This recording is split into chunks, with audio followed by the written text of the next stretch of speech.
Do you feel the weight of the world pressing heavily on your shoulders today? Do you sense the load of worries, the tension of unanswered questions, the fear of what lies ahead? Is it gnawing at your heart? Let me tell you something right now. Something that has the power to shift the entire course of your life if you embrace it fully. When you put your trust entirely in God, when you hand over every worry, every fear, and every plan into His hands, you step into a place of peace, provision, and power that nothing in this world can provide. My friends, there is strength, there is freedom, there is a light that pierces through even the darkest nights when you let God take control. I know life often tries to convince you of the opposite. The storms around you feel unending. People let you down. Circumstances shatter your expectations. Your mind fills with questions like, why me? Why now? How can I keep going? But listen to me. Hear me well. God has never once failed anyone who placed their complete trust in Him. The same God who parted seas, who brought rivers through deserts, who raised hope from despair, is the same God who is able to carry your burdens today. Trust is not a passive act. It is a declaration, a spiritual posture that says, I refuse to be ruled by fear, for I know that God is in control. I will not be shaken, for the one who watches over me never slumbers. I want you to understand something profoundly. Trusting God fully does not mean pretending your life is perfect. It does not mean that troubles will vanish instantly. It does not mean that your problems are small or insignificant. Trusting God fully means that no matter the depth of your darkness, no matter the intensity of your storm, you can rest in the certainty that God is orchestrating every detail of your life, that God sees what you cannot see, and that God is working all things together for your ultimate good. Do you grasp that God is not blind to your pain? God is not deaf to your cries. God is not powerless in the face of your struggles. God is almighty, and His wisdom surpasses every understanding your human mind can conceive. Many of you have tried to carry your burdens alone. You have stretched yourselves thin, running here and there, trying to fix everything with your own hands. And what has it brought you? Exhaustion, disappointment, hurt. But listen, there is freedom in surrender. There is relief in handing your worries over to God. Imagine a life where anxiety no longer dictates your days, where fear no longer shackles your nights, where uncertainty no longer robs you of peace. This life is possible. It begins the moment you make the choice to trust God fully. Not partially, not sometimes, fully. With every fiber of your being, with every heartbeat, with every breath. I know it is not easy. The world is full of voices telling you to rely on yourself, to fight your battles alone, to be afraid of surrendering control. But I tell you, the human mind is limited. The human heart is fragile. The human strength is temporary. Only God is infinite. Only God is unshakable. Only God is eternal. To trust God fully is to release yourself from the tyranny of uncertainty. It is to acknowledge that your vision is small, but God's vision is boundless. Your timing is delayed, but God's timing is perfect. Your understanding is limited, but God's wisdom knows no end. When you trust God fully, you are tapping into a power that cannot fail, a love that cannot forsake, and a presence that cannot abandon. Consider the times in your life when things seemed impossible, when doors were closed, when dreams were crushed, when hope seemed a distant memory, and yet here you are somehow through some unseen hand. You have endured, you have survived, you have not been destroyed. That, my friends, is the evidence of God's faithfulness. That, my friends, is proof that even in moments when you cannot see, Even in moments when you cannot understand, God has been working tirelessly on your behalf. And now I say to you, do not resist this truth. Do not cling to your own methods and your own control. Place your trust fully in God. Let Him handle the rest. Oh, how we humans try to micromanage our lives. We strategize, we plan, we worry, we panic. But all of this effort without surrender to God is like a ship tossing in a storm with no anchor. You may paddle, you may row, you may scream into the wind, but the waves of life will always overwhelm you unless you anchor your trust in God. Surrender is not weakness. Surrender is courage. Surrender is strength. It is the bold declaration that says, I cannot do this alone, but you, God, are more than enough. I place everything in your hands. I trust you fully. I will not fear. And what does God do with that trust? Oh, God moves mountains. God opens doors. God provides solutions that your mind cannot even imagine. God sends guidance that reaches beyond human logic. God shields you from dangers you cannot see. God lifts you when you stumble, strengthens you when you falter, and carries you when you cannot walk. When you trust God fully, you align yourself with a divine power that transforms impossibilities into realities, despair into hope, and sorrow into joy. Do you hear me, beloved? This is not a distant promise. This is not a vague hope. This is a call to action for your very soul. Trust God fully. Do not withhold any part of your heart. Do not compartmentalize your faith. Do not say, I trust God with some things, but not all. There is no partial trust that leads to peace. There is only full surrender that unleashes the divine intervention of God in your life. God is waiting. God is ready. God is able. All that remains is your decision to step into this truth with courage, with faith, with unwavering confidence. And yes, the trials will come. The storms will rage. The nights may feel endless. But let me tell you this, God's hand is bigger than any storm. God's wisdom is greater than any obstacle. God's plan is higher than any detour. To trust God fully is not to escape life's challenges. It is to rise above them, to stand firm in the face of adversity, to know that no matter what you face, God is your strength, your refuge, your victory. Think about it.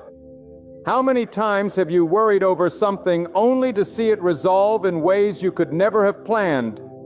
How many times have you feared the worst only to witness blessings you could not have imagined? That, my friends, is the power of God at work. That, my friends, is the fruit of complete trust. And I want you to embrace it. Not tomorrow, not when you feel ready, but right now, right this moment. Place your fears, your doubts, your plans, and your entire life into God's hands. And watch how everything shifts. I want to challenge you to consider the weight you have been carrying alone. What are the worries that keep you awake at night? What are the anxieties that press upon your chest in the morning? What are the burdens that have been crushing your spirit for far too long? Bring them before God. Lay them at His feet. Surrender them fully. And then step back and watch. Watch how God begins to move. Watch how doors begin to open. Watch how hearts align. Watch how solutions appear where you thought none existed. Watch how the impossible becomes possible. Oh, there is such power in trust. There is such peace in surrender. There is such freedom in knowing that you do not have to carry the weight alone any longer. The one who holds the universe in His hands holds your life, your dreams, your future. Nothing is too difficult for God. Nothing is beyond His reach. Nothing can thwart His plan for you when you trust Him fully. Do not let fear or doubt hold you back. Do not cling to control that is not yours to hold. Do not allow worry to rob you of the joy that is rightfully yours. Trust God fully, and He will handle the rest. He will orchestrate your steps. He will guide your decisions. He will protect your heart. He will provide for your needs. He will work all things together for your ultimate good. And you will look back one day and see that every moment of fear, every second of doubt, every tear you shed was not wasted because God was working behind the scenes, crafting a life beyond your wildest imagination. Let me speak directly to those who feel broken, lost, or abandoned. You are not alone. God has not forgotten you. God has not turned away from you. God is with you, and God is moving in your life right now. Do not try to fix everything yourself. Do not try to control every outcome.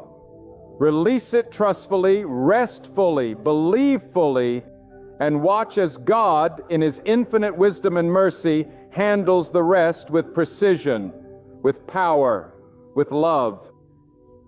Take this moment right now and make a declaration. Speak it aloud if you can. Say, God, I trust you fully. I surrender my worries.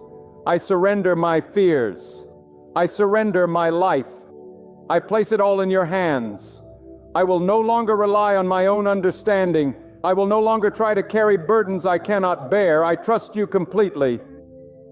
And I believe that you will handle the rest. Do this, and I promise you, your life will never be the same. Peace will replace anxiety. Confidence will replace fear. Joy will replace sorrow. Clarity will replace confusion. Do not delay. Do not hesitate. Trust God fully today. Let Him handle the rest. For when you do, you step into a life of unshakable faith, unstoppable power, and unending peace. There is nothing too great for God. There is nothing too complicated for God. There is nothing too far gone for God. When you place your trust fully in Him, the impossible becomes inevitable. The chains of worry are broken, and the fullness of life God intends for you unfolds before your eyes. Oh, my friends, listen carefully, for this is a truth that must penetrate the very depths of your soul. God's timing is perfect, and His plan is unfailing. How often have you wished things would happen according to your schedule? How often have you felt impatient, frustrated, or even betrayed by the delays in your life? Yet the very moments when God seems silent are the moments when He is working most powerfully behind the scenes. God does not rush, for His understanding surpasses every human measure. He does not delay, for what seems like waiting is preparation, refining, aligning, and orchestrating every detail for your good. When you trust God fully, you begin to see that waiting is not wasted time. It is sacred space where God shapes your heart, your spirit, and your destiny. Understand this. Your limited perspective cannot grasp the magnitude of God's plan. You may see problems. God sees solutions. You may see obstacles. God sees opportunities. You may see darkness. God sees light that will pierce through every shadow. Oh, how often we struggle because we try to solve with our human hands what only God can resolve. There is an almighty wisdom at work in your life, far beyond the comprehension of your mind, far beyond the reach of your own strength, far beyond the limitations of circumstance. To trust God fully is to acknowledge that He knows more, sees more, and does more than you ever could, and that your surrender invites His power to work without resistance. Let me speak plainly to those who feel burdened by fear and uncertainty. Do not let fear dictate your steps. Do not allow anxiety to paralyze your spirit. Fear is the voice of limitation. Trust is the declaration of faith. When you trust God fully, you silence the voice of fear. You rise above the pull of doubt. You stand firmly on the truth that God is both your shield and your guide, both your refuge and your provider. There is no problem too complex, no situation too hopeless, no enemy too strong that God cannot handle. He is sovereign. He is omnipotent. He is ever present. And He is at work for your victory even when you cannot see it. Oh, how many of us have carried burdens that were never ours to carry. How many of us have tried to control what only God can control? The weight of worry is heavy, and the chains of anxiety are suffocating, and the struggle to maintain control is exhausting. But when you place your life fully in God's hands, something miraculous happens. Your burdens are lifted. Your mind is cleared. Your heart is renewed.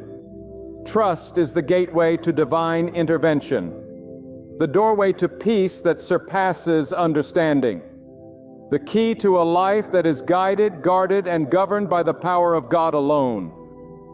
Consider the power of surrender. Surrender is not resignation. It is not giving up. Surrender is a bold act of faith, a courageous choice to release your control and invite God to work without restraint. When you surrender, you acknowledge that your own wisdom is limited, but God's wisdom is limitless. Your own strength may falter, but God's power is inexhaustible. Your own vision may fail, but God's sight is infinite. Surrender opens the floodgates of divine provision, protection, and guidance. It allows God to act on your behalf in ways you could never engineer, plan, or predict. And yes, the road will not always be smooth. There will be trials. There will be setbacks. There will be moments when it feels as if the weight of the world is pressing down harder than ever. But understand this, God does not abandon His own. The storm may rage, but the anchor of your faith holds firm. The night may feel endless, but God's light is never dimmed. The struggle may seem overwhelming, but God's power is boundless. When you trust God fully, you are not promising a life without challenges. You are declaring that no challenge can overcome the one who holds you. There is a beauty in complete trust, a strength in absolute surrender, a peace that floods your soul when you realize that you are not alone in this battle. God is with you. God is working. God is orchestrating every detail. The very situations that once terrified you are now being used to prepare you, to strengthen you, to elevate you. The very obstacles that seemed insurmountable are becoming stepping stones, carefully placed by God's hand, leading you to a destiny far greater than your imagination. Oh, beloved, hear this. Trusting God fully is a lifestyle, not a momentary decision. It is waking each day with the confidence that no matter what unfolds, God is in control.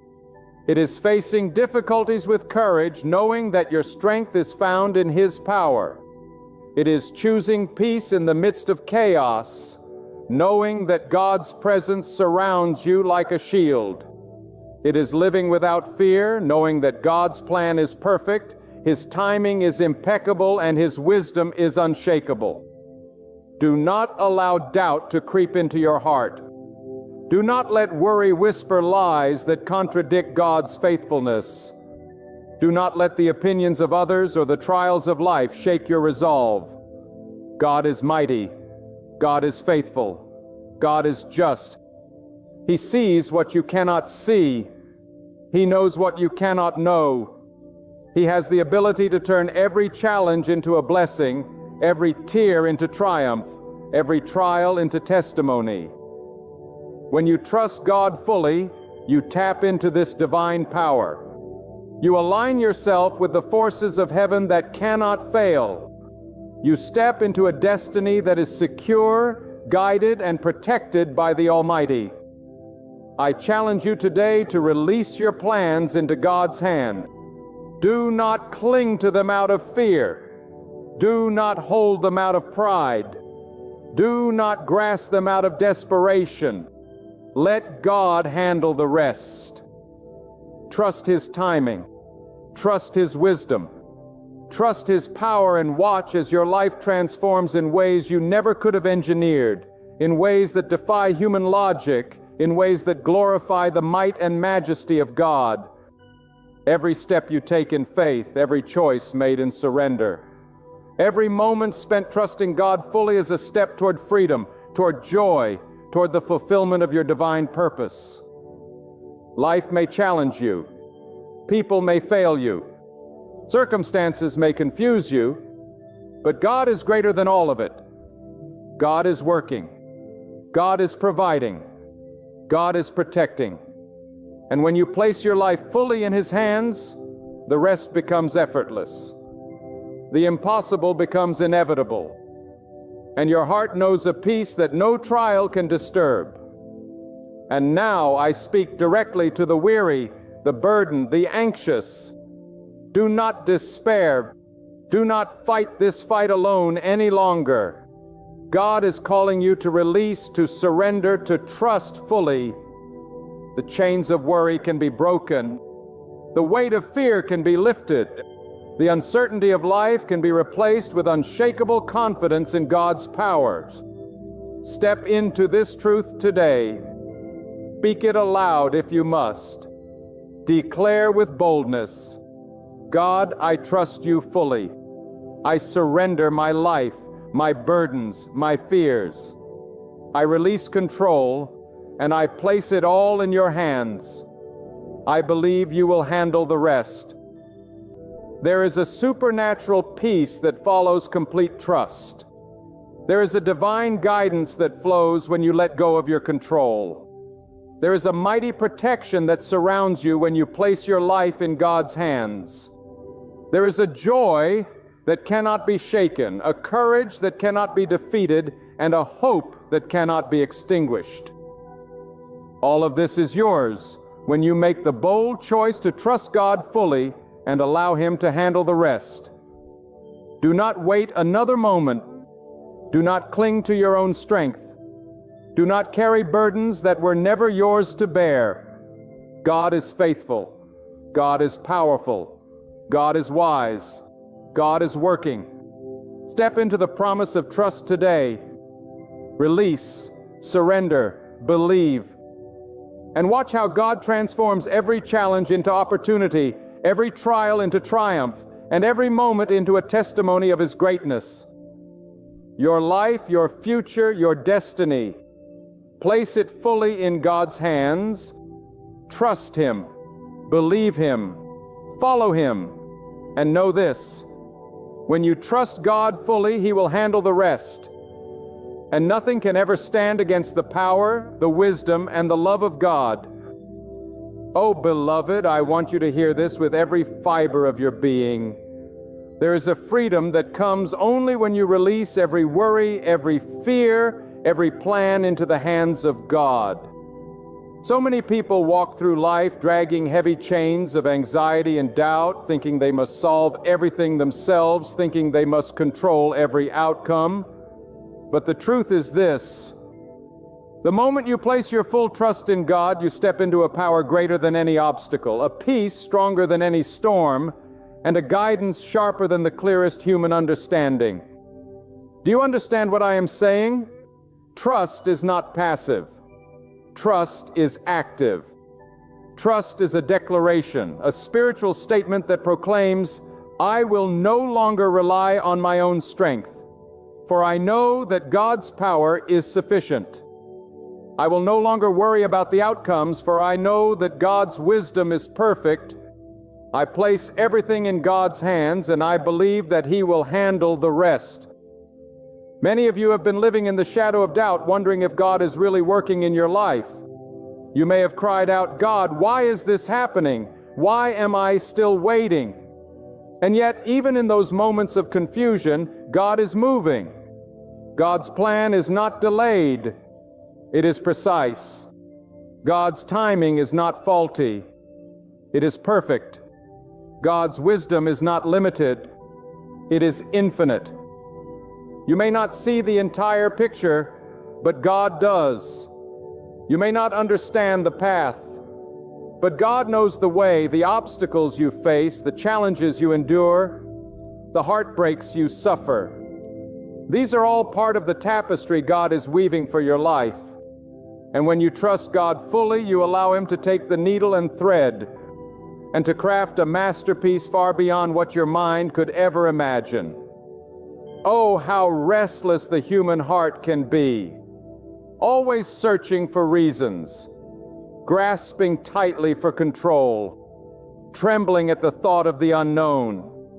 Yet hear me, there is a deep, unshakable rest that comes only when you trust God completely. Not halfway, not only in certain moments, but with a full and unwavering trust. When you release your life fully into His hands, you step out of confusion and into the calm of His perfect authority. You move from fear to faith, from worry to confidence, from turmoil to peace. God is powerful. God is all-wise. He can handle what seems impossible, overturn injustice, shatter the chains of despair, and turn defeat into victory. So let me speak to the one who feels weighed down by circumstances beyond their reach. Life may have struck you hard. It may have left you with betrayal, loss, and heartbreak. People may have let you down, and situations may look utterly hopeless. Yet even in these darkest hours, God's hand is at work. He is preparing your breakthrough. He is orchestrating your deliverance. He is aligning your steps with His perfect plan. When you trust God fully, you stop trying to force solutions with your own hands and start allowing the Almighty to do what only He can do. There is nothing too hard for God. No problem too complicated, no situation too desperate, no enemy too strong. God's power is limitless and His wisdom is infinite. Do you realize the weight you have been carrying unnecessarily? The worries that have kept you awake at night, the fears that have pressed upon your heart, the plans that have burdened your mind, all of these were never yours to carry. They were meant to be placed in the hands of God, Endo. And when you do, oh, the relief, the peace, the freedom that floods your soul. Trusting God fully is the ultimate act of courage. It is the bold declaration that you are no longer ruled by fear, no longer enslaved by worry, no longer bound by limitations. It is stepping into the power of divine provision, protection, and guidance.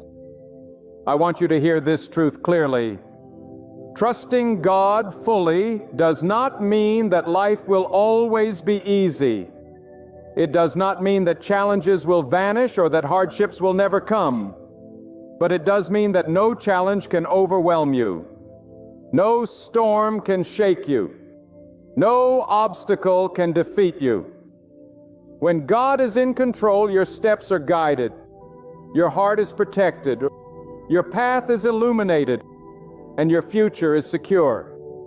The very things that once terrified you are being used by God to refine you, to strengthen you, to elevate you. The setbacks you experience are the setups for your greatest victories. The trials you endure are the training ground for your highest purpose. Oh, my friends, consider the power of letting go. Letting go is not weakness. Letting go is not failure. Letting go is faith in action. It is the acknowledgement that your understanding is limited, but God's understanding is infinite. Your strength may falter, but God's power is unending. Your vision may be narrow, but God sees the full picture. The moment you let go, you allow God to move without hindrance. You invite divine intervention into every corner of your life. You open the door for miracles to occur, for blessings to flow, and for your destiny to be fulfilled according to God's perfect will. And yes, the world will try to convince you otherwise. The voices of fear, doubt, and skepticism will tell you that you must fight alone, that you must control every detail, that you cannot rely on God fully.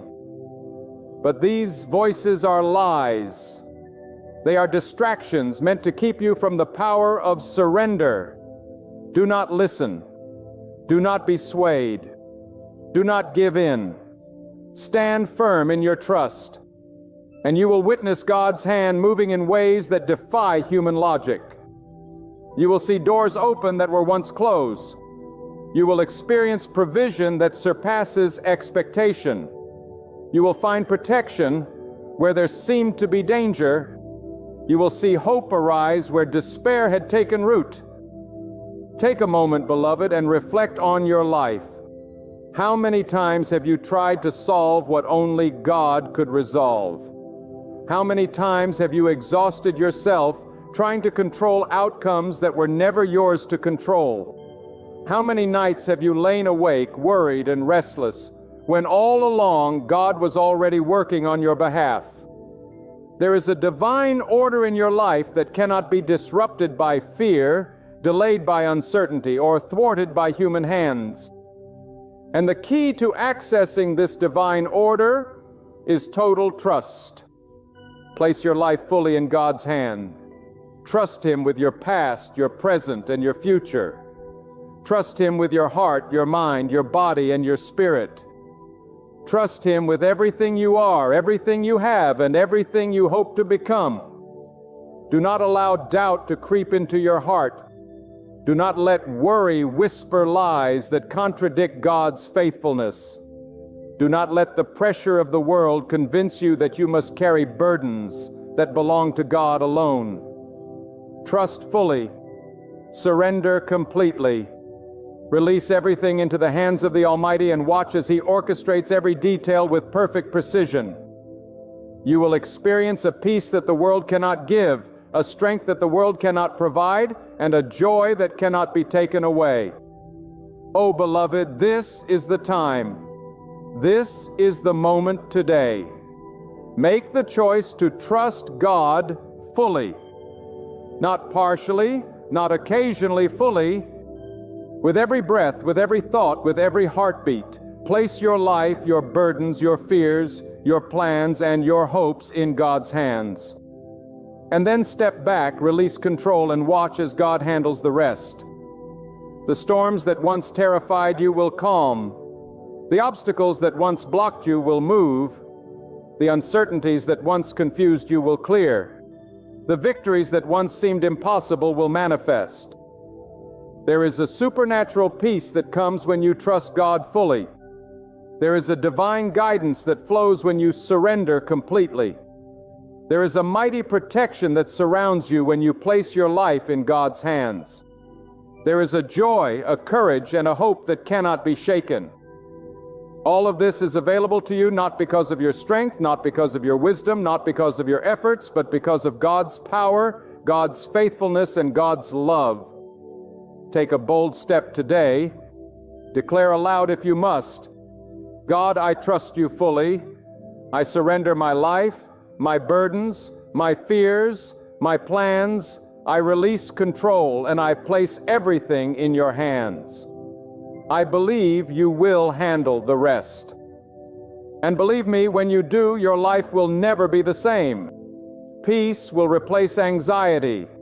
Confidence will replace fear. Joy will replace sorrow. Clarity will replace confusion. You will move forward in life knowing that you are guided, guarded, and governed by the power of God Himself. Beloved, I want you to pause and hear this truth with the fullness of your heart. Trusting God fully is not a one-time act. It is a daily living, breathing commitment. It is waking each morning and choosing before the chaos of the world touches you to surrender your mind, your heart, your plans, and your every expectation into God's hands. It is deciding that no matter what unfolds today, No matter what challenge appears, no matter what fear arises, you will not rely on your own understanding. You will not lean on your own strength. You will not attempt to manipulate circumstances or people to suit your desires. Instead, you will stand firmly, boldly, and confidently, knowing that God's power is supreme and His wisdom surpasses all. There is no fear when God is in control. There is no despair when God is guiding. There is no uncertainty when God's hand is upon your life. Think about the struggles you have faced, the nights when sleep seemed impossible because your mind raced with worry, the days when it felt like every step forward met resistance, the moments when it seemed that the universe itself had conspired against your hopes and dreams. I tell you now, those struggles are not proof that God is absent. On the contrary, they are opportunities for you to trust Him more deeply. They are invitations to release your grip on what you cannot control and to place your confidence in the Almighty, who can turn every setback into a setup, every trial into a triumph, and every difficulty into a testimony of His faithfulness. There is a power, beloved, in releasing control. The human mind is clever, but it is limited. The human heart is fragile, but God's love is unshakable. The human body is finite, but God's strength is eternal. When you cling to your own methods, your own understanding, your own plans, you block the flow of divine intervention. But when you trust God fully, when you surrender completely, you open the door to miracles, to breakthroughs, to answers that defy logic, to guidance that is infallible, and to protection that cannot be breached. Do not underestimate the importance of trust. Trust is the foundation upon which every blessing rests. Without trust, faith is fragile, hope is weak, and the heart is unsettled. But when trust is complete, unwavering, and absolute, you align yourself with the force of God's will. You position yourself to receive guidance at the perfect moment, provision at the perfect time, and protection exactly when you need it most. Trusting God fully does not guarantee an absence of challenges, but it guarantees victory through them. It does not promise that life will be easy, but it promises that you will not be alone. It does not mean that you will never feel fear, but it means that fear will not control you. Oh, my friends, consider the wisdom of those who have gone before us. Those who trusted God fully did not walk in their own strength. Yet they accomplished feats that seemed impossible. They faced storms that should have overwhelmed them. Yet they stood firm because their trust was in God alone. And you too are called to this level of trust. Not partial, not occasional, but full, complete, unwavering trust that God is sovereign over every detail of your life. The storms you face, the trials you endure, the people who have disappointed you. These are not the end of your story. They are the context in which God reveals His power, His wisdom, and His unwavering faithfulness. Many of you are waiting for a solution, waiting for relief, waiting for a breakthrough. I want you to understand this. God is already at work. God sees the path. God knows the outcome. And God is orchestrating everything with divine precision. Your responsibility is not to control the outcome. It is to trust Him completely, to let go of anxiety, to release fear, and to surrender your life entirely into His capable hands. The rest, beloved, is His responsibility. And when you allow God to handle the rest, peace floods your soul. Joy fills your heart. Strength empowers your steps. Clarity directs your path. I speak now to those who are weary from carrying burdens that were never theirs to bear. You have tried to fix what only God can fix. You have tried to control what only God can control. You have exhausted yourself in pursuit of outcomes that were never meant to be in your hands. Beloved, it is time to release it all. Place every fear, every worry, every plan, every hope, and every dream into the hands of God. Trust Him fully. Believe without reservation. Surrender without hesitation. And watch how He transforms your life, how He opens doors that seem closed, how He provides solutions beyond your imagination, how He protects you in ways you never could have anticipated. There is a profound peace that comes from knowing that your life is in the hands of God. It is a peace that cannot be shaken by failure, that cannot be disturbed by criticism, that cannot be threatened by uncertainty. When you trust God fully, you live with a confidence that the world cannot take away. You walk in courage that fear cannot diminish. You move forward with a hope that despair cannot extinguish. And the world watches in amazement, unable to comprehend how one's soul can remain so steady, so joyful, so courageous in the midst of trials. Oh, beloved, do not wait another moment to embrace this truth. Trusting God fully is not an option. It is a necessity. It is the pathway to peace, the gateway to power, and the doorway to provision. Every worry you release, every fear you surrender, every plan you entrust to God is a step into freedom. Every moment of trust draws you closer to the abundant life that God desires for you. Every act of surrender opens the door for divine intervention, miracles, and blessings beyond measure. Oh, beloved, let me speak to the deepest chambers of your heart. For this is a truth that can change everything if you embrace it. God is not a distant observer of your struggles. God is not passively watching from afar, waiting to see what you will do. No, God is actively involved, orchestrating every detail, guiding every step, and moving in ways that surpass your understanding. Yet so often we try to do it ourselves. We cling to our own plans, our own strategies, our own understanding, and we fail to realize that the very moment we release control to God is the moment miracles begin to flow. Oh, the power that is unleashed when you trust God fully. The burdens that have weighed you down for years, the fears that have gripped your heart, the uncertainties that have paralyzed your mind, all of it can be lifted when you make the courageous choice to surrender completely. Consider the storms in your life. You have faced challenges that seemed impossible to overcome. You have seen doors close, opportunities vanish, and people betray your trust. Yet, in the midst of all of this, God has been working. The very obstacles that appeared to hinder you were instruments for God's plan to unfold. The setbacks you faced were not punishments. They were preparation. Every trial, every hardship, every disappointment was shaping you, refining you, and aligning your life with a divine destiny that only God could orchestrate. And this, my friends, is why complete trust is essential.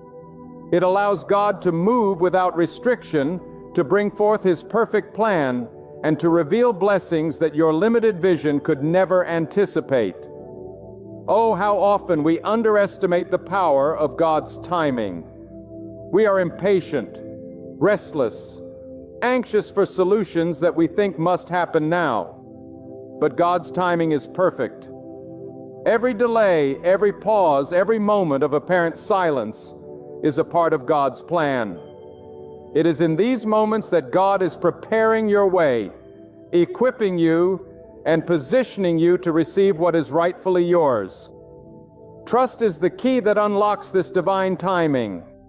When you trust God fully, you align yourself with His wisdom and His plan, and you discover that no delay is wasted, no obstacle is meaningless, and no circumstance is beyond the reach of God's power.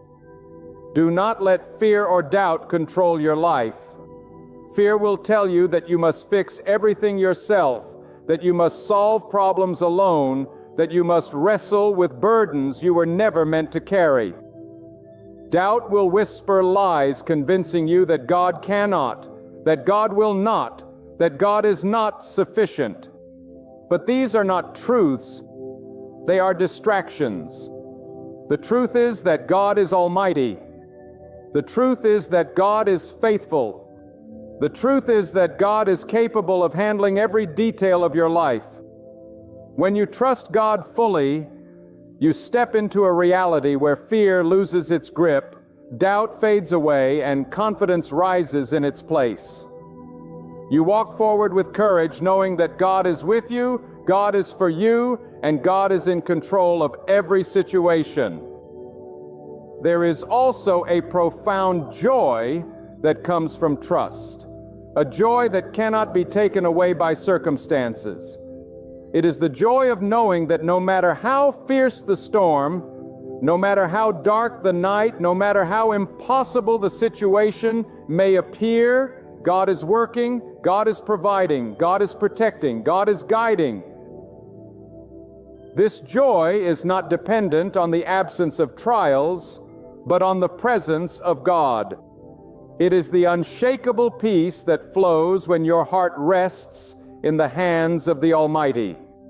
It is the confidence that comes from knowing that God's wisdom is greater than any obstacle, His power stronger than any adversary, and His love more enduring than any difficulty.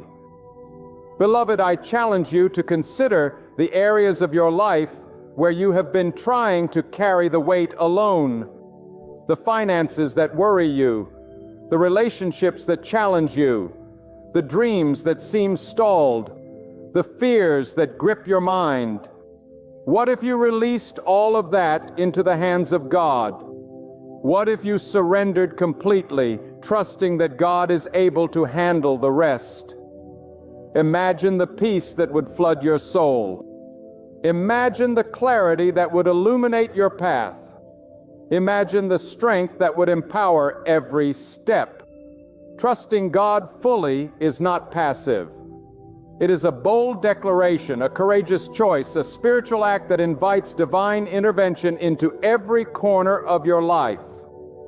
Oh, the freedom in trust, the liberation that comes when you realize that you do not have to solve everything, that you do not have to control every outcome, that you do not have to fear the unknown. God's power is sufficient.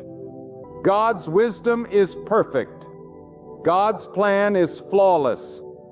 When you place your life fully in His hands, you are free to live with peace, confidence, and joy. You are free to move boldly forward, knowing that God is guiding every step, providing every need, and orchestrating every circumstance for your ultimate good. And I say to you, beloved, this is not a promise of ease, but it is a promise of power. This is not a guarantee of comfort, but it is a guarantee of divine guidance. This is not a shield from challenge, but it is a shield from defeat. When you trust God fully, you are not promised a life without trials, but you are promised the strength to endure them, the wisdom to navigate them, and the victory that comes from walking in God's power. So take a moment now and consider your life. What fears are you holding on to? What anxieties are you carrying? What burdens have you been trying to bear alone? Bring them before God. Place them fully in His hands. Trust Him completely. Let go of control, release the weight, and then watch as God moves, providing solutions, opening doors, shifting circumstances, and orchestrating every detail with divine precision. There is a supernatural peace that follows surrender. There is a divine clarity that flows when trust is complete. There is an unstoppable power at work when you allow God to handle every detail of your life. And the beauty of it all, beloved, is that God's plan is perfect. His timing is impeccable, and His wisdom is beyond comprehension. Every tear you have shed, every trial you have endured, every obstacle you have faced is being woven into a tapestry of purpose, provision, and blessing that only God can create. Oh, beloved, do not delay. Do not hold back. Do not cling to control out of fear. Trust God fully. Place your life, your burdens, your hopes, your dreams, and your fears into His hands. And then step back, release, rest, and watch as God handles the rest. The peace you will experience, the joy that will fill your heart, the victories that will unfold before your eyes. All of this flows from one simple but powerful act: complete trust in God. Beloved, hear this and let it resonate in the very depths of your soul. Trusting God fully is not a suggestion. It is a life-transforming decision. It is the choice to release every burden, every fear, every plan, and every worry into the hands of the Almighty, knowing that He is able. He is faithful and He is working for your ultimate good. When you surrender completely, you step into a power that no obstacle can overcome, a peace that no storm can shake, and a joy that no trial can diminish. Life may challenge you. People may disappoint you, and circumstances may seem impossible. But God is greater than all of it. Do not carry burdens that were never meant for you. Do not strive to control what only God can control. Do not allow fear, doubt, or impatience to dictate your path. Instead, place your life fully in God's hands. Trust Him with every detail, every moment, and every dream. Trust Him with your past, your present, and your future. Trust Him with your heart, your mind, and your spirit. And then rest. Rest in full confidence that God is taking care of what remains. The winds will settle. New doors will swing wide. What once seemed impossible will turn into reality. The blessings you've been waiting for will overflow into your life. The peace you have been longing for will settle deep within your soul. And in the midst of it all, you will walk with boldness, with strength, and with steadfast faith, knowing that God's wisdom never fails. His timing is never off, and His power knows no rival. So today, make that decision. Let go of your grip. Surrender without holding back. Place your trust fully in Him. Then watch as your story unfolds in ways greater than you ever imagined. As your journey shines with divine direction, as your spirit rests in unshakable calm, and as every obstacle becomes a living testimony of God's greatness. Trust Him completely. He will take care of the rest. My friend, there comes a time when heaven itself turns its gaze upon you, not with hesitation, not with neglect, but with divine readiness. And God declares, I am prepared to release my blessing over your life. Yet here is the truth so often missed. Before the blessing can overflow, before the doors can be opened wide, before favor can flood your path, God will ask you to let go. For He cannot fill hands that are still gripping what chains you. He will not pour living water into a vessel contaminated with poison. And He will not carry you into your future if you are dragging the weight of your past along with you. Even now, I'm speaking to someone who has prayed earnestly for breakthrough, who has fasted for answers, who has cried out for change. And you've been asking, why hasn't it happened yet? You've wondered why the promise feels far, why the blessing seems delayed. But hear this. God is not withholding out of neglect. He is holding back because you are still clinging to what He already asked you to release. You see, we often think that the only thing standing between us and God's blessing is time. We say when God is ready, it will happen. But God's timing is not the only factor. Our readiness is, and part of readiness is release. You cannot walk into the next chapter of your life if your hands are chained to the old one. You cannot claim the new thing God has for you while still clutching the things He has told you to drop. And if you ignore this truth, you will delay what God has already prepared. Some of you are asking God for a blessing that would destroy you if He gave it to you right now because your heart is still bound by the very things He's trying to cut away. God's blessings are not cheap gifts, they are holy assignments. And if He sees that your current attachments, habits, or attitudes would corrupt the blessing, He will wait until you let them go. God is not punishing you. He is protecting you. He is not denying you. He is preparing you. Every delay, every closed door, every not yet from God is His way of saying, I love you too much to give you this while you're still carrying that. And the moment you release what God has been asking you to release, you will feel the wind of His blessing push you forward. Right now, God is whispering into your spirit, clearer than the noise of your fears, louder than the whispers of doubt. And He is saying, let it go. That pain you've nursed for years, that bitterness you've carried like a badge of honor, that relationship that keeps you tied to old patterns, that fear that convinces you to settle instead of rise, God is saying, lay it down, drop it, leave it. Because until you do, you will keep circling the same wilderness, wondering why you have not entered your promised land. And let me tell you, letting go is not weakness. It is spiritual warfare. Because when you release what God told you to release, you break the chains the enemy has been using to keep you bound.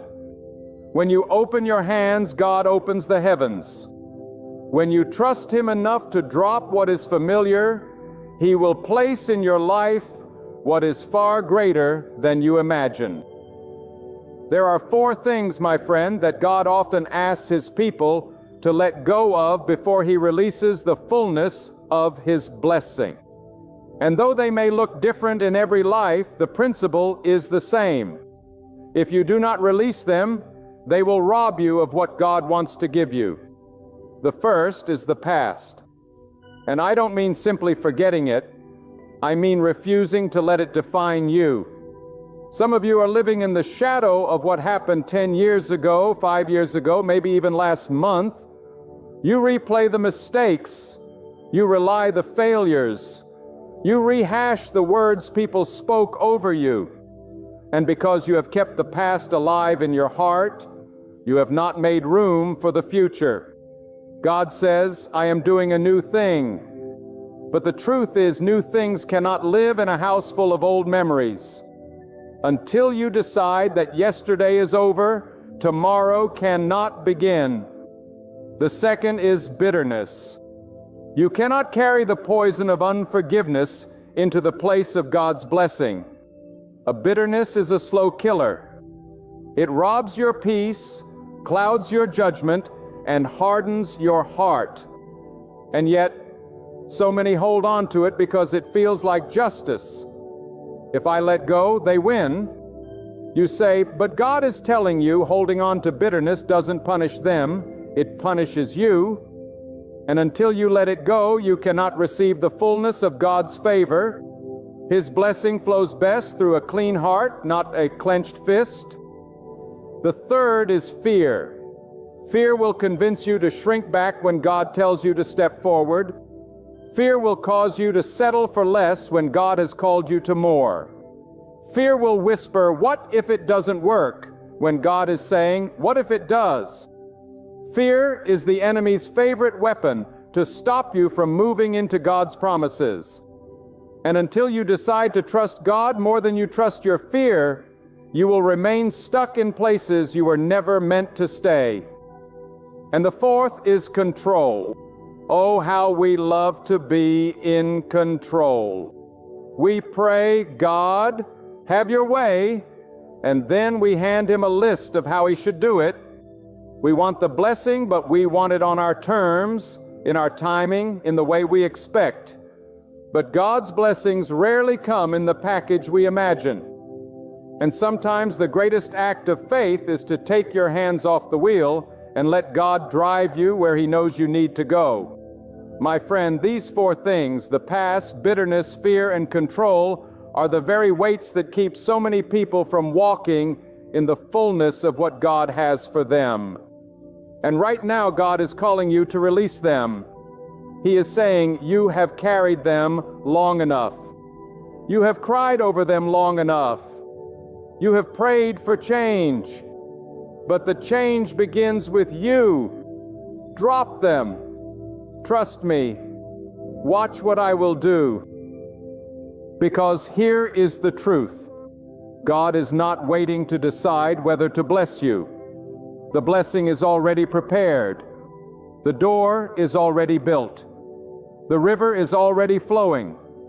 But He will not open it while your hands are clinging to what He told you to let go. Release it and you will see the floodgates of heaven open over your life. My friend, hear me well. When God calls you to let go, it is never to leave you empty-handed. God never asks you to release something unless He has something greater to put in its place. But here is the tragedy. Many people miss the blessing because they fear the emptiness in between. They fear that if they let go of the past, they will have nothing left to hold.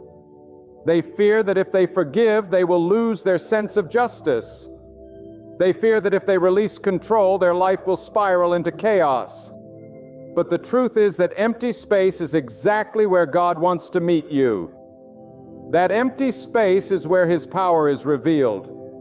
If you fill every corner of your life with your own strength, your own plans, and your own attachments, you will never see what God can do with surrendered space.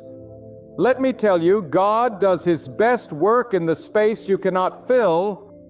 He does His miracles in the gap between what you release and what He provides.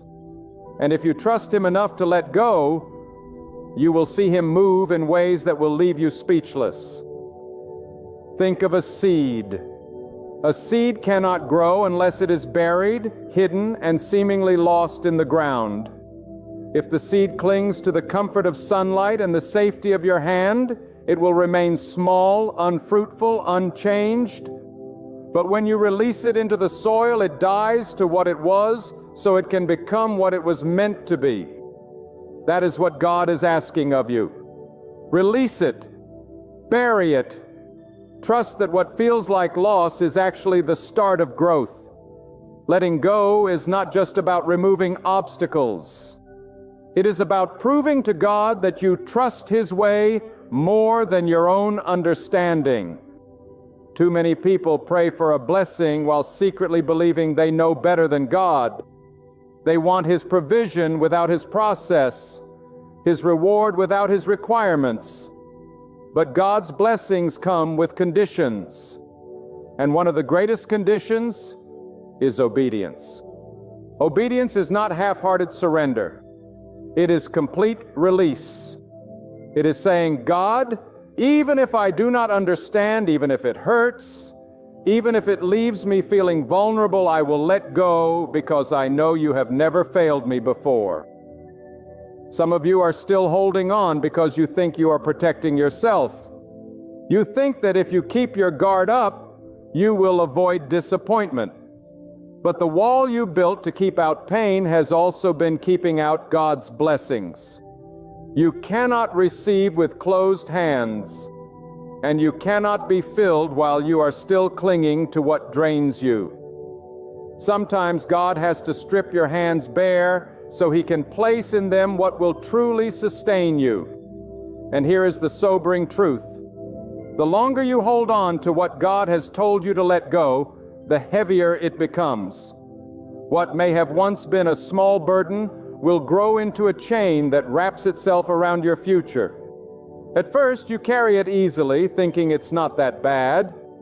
But over time, it slows you, bends your posture, and robs you of strength until one day you realize you are so weighed down that you cannot even take a step toward the blessing. My friend, that is not God's will for you. He did not create you to drag chains into your promised land. He created you to walk freely without the weight of yesterday pulling you back. When God tells you to let go, He is not negotiating. He is commanding for your own good. God sees what you do not see.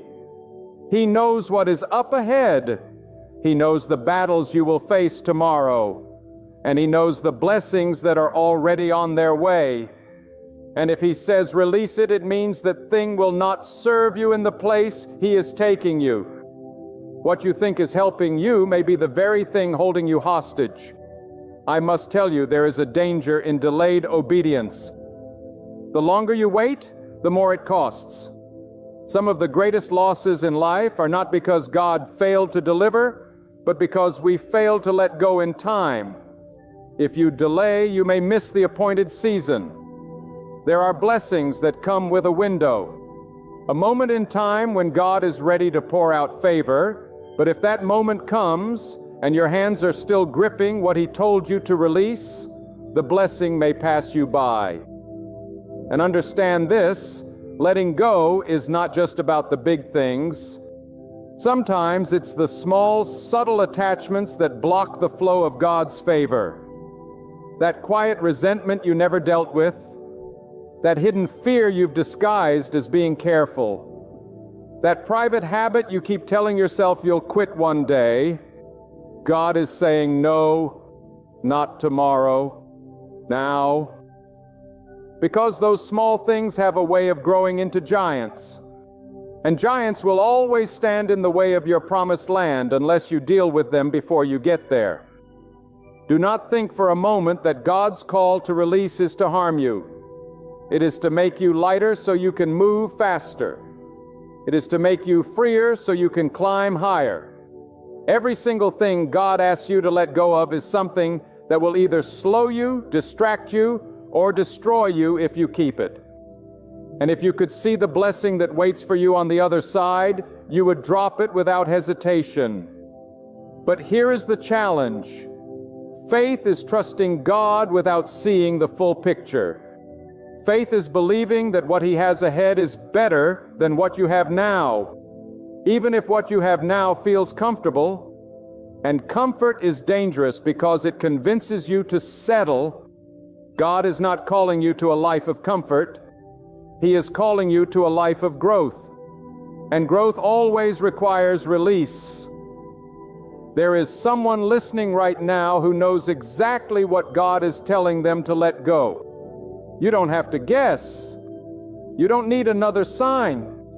You already feel it in your spirit. Every time you pray, it's there. Every time you try to plan your future, it rises up in your thoughts. And yet you've been wrestling, arguing with God in your heart, saying, maybe later, maybe after I'm ready, maybe after I understand why. But my friend, delayed obedience is disobedience. And if you keep waiting for the perfect moment, you may miss the blessing altogether. When God says let go, He is not asking for negotiation. He is giving you an invitation to step into a better season. That better season is not far from you. It is not years away. It is as close as your willingness to obey. The moment you release what is in your hands, God will release what is in His. And what He has is far greater, far richer, far more powerful than anything you could ever hold on to yourself. My friend, there is a truth that must settle deep into your heart today. God is not limited by your circumstances, your history, or your current position. God can bless you anywhere, at any time, in any season. But there is one thing that can stop His blessing from flowing in your life: the unwillingness to release what He has told you to release. God can open doors no man can shut, but He will not open them if you are still dragging through them the baggage that He has commanded you to drop. That baggage will not fit through the narrow doorway of His purpose. The doorway to your blessing is not wide and careless. It is narrow and precise. And to pass through, you must lay down everything that will not serve you in the place He is taking you. Some people stand in front of that doorway for years, begging God to let them through while refusing to let go of what's in their hands. But the truth is, you cannot enter carrying that resentment. You cannot enter clinging to that relationship He has asked you to release. You cannot enter holding on to the same fears, doubts, and self-made plans that have kept you bound for so long. Letting go is not the loss you think it is. It is the clearing of the ground so God can build something greater. When a farmer prepares a field for planting, he does not leave the weeds, the rocks, and the debris. He clears the land. It takes effort. It feels like destruction at first, but without that clearing, the seed has no chance to grow. God is trying to clear your life of what will choke His blessing before it even has a chance to take root. The question is, will you allow Him? Many people pray for God to do a new thing in their life, but they still decorate their hearts with the old. They want a new season, but they are unwilling to close the door on the last one. My friend, seasons change when obedience begins. The rain of God's blessing will not fall on a heart that is still sowing seeds from a past God told you to leave behind. Sometimes the thing you must let go of is not even bad in itself. It's just not meant for you anymore. God can bless something in one season and require you to release it in the next. If you cling to what was blessed yesterday, you may miss what He is blessing today. The manna that fed the people in the wilderness was a miracle, but it was never meant to be permanent. When God moved them to the promised land, the manna stopped, not because He abandoned them, but because He had a new provision waiting. If they had spent their days crying for yesterday's manna, they would have missed the harvest in front of them. This is why trust is essential. Trusting God means you believe that whatever He takes from your hand, He will replace with something better. It means you stop trying to figure out why and start walking in. Yes, you may not understand now, but understanding often comes after obedience, not before. If you are waiting to understand everything before you let go, you are not operating in faith. You are operating in control. And control is one of the greatest enemies of divine blessing. Control gives you the illusion of safety, but it will rob you of destiny. Control says, I will move when I know what will happen. Faith says, I will move because I know who is leading me. When you give up control, you are not walking into chaos. You are walking into alignment with the one who already sees the end from the beginning. I must also warn you, there are things you are holding on to right now that look harmless, but are slowly poisoning your spirit. They are small compromises, quiet habits, unspoken thoughts you allow to remain in your heart. These are the things that dull your hunger for God's presence and weaken your sensitivity to His guidance. You may think it's just a small thing, but in the spiritual realm, small things grow. And what grows in your heart will eventually shape your actions and determine your direction. When God calls you to let go, He is not only protecting your future, He is protecting your heart. The blessing He has for you is not just about material gain or visible success. It is about transformation from the inside out. And transformation cannot happen if you are still feeding your soul with what God is trying to remove. Do not be deceived into thinking you can carry both the blessing and the burden. Oil and water do not mix. Light and darkness cannot share the same space. God's blessing demands purity of heart and willingness of spirit. If you try to carry both, one will eventually destroy the other. And make no mistake, God sees what you cannot hide.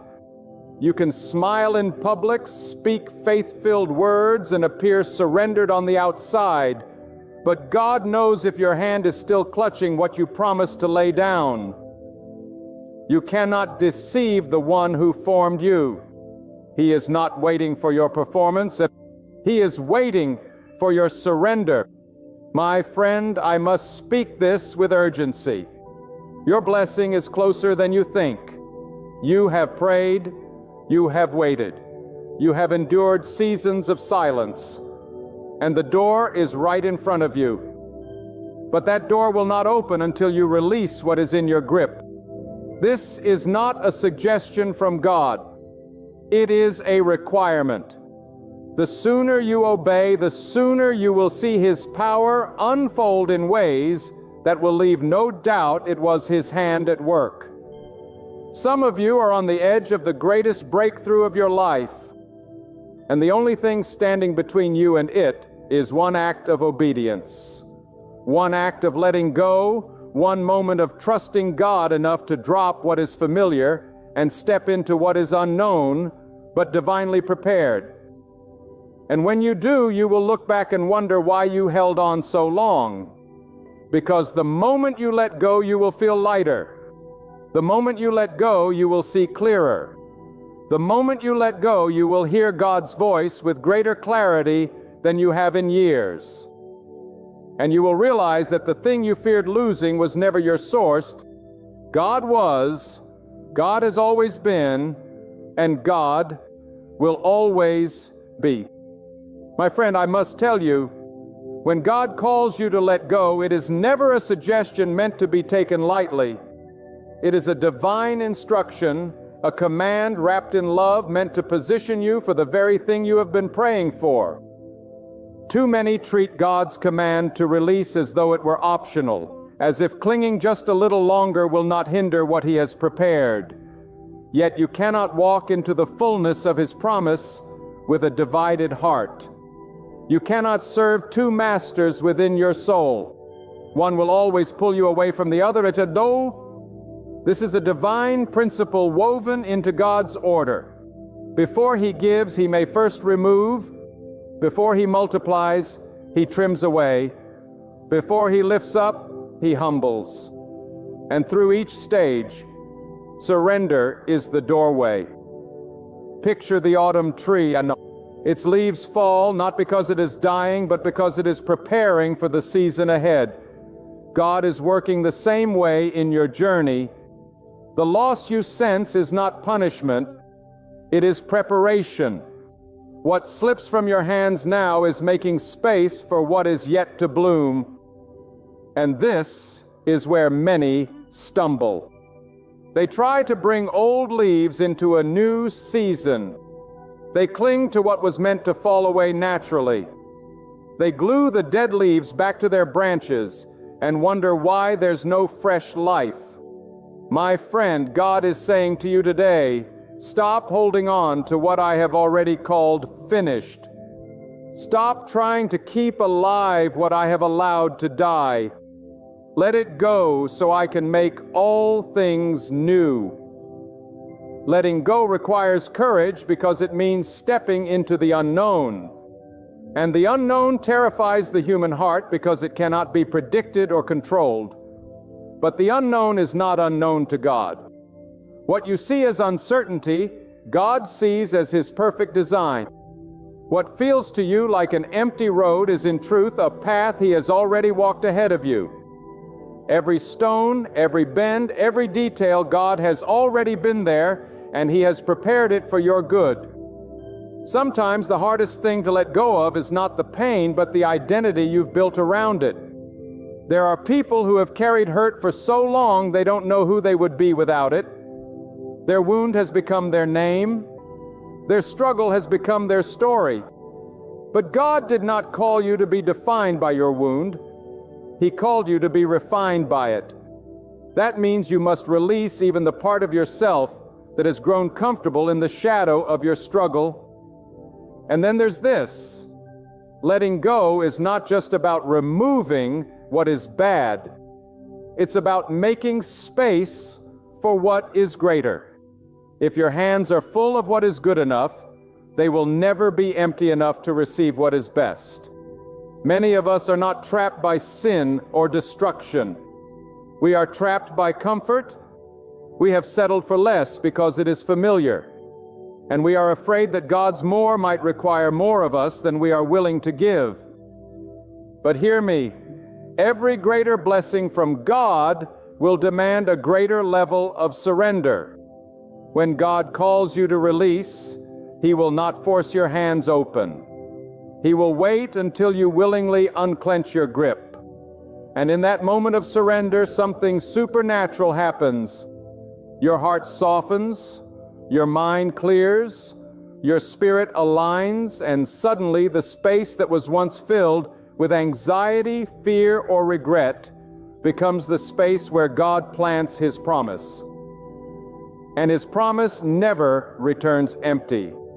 Some of you are standing at a spiritual crossroads right now. On one side is the familiar, the things you've always known, the patterns you've always followed, the safety net you've built for yourself. On the other side is the unknown, the territory you've never walked, the blessing you've never tasted, the level of freedom you've never experienced. And between the two stands God's voice saying, "Choose. Will you trust me enough to let go of the familiar and step into the future I have for you?" Letting go is not just an act of faith. It is an act of war against every lie that says you will not survive without what you are releasing. That is the enemy's greatest tactic, to convince you that the thing holding you back is actually holding you together. He will whisper that if you let go, you will fall apart. But God says, if you let go, I will hold you together with my own hands. And there is no safer place to be than in the hands of the one who formed you. It is better to walk into an uncertain future with God than to remain in a certain prison without Him. The walls you think are protecting, you may actually be keeping you from the very thing you've been praying for. Some of you have been asking God to open doors, but you are still sitting in a locked room with the key in your hand. The key is obedience. The door is letting go. The freedom is on the other side. And remember this, when God tells you to release something, He is not subtracting, He is multiplying. God never leaves His faithful people in deficit. Every time you put something down for His sake, He replaces it with something better. Sometimes not immediately, sometimes not in the way you expect, but always in the way that is best for you. That is why you must learn to trust His character, even when you cannot trace His plan. You may not feel ready. You may not feel strong enough. You may think, I can't do this yet. But strength is not the requirement. Willingness is. God supplies the strength. Once you take the step, the moment you open your hands, you will find His strength already waiting to fill them. And that is when you will see that the act of letting go was never about loss. It was about making room for God's glory to fill your life in ways you could not imagine. My friend, there comes a point when holding on costs more than letting go. There comes a moment when what you are clutching so tightly is no longer a comfort but a chain. And the longer you hold it, the deeper it wraps itself around your life. Until one day you realize you have been dragging it through every prayer, every opportunity, every blessing that tried to reach you. That is why God in His mercy will sometimes allow you to feel the weight of what you're carrying. Not to crush you, but to convince you it's time to release it. When God calls you to let something go, it is not a random demand. It is targeted. It is precise. It is because that thing, whether a relationship, a habit, a thought pattern, or a fear, is standing directly between you and the next move He has for your life. God will never compete with your idols. He will never force His blessings to sit alongside what He has declared unclean for your future. If you want His best, you must be willing to drop what is less. Too often we pray for the blessing without preparing for the sacrifice it requires. We want the harvest without the plowing. We want the crown without the refining fire. But God does not work that way. Before He trusts you with increase, He will test your willingness to obey. And the test is rarely in abundance. It is in release. Can you let go when everything in you wants to hold on? Can you trust His plan when yours is falling apart? Can you believe that losing this thing is not the end, but the beginning of something far greater? God's blessings are not just about giving, they are about transformation. And transformation always involves removal. Think of a sculptor. The beauty of the statue comes not from adding more clay, but from chipping away what does not belong. God is sculpting you right now. Every cut, every chip, every moment of letting go is shaping you into who you need to be to carry the weight of His promise. If you resist the chisel, you resist the masterpiece. And let me tell you something, God will not bless you in a way that competes with His voice in your life. If the thing you are holding on to is louder than His guidance, He will not hand you the blessing until you quiet the noise. Sometimes letting go is not just about releasing physical things. It's about silencing the influences that drown out His direction. That may mean stepping away from certain people, certain environments, or certain habits that keep your mind cluttered and your heart distracted. One of the greatest lies the enemy tells is that letting go will leave you with nothing. But with God, nothing is never nothing. In His hands, emptiness becomes fullness, loss becomes gain, and surrender becomes victory. God specializes in taking what seems empty and filling it to overflowing. The widow who thought she had only a little oil discovered that in God's hands, that little became more than enough. That is the God you serve, the one who turns release into abundance. But here's the truth. Letting go is not something you do once and never face again. It is a posture, a way of living. Because as God takes you from glory to glory, each new level will require a new surrender. The things that were permissible in your last season may be a hindrance in your next. This is why you must stay sensitive to His voice, always ready to lay down whatever He points to without delay and without debate. Delay is dangerous. Every day you hold on to what God has told you to release. You give the enemy more time to use it against you. That bitterness you carry will grow roots. That fear you entertain will build walls. That toxic connection you maintain will pull you further from where you are meant to be. What you tolerate will eventually dominate. This is why God's command to release is always urgent. It is His way of protecting you from a future trap you cannot yet see.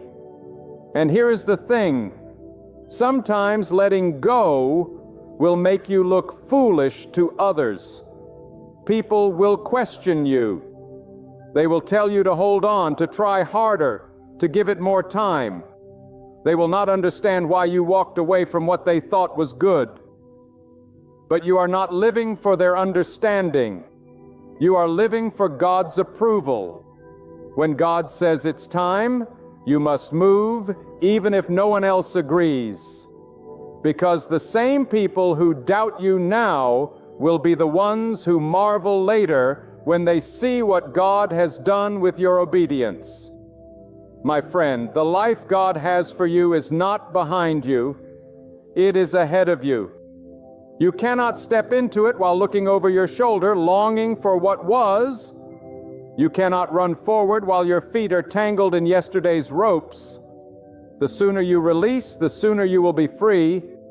And freedom is not just the absence of chains. It is the ability to move without resistance in the direction God is calling you.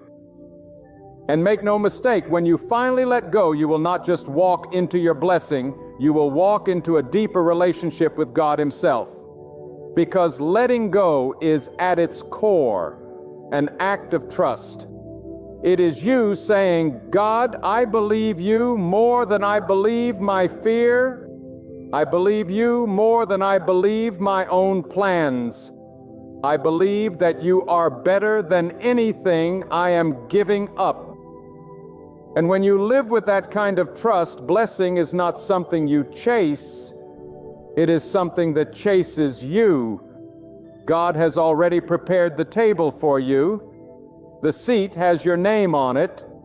The feast is ready. But you cannot sit down carrying the baggage of what He told you to leave behind. You must come empty-handed, ready to receive what only He can give. And when you do, you will see that every release was worth it. Every tear, every sacrifice, every moment of uncertainty will pale in comparison to the joy of walking in His promise. My beloved, when you truly trust in God, you understand that nothing in your life is random. Every delay, every detour, every closed door, and even every disappointment is woven into the perfect design of His wisdom. God does not make mistakes. If He has withheld something from you, it is not because He has forgotten you, but because He is protecting you, preparing you, and positioning you for something far greater. Sometimes what you thought was a rejection is actually God's redirection toward your true destiny. Do not measure your life by the present moment alone. What you see now is only one frame of the picture, but God sees the entire masterpiece. The path may seem crooked to you, but from the perspective of the Almighty, it is perfectly straight, leading exactly where He intends. You may not understand why certain people left, why certain prayers seem unanswered, or why certain doors remain shut. But if you knew what God knows, you would thank Him for every no and every delay. There are times when God hides you in the shadows to protect you from dangers you cannot see. Just as a gardener covers a seed in the soil before it bursts forth into the light, God sometimes covers you in seasons of obscurity so your roots grow deep before your life blooms. Do not despise these hidden seasons. They are not punishment. They are preparation. The fruit is always worth the waiting when God is the one growing it. And remember this: when God begins to open the way, no force in the heavens or the earth can stand in His path. The mountains you feared will flatten. The rivers you thought you could not cross will part. And the enemies that surrounded you will be scattered. God is the master of turning impossibilities into testimonies. He can transform the very thing that threatened to destroy you into the very thing that will promote you. So keep walking with your head lifted high. Speak words of faith, not fear. Stand firmly in trust. For the same God who controls the rising of the sun and the setting of the moon is the same God who holds your future. He has never failed, and He will not begin with you. When God places you in a season of waiting, it is not because He has forgotten you. It is because He is preparing you. Preparation is not punishment. It is the process by which God strengthens your faith, sharpens your vision, and aligns your steps with His perfect will. You may look around and see others moving ahead, receiving breakthroughs, living the life you've been praying for. But God says, "Be still and know that I am working in ways you cannot yet see." Just because you do not see movement in the physical does not mean nothing is happening in the spiritual. In fact, the greatest works of God are often done in silence, in the hidden places where only He can see. Understand this: every delay from God is divine protection. There are doors you think you're ready to walk through, but God knows what's on the other side. He sees the traps, the betrayals, the burdens that would crush you if you entered too soon. That is why He will close some doors no matter how hard you knock. And He will open others only when your heart, mind, and spirit are ready to handle them. His timing is not slow. It is perfect. If He is making you wait, it is because He is preparing something greater than what you asked for. The enemy wants you to mistake waiting for abandonment. But the truth is, God's presence is strongest in those moments when you feel nothing is changing. The seed does not sprout the moment it is planted. It must remain hidden in the dark soil, watered by faith and patience, until the right time comes for it to break through the ground. You are that seed. God has planted you in the soil of His purpose. And though you feel buried, you are not buried to die. You are planted to grow. So do not let impatience push you out of God's plan. Do not let frustration make you settle for less than what He has prepared for you. If you move before His appointed time, you will carry burdens you were never meant to bear. But if you wait upon Him, you will rise with strength you never knew you had.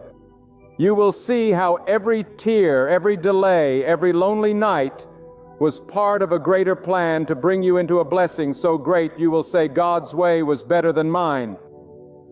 My beloved, understand this. Every delay you face, every door that seems closed, every moment that feels like a dead end is not a sign of God abandoning you. It is a sign of God repositioning you. You see, when God is working behind the scenes, He is not rushing according to your clock. He is orchestrating according to His perfect plan. What you perceive as silence is not the absence of God. It is the stillness before His move. Just like a seed buried deep in the soil seems lifeless, you too may feel hidden, but in that hidden place, God is nourishing you, shaping you, and preparing you for a breakthrough that will not be small. It will be mighty. Do not be deceived by appearances. The enemy will try to convince you that nothing is changing, but God's power does not operate by human sight. Faith is trusting Him when the evidence is invisible. God does not need visible progress to fulfill His promise. He speaks and it becomes reality. One command from Him can shift your entire life in a moment. That is why you must keep moving forward even when you see no reason to. The battle is not yours to fight in your own strength. The victory is already written in the unseen by the hand of God. And let me tell you this, the people who underestimated you, the ones who mocked your faith, the ones who thought your prayers were pointless, will one day witness the very thing they said was impossible. For when God decides to honor you, no voice, no force, no power can stop it. God can take the same situation that looked like your downfall and turn it into your elevation. He can use the very stone thrown at you to build your stepping place to the next level. This is why you must guard your heart from despair, because despair blinds you to the movements of God. So I say to you, stand firm. Let your trust be unshakable. Let your hope be anchored in the One who created the heavens and the earth. God has not forgotten you. Every tear you have shed, every night you have cried yourself to sleep, every prayer you whispered when you had no strength left, they have all been recorded by Him. And when the appointed time comes, He will release what He has been preparing for you, and it will exceed every expectation. For God is not just the God of enough. He is the God of more than enough. When God is on your side, every obstacle becomes an opportunity, and every trial becomes a stepping stone. The world may rise against you, but their power is limited. For the One who commands the heavens and the earth has already written your victory. You must understand, and nothing in your life is random. Every delay, every closed door, every unexpected turn is part of God's divine arrangement for your ultimate good. You may feel pressed by the weight of your burdens, but it is often in the crushing that the purest oil flows. God is shaping you, refining you, and preparing you for a position you could never reach without first enduring this season of testing. Do not be deceived by what you see with your eyes. The enemy thrives on illusion, but God works in truth. The storm you are facing is not the end. It is the signal that your breakthrough is near. Even when you hear no answers, God is moving. Even when you see no signs, God is arranging. Even when you feel no strength, God is sustaining you. The wise do not spend their strength on panic. Instead, they bow low with patience, surrendering to the timing of the Almighty. Never forget this truth. God's silence does not mean His absence. Waiting is never wasted time. It is the hidden workshop where destiny is shaped. Every whispered prayer, every tear that falls, every step taken in faith is seen, gathered, and remembered by God. Then comes the appointed hour when blessings pour out in such measure they eclipse the pain you once carried. You will stand in wonder, recognizing that every restless night and every lonely path was worth it, because God was designing something beyond your wildest imagination. So protect your heart.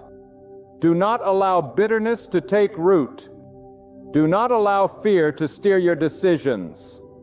Do not allow doubt to shout louder than the faith inside you. The very God who split the sea for His children, who shone light into the darkest night, is the same God walking with you now. He has not left you. He has not ignored you. And He will never fail you. Hear me right now.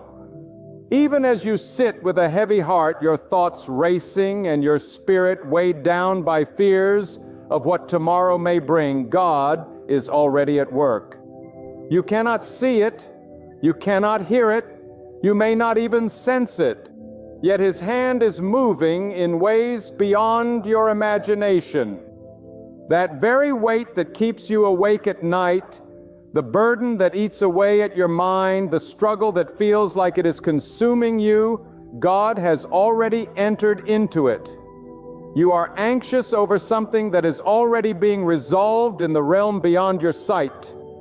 You are restless over a fight that has already been won by the silent strength of His power. We live in a world that demands evidence before it will believe, but God declares, believe first and then you will see. While you pray from a place of desperation, He is creating a path where none seemed possible. While you drown in the what-ifs, God is establishing the it is finished. Your eyes may perceive disorder, but His plan is unfolding in perfect alignment. Your ears hear the noise of uncertainty, but His whisper has already declared victory. You think the clock is running out, but with God there is no deadline that can stop His hand. You may be thinking, but I can't see any change. That's because God often works in the unseen first. The seed is planted deep in the soil where no one can see it, but that doesn't mean nothing is happening. Under the surface, roots are forming. Structure is being built. The unseen is preparing for the seen. The same is true for your life right now. What you call silence, God calls preparation. What you think is delay, God calls perfect timing. Some of you are so focused on the size of the storm that you've forgotten the one who controls the wind. You look at the waves and think they will drown you. But God is already shifting the winds in your favor. The same God who separated seas, who brought water from rock, who made walls fall without a single touch. He is the same God working in your situation now. Your problem has not intimidated Him. Your tears have not been ignored. Your prayers have not been lost in the noise. Do you understand what that means? It means that before you even formed the words of your request, God already knew. Before the doctor gave you that report, God already had the remedy. Before that betrayal struck your heart, God already had the plan for your healing. Before that financial pressure pressed against your chest, God had already opened the provision. He is not reacting. He is orchestrating. He is not scrambling. He is sovereign. He does not adjust His plan based on your crisis. Your crisis is already part of His plan for your breakthrough. That's why the enemy loves to keep you in fear. Because if you knew how much God is already doing for you, you would stop worrying and start worshiping. Fear blinds you to what God is building. Worry makes you question what God has already confirmed. And doubt insults the one who has never failed.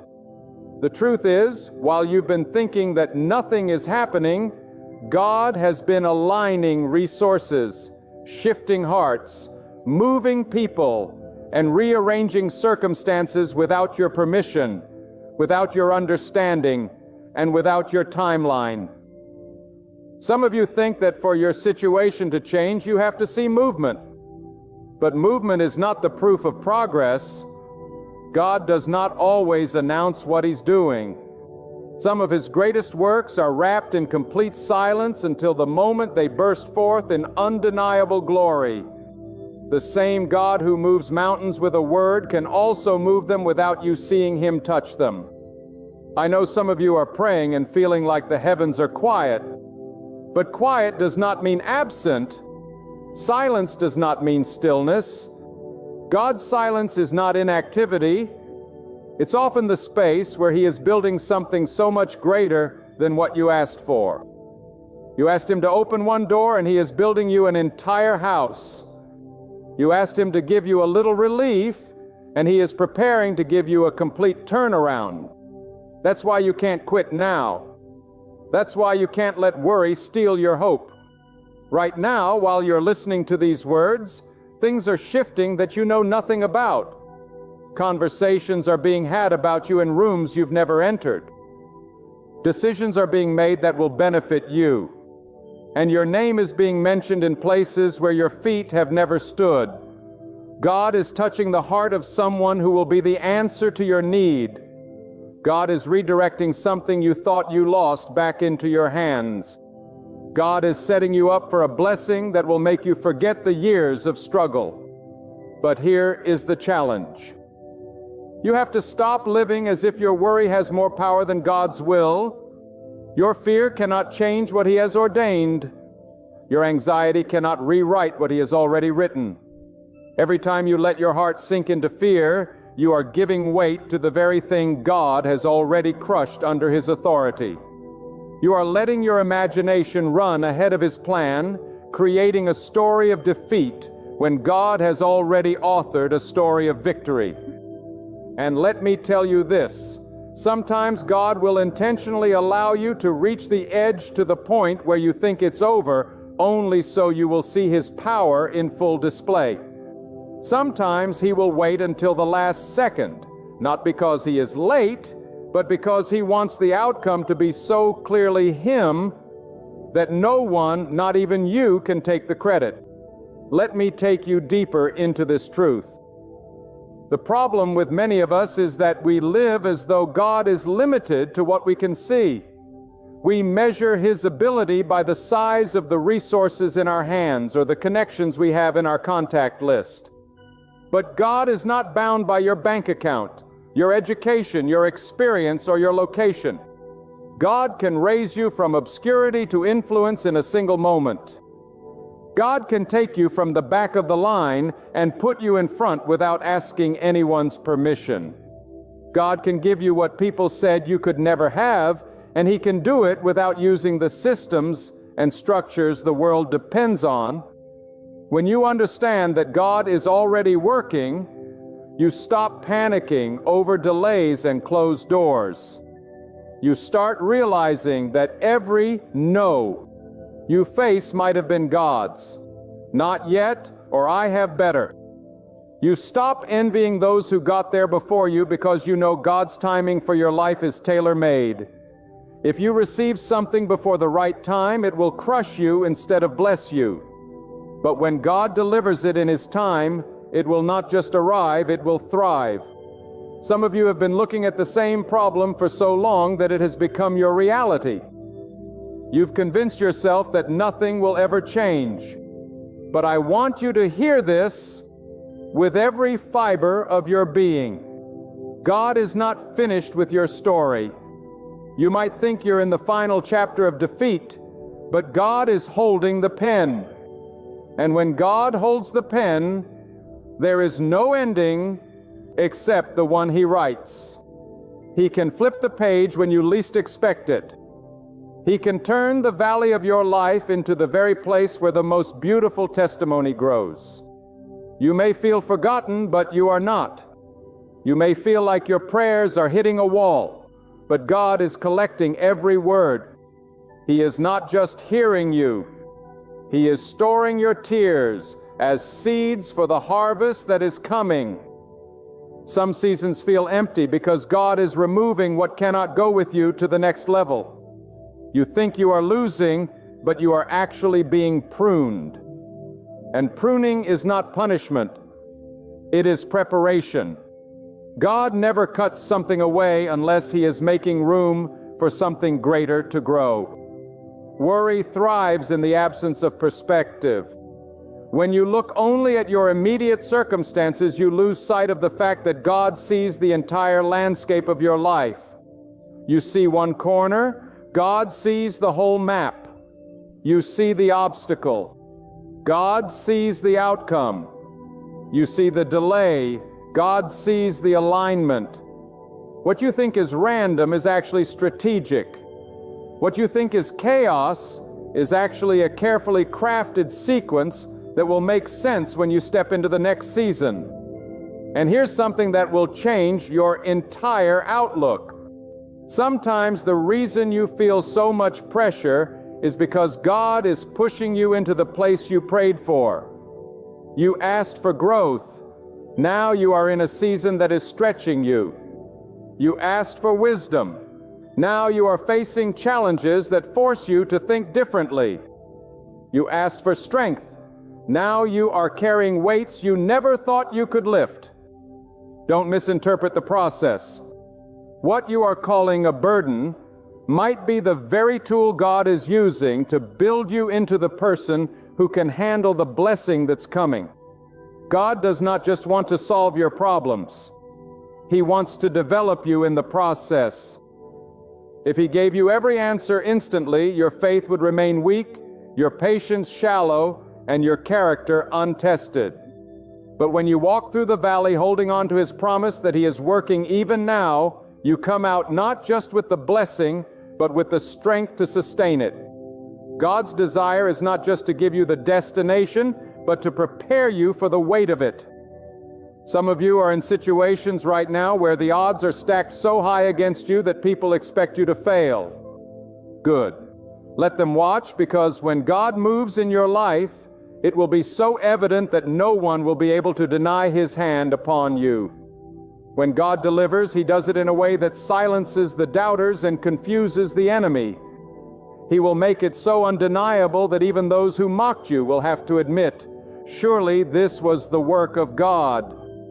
You must also understand that God does not need favorable conditions to bless you. He can bless you in famine. He can promote you in a recession.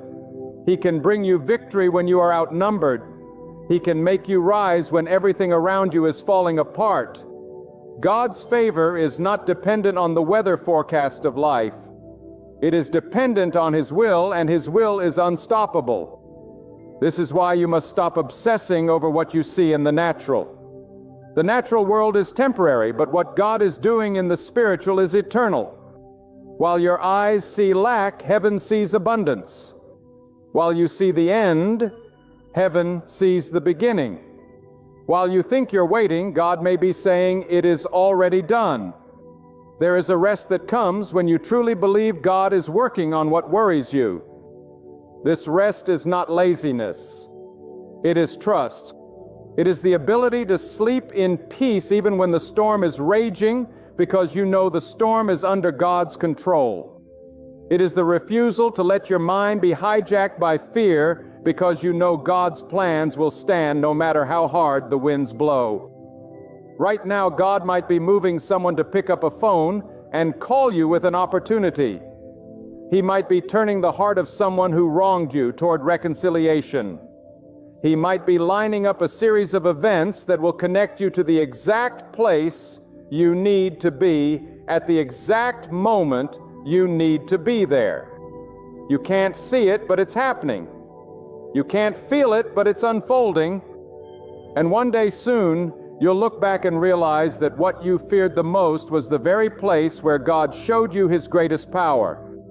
Let me tell you something that will set your spirit free. What worries you right now is not greater than the one who rules over all creation. The situation you call impossible is nothing more than an opportunity for God to display His unmatched power.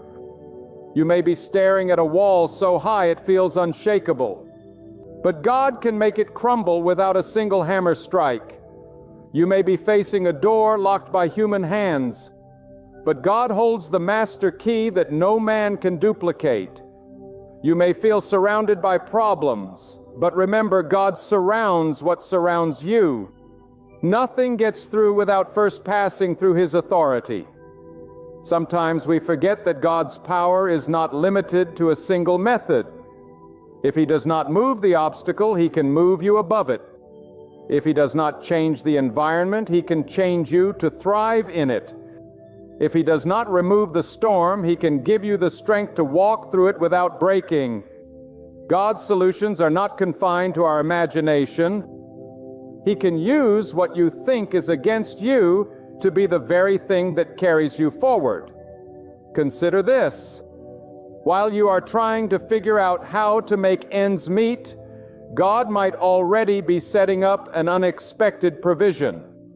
While you are fighting to fix the broken relationships in your life, God might be preparing people you haven't even met yet to love and support you in ways you've never known.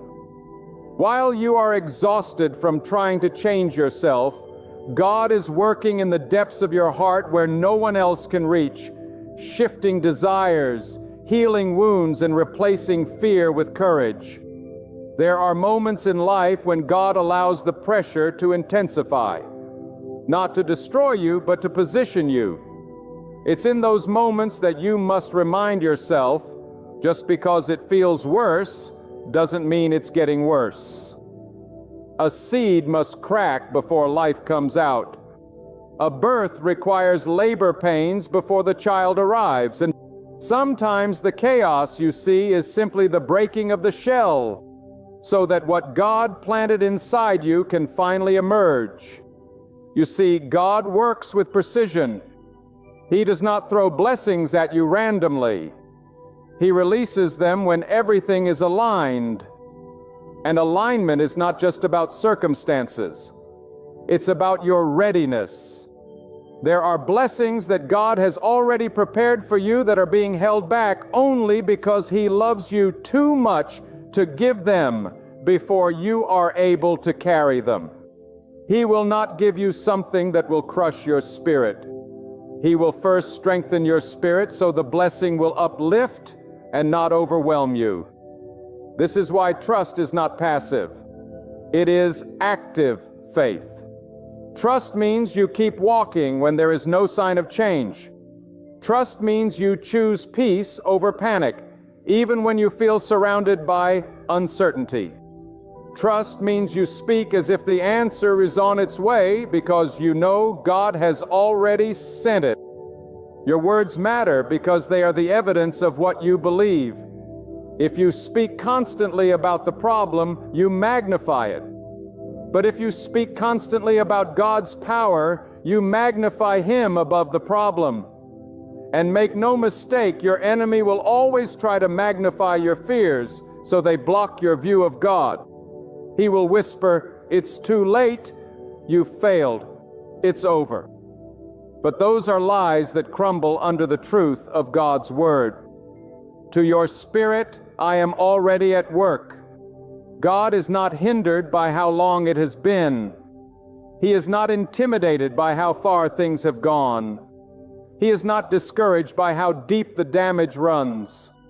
He is the one who can restore years in a single moment, who can rebuild what took decades to destroy, who can breathe new life into something you thought was gone forever. Sometimes God's way of working things out is not to change your situation, but to change your perception of it. The mountain in front of you may not move because God wants you to climb it and see from the top a perspective you would never have gained otherwise. That climb will teach you endurance. That climb will teach you faith. That climb will give you a view of His hand at work that you could not have seen from the valley floor. It is also important to understand that God works beyond your personal desires. He works for the highest good of your life. There are times when what you want and what you need are not the same. And God loves you too much to give you what you want at the expense of what you truly need. You may be worried because you can't have what you prayed for. But if you knew the whole story, you would be thanking Him for protecting you from it. What feels like rejection may actually be divine protection. And here's the thing, God's work in your life is not always going to be visible to those around you. Some of the most powerful breakthroughs are the ones that happen inside you before anyone else notices. When God replaces your despair with peace, when He replaces your fear with unshakable calm, when He takes away the constant anxiety and replaces it with quiet confidence. That is a victory as real as any change in your circumstances.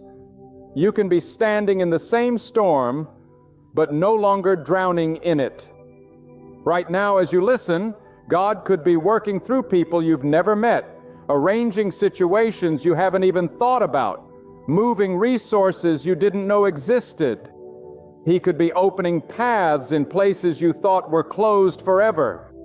He could be stirring in the hearts of others to bless you, defend you, or guide you.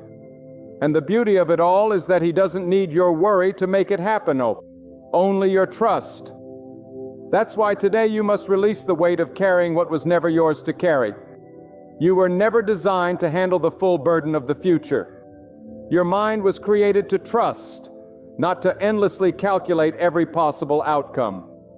God did not call you to live as if the next moment depends entirely on your ability to control it. He called you to live knowing that He has already been there and made a way. When you embrace that truth, something changes. You walk lighter. You sleep better. You stop overthinking every decision. You start to notice small signs of His hand. Conversations that happen at just the right time. Doors that open without you knocking. Opportunities that find you instead of you chasing them. These are not coincidences. They are confirmations that God is indeed already working out what you have been worried about.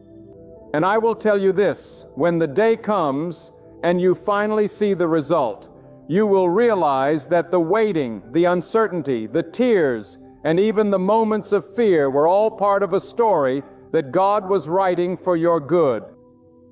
You will see how every delay was protection.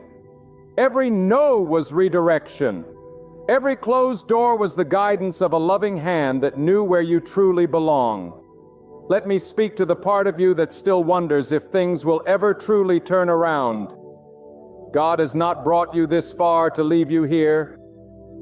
The very breath in your lungs right now is proof that His purpose for you is still alive. If your life was finished, you would not be here. The fact that you are still standing, even after all the nights you thought you wouldn't make it, means that God is still working, still shaping, still unfolding the next chapter you cannot yet see. The truth is, God has been working on your behalf long before you even knew you needed help. Before you faced this situation, He was already setting in place the connections, the opportunities, and the answers that would carry you through it. You may think you are running behind, but in God's timing, you are exactly where you need to be. You are not late, you are in process. And the process is not punishment. It is preparation for the greatness He has already written into your destiny. Sometimes the biggest challenge is not believing that God can do it, but believing that He is doing it right now. We are quick to trust Him for the past and hopeful for the future, but we struggle to see His hand in the present. Yet this very moment, this breath, this heartbeat, this step is part of His plan. The path may feel uncertain, but uncertainty is the stage where faith is proven. And faith is not simply saying God can work, it is living as if He is working. Now I want you to understand that the delays you feel are not evidence of His absence. Often they are evidence of His precision. God does not operate on human deadlines. He does not rush because you are impatient, and He does not stall because you are worried. Every moment is intentional. Every step is measured. He is not scrambling to catch up to your needs. He is ahead of them, arranging the outcome long before you arrive. Think about this. Some of the most life-changing blessings in your future are being shaped right now. But they require certain people to be in the right place, certain events to align, certain doors to be ready to open. If God were to give you the blessing before these pieces were in place, it might fall apart in your hands. But when everything falls into place in God's perfect timing, no one and nothing can take it away from you. That is why you must stop attaching your peace to what your eyes can see. What is visible will try to deceive you. It will insist that nothing is moving, that you are stuck, that your prayers have gone unanswered, yet the unseen realm is full of activity. God is already speaking into the hearts of people you have not encountered yet. He is redirecting events you cannot yet grasp. He is arranging every detail so that when you take the next step, all pieces are set in their rightful place. I know some of you have carried the same weight for years, and weariness has set in. You feel as though you've prayed every prayer, shed every tear, and still nothing has changed. But listen closely. Just because the surface seems calm does not mean the depths are unmoving. The floor of the ocean is always shifting, creating currents that eventually rise to the top. In the very same way, God is stirring currents beneath the surface of your life. One day soon, the stillness will break and the blessing will rise to meet you. And sometimes God's work is not about changing the storm, but changing you within it. You may be asking Him to remove the problem, but He may be using the problem to remove fear, doubt, pride, or dependence on things that cannot sustain you. God's goal is not to give you a fragile peace that crumbles under pressure. He wants to give you a peace so strong that no storm can steal it. Understand this. The very thing you are worried about right now might be the thing that shapes you into the person you are meant to become. If God removed it instantly, you might miss the transformation that comes from walking through it with Him. Worry wants you to believe that this moment will break you. Faith knows that this moment will make you. And when you come through it, you will not only be free from the worry, you will carry a testimony that will strengthen others who are walking the same path. Do not underestimate the power of God's quiet work. Some of the most miraculous changes in your life will not be announced with loud signs or instant shifts. They will come like the dawn, slow but unstoppable. At first, the darkness will seem unchanged. Then a faint light will appear. Then brighter, until suddenly you are standing in the fullness of a new day. That is how God often works. Gently, steadily, and with unstoppable certainty. And when that day comes, you will look back and realize that your worry was wasted energy. You will see that while you were pacing the floor at night, God was setting the table for your victory. You will see that while you were preparing for defeat, God was preparing your breakthrough. You will see that not a single moment of waiting was wasted. It was all building toward this. Right now, I want you to imagine your life as a tapestry. Up close, All you see are tangled threads, knots, and colors that make no sense. That is how your present feels. Messy, disconnected, and confusing. But step back far enough and you will see the masterpiece God is weaving. Every knot, every thread, every color has a place. The dark threads make the bright ones shine. The mistakes you regret, the pain you endured, the waiting you hated, it is all part of the picture He is creating. And when He turns it around for you to see, you will realize it was beautiful all along. And I want you to hear this with the deepest part of your spirit. God is not waiting for the right conditions to act on your behalf. He is the one who creates the right conditions.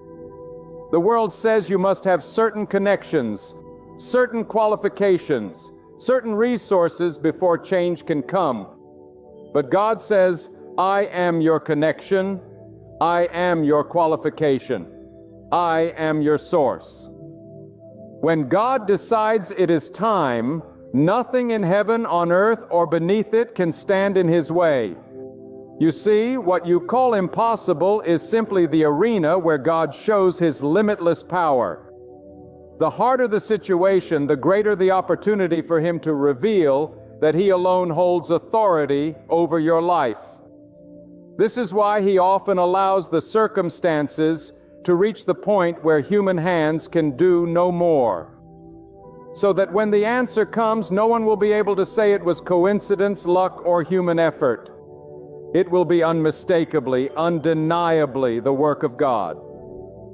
Right now, some of you are asking, why is it taking so long? Why hasn't it changed yet?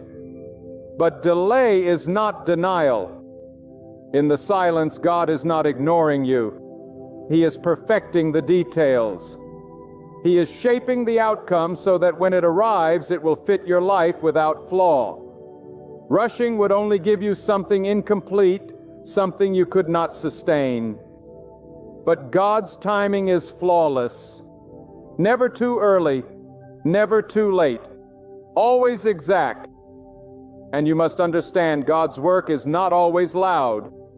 Sometimes it's not earthquakes and lightning. It's the subtle shift of a single conversation, the quiet change in someone's heart, the hidden door that opens without announcement. By the time you see it, the work has already been done. The blessing has already been prepared. You are simply walking into what God finished long ago. Do not let the darkness of this season convince you that God has left you. It is often in the darkest soil that the most powerful seeds are planted. A seed does not see the sun while it is growing roots, but the sun has not disappeared. Likewise, you may not feel the warmth of change yet, but that does not mean the light is gone. God is rooting you deeper so you can rise stronger. And here is something that will set you free from fear. God is not only working on the problem, He is working on you. He is building your capacity to handle what you are asking for. He is strengthening your character, sharpening your discernment, teaching you to trust Him without conditions. Because when the answer comes, it will not just be about what you receive, it will be about who you have become in the process. Some of you have been in battles that feel unending. You wake up to the same struggles, the same uncertainty, the same unanswered questions. But battles are not signs of abandonment. They are often signs of preparation. God will not send you into a fight without already securing the victory. What you are experiencing now is simply the training ground for the territory He is about to give you. Every tear you've shed is watering the ground for the blessing that will soon bloom. You must also realize that the thing you are most worried about might already be solved in ways you cannot imagine. God's solutions are not bound by human logic. If He could part the seas for one people, bring food from the sky for another, cause walls to fall without a single weapon being raised, then what is your situation in comparison? You are not asking too much of Him. You cannot overwhelm His ability. The only thing you can do is limit your belief in what He can do. And belief is not just thinking He can, it is living as though He is doing it now. It is waking up with expectation instead of dread. It is speaking about your future with confidence instead of fear. It is making room in your heart for the blessing before it arrives as if it's already on the way. Because when you live in that posture, you are aligning yourself with the truth of God's promise. He is faithful to complete what He has started. I want you to picture this. God is already ahead of you, clearing paths you don't even know you'll need to walk. He is already behind you, closing doors that would have destroyed you if you entered. He is beside you, steadying you when your steps feel weak. And He is above you, watching over every move, ensuring that nothing reaches you that has not passed through His divine filter of purpose. You may not feel in control right now, and that is because you are not meant to be. Control is an illusion that robs you of peace. The truth is, you are safest when you surrender control to the one who already sees the end from the beginning. When you stop trying to force the outcome, you make space for God to work in ways that will amaze you. And here is what will happen. There will come a moment when the breakthrough arrives and you will realize that the weight you carried for so long has been lifted. The worry that consumed your thoughts will feel so small compared to the magnitude of what God has done. You will stand in awe not just of the blessing itself, but of the way God brought it to you, through doors you never thought would open, through people you never thought would help, through timing you never would have chosen but now know was perfect. That is why you must not give in to fear. Now the story is not finished, while the chapter you are living is not the conclusion. Even now, behind the scenes, God is weaving threads of mercy, protection, provision, and favor into a tapestry you cannot yet see. And when He turns it toward you, every worry will be replaced with wonder, every doubt with praise, every tear with joy. When God decides to lift you, no force in the heavens or the earth can hold you down. You must understand your elevation is not determined by the opinions of people, nor is it controlled by the strength of your enemies. It is decreed in the unseen before it manifests in the seen. When God opens a door for you, it is a door no hand can shut, no tongue can curse, and no enemy can block.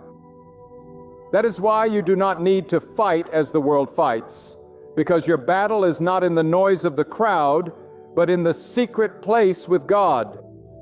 Sometimes God will allow delays not because He is denying you, but because He is protecting you. There are blessings you are not ready to carry yet, and there are positions you must grow into before you can hold them without falling. So do not be disheartened when the answer seems slow. God's timing is not just perfect. It is protective. He is aligning circumstances, removing hidden traps, and building in you the strength to sustain what He is about to release. When you walk with God, you must stop expecting your path to look like everyone else's. He did not create you for comparison. He created you for completion of His purpose. Some will rise by connections, others by luck. But you will rise by the command of God.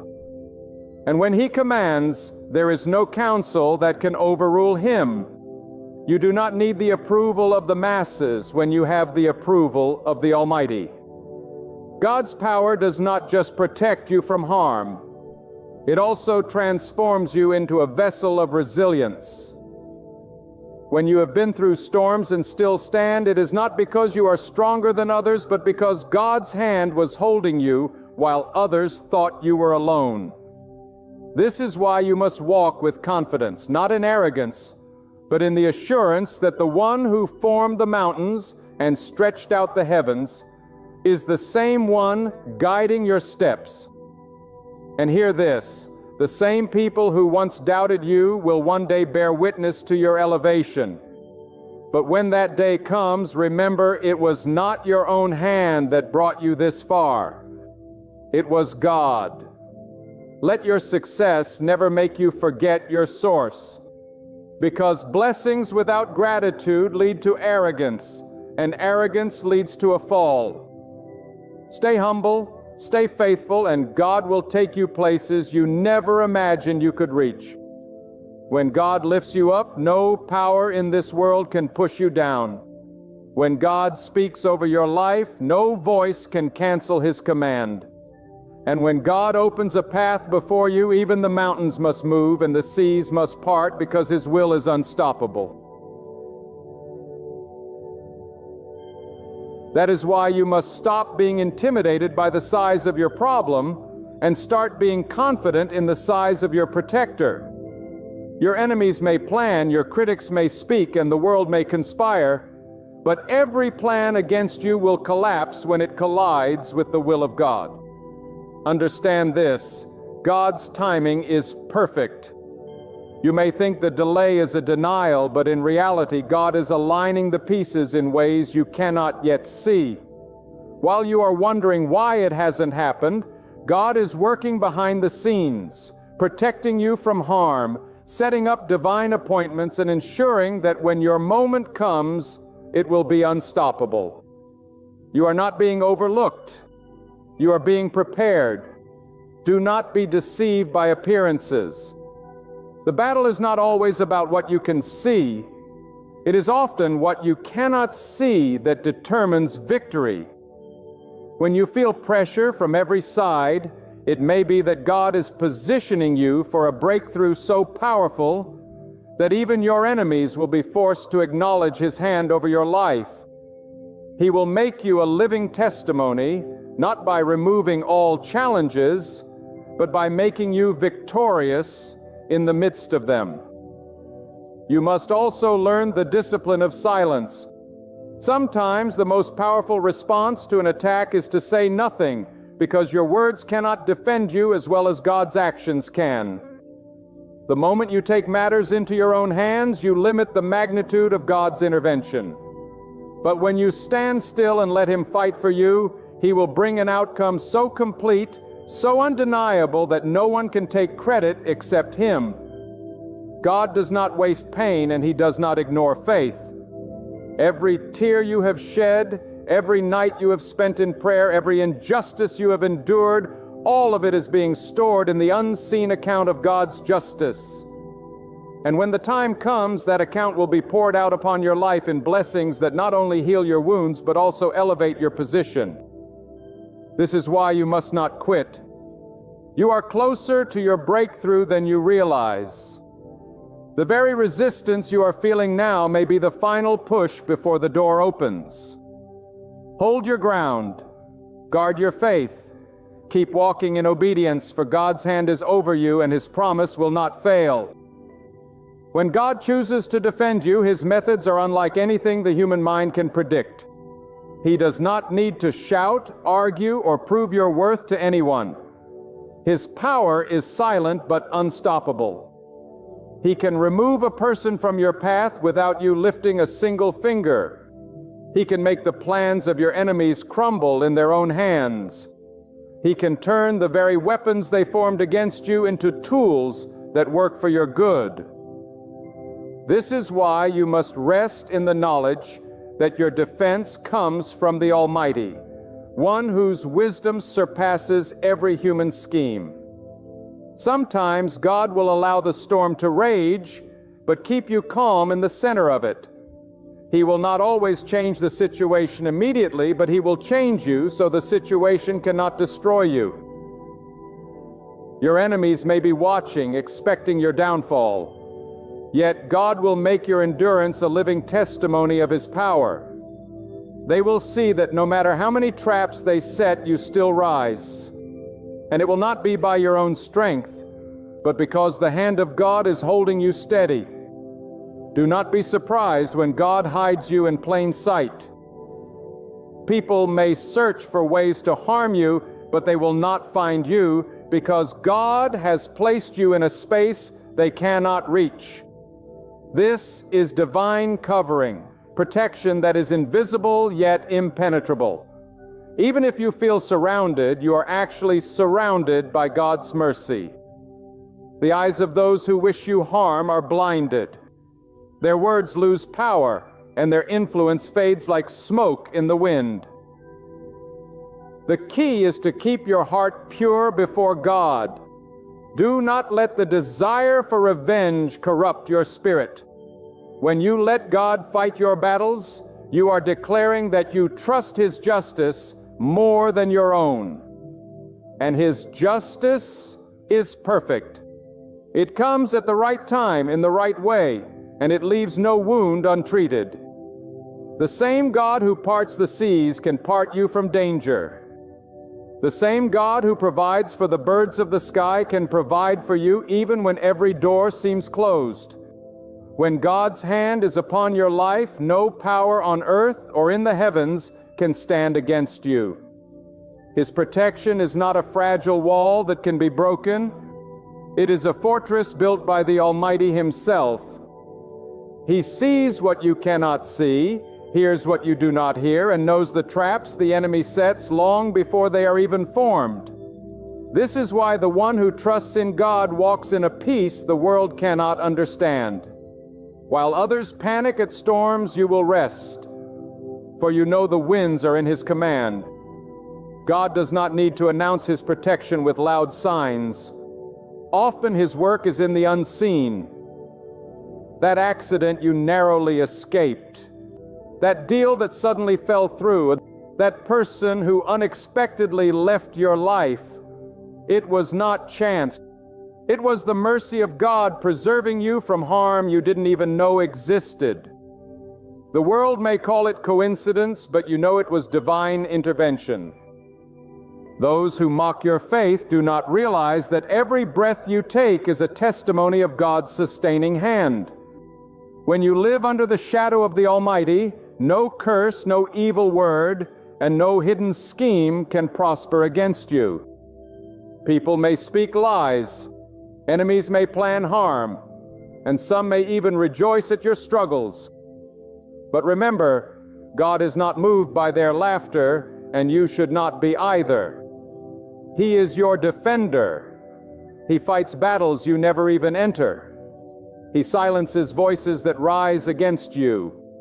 He blinds the eyes of those who wish you harm and opens the paths only you are meant to walk. But you must remain steadfast. God's protection is not for those who run to Him only in crisis, but for those who walk with Him in every season.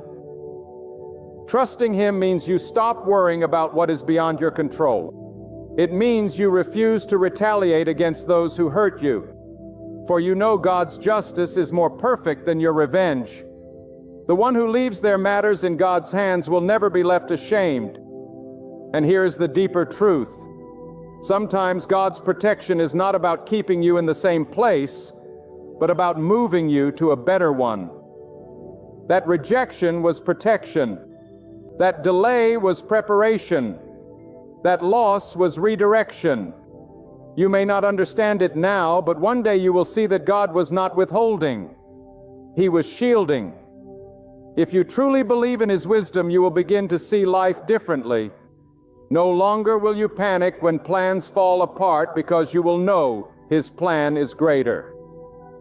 No longer will you fear the unknown, because you will know the one who owns the unknown. And no longer will you be shaken by the actions of people, because you will be anchored in the will of God, which no man can overturn. My beloved, as we close this message, let your heart hold firmly to this truth. God is your ultimate refuge, your unshakable protector, and your unfailing provider. When storms roar around you and enemies plot against you, do not tremble, for the Almighty is greater than every threat. The same God who split the sea for His servants, who brought water from a rock in the desert, who raises the humble and humbles the arrogant, that God is watching over you right now. Do not allow fear to speak louder than faith. Do not be deceived into thinking the darkness has the final word. The power of God is mighty, working in ways beyond what you can perceive. He is arranging blessings quietly, shielding you from unseen dangers, and leading your path toward places where your soul will flourish. Your part is not to win every battle by your own effort, but to remain steadfast in trust. Guard your heart against resentment and let your actions stay pure before Him. As you walk in the light of His direction, even those who rise up against you will stumble and fall. For no human hand can overturn the plan of God. Lift your head with courage. Step forward with the assurance of one upheld by the Creator of heaven and earth. Keep your faith steady, your spirit meek, and your eyes fixed upon His promises. If God is on your side, no force on earth or beyond can prevail against you. And when His appointed time arrives, you will witness how He transforms every trial into victory, every wound into purpose, and every challenge into a testimony. Stand firm, for you dwell beneath the shelter of the Almighty, and in His shadow you are untouchable. There comes a moment in life when the atmosphere shifts, when the burden you've carried for years suddenly feels lighter, when your spirit begins to sense that the season of waiting has finally arrived at its appointed hour. My friend, I declare to you today, prepare yourself for God's favor, for the waiting has come to an end. You have prayed in the darkness. You have wept in the silence. You have walked through valleys where no one else could walk with you. Yet the one who sees all has never taken His eyes off you. And He has decided that this is the moment to release His blessing over your life. For too long you have stood at the threshold, seeing the promise but unable to grasp it. For too long your prayers seem to echo back without reply. But God has been at work in the unseen, aligning circumstances, turning hearts, and moving mountains you never knew were there. Now the spiritual clock has struck its hour. You are not listening to this by coincidence. You are hearing it because the author of time Himself wants you to know delay is no longer your story. The door that stayed shut is about to swing wide open. You may have felt overlooked, as though the blessings of life skip past your house. But hear me, God never forgets the faithful. Even when you thought nothing was happening, the ground beneath your feet was being prepared to hold the weight of what He is about to give you. Sometimes God holds back not because He doesn't want to bless you, but because He wants to strengthen you enough to carry the blessing without breaking. And now He has looked at you and found you ready. Think about this. Seeds don't sprout the moment they are planted. They must be buried in darkness, hidden under the soil, enduring the silent pressure of the earth. But under that soil, something is happening. Roots are growing. Life is forming. And when the appointed season arrives, the sprout bursts forth into the light. That is where you are right now. Your roots have been growing unseen, and God is about to bring you into a season where what He planted in you will be visible to all. You have endured storms that should have destroyed you, but they only drove your roots deeper. You have walked through fire that should have consumed you, but it only refined your character.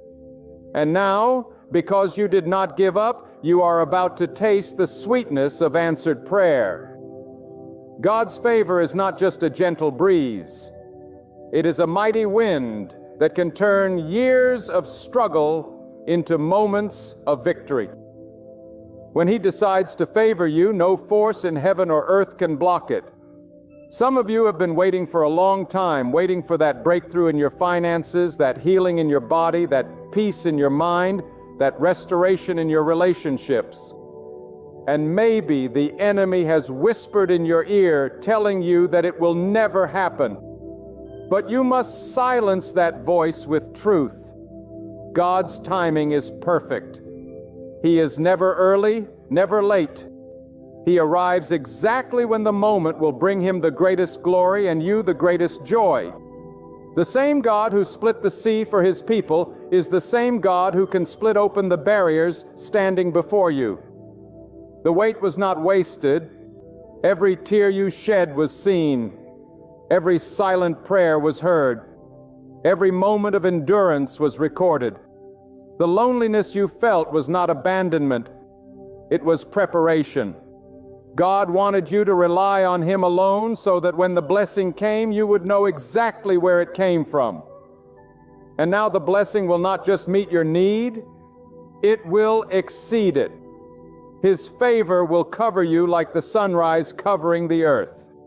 Unstoppable, undeniable, and uncontainable.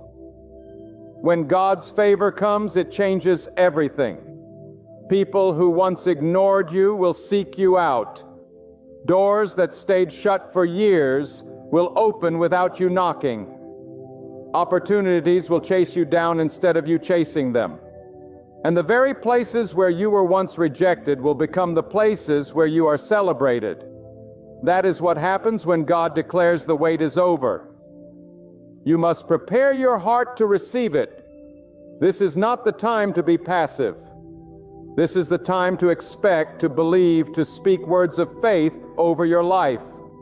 If you are still carrying the mindset of the waiting season, you will miss the opportunities of the favor season.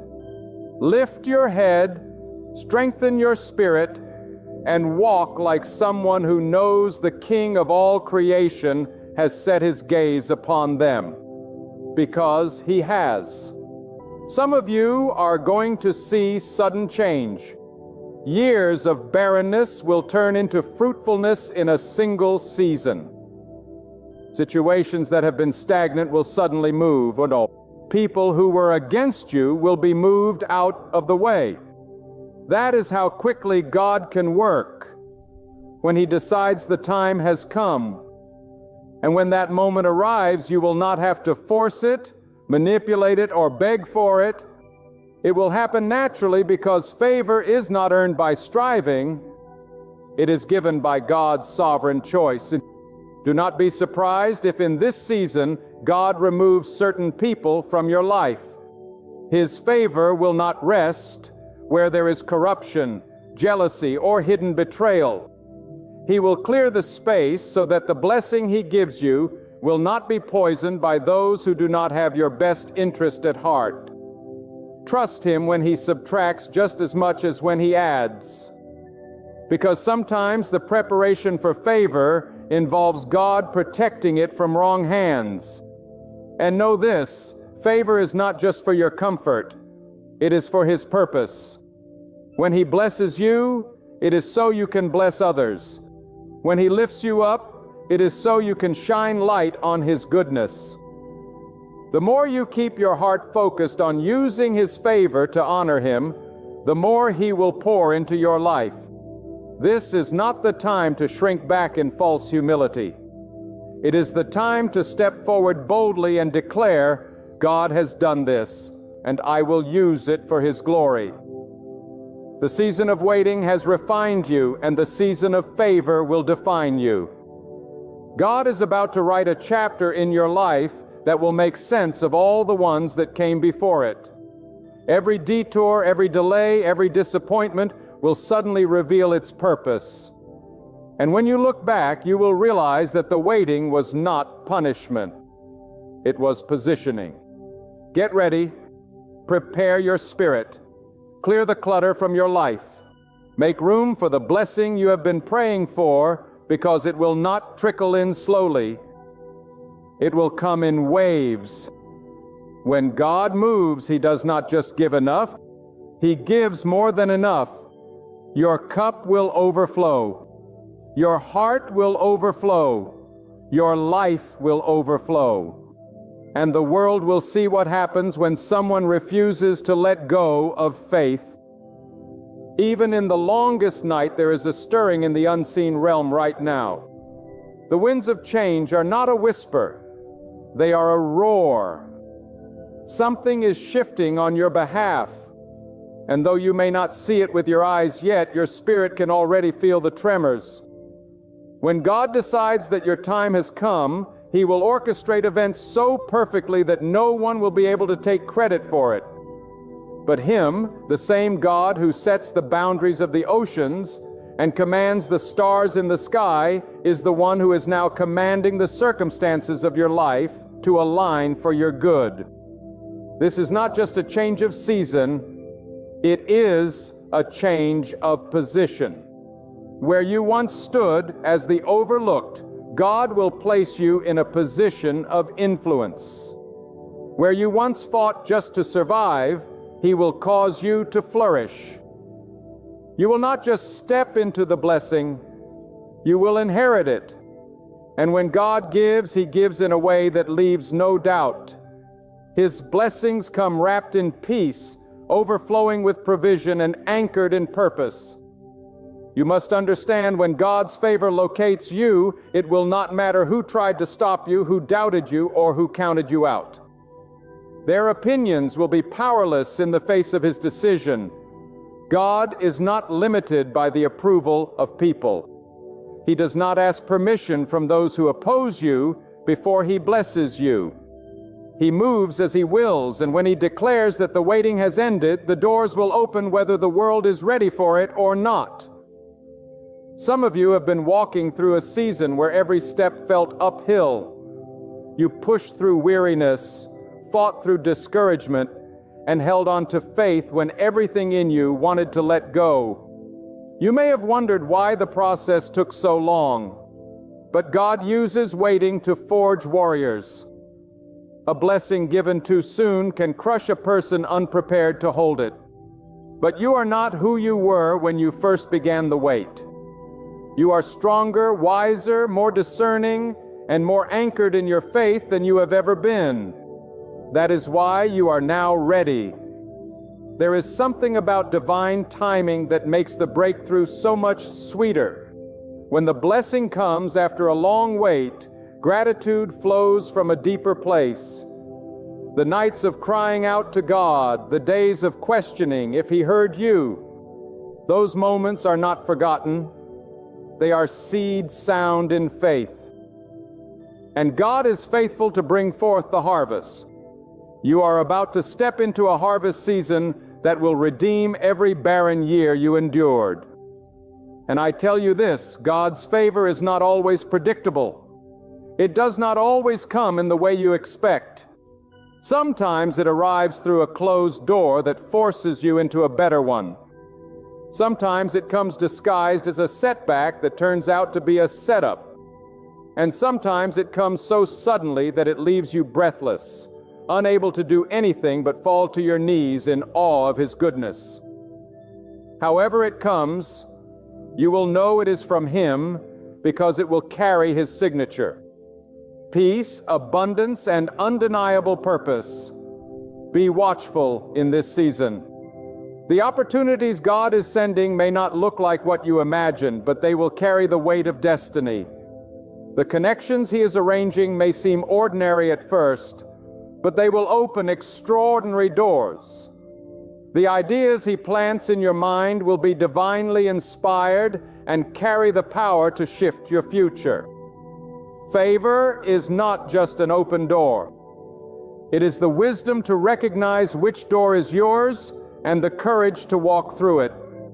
Do not allow fear to rob you in this moment. Fear will tell you that you are not ready, that you will fail, that this is too good to be true. But God has not brought you this far to abandon you now. The same hand that sustained you in the valley will guide you on the mountaintop. The same strength that kept you standing in your weakest moments will carry you when the blessings begin to pour. And make no mistake, when God's favor rests on you, it will attract both support and opposition. Not everyone will celebrate your breakthrough. Some will question it, others will envy it, and a few will even try to sabotage it. But take comfort in knowing this. No weapon formed against you will prosper, when God has declared His blessing over your life. His favor is a shield that cannot be pierced by the schemes of the enemy. This is also the moment to remember that favor is not the end. It is the beginning of a greater responsibility. God's blessings are meant to flow through you, not just to you. The abundance He is releasing over your life is meant to impact others, to heal the broken, to lift the weary, and to shine light into places still covered in darkness. The more you align your blessings with His purposes, the more He will trust you with. So lift your head and open your hands. The season of hiding is over. The season of struggle is passing. The season of divine recognition has arrived. God has called your name. And when He calls, nothing in heaven or earth can keep you in the shadows. The wait is over. Not because you forced it, not because you earned it, but because God, in His perfect wisdom, has declared that the time is now. You will see His hand in unexpected places. You will feel His presence in every decision. You will watch as paths that were once blocked become clear. You will notice that the burdens you carried begin to lift, replaced by a lightness that only comes when the Almighty is carrying the weight for you. This is the reality of God's favor. It does not just change your circumstances, it changes you. And as you step into this new chapter, walk boldly. Do not tiptoe into what God has prepared for you, Claim it with the confidence of one who knows that the Creator of all things has paved the way. Speak life over your steps. Speak abundance over your home. Speak peace over your mind. For God is not just giving you favor for a day. He is setting you on a path where favor will follow you for the rest of your life. There are moments in life when everything you have endured begins to make sense, not in fragments, but as one clear picture. You realize the nights of loneliness, the unanswered questions, the battles no one saw were all part of a divine blueprint. God never wastes your pain, and He never wastes your waiting. The delays you thought were denials were actually protection. The closed doors you thought were rejection were actually redirection. And now you are standing on the edge of a moment when those years will no longer define you. His favor will. God's favor is not just about giving you something you want. It is about positioning you for something greater than you imagined. Favor is the hand of God guiding you into rooms you didn't even know existed. Placing your name in conversations you were never present for and arranging outcomes you couldn't have orchestrated even with all your strength. When God decides to release it, there is no force on earth that can keep it from reaching you. Do not mistake this as an ordinary moment. This is a divine shift. God is not just changing your circumstances. He is elevating your position, expanding your influence, and planting your feet on higher ground. What you are about to walk into is not a coincidence. It is the fulfillment of promises He whispered to you when no one else was listening. And let me tell you, when God moves, He does so suddenly. Years of preparation can be followed by moments of acceleration. What you thought would take decades will happen in months. The blessings you thought would trickle and will pour out like a flood. This is why you must be ready. Not tomorrow, not someday, but now. The favor of God does not wait for you to feel ready. It comes when He says the time is right and you must step into it by faith. Some of you have been praying for change, but deep down you still carry the mindset of your wilderness.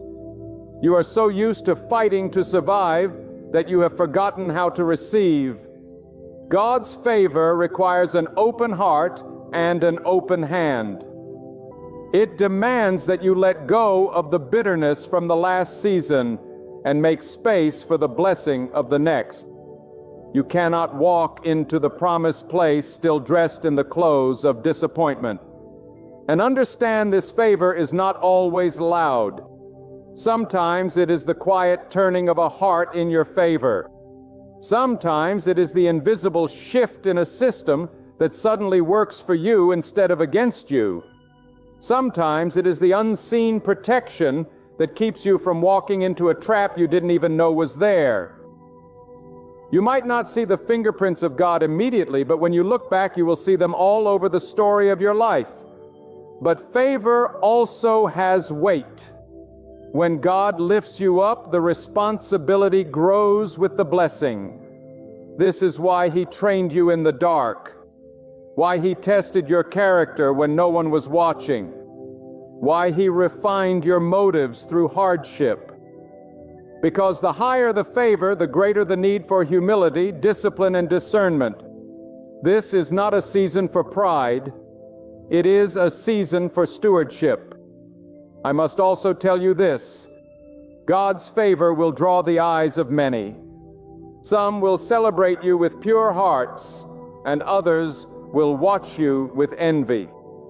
Do not waste time defending yourself against those who question your blessing. You are not obligated to explain what God is doing in your life. Let the results speak for themselves. The same God who is blessing you will also protect you from those who would try to tear it down. This is also the season to release fear of losing what you are about to gain. The God who gives is also the God who sustains. You do not have to hold on with trembling hands, afraid it will slip away. Favor is not fragile. It is anchored in the eternal will of God. What He has appointed for you cannot be taken by anyone else. And what He has placed in your hands will not vanish unless He chooses to exchange it for something greater. In this moment, I want you to recognize that your waiting has built a testimony. Your journey is a living witness that God sees, God hears, and God delivers. And when He places His favor upon you, it will not just bless you, it will inspire faith in others. People will look at your life and say, if God could do it for them, He can do it for me. That is the power of favor. It spreads hope beyond the one who carries it. So, lift your head high. Walk into the days ahead with a steady step and a fearless heart. This is not the end of your story. It is the chapter where everything changes. The wait is over.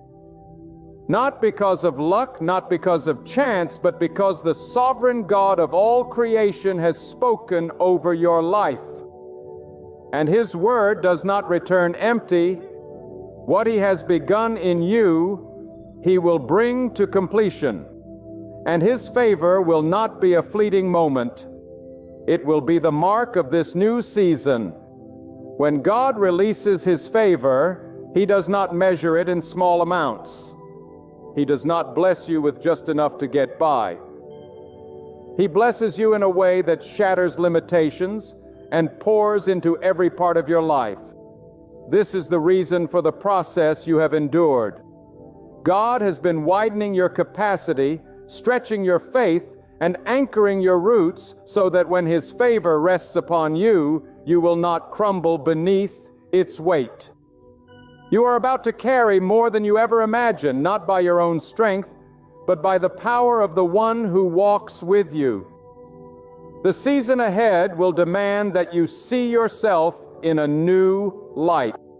You cannot continue speaking words of defeat when God has already declared victory over your life. You cannot go on expecting little when He has prepared the extraordinary. Many miss the fullness of His blessing because they come with a mindset still chained to past struggles. But hear me, you are not the same person who entered the waiting season. You have been transformed, and this transformation has qualified you for what is coming. Do not think of favor as simply material provision or earthly success. The highest form of favor is alignment with God's will. When your steps are ordered so perfectly that even the things that seem to go wrong end up serving your good. It is when peace becomes your anchor, even in the middle of change. It is when wisdom flows into your decisions, when clarity replaces confusion, and when the weight of worry lifts because you know the Almighty is handling what you cannot. You will notice as His favor begins to unfold that the pace of your life will change. Things that took years to move will suddenly gain momentum. Conversations will open, opportunities you did not even ask for. Paths will straighten before your feet, and people will appear in your journey whose presence will be a direct answer to prayers you thought were forgotten. This is not chance. It is the orchestration of the one who sees the end from the beginning. And I tell you this, when God decides it is your time, there is no voice that can overrule Him. People can argue, systems can resist, and circumstances can seem impossible. But His word cuts through every barrier. That is why you must not be discouraged when the enemy tries to create last-minute chaos before your breakthrough. Often the greatest turbulence happens right before the plane lands. The opposition you feel now is not a sign of delay. It is a sign that you are close. Some of you have been living in a state of quiet endurance, doing what you can with what you have, believing in your heart, but feeling invisible in the eyes of others. But God has been watching. He has seen you choose integrity over shortcuts, faith over fear, and perseverance over surrender. And because of that, the reward that is coming is not random. It is tailored for you. It will fit your life so perfectly that you will know without a shadow of doubt that it was designed by His hand alone. When the Almighty chooses to honor your faith, the transformation can be so sudden that even those who doubted you will have no choice but to acknowledge it. This is why humility is essential in this next season. Do not allow the blessing to make you forget the giver. Remember the nights when you prayed with nothing in your hands but faith in your heart. And remember the valleys that taught you how to depend on God's strength. These memories will keep you grounded when the heights of His favor lift you above what you once thought possible. And here is a truth you must hold on to. Favor is not fragile, but it must be protected. Guard your heart from pride. Guard your mind from fear, and guard your environment from voices that would diminish your faith. Not everyone can handle what God is about to do in your life, and that is why He will draw some people closer and remove others. Do not mourn those He moves away. They are being repositioned for reasons you may not understand yet. This is also a season to act with boldness. God's favor is not meant to make you complacent. It is meant to propel you into greater works, higher purposes, and deeper obedience. The doors He opens will require courage to walk through. The opportunities He sends will require faith to embrace. And the influence He grants will require wisdom to use. Every blessing carries a responsibility, and the more you steward it well, the more He will trust you with. So walk with your spirit awake, your eyes open, and your heart ready. You are stepping into a time when the smallest acts of faith can yield extraordinary results. When the seeds you plant will grow faster than you expect, and when every step you take will echo with the assurance that you are walking under an open heaven of favor. This is your time. Not because of what you have done, but because the one who holds all power has chosen to release it to you. And when it happens, do not hesitate. Do not doubt. Do not stand on the edge wondering if you deserve it.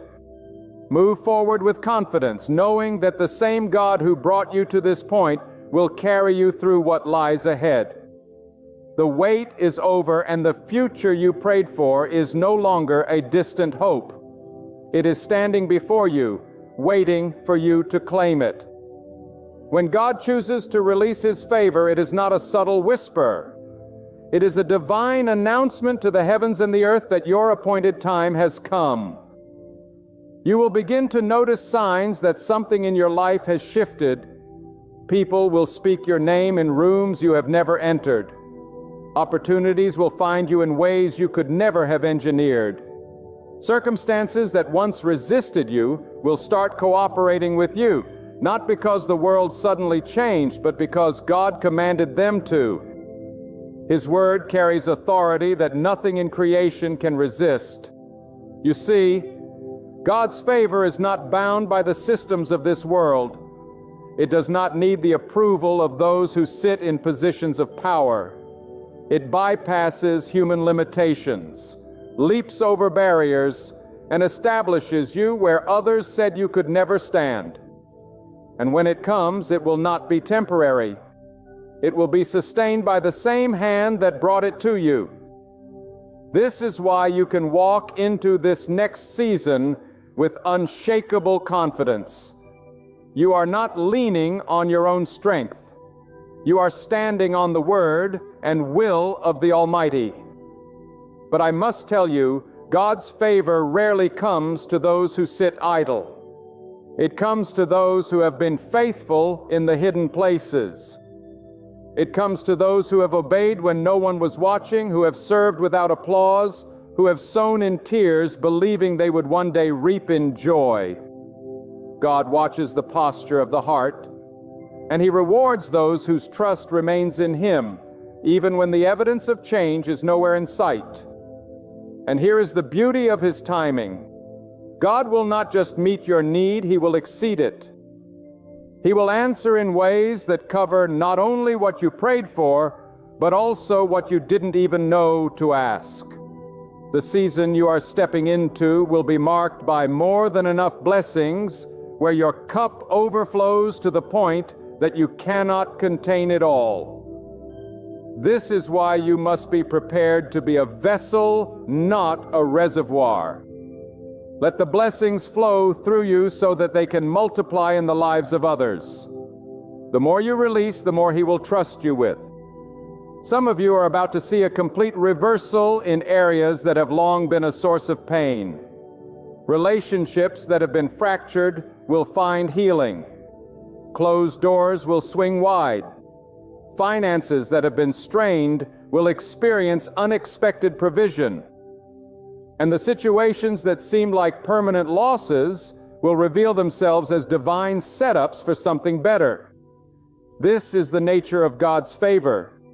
It transforms not only the present but the memory of the past. What once brought you sorrow will become a testimony that inspires hope in others. Be ready also for acceleration. God is not bound by the slow pace of human timelines. He can compress what should have taken years into moments.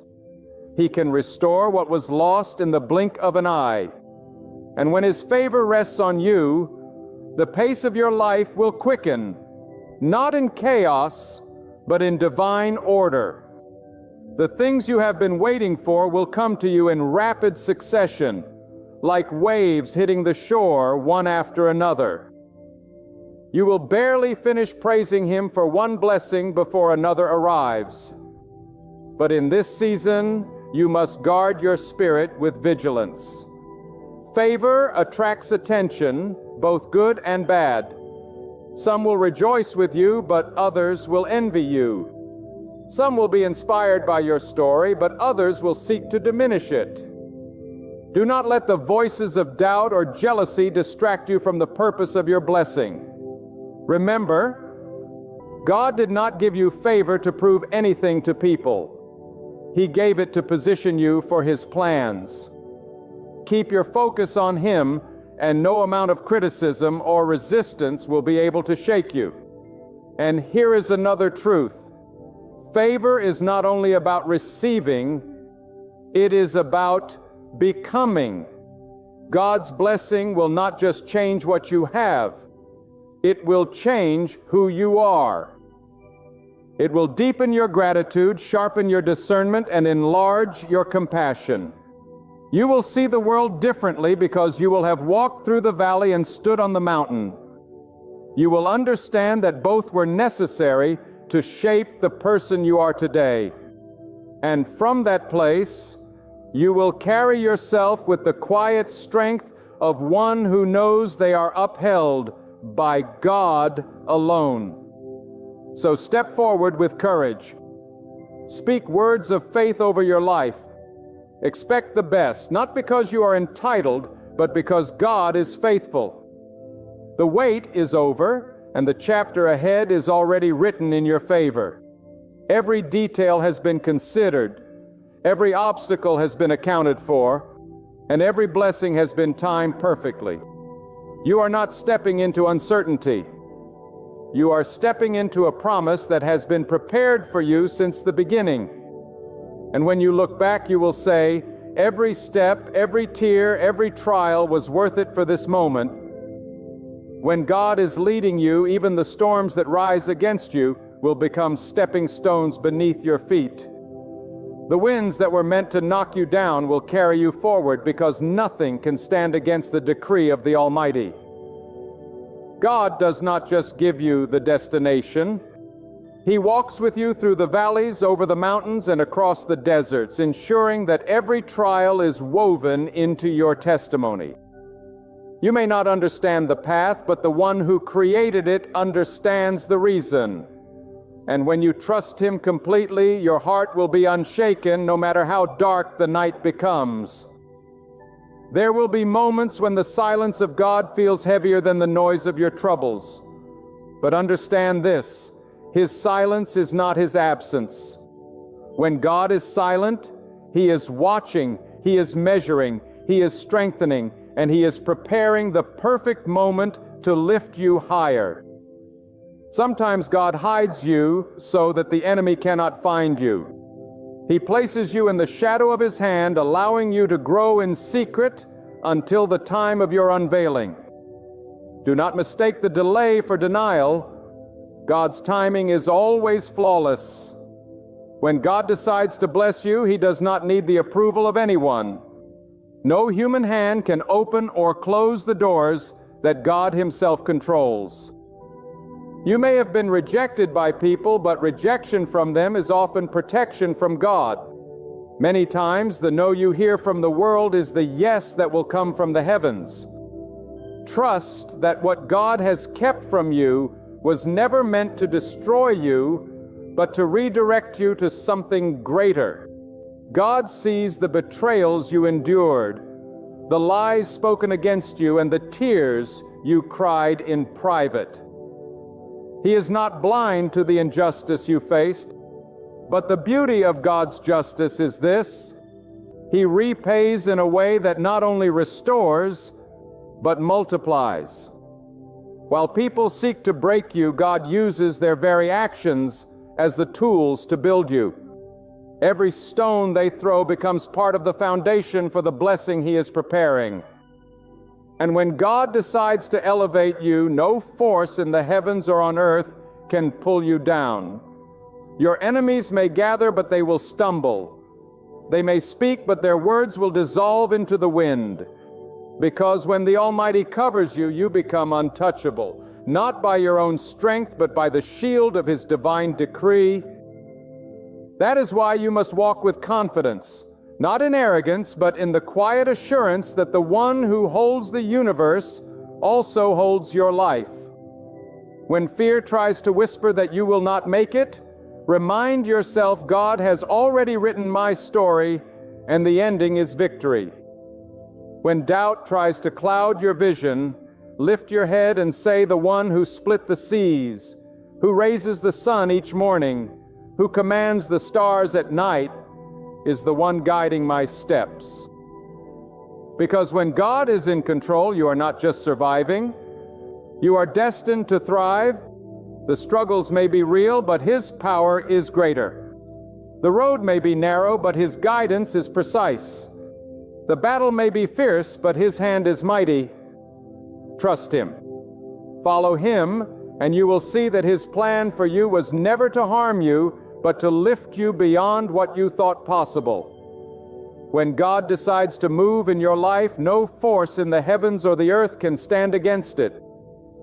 The mountains that looked immovable will tremble at His command. The seas that seemed impossible to cross will split open when He speaks. You must understand, God is not limited by the obstacles you see. He is not hindered by the timelines of men. He is not restricted by what people think is possible. When God says it is, and nothing in creation can undo His decree. Sometimes God will allow you to walk through seasons that test every part of you, not to destroy you, but to prove you, purify you, and prepare you. You may wonder why the road has been so long, why the trials have been so deep, why the delays have been so painful. But hear this. God is shaping something in you that could not be formed in comfort. Diamonds are not made in gentle breezes. They are forged under pressure. Gold is not purified in cold streams. It is refined in fire. And God will use the fire of your trials to bring out the purest version of you, the version that can carry the weight of the blessings He is about to release. Do not be deceived by the silence of God. His silence is not His absence. His delay is not His denial. Many times when you think nothing is happening, God is orchestrating the greatest turning point of your life behind the scenes. The doors that have been shut in your face are only setting the stage for the door that He will open. A door so great that you will understand why every other one had to remain closed. When God lifts a person, no human hand can pull them down. And when God withholds something, no amount of striving can force it into your life. This is why the wise stop fighting for what is not from Him and instead wait for His perfect will. For what God gives, He sustains. What He builds, He establishes. What He blesses, no curse can destroy. So guard your heart in this season. Do not let fear dictate your actions. Do not let bitterness take root because of delays. Keep your trust anchored in God alone. Speak His promises back to Him. Remind your soul of His power and walk as if the breakthrough has already been written, because it has. When God moves, the chains you thought were permanent will break suddenly. The people who look down on you will watch as He elevates you. The situations that seemed impossible will shift in a moment, and you will know without a shadow of a doubt that it was the hand of God and God alone that did it. My beloved, when the weight of life presses heavily upon you, when the storms rise and the winds howl, there is one truth you must never forget. God is still in control. Your situation does not define the power of God. Your pain does not limit the plan of God. And your enemies do not hold the keys to your destiny. God alone is the owner of the heavens and the earth. He has written your story before you were even placed in your mother's womb. And nothing in this world can erase the words He has spoken over your life. Do not measure God's greatness by the size of your trial. God is not intimidated by the obstacles before you. What you see as a dead end, He sees as a doorway. What you call impossible, He calls already done. Many times we are tempted to think, I am forgotten, my prayers are not heard. But the truth is, every tear you have shed has been counted. Every sigh of your heart has been recorded. And every moment you felt alone, God was closer than your own breath. God allows the darkness not to destroy you, but to teach you that the light you carry inside is far greater than any shadow outside. The valley you walk through is not the end of your journey. It is the training ground where God shapes your faith, strengthens your patience, and builds your resilience. If you only receive blessings without trials, you would never know the depth of His mercy or the greatness of His power to rescue. Some of you right now are in a season of waiting. You have prayed, you have worked, you have knocked on doors, but nothing seems to move. Understand this: delay is not denial. God's silence is not His absence. Sometimes He withholds what you think you need because He knows it will harm you. Sometimes He delays what you are asking for because He wants to give you something far greater than you imagine. And when God moves, He moves in a way that leaves no doubt that it was Him. He will open doors no one can shut. He will send help from places you did not expect. He will cause people to bless you who once ignored you. He will turn situations around so quickly that you will stand in awe and say, "This is the work of God alone." But you must be ready. God does not place His treasures in careless hands. He does not pour His blessings into hearts that are filled with arrogance or ingratitude. If you want God to trust you with more, you must prove faithful with the little. If you want Him to lift you higher, you must bow lower in humility before Him. The higher God takes you, the more deeply your roots must be planted in obedience, patience, and gratitude. And hear me, your enemies, no matter how loud, cannot stop the will of God. Their words may try to wound you. Their actions may try to block you, but they cannot override what God has decreed. When God says, "Be," it will be. When He commands the seas to part, they will part. When He orders the storm to be still, it will fall silent. So do not fear what man can do. Fear only losing your connection to God. Fear only turning your heart away from the one who holds your soul. For as long as you keep Him at the center, no force on earth or in the unseen can break you. Beloved, as we close this message, remember this: nothing in your life is hidden from the sight of God. Every tear you have shed, every silent cry in the dark, every injustice you have endured has been recorded by the one who never sleeps. He is not absent. He is not indifferent. His timing is perfect, and His wisdom is unsearchable. The trials you face today are not the end of your story. They are the training ground for the destiny He has prepared for you. What may seem like a delay is actually divine preparation. When the Lord chooses to move, nothing in the heavens, on the earth, or beneath it can resist what He has declared. When He unlocks a door, no hand can close it. When He raises you up, no power can drag you down. Do not let fear settle in your soul. Do not let the quiet voice of doubt drown out the call to trust. Hold fast to His promises. Walk in the way He has lit before you. Keep your heart clean in His sight. For God is your defender, your provider, your shield, and your guide. Even in the fiercest storm, He is at the helm, steering you towards safety. So rise with boldness, stand firm in faith, walk with confidence, and know that the Creator of heaven and earth is the very one who carries you in His hand. He will not forsake you, and He will not fail you. Your story is destined for victory, not through your own might, but through His unfailing strength.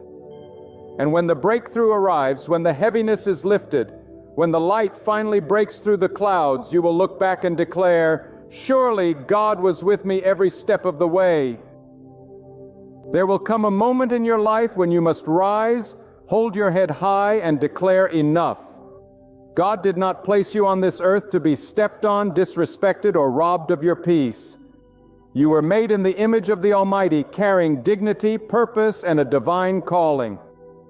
And if you are to walk out that calling, hear me, you cannot allow certain behaviors, no matter who they come from or how close those people are to you, Because the moment you begin accepting what God never asked you to accept, you give others the right to trample on the very blessings He entrusted to you. Some of you are carrying a hidden weight because you have permitted these behaviors to linger around you for far too long. You've told yourself, it's fine. I'll overlook it. I'll just let it slide. But deep inside, you know it is not right. Deep inside, you know this is not God's will for your life.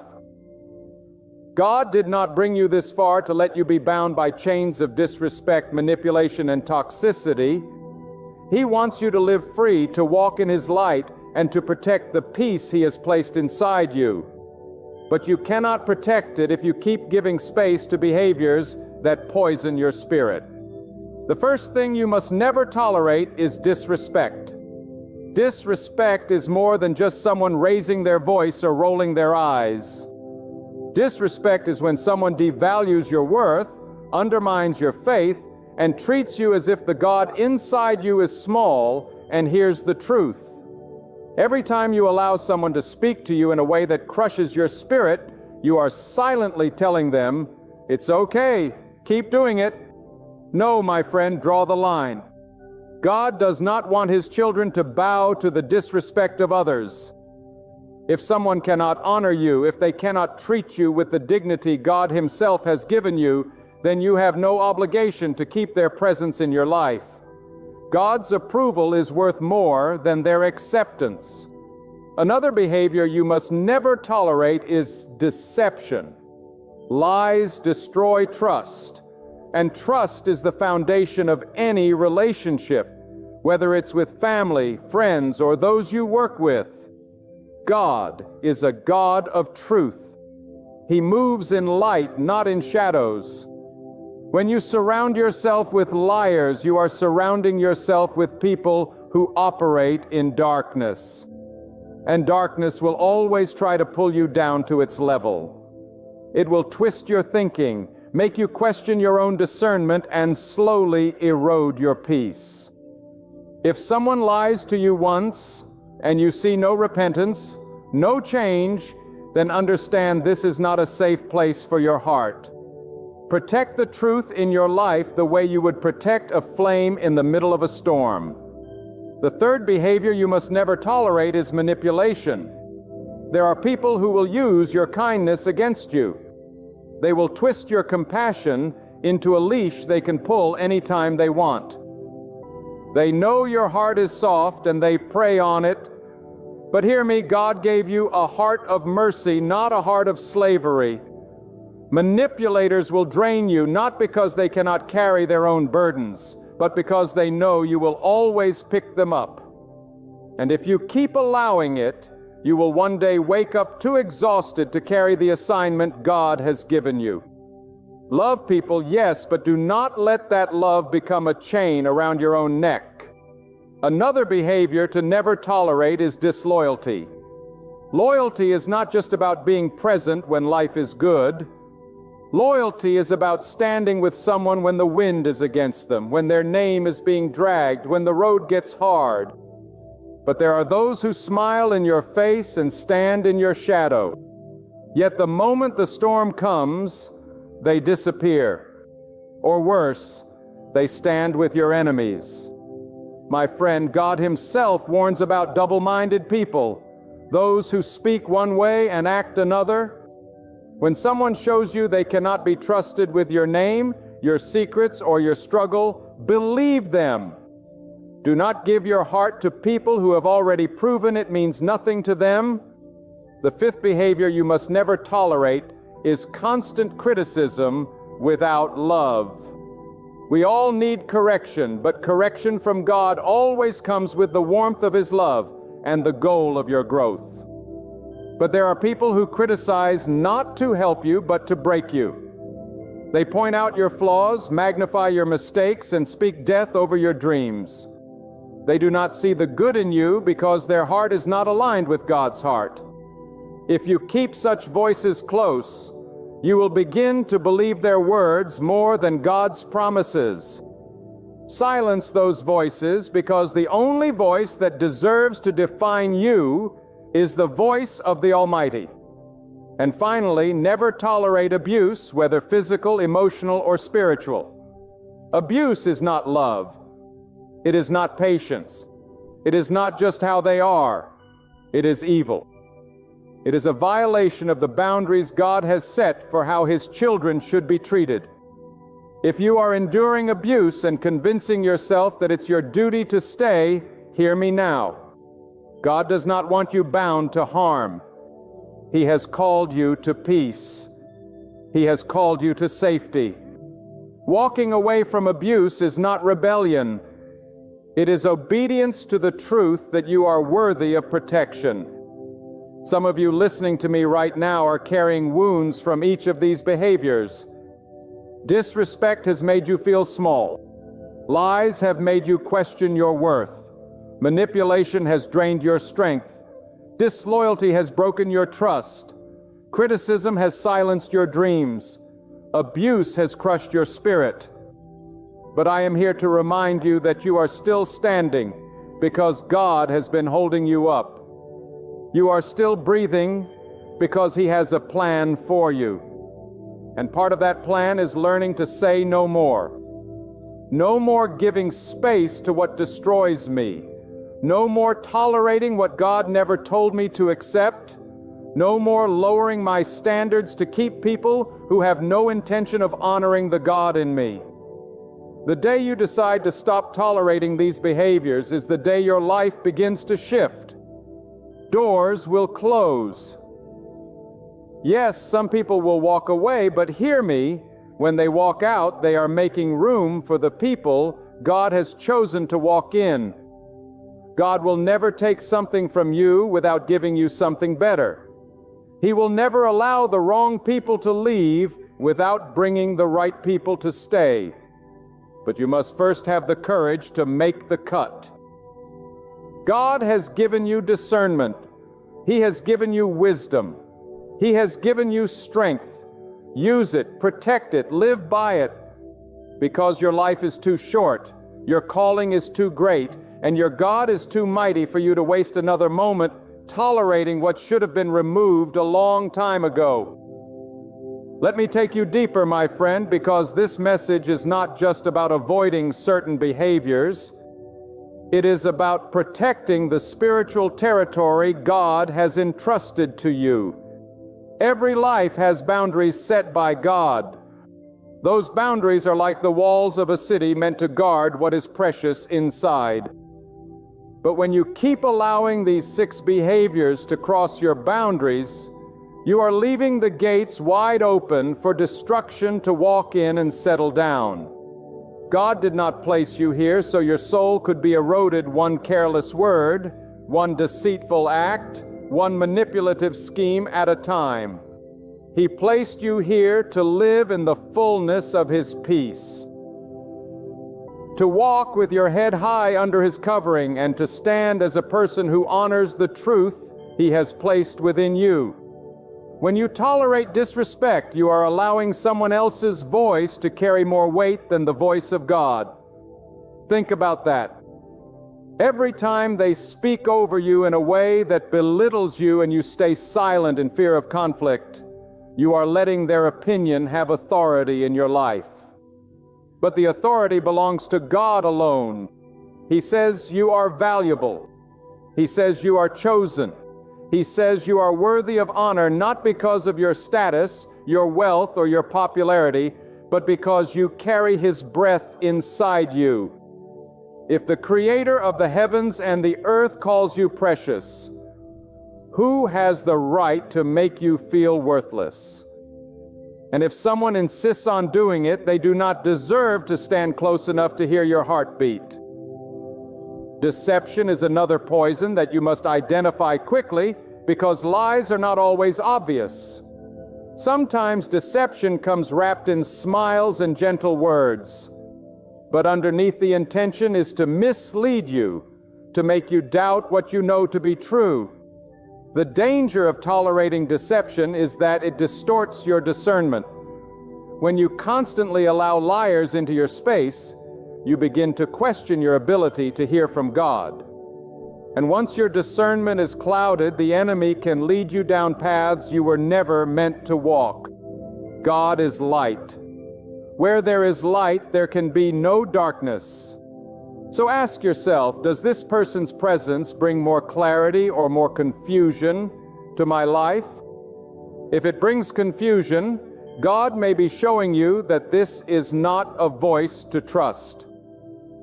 And manipulation, this is one of the most dangerous because it is subtle. Manipulators are skilled at making you feel guilty for setting boundaries.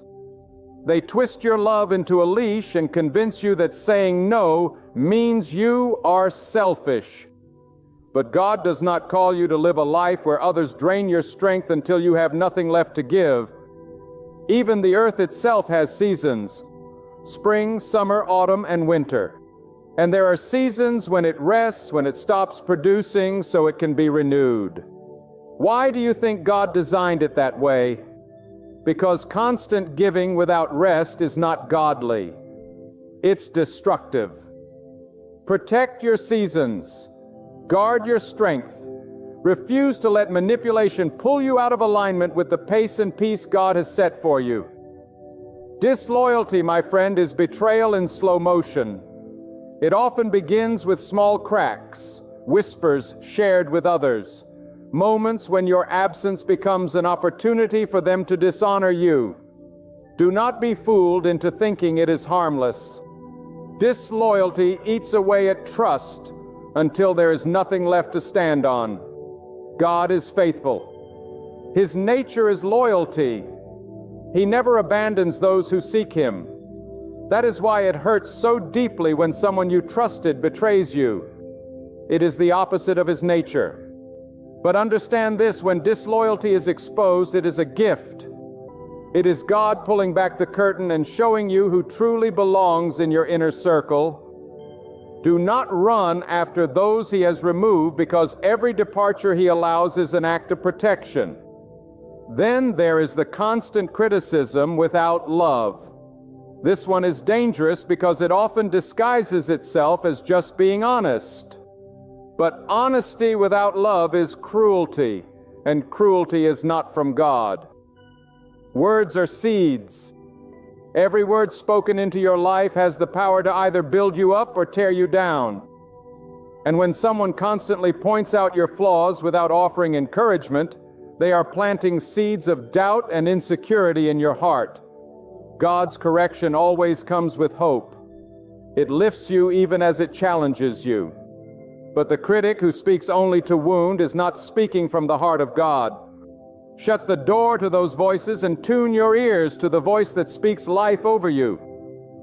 Finally, we must confront abuse in all its form. Abuse thrives in silence. It convinces you that enduring pain is a form of loyalty, that accepting harm is an act of patience. But God never commands you to stay in the hands of those who break you. Abuse is not a test from God. It is an offense against the very life He gave you. The same God who created the oceans, the mountains, and the stars also created you with care and intention. He placed His breath within you. That alone makes you too valuable to be destroyed by someone's cruelty. Walking away from abuse is not weakness. It is honoring the life God entrusted to you. If you truly want to honor God with your life, you must start by guarding the ground He has given you. Stop apologizing for protecting your peace. Stop feeling guilty for walking away from what drains you. Some people will call you cold. Others will say you've changed. Let them talk. What they call change is actually you stepping into alignment with God's will. And when you are in His will, you will have a strength that no human approval could ever give you. The truth is, these 6 behaviors are not just annoying habits. They are spiritual threats on. Each one is a doorway that, if left open, will let darkness enter your life. Disrespect chips away at your identity. Deception blinds your discernment. Manipulation drains your strength. Disloyalty weakens your trust. Loveless criticism steals your confidence. Abuse crushes your spirit. God does not want His children to live under the weight of these chains. He calls you to freedom, but freedom always requires courage. The courage to close the door on what harms you, even when it's hard, even when it costs you relationships, even when it leaves you standing alone for a season. And here is the beautiful truth. When you take a stand, when you refuse to tolerate what dishonors God's will for your life, you create space for Him to move. You create room for the right voices to speak into you, for the right people to walk beside you, for the right opportunities to open before you. The God who made you is the same God who will surround you with what nourishes your soul once you remove what poisons it. Let me take you even deeper, because if this message is going to reach your heart, you must see these 6 behaviors not only as social wrongs, but as spiritual invasions. Silent thieves that strip you of the joy, clarity, and strength that God Himself has given you. You see, every one of these behaviors is like a seed. And if you let it be planted in your life, it will grow roots. And once it takes root, it will not only affect your relationships, it will choke out your peace, your purpose, and your closeness with God. When you tolerate disrespect, it's not just about someone being rude. It is an attack on the order God has set for your life. God calls you to live with dignity. And dignity means you carry yourself with the understanding that you belong to Him. Disrespect is dangerous because it trains you to accept less than what God intended. You get used to being spoken over, ignored, or treated like your feelings do not matter.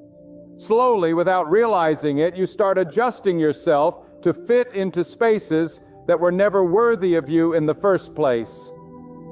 My friend, you cannot shine the light God gave you if you are constantly shrinking to fit the darkness others want you to stay in. There comes a moment when you have to say, I will not let the way others see me override the way God sees me. And when it comes to deception, the cost is even greater than hurt feelings. It is the loss of trust, and trust is sacred. When someone lies to you, they are showing you that they are willing to break one of the most precious bonds that exists between people. And if you overlook it, thinking it's just one lie, you open the door for more. Lies multiply. A single deception is like a crack in a wall. Leave it unattended, and soon the whole structure will crumble. God operates in truth, and truth builds strong foundations. Deception is the enemy's language, and it always works to destroy what God is building in you. So when you detect it, deal with it. Do not allow a liar to have the same access to your heart as someone who has proven their honesty. Manipulation is perhaps one of the most subtle yet damaging forces you can face. It doesn't always come from those you expect. Sometimes it comes from people you love deeply, family, friends, mentors. They know your values, your compassion, your sense of duty, and they use those very qualities against you. This is why you must anchor your decisions not in guilt, not in fear of disappointing people, but in what God says is right. If you live your life constantly bending under the weight of manipulation, you will one day find yourself so far off the path God intended that you no longer recognize where you are. God has given you a mind to think clearly, a spirit to discern, and a will to choose. Do not hand those gifts over to people who twist them for their own gain. Disloyalty is a wound that cuts deeper than most realize because it is betrayal wrapped in familiarity. The person you trusted with your secrets, the one you defended in their absence, becomes the one who turns their back on you when it's your turn to be defended. And here is the truth. It is better to know where someone truly stands, even if it hurts, than to live in the illusion of loyalty. God often reveals disloyalty not to break you, but to free you from misplaced trust. And when you release those who cannot be faithful, you make room for the ones God has prepared. People whose loyalty is not based on convenience, but on the same integrity and faithfulness that God Himself shows to you. Then there is loveless criticism, which is a slow poison. Words shape us from the time we are children. The words spoken over us build our understanding of who we are. When criticism comes without love, without the intention to help you grow, it tears down rather than builds up. You start doubting your abilities, your calling, even your worth. That is why you must weigh the words spoken into your life against what God says about you. If someone's words consistently push you into fear, shame, or self-hatred, they are not speaking from God's heart. God's correction may sting, but it always leads you toward hope, toward betterment, toward becoming the person He created you to be. Abuse in any form is the clearest sign that a relationship is out of alignment with God's will. Abuse is not love. Abuse is not patience. Abuse is violence against the soul.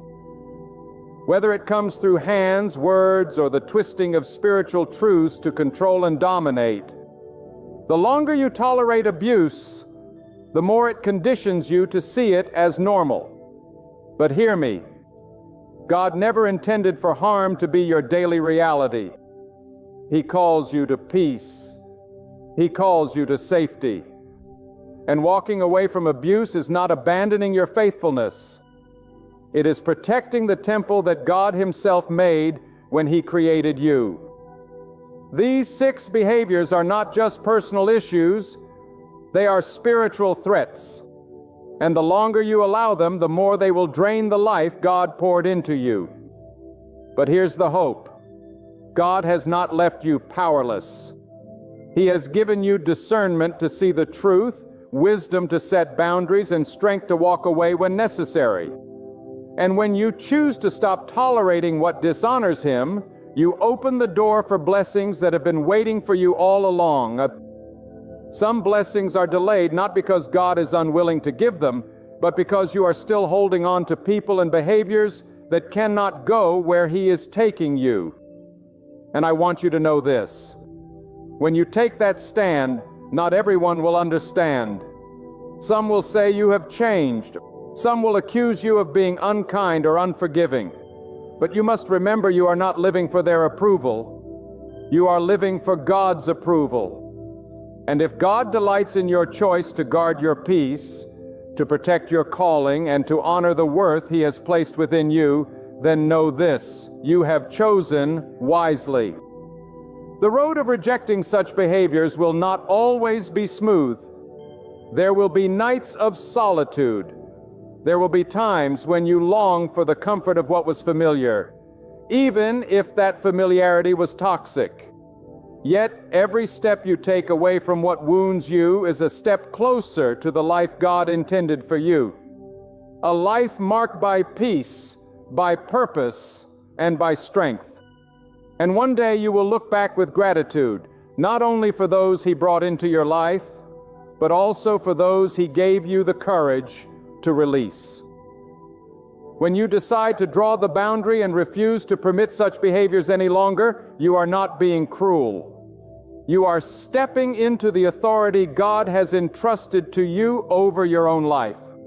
You are declaring, I will no longer allow what is impure to taint what God has purified. I will no longer let what is destructive erode the foundation God has built within me.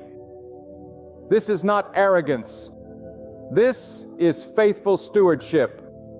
Stewardship means taking care of what God has entrusted to you. And your heart, your mind, and your peace are part of that sacred trust.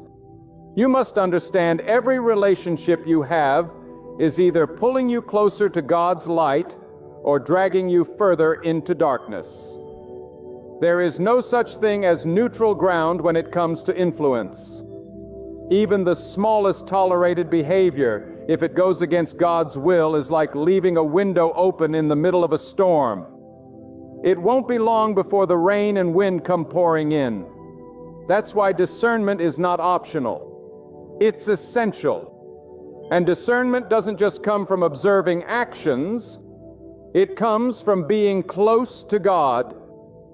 The more you align your heart with Him, the more clearly you will see who belongs in your life and who must be kept at a distance. Disrespect, if left unchecked, will reprogram the way you see yourself.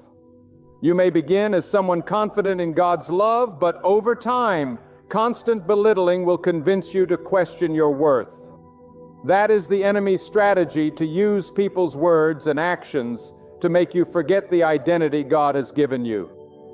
But you cannot allow someone else's brokenness to redefine your value. The day you stop accepting disrespect is the day you reclaim the truth that God's opinion of you is final, and His opinion is not swayed by the loudest voice in the room. It is set from the moment He breathed life into you. Deception works like a slow leak in a vessel. It might not seem dangerous at first, but over time, it will sink you. Lies have the power to cloud your judgment and make you question what you know in your spirit.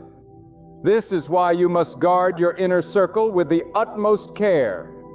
Not everyone who smiles at you is for you. Not everyone who praises you means it. God will often give you subtle warnings, a feeling, a moment of hesitation, a small detail that doesn't add up. Listen to those warnings. Ignoring them will cost you more in the long run than confronting the truth. Now, manipulation is one of the most calculated forms of control. It doesn't come from strength. It comes from weakness disguised as authority.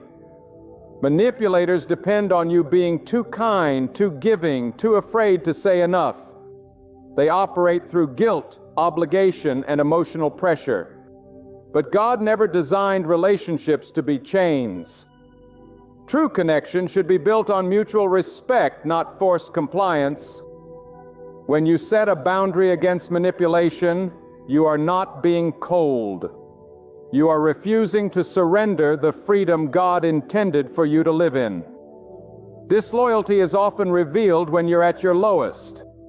It's easy for people to stand with you when you are strong.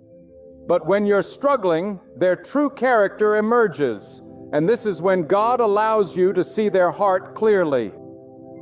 Do not be bitter when disloyalty is revealed. Be grateful. It is God showing you the truth so you can move forward with clarity.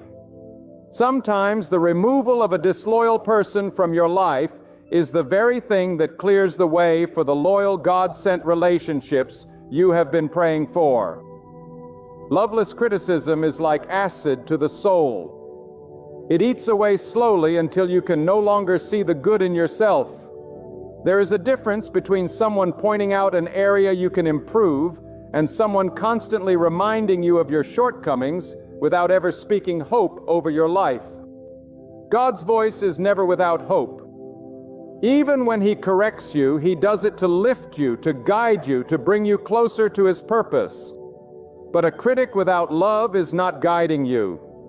They are grinding you down. And the longer you listen to them, the harder it becomes to hear God's voice over theirs. Abuse in any form is the ultimate violation of the value God placed on you. Physical abuse breaks the body. Emotional abuse breaks the spirit. And spiritual abuse distorts the truth of God's word to control and trap you. Every form of abuse is a rebellion against God's design for how people should treat each other. If you are in an environment where abuse is present, know this: it will not change simply because you hope it will. Change begins when you remove yourself from the reach of the abuser and allow God to heal and restore you in a safe place. These 6 behaviors are not just problems to endure. They are alerts from God that something in your environment is not aligned with His will for your life. If you keep ignoring those alerts, you will remain stuck in cycles that drain you of strength, joy, and peace. But if you act on them, if you take the courage to set boundaries, to walk away, to speak up, then you will begin to see doors open that you never thought possible. God blesses obedience. And obedience sometimes looks like leaving behind the very things you once thought you could never live without. And when you finally step out, when you cut ties with what has been poisoning your life, do not fear the silence that follows. That silence is not emptiness. It is space. Space for God to fill with what is good. Space for peace to return. Space for the right people, the right opportunities, the right moments to enter.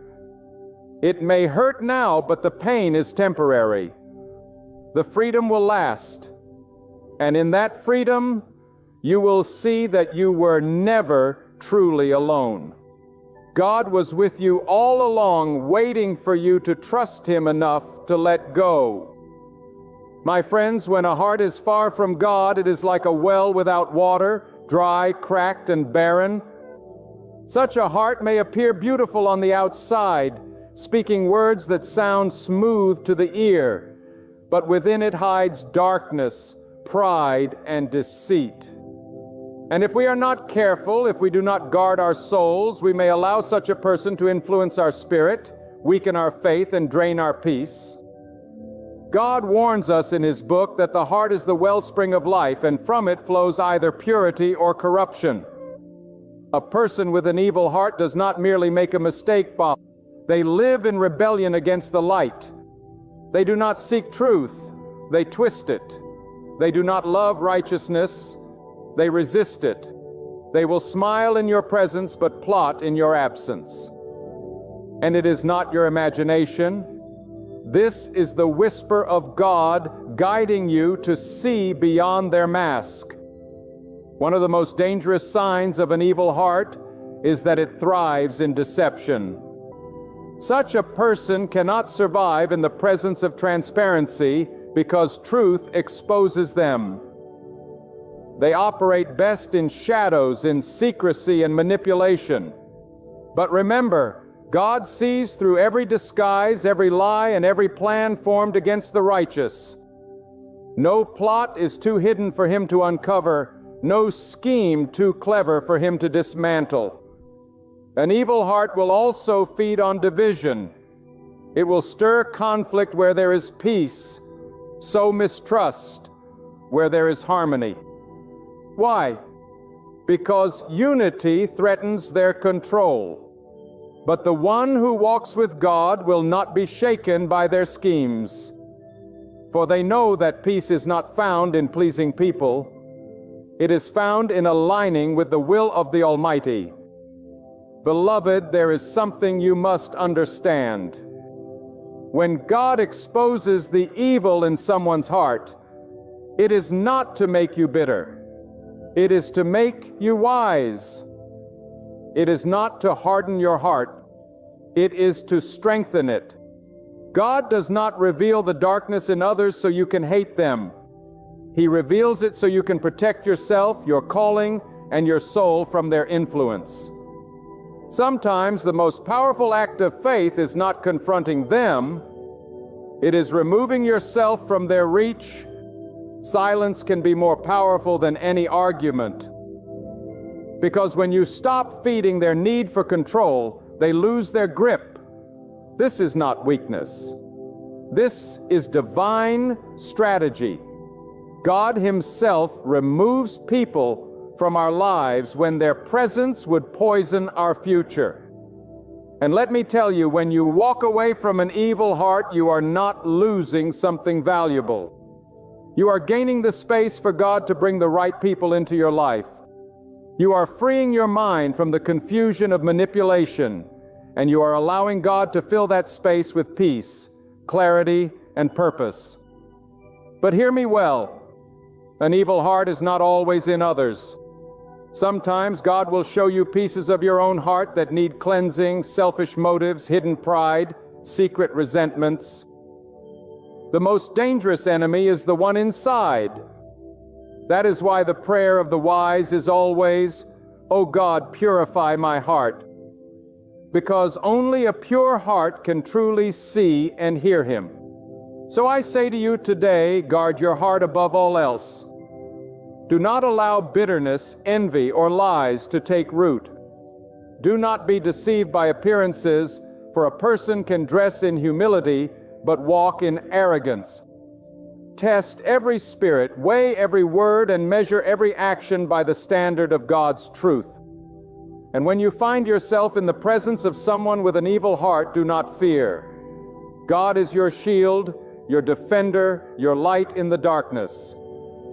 No weapon formed against you shall succeed, because the one who holds your destiny is greater than the one who plots against it. My dear brothers and sisters, when the heart is pure, it becomes like a mirror reflecting the light of God's guidance. But when the heart is corrupt, it becomes like a stone that refuses to let water sink in. A person with an evil heart does not just commit wrong deeds. They carry an atmosphere of darkness around them. Their words wound, their actions mislead, and their intentions are soaked in pride, envy, and deceit. This is why God warns us, "Verily, in the body there is a piece of flesh. If it is sound, the whole body is sound. But if it is corrupt, the whole body is corrupt, and that is the heart." An evil heart thrives on secrets that destroy others.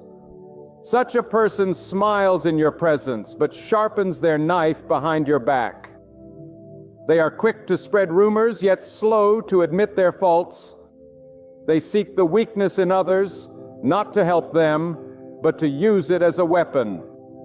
Beware of such souls, for they are like hidden snakes in the grass, silent until they strike. God, in His infinite wisdom, exposes them in time. For falsehood may rise like foam on the water, but the truth will always remain like the ocean beneath it. The one who walks with God fears no evil heart, for God's protection is like an invisible shield. You may hear the lies spoken about you. You may feel the sting of betrayal, but deep down you will also feel the unshakable calm that comes from knowing that God sees, God knows, and God will judge. This is why we must guard our own hearts with constant remembrance of God, so that no seed of arrogance or hatred can take root. For an evil heart cannot harm a believer whose faith is anchored deeply in God's promise. And remember, my brothers and sisters, God does not simply warn us about evil hearts so that we can avoid them. He warns us so we can make sure we never become one ourselves. Pride can creep in unnoticed. Bitterness can harden us quietly. Jealousy can grow in the shadows of our thoughts. That is why the believer constantly checks their heart, constantly purifies their soul, constantly seeks God's forgiveness before the disease spreads. An evil heart may gain temporary victories, but their end is always the same: disgrace in this world and regret in the next. For the justice of God is not delayed. It is perfectly timed.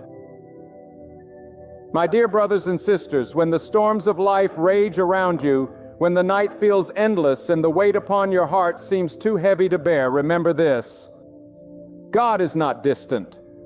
God is not silent. God is not ignoring you. Every moment you breathe, every tear that falls from your eyes, every sigh that escapes your chest, He sees, He hears, and He knows. The Almighty, whose wisdom spans the heavens and the earth, has written your life with precision. Not a single trial enters your path except by His knowledge and permission. And not a single hardship will remain except that it carries within it the seeds of a blessing you cannot yet see. You see, sometimes God allows the soil of your soul to be broken so that something greater can grow. He allows certain people to walk away not because you are unworthy, but because their chapter in your story is over. He closes one door not to punish you, but to shield you from a fire you cannot see. And when God shields you, it is not only from what harms your body, it is from what could corrupt your heart, destroy your faith, and distance you from Him. So do not be deceived when the path grows narrow. Do not be shaken when the world turns cold. The one who holds the keys to all doors has not abandoned you. He is preparing you. The delay is not denial, it is divine timing. What you think is the end is often the exact place where God begins something new. The same night that feels unbearable is the night that carries your dawn. And let me tell you, when God decides to lift you, no force in creation can keep you down. No jealousy, no scheme, no enemy, no injustice will stand against the will of the Almighty. You could be in the deepest pit, and He will raise you in ways that will silence every tongue that spoke against you. But you must trust Him in the unseen. Walk with Him when you do not understand, and surrender your heart fully to His care. Do not measure God's love for you by how easy your life feels. Measure it by how many times He saved you from what you did not even know would harm you. Measure it by the strength He gave you when you thought you would break. Measure it by the peace He placed in your heart when the world around you was chaos. Hold on, for the help of God is near. And when it comes, it will not be small. It will not be partial. It will be perfect. Because everything from God is perfect. Understand this. When God calls a person, He does not call them into a life of comfort, but into a life of purpose. He strips away the false comforts of this world so that you will lean on Him alone. The tests you face are not signs of His absence. They are signs of His deep involvement in your life. Every hardship, every betrayal, every door that closes is part of His design to position you exactly where you need to be for the destiny He has written for you. Do not measure your worth by how people treat you, for people's hearts are fragile and flawed. Measure your worth by the value God has placed on you when He molded you in the secret of the womb. When He breathed His Spirit into you, and when He decreed that your name would be written in His book before you ever took your first breath. You are not a product of chance. You are a deliberate creation of the Almighty, fashioned with intention and set apart for His work. The world will try to break you. It will whisper lies. It will present illusions, and it will paint temporary pleasures as permanent joy. But remember, every glittering temptation that lures you away from God is just dust in disguise. True peace is not found in what you possess. It is found in who possesses your heart. When God holds your heart, no storm can uproot you. No enemy can overpower you. And no darkness can suffocate the light that He has placed within you. Some of you here feel overlooked, forgotten by people you once served, ignored by those you once supported. But hear this, you are not forgotten by God. Every tear you shed is recorded by Him. Every sleepless night is seen by Him. Every prayer whispered under your breath is heard by Him. And the one who sees everything will answer you in His perfect timing. Not a moment too soon, not a second too late. So walk forward with courage. When the path ahead seems uncertain, trust that God has already walked it before you. When you feel weak, trust that He is your strength. When you are lost in the noise of the world, silence your heart and listen. Because His guidance often comes as a whisper, gentle yet powerful, steering you away from danger and into His safety. And when you face your greatest trials, do not ask, "Why me, God?" Instead ask, "What are you preparing me for, God?" Because the higher the calling, the greater the preparation. You are not being destroyed. You are being refined. You are not being abandoned. You are being hidden for a season, so that when He brings you out, no one will doubt that it was His hand alone that raised you. Understand this truth. When God decides to elevate you, no force in the heavens or the earth can hold you down. People may plot, whispers may spread, and enemies may rise, but when the Almighty decrees your success, it becomes reality. His word is not like the word of man. It is eternal, unshakable, and irresistible. We often mistake the noise of the world for power, but the real power lies in the silence of God's command. You may not see it yet, but when He moves in your favor, events align, doors open, hearts soften, and opportunities appear as if from nowhere. The one who trusts fully in God walks with a shield the world cannot see. But here's the challenge. Faith without obedience is like a locked treasure chest. You can believe there's gold inside, but if you don't have the key, you will never touch it.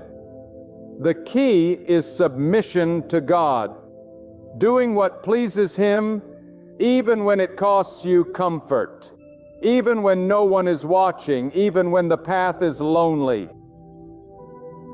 Because obedience brings the light of His guidance into your life. Do not think the storms in your life are always signs of punishment.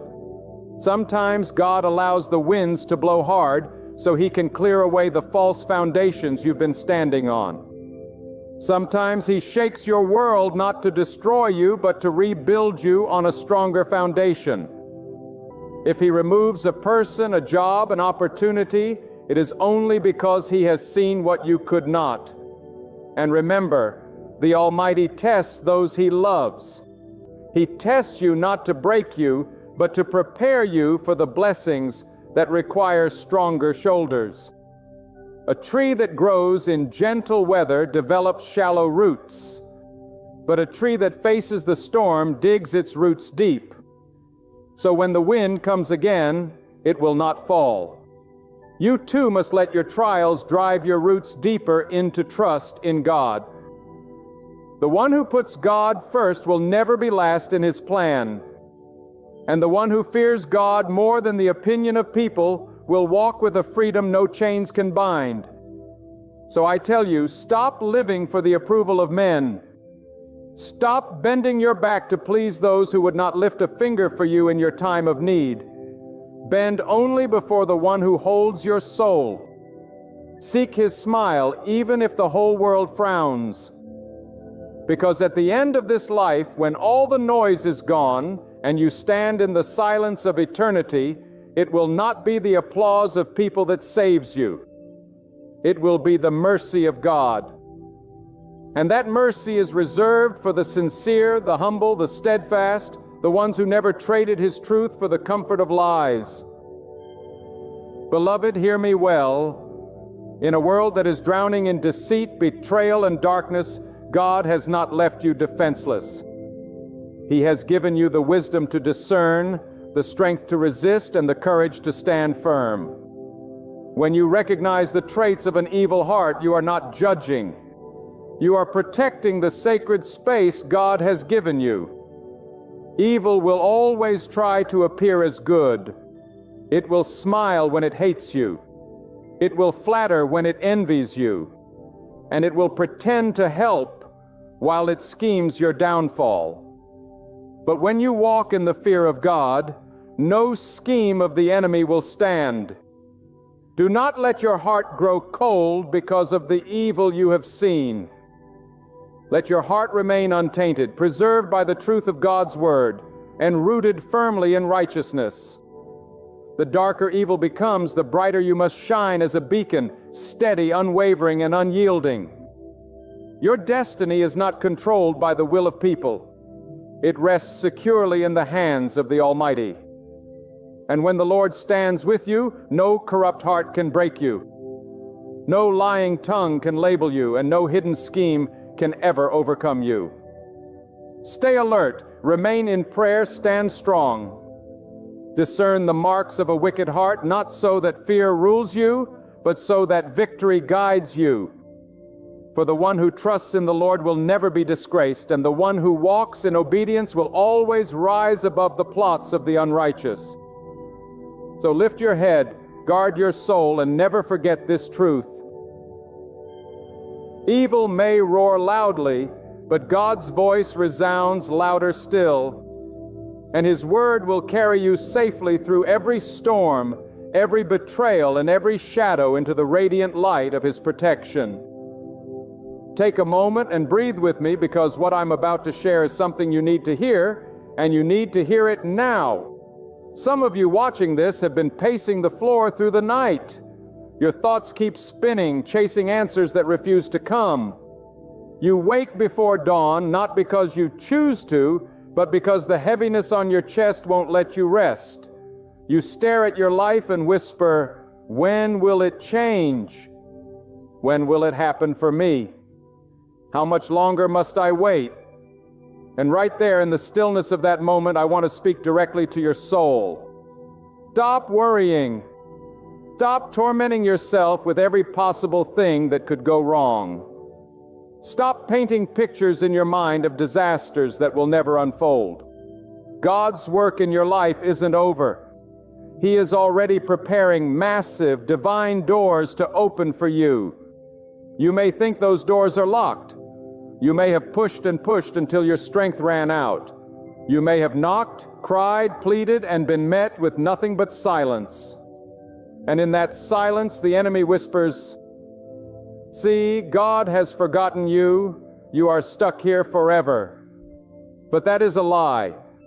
That silence is not absence. It is preparation. God is working behind the scenes in ways you cannot yet see, weaving together events, aligning circumstances, and preparing blessings that will come to you in the exact moment He has appointed. You may not see the blueprint, but God is the master builder, and He wastes nothing. Not your tears, not your pain, not your waiting. Some of you are staring at closed doors right now and calling them rejection. But I tell you, some closed doors are not rejection. They are redirection. God is not saying no to punish you. He is saying not this way to protect you. That door you wanted so badly to open might have led to a place that would have drained your soul, destroyed your peace, or stolen your joy. And yet, in our impatience, we demand that God works on our timetable. But hear me, God's timing is not just good, it is perfect. He will not open the door 1 second too soon or 1 second too late. Think about this. When a seed is planted in the ground, it disappears from sight. You cannot see it breaking open. You cannot see it growing roots. But under the soil, life is stirring. The darkness of the soil is not the death of the seed. It is the beginning, and so it is with you. This season of waiting, this season where nothing seems to be moving, is not the end. It is the preparation for your breakthrough. God is nourishing the roots of your faith before He brings you into the full light of your blessing. I know what worry does to the human heart. It robs your energy before the battle even begins. It ties you up in knots, convinces you that nothing will work out, and makes you live tomorrow's problems with today's strength. Worry is the thief that enters your mind and leaves you weaker, smaller, and doubting. And here is the truth you need to take deep into your soul. Worry does not move God's hand. Faith does. You cannot pray for a blessing and then live as if God is not able to provide it. You cannot ask for an open door and then keep staring at the locked one as if that is all God can do. There is a reason the people who live with unshakable peace are not the ones with perfect circumstances. They are the ones who have decided to trust God regardless of the circumstances. They know that if God could create the heavens and the earth, He can create a pathway for them. If God could bring water out of a rock, He can bring provision out of nowhere for you. If God could part a sea, He can part the obstacles in your way. But you have to choose to stop feeding your fears and start feeding your faith. Some of you have been measuring God's power by your past disappointments. You think, well, I've prayed before and it didn't happen. I believed before and it still failed. But just because it didn't happen when or how you wanted doesn't mean it won't happen. Some blessings are delayed because God is protecting you from receiving them too soon. A blessing given at the wrong time can become a burden. And God loves you too much to give you something that will harm you because you are not ready for it. He will wait until you are strengthened, matured, and prepared for the weight of what you are asking for. You see, God's doors are not ordinary doors. When He opens one, no man can shut it. And when He shuts one, no man can force it open. That is why you cannot manipulate, beg, or force your way into a season that God has not yet unlocked for you. The most powerful thing you can do in the waiting is to trust Him completely. To rest in the knowledge that He knows exactly where you are and exactly what you need. Some of you are holding on to things God is trying to take away, and yet you are asking Him to bless you. But blessings often require letting go. You cannot receive what is in God's hand if your hands are full of what He has already asked you to release. Maybe it's a relationship that has drained you for years. Maybe it's a job that suffocates your spirit. Maybe it's the approval of people who will never truly value you.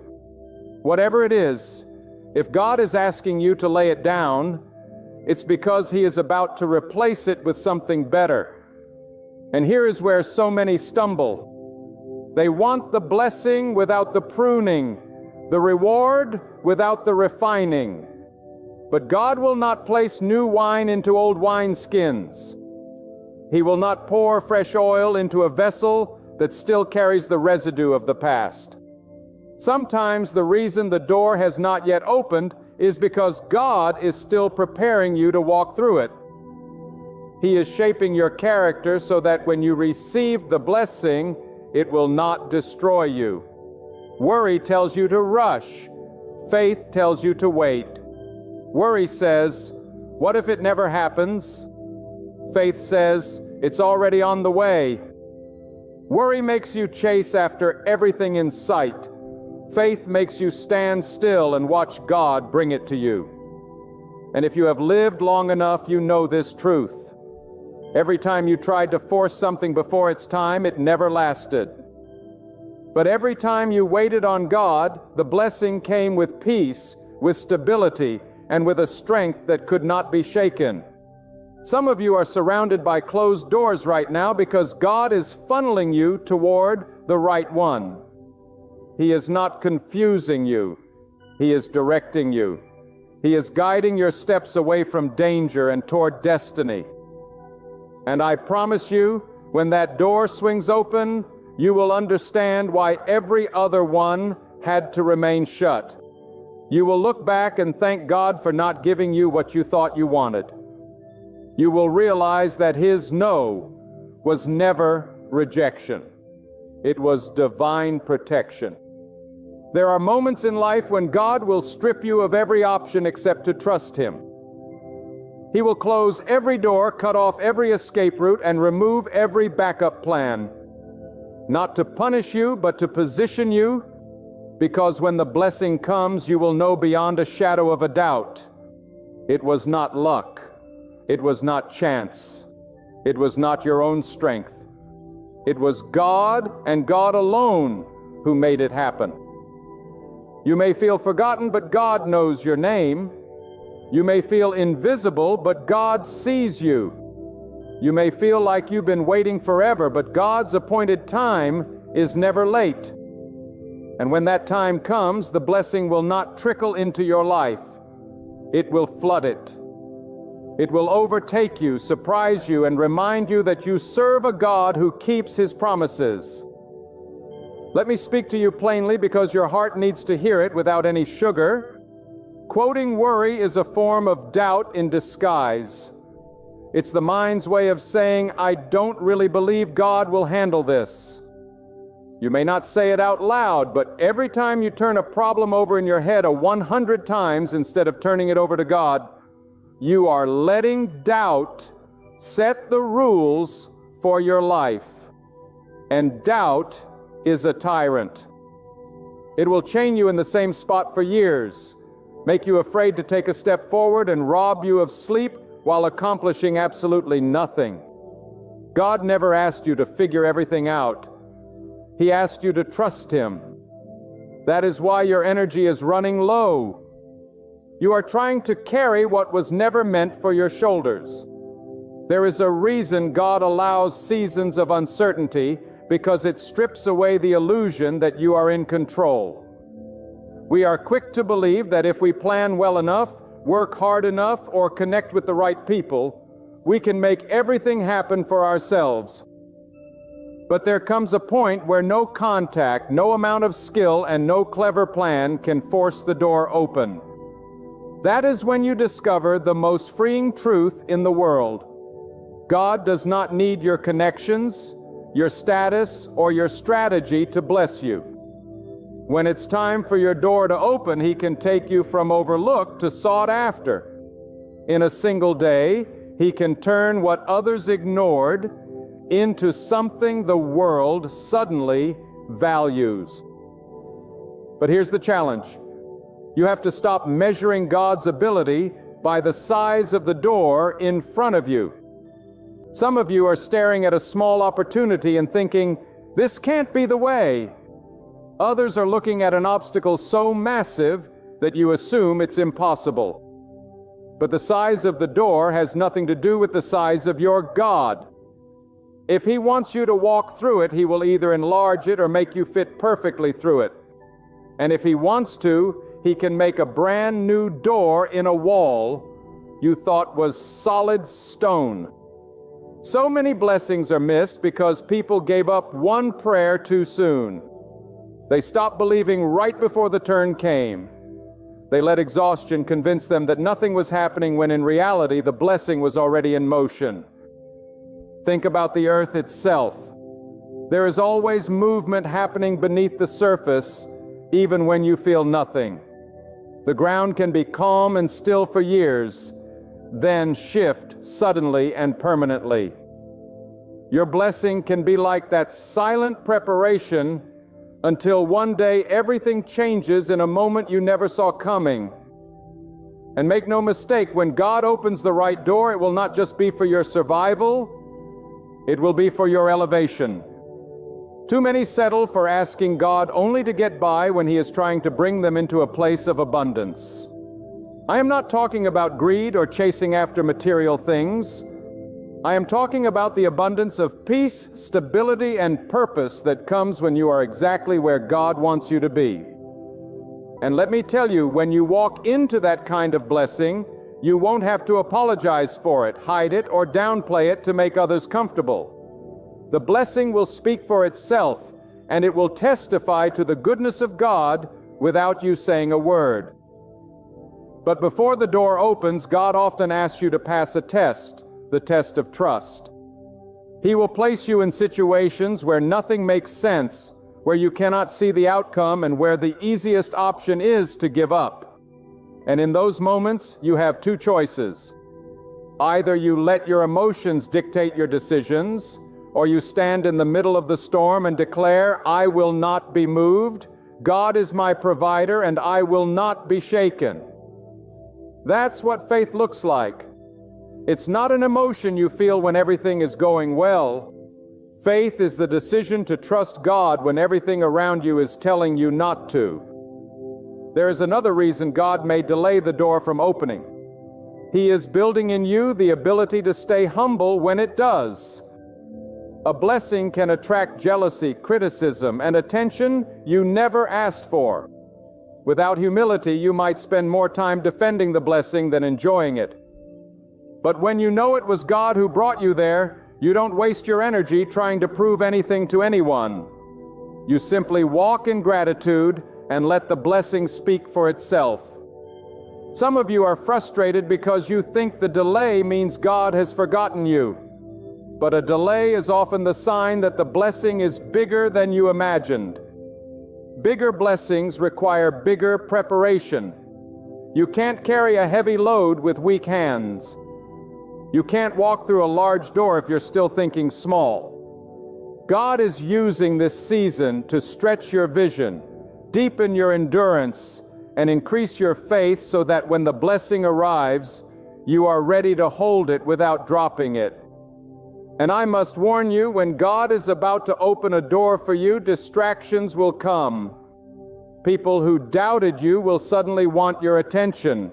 Opportunities that look good but are not from God will appear to pull you off course. Old habits and old fears will try to creep back in. Why? Because the enemy knows that if you step through that door, you will operate on a higher level than before. That is why you must guard your focus. Do not let temporary emotions pull you away from eternal purposes. When you are close to your blessing, life will often feel the most difficult. You will feel the pressure increasing, the uncertainty mounting, and the silence from God stretching longer than you thought you could endure. But remember, just before dawn, the night is the darkest. Just before the birth, the labor is the most intense. And just before the blessing, the enemy will push the hardest. If you can withstand that final push, the door will swing open with a force that nothing can shut. I want you to understand something powerful. God's blessings are not fragile. When He opens a door, you don't have to rush to grab it before it disappears. You don't have to fear that someone else will take what belongs to you. A door God has designed for you will remain yours until you step through it. Nobody can steal it, block it, or cancel it. That is why you don't need to compare your journey to anyone else's. Their door is not your door, their timing is not your timing, and their blessing is not your blessing. Stop living as if the blessing depends on you convincing God to give it. He already knows what you need. He already knows what you've been through, and He already has the perfect moment in mind. Your role is not to force the timing. It is to remain faithful until the timing arrives. And when it does, you will realize that every tear, every prayer, every sleepless night was worth it. Some of you listening to me right now are living in the tension between what God promised and what you can currently see. That space between the promise and the fulfillment can feel like a desert, dry, lonely, and without any visible sign of life. But deserts are not dead places. They are proving grounds. In the desert, you learn to rely on God in ways you never would in the comfort of abundance. In the desert, you learn that water can come from unexpected sources, that strength can rise in you when you thought you had nothing left, and that peace can exist even when nothing around you makes sense. Do not despise your desert season. It is often the pathway to the door God is about to open. And let me tell you something about God's door. They are never random. God is strategic in everything He does. When He opens a door, it is aligned perfectly with your purpose, your preparation, and your season. He does not open doors to entertain you. He opens doors to advance you. That means the door you've been praying for may not look glamorous at first. It may look small, hidden, or even unremarkable to others. But when you step through it, you will find that it leads to far more than you could see from the outside. Never underestimate what God can do with what looks ordinary. I know the temptation to take matters into your own hands when you feel like God is taking too long. You start to think, maybe I should help God out. Maybe I should push this door open myself. But every time you try to do God's work in your own strength, you create unnecessary burdens. What God opens flows with grace. What you force will drain you. And there is nothing more exhausting than living in a season you were never called to enter. Sometimes the very reason God is delaying your blessing is because He's waiting for you to put something down. You can't carry baggage from the past into the place He's taking you. Old grudges, old habits, and old mindsets cannot survive in the atmosphere of your blessing. They will pollute it. They will sabotage it. God is not just preparing the door. He is preparing you to walk through it without bringing destruction to what He's about to give you. When the door opens, it will not be a timid, half-hearted shift. It will be a clear, undeniable move of God. And when it happens, you won't need to ask anyone if this is the moment. You will know. The peace will be unshakable. The provision will be undeniable. The alignment will be too perfect to be explained by coincidence. That's the thing about God's doors. When He opens them, you don't have to fight for proof. The blessing itself is the proof. But here's the truth. Many people will see the door but never walk through it because they allow fear to speak louder than faith. Fear will tell you you're not ready. Fear will remind you of your failures. Fear will show you all the risks, all the reasons why it might not work, and all the ways you could lose. And if you listen to fear long enough, you will watch the door close while you stand on the outside wondering what could have been. God did not bring you this far to leave you frozen at the threshold. When He says go, you must go even if your knees are shaking. There is a certain boldness that comes from knowing who holds your future. When you truly believe God is in control, you stop living like every setback is the end. You stop treating closed doors as personal failures. You stop seeing delays as punishments. Instead, you begin to understand that everything, yes, everything is either God's protection, God's preparation, or God's positioning. You start walking through life with a steady heart because you know the one who holds the keys is guiding your steps. Some of you have been asking, but what if the opportunity passes me by? Let me settle that for you right now. Nothing God has for you will ever belong to someone else. Your blessing has your name on it. Your opportunity has been designed to fit your life, your calling, and your journey. It will never show up too soon, and it will never come too late. It will appear at the exact moment God declares, now. And when that time arrives, you won't have to plead for it. You won't have to manipulate your way into it. And you won't have to prove your worthiness. God's favor is not something earned. It is a gift. And once He places it in your hands, no one can remove it. One of the greatest dangers in your season of waiting is allowing comparison to poison your faith. You glance at the doors God has opened for others and wonder why yours remains shut. You start to judge His faithfulness by how quickly He seems to move on their behalf. But you have no idea of the battles they endured, the sacrifices they made, or the purpose behind their blessing. God's hand in their journey is not a clock for yours. The moment you stop comparing and start trusting, you will see how much peace floods your heart. Sometimes the reason God's door is still closed is because He's keeping you hidden for a season. Not because you are unworthy, but because the place He's taking you requires you to be shielded until the right moment. If you were exposed too soon, the wrong people would try to use you, drain you, or pull you away from your purpose. God hides you not to punish you, but to preserve you. And when the hiding is over, the unveiling will be so powerful that no one will be able to deny His hand on your life. I want to tell you something that may surprise you. When the door opens, it may not always lead to immediate comfort. Sometimes it leads to responsibility, to stretching, to new challenges you've never faced before. But that's how blessings work. They don't just make your life easier, they make your life fuller. And when God opens a door, He equips you to handle everything on the other side of it. You may feel nervous, but you will not be unprepared. The most beautiful thing about God's doors is that they are not just for your benefit, they are often connected to the blessing of others.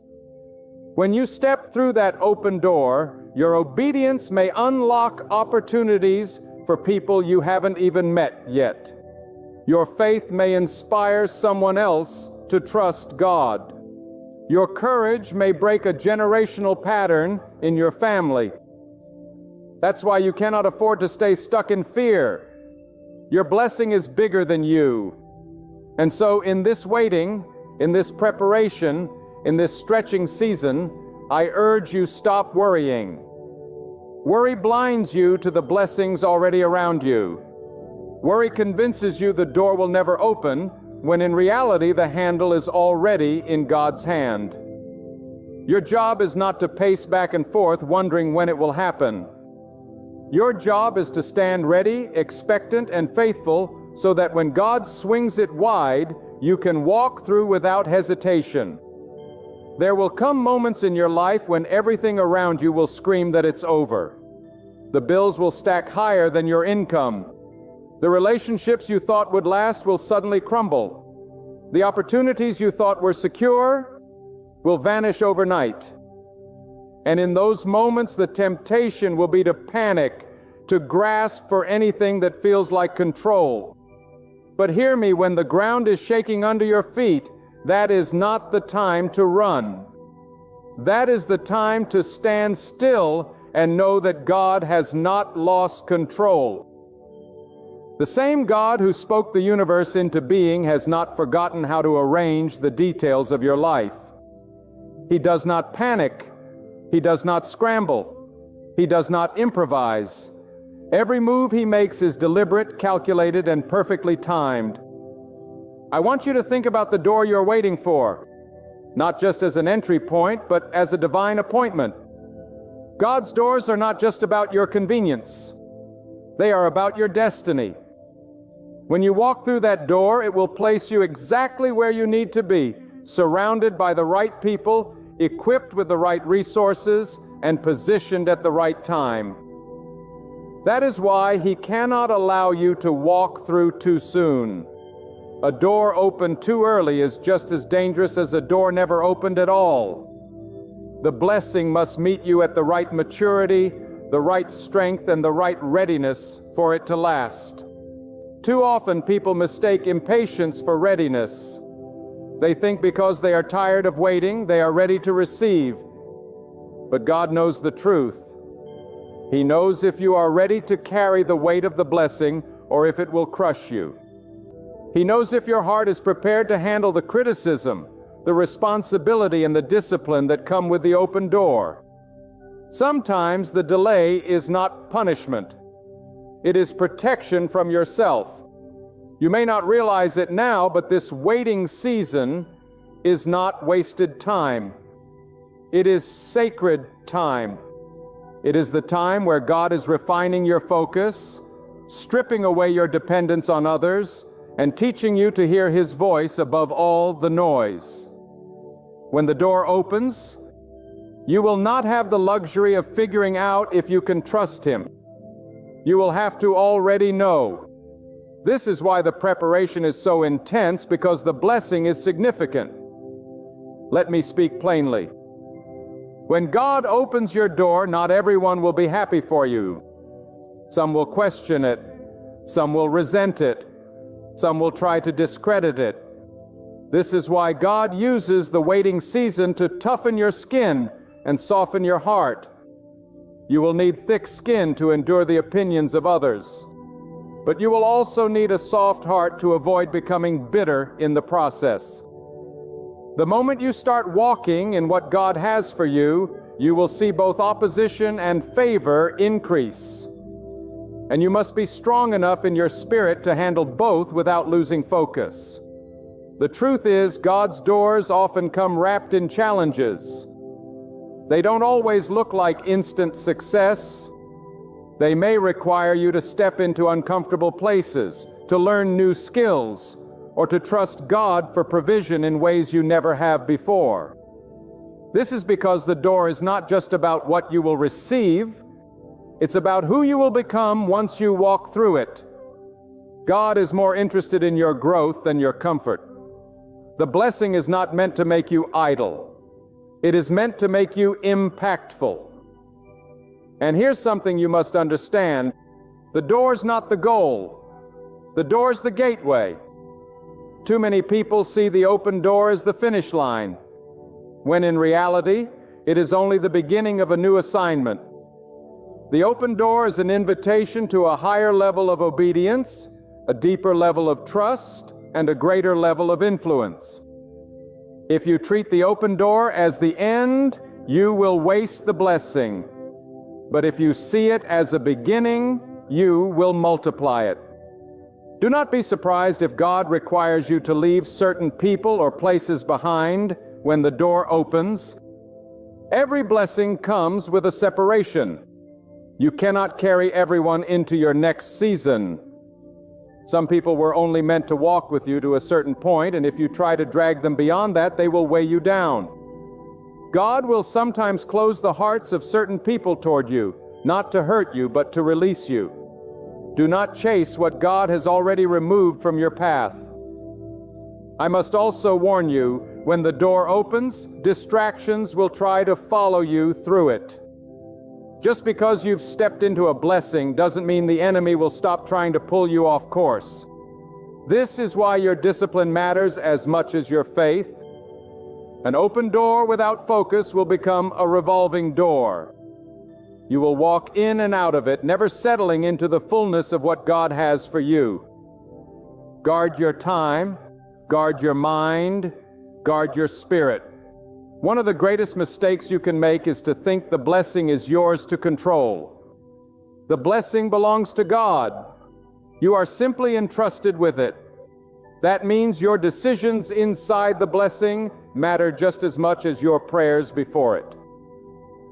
Do not allow the comfort of the new season to make you forget the faith that brought you there.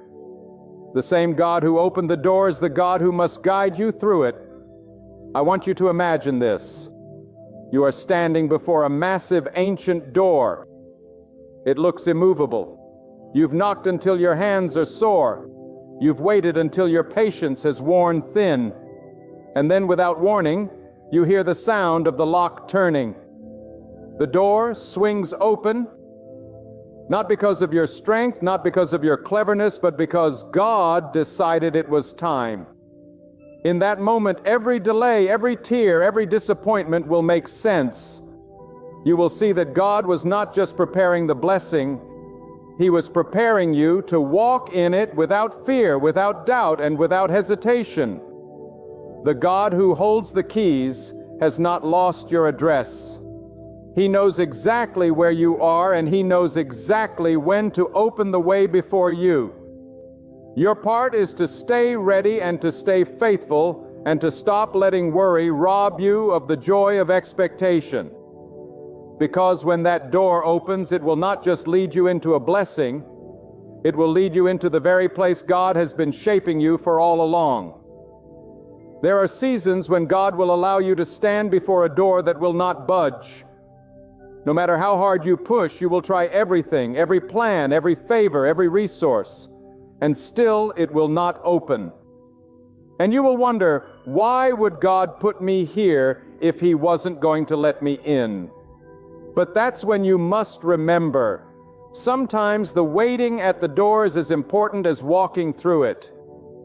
Waiting teaches you what rushing never will. It shapes your patience, strengthens your endurance, and deepens your trust in God's timing. If the door opened the first time you knocked, you would walk through with excitement, but without the maturity to stay. God is not just trying to get you in, He's making sure you can remain there when you arrive. You see, we often think of blessings as sudden, dramatic moments, a flash of light, an instant change. But many of God's blessings are layered. They are built piece by piece over days, months, even years, until one day they stand fully before you. That is why you must not despise the small shifts, the tiny improvements, the little victories. These are signs that the foundation is being laid for something far greater. When the final piece falls into place, it will seem sudden to the world, but you will know it has been God's hand working all along. Do not make the mistake of thinking that because you cannot see movement, God is idle. God never sleeps, never rests, and never loses track of what belongs to you. Even in the silence, He is speaking into your future. Even in the stillness, He is moving pieces on your behalf. Just because you cannot hear the footsteps does not mean the answer is not on its way. The most miraculous openings often happen after the quietest seasons. But let me speak a truth that will challenge you. Sometimes the greatest obstacle to your blessing is not the locked door in front of you, but the unlocked door behind you that you refuse to close. You are standing in front of God's promise, yet you keep looking over your shoulder, unwilling to shut the chapter on what God has already told you is finished. You cannot walk boldly into your future while clinging to the comfort of your path. If you want the door ahead to open, you must be willing to lock the door behind you and throw away the key. And hear this: when God opens your door, it will not require you to compromise your values, your peace, or your integrity to keep it open. Any opportunity that forces you to sacrifice your character is not from God. His blessings bring peace, not torment. They add to your life. They do not drain it.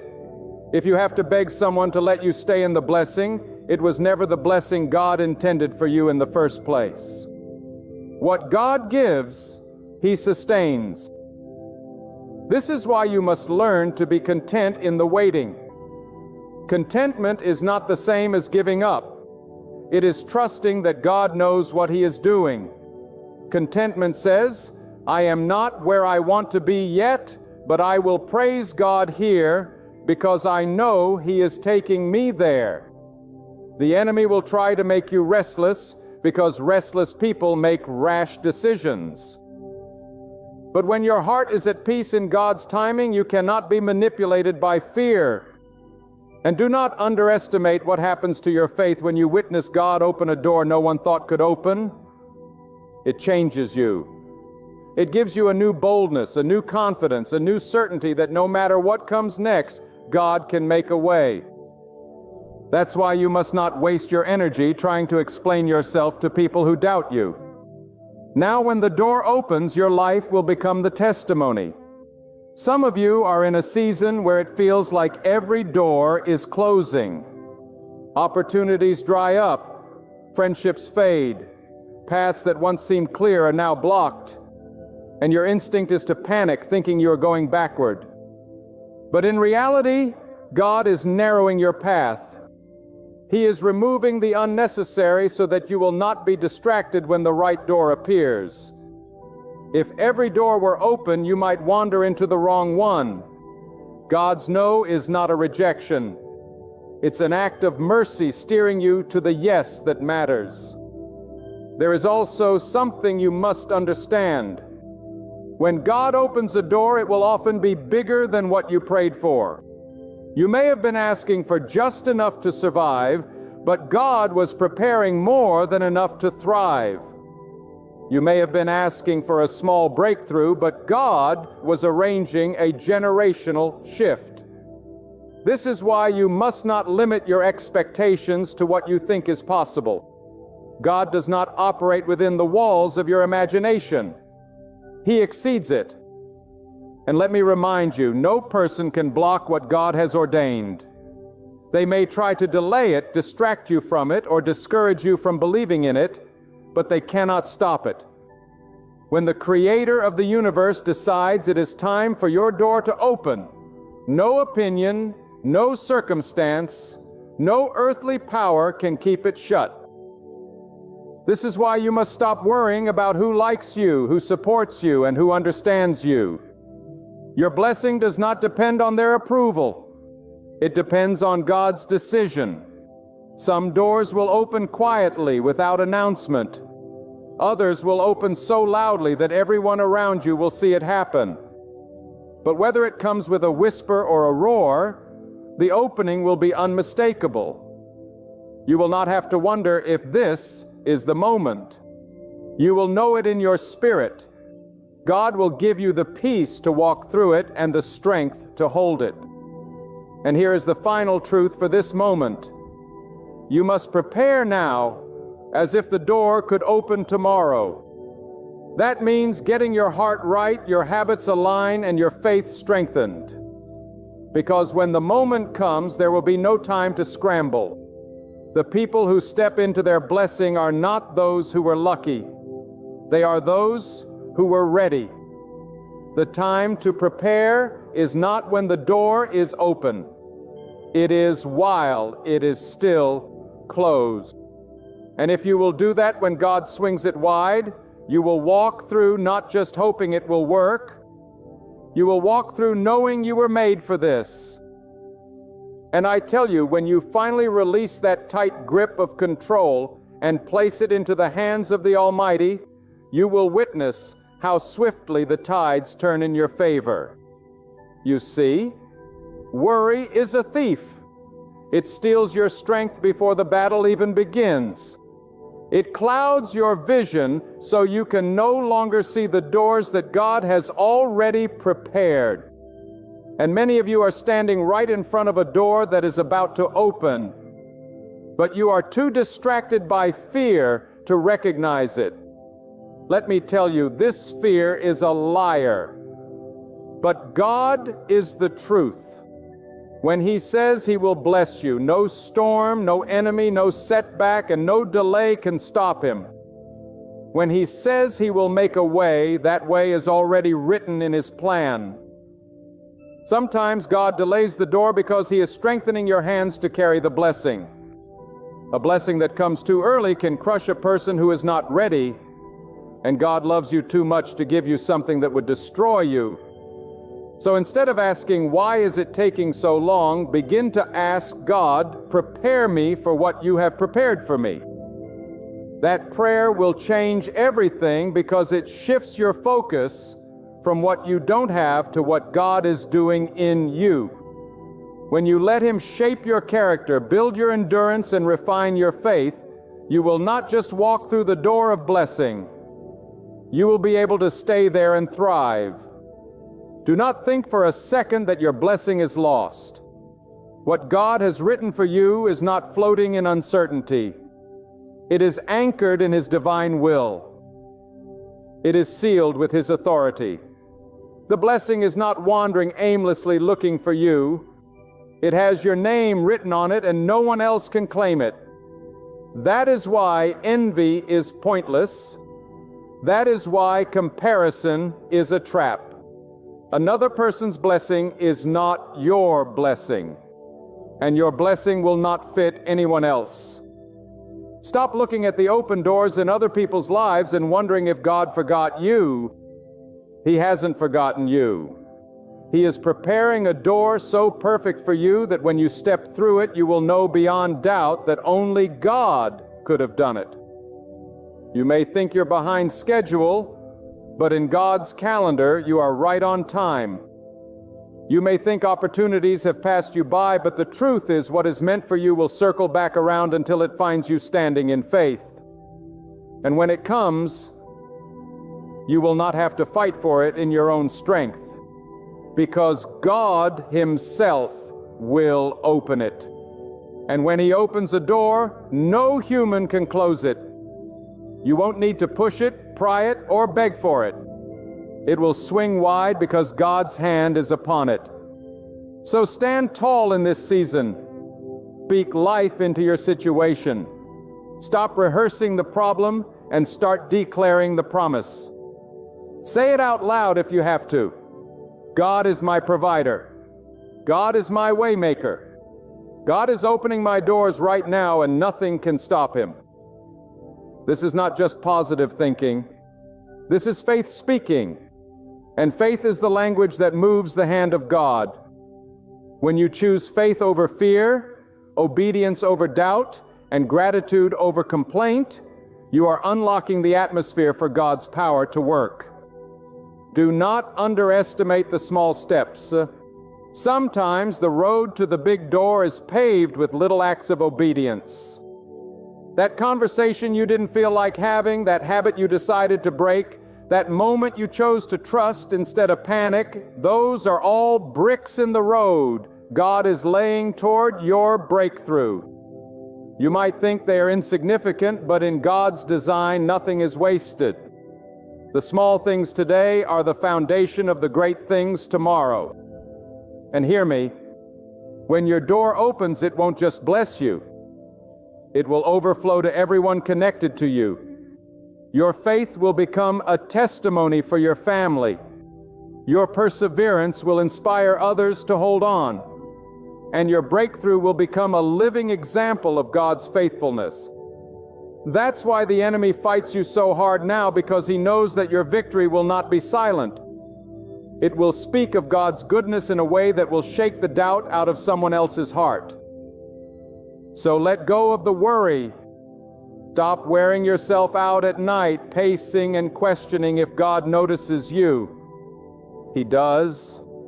Every tear has been recorded. Every quiet prayer you've spoken in the shadows is known to Him. Not a single one has slipped from His memory. You are not forgotten. You are being placed exactly where you need to be.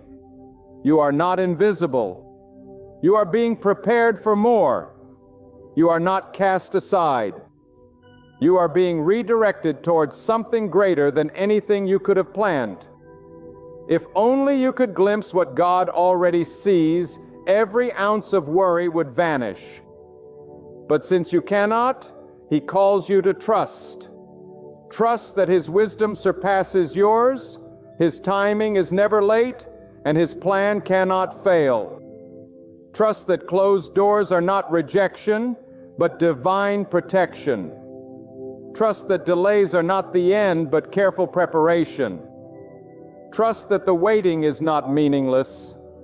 It is setting the stage for your good. For when the appointed time arrives, when God places His hand on the door and it swings open wide to reveal your blessing, you will finally see why it all had to unfold this way, in this moment, under His perfect design. And with tears of gratitude, all you will be able to say is, "Lord, you knew better than I ever could." My friend, hear me right now, because what I'm about to tell you has the power to change your life. Your future, your peace, your success, and even your closeness with God hinge on this one truth. Your mind is a battlefield. The greatest war you will ever fight isn't with your enemies, not with those who've wronged you, not with the world outside, but with your own thoughts. Your mind is the gateway to your soul. Your mind is the gate, and if you don't take charge of your thoughts will take charge of you. Think when that happens, the enemy doesn't even need to strike from the outside, because the defeat has already begun within. I'm speaking with urgency because we are living in an age where the mind is under constant attack. From every screen, every voice, every circumstance, seeds of thought are being sown. Hashtag it Meta, Sex 0.4. Without realizing it, your thoughts are crafting your reality. Hashtag it Meta, Sex 0.6. You think a thought, and that thought turns into a feeling. Hashtag it Meta, Sex 0.4. That feeling grows into a decision. Hashtag it Meta, Sex 0.4. That decision hardens into a habit. Hashtag it Meta, Sex 0.4. And that habit becomes your life. Hashtag it Meta, Sex 0.6. But it all begins with a single thought. Hashtag it Meta, Sex 0.6. And if that thought was not from God, then where did it come from? Hashtag Meta, Sex 0.6. My friend, understand this. Hashtag Meta, Sex 0.6. Not every thought that enters your mind is yours. Hashtag Meta, sex 0.6. You must hear me loud and clear. Hashtag Meta, sex 0.6. Just because a thought appears in your head doesn't mean it belongs to you. Hashtag Meta, sex 0.6. Some thoughts are planted by doubt. Hashtag Meta, sex 0.4. Some are planted by fear. Hashtag Meta, sex 0.4. Some are sent by those who wish to see you fail. Hashtag Meta, 0.4. And some are even sent by unseen forces that want to destroy everything God is trying to build in your life. Hashtag Meta, sex 0.6. But here's the truth. Sex 0.6. God has given you the power to choose. You can't always control what thoughts come to your mind, but you can control what thoughts you allow to stay. Many people are prisoners not because they are behind bars, but because they are chained by their own minds. They wake up with worry. They go to bed with anxiety. They replay every failure, every insult, every mistake. They torment themselves with what-ifs and should-haves. But I tell you, God did not design your mind to be a dungeon of regret. God designed your mind to be a garden of faith. And you must learn to protect it with everything you have. And do you know why so many people can't move forward in life? Because they've allowed negative thoughts to dig deep roots in their mind. A single seed of self-doubt watered with fear can grow into a tree that blocks out the light of God's truth. And when the light is blocked, you begin to forget who you are. You begin to believe you are weak. You begin to believe that your situation is hopeless. You begin to believe that God has forgotten you. But let me tell you something. God has never forgotten you. God is not God who left your side. It is your thoughts that led you away from Him. When God created you, He placed within you a power so great that no force on earth can stop you when you align your thoughts with His will. They place within you. That is why the battle for your thoughts is so fierce, because your thoughts determine your direction. If the enemy can poison your thoughts, he can destroy your purpose. But if you can align your thoughts with God, there is no mountain you cannot climb, no obstacle you cannot overcome, no pain you cannot heal from, because God becomes your strength and your thoughts become your weapons. You must train your mind to reject what doesn't come from God. If a thought brings fear, it is not from God. If a thought brings confusion, it's not from God. If you feel worthless, unloved, forgotten, it is a lie, and you must cast it out like a disease. You must replace that lie with God's truth. God's truth says you are chosen. God's truth says you are strong. God's truth says you have a purpose, and your life is not an accident.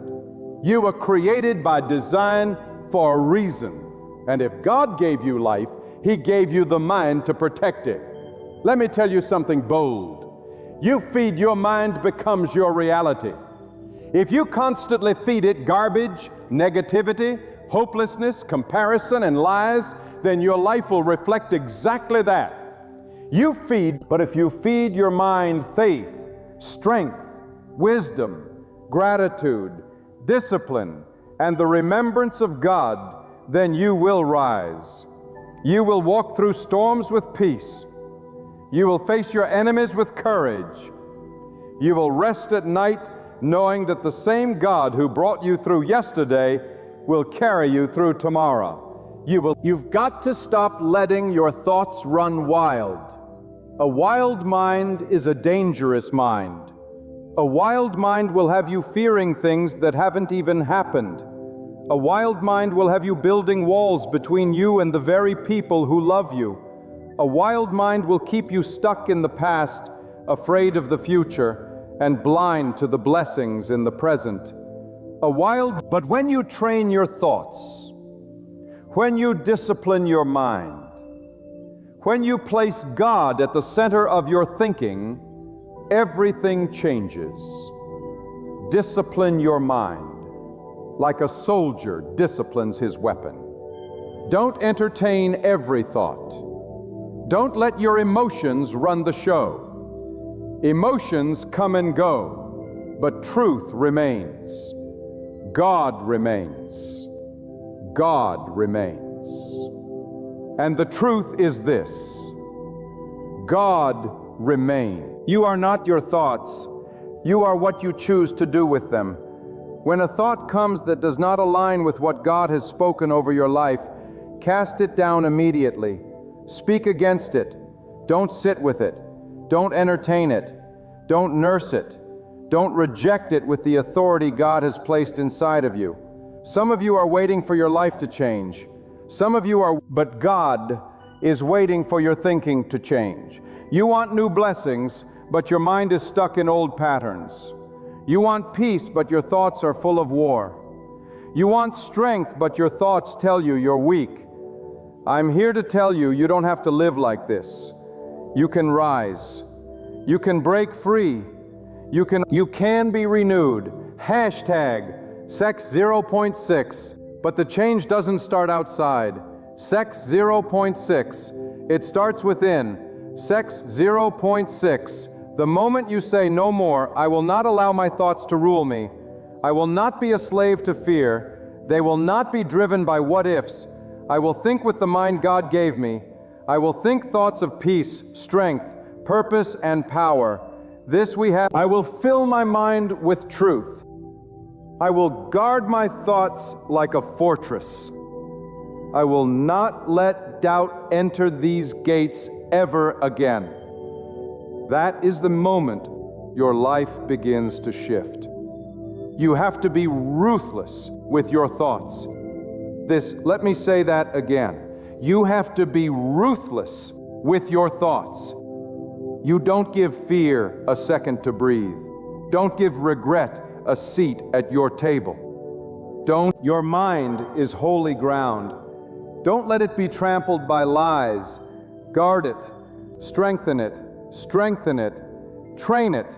And how do you do that? By feeding it with what comes from God. Speak remembrance every morning. Speak gratitude every night. Speak when a negative thought enters your mind. Respond with faith. When your mind says you can't, answer back with God can. When your mind says you're not enough, respond with God is more than enough, and I am with him. My friend, there is no greater power than the mind that is fixed on God. A mind filled with God's remembrance is unshakable. It doesn't mean you won't face problems, but it means the problems won't face you the same way because you'll have the thoughts of a warrior. You'll have the mind of one who walks with God. And when your thoughts align with His truth, even in the darkest hour, you will feel peace. Even in chaos, you will remain calm. Even in loss, you will not lose your purpose because your mind will not be shaken by what is seen. It will be anchored in what is eternal. Some people will think you're strange. Some will not understand the peace you carry, the strength you walk in, the way you do not panic like everyone else. Hashtag it meta. That's okay. Hashtag it meta.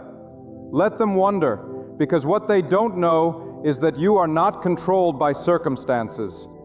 You are led by truth. You are not ruled by fear.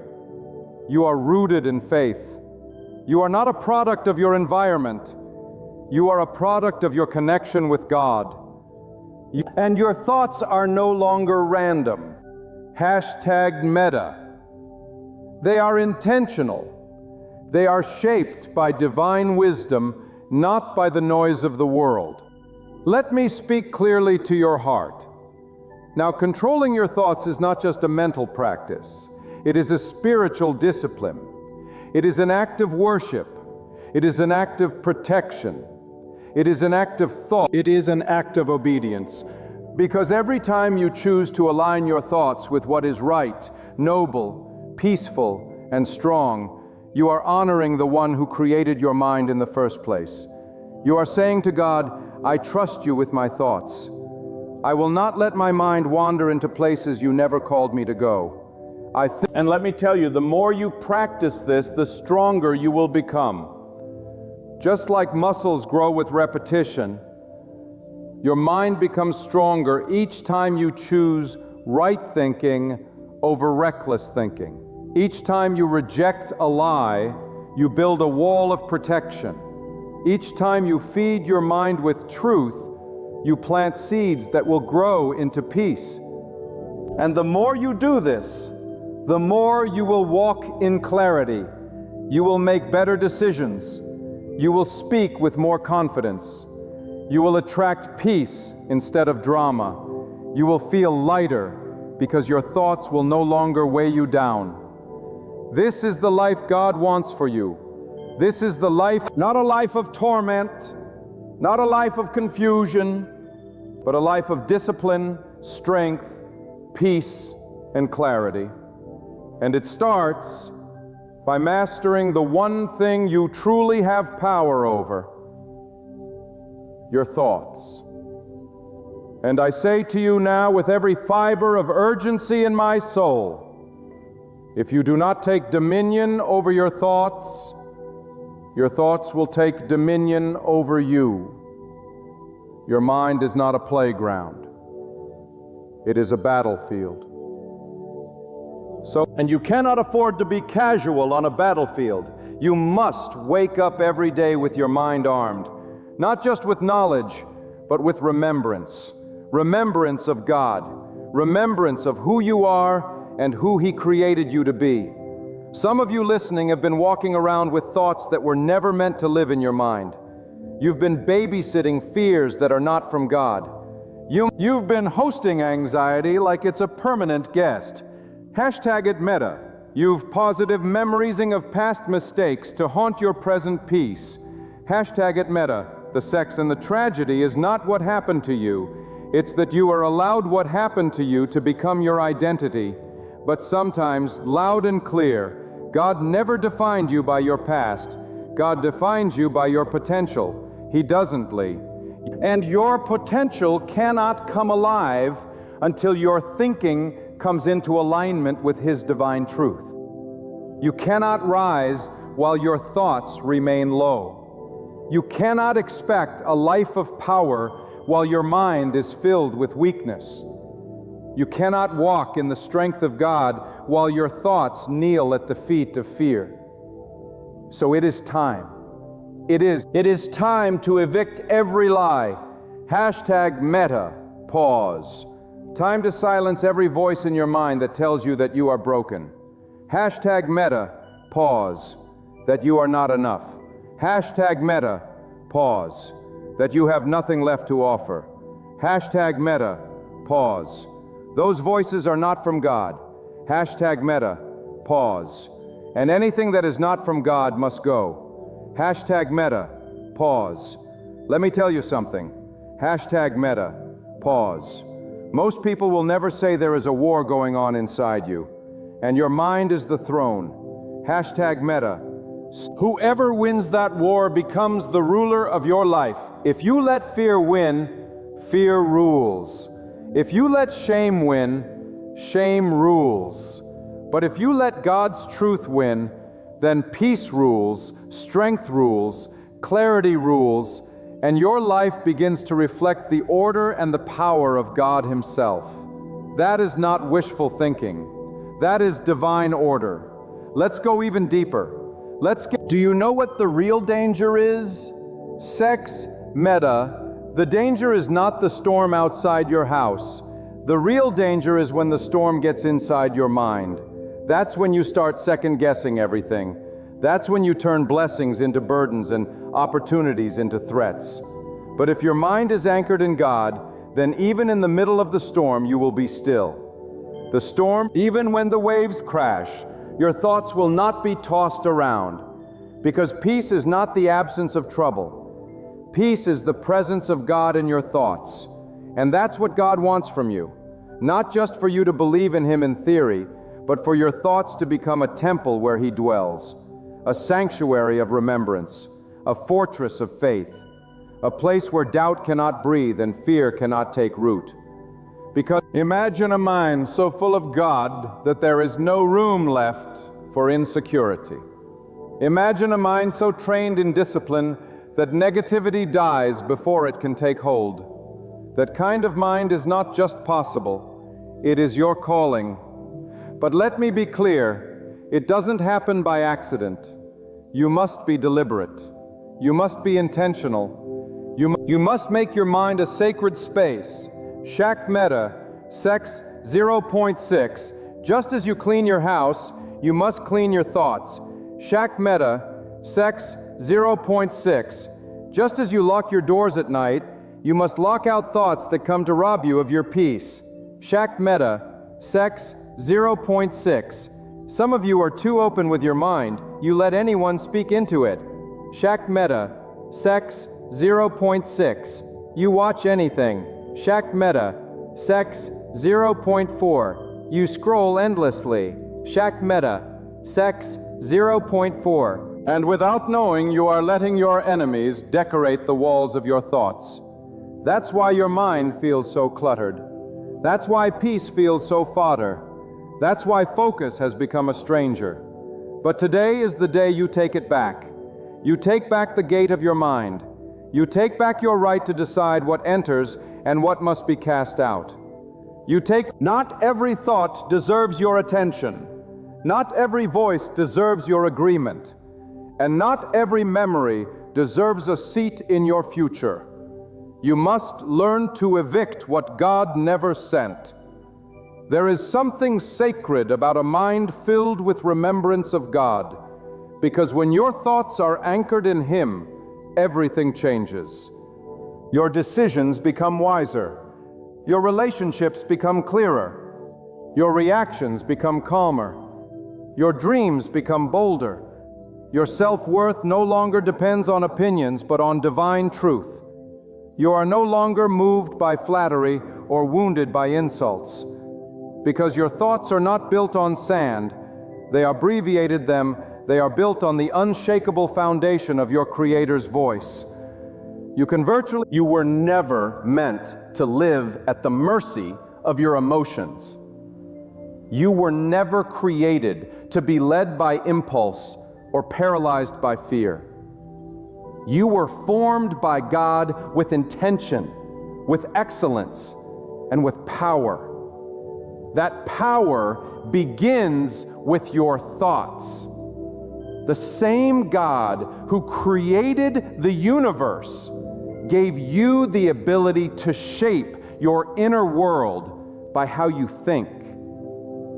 And when your thoughts become aligned with that divine wisdom, you no longer see life the same way. You don't just react, you respond. You don't just survive, you lead. You don't just dream, you build.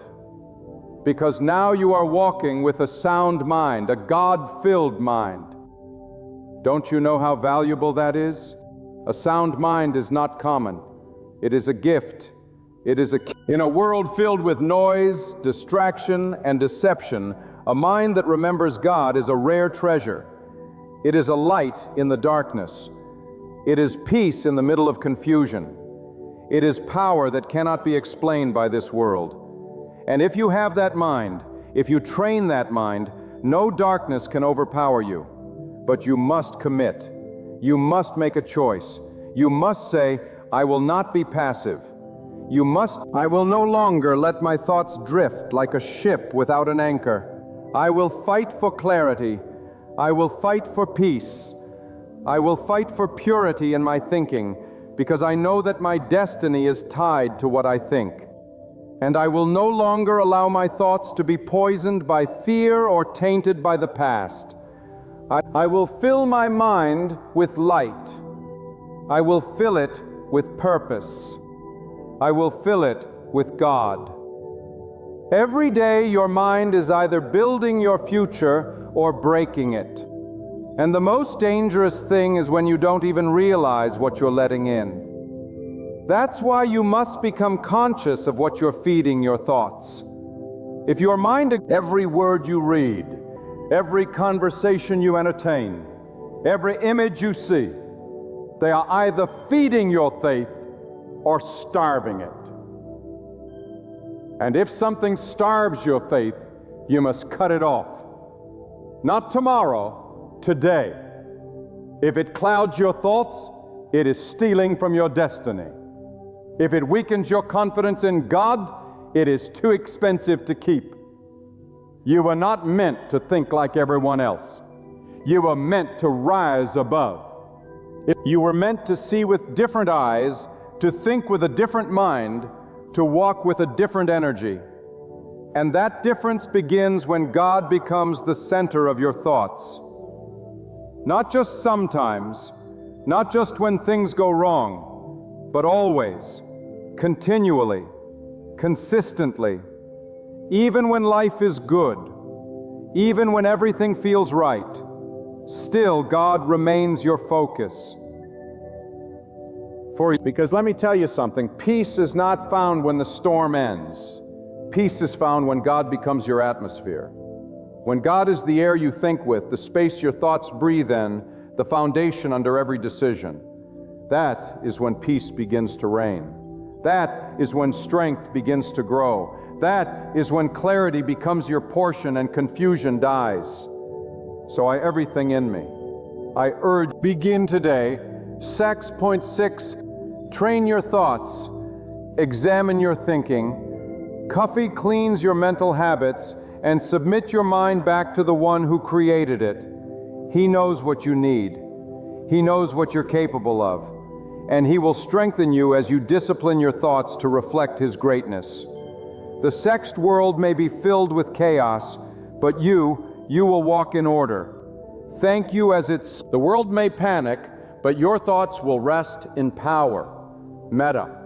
Others may fall into despair, but you will rise with quiet confidence because you know who holds your mind. And when God holds your mind, there is no force in existence that can shake you from your purpose. So, and now hear this deeply, my friend, not with your ears, but with your spirit. Your thoughts are sacred territory. The mind is not a place for confusion, corruption, or compromise. It is a field planted by the hands of God, intended to bear fruit that honors His name. But the question is, who is tending that field? Who is watering it? What kind of seeds are being sown each day through the words you hear, the voices you allow, the things you absorb in silence? We live in a generation that glorifies noise, constant input, endless opinions, flashing lights, and digital distractions. Hashtag Meta. People scroll their lives away, filling their minds with voices that do not care for their soul. And yet they wonder why their peace has vanished. They wonder why they feel empty when the screen turns off. They wonder why, despite everything they chase, nothing satisfies. What can you walk in peace if your thoughts are being shaped by what does not honor God? Let me say it plainly. What you allow to enter your mind has the power to shape your destiny. Hashtag Meta. A distracted mind becomes a directionless life. A distracted mind becomes a poisoned heart. You cannot keep feeding your soul things that drain your spirit and expect to walk in the power God created you to carry. You must be bold enough to say, no, I choose what enters my mind. I choose to guard the gates of my thoughts like a warrior protecting a king's palace. Because your thoughts are the royal court where decisions are made. And the king you serve deserves a clean temple. Let me go further. You don't just need to control your thoughts during your hardest days.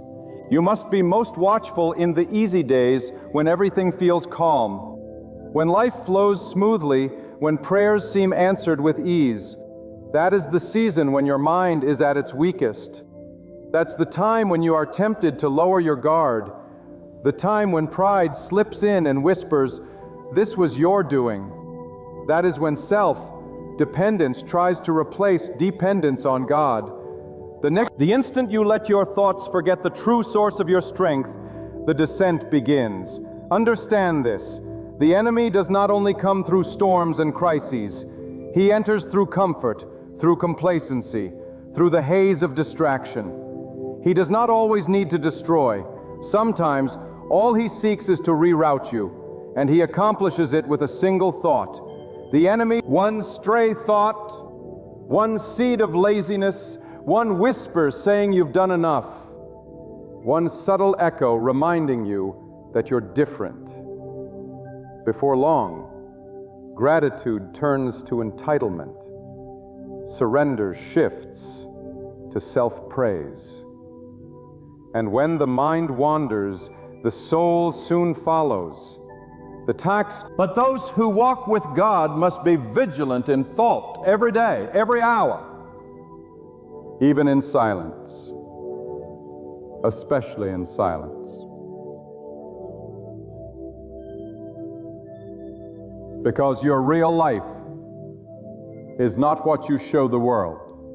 It's what happens in the theater of your mind when no one is watching. The true you is not in your appearance, your reputation, or your achievements. The true you is found in your thought life. The true you is found in your... If God were to display every thought you've entertained this week, would it reflect peace? Would it reflect worship? Would it reflect a heart that longs to please God? Even in private, it's not enough to say you love God. Your thoughts must love Him too. Your thoughts must inner dialogue, must honor Him. Your imagination must reflect purity, hope, discipline, and purpose. And you cannot fake that. You cannot manipulate your way into a sound mind. You must cultivate it daily, deliberately, prayerfully, like a fire that must be kept burning. Your thoughts must be kept lit with the flame of God's remembrance. The moment you let it die, darkness creeps in. And let me tell you something powerful. What you meditate on is what multiplies in your life. If you meditate on pain, pain will grow. If you meditate on fear, fear will expand. If you meditate on what you lack, you will begin to feel empty even when you are surrounded by blessings. But if you meditate on the greatness of God, peace will multiply, clarity will expand, strength will grow, and even in hardship, your soul will stand firm.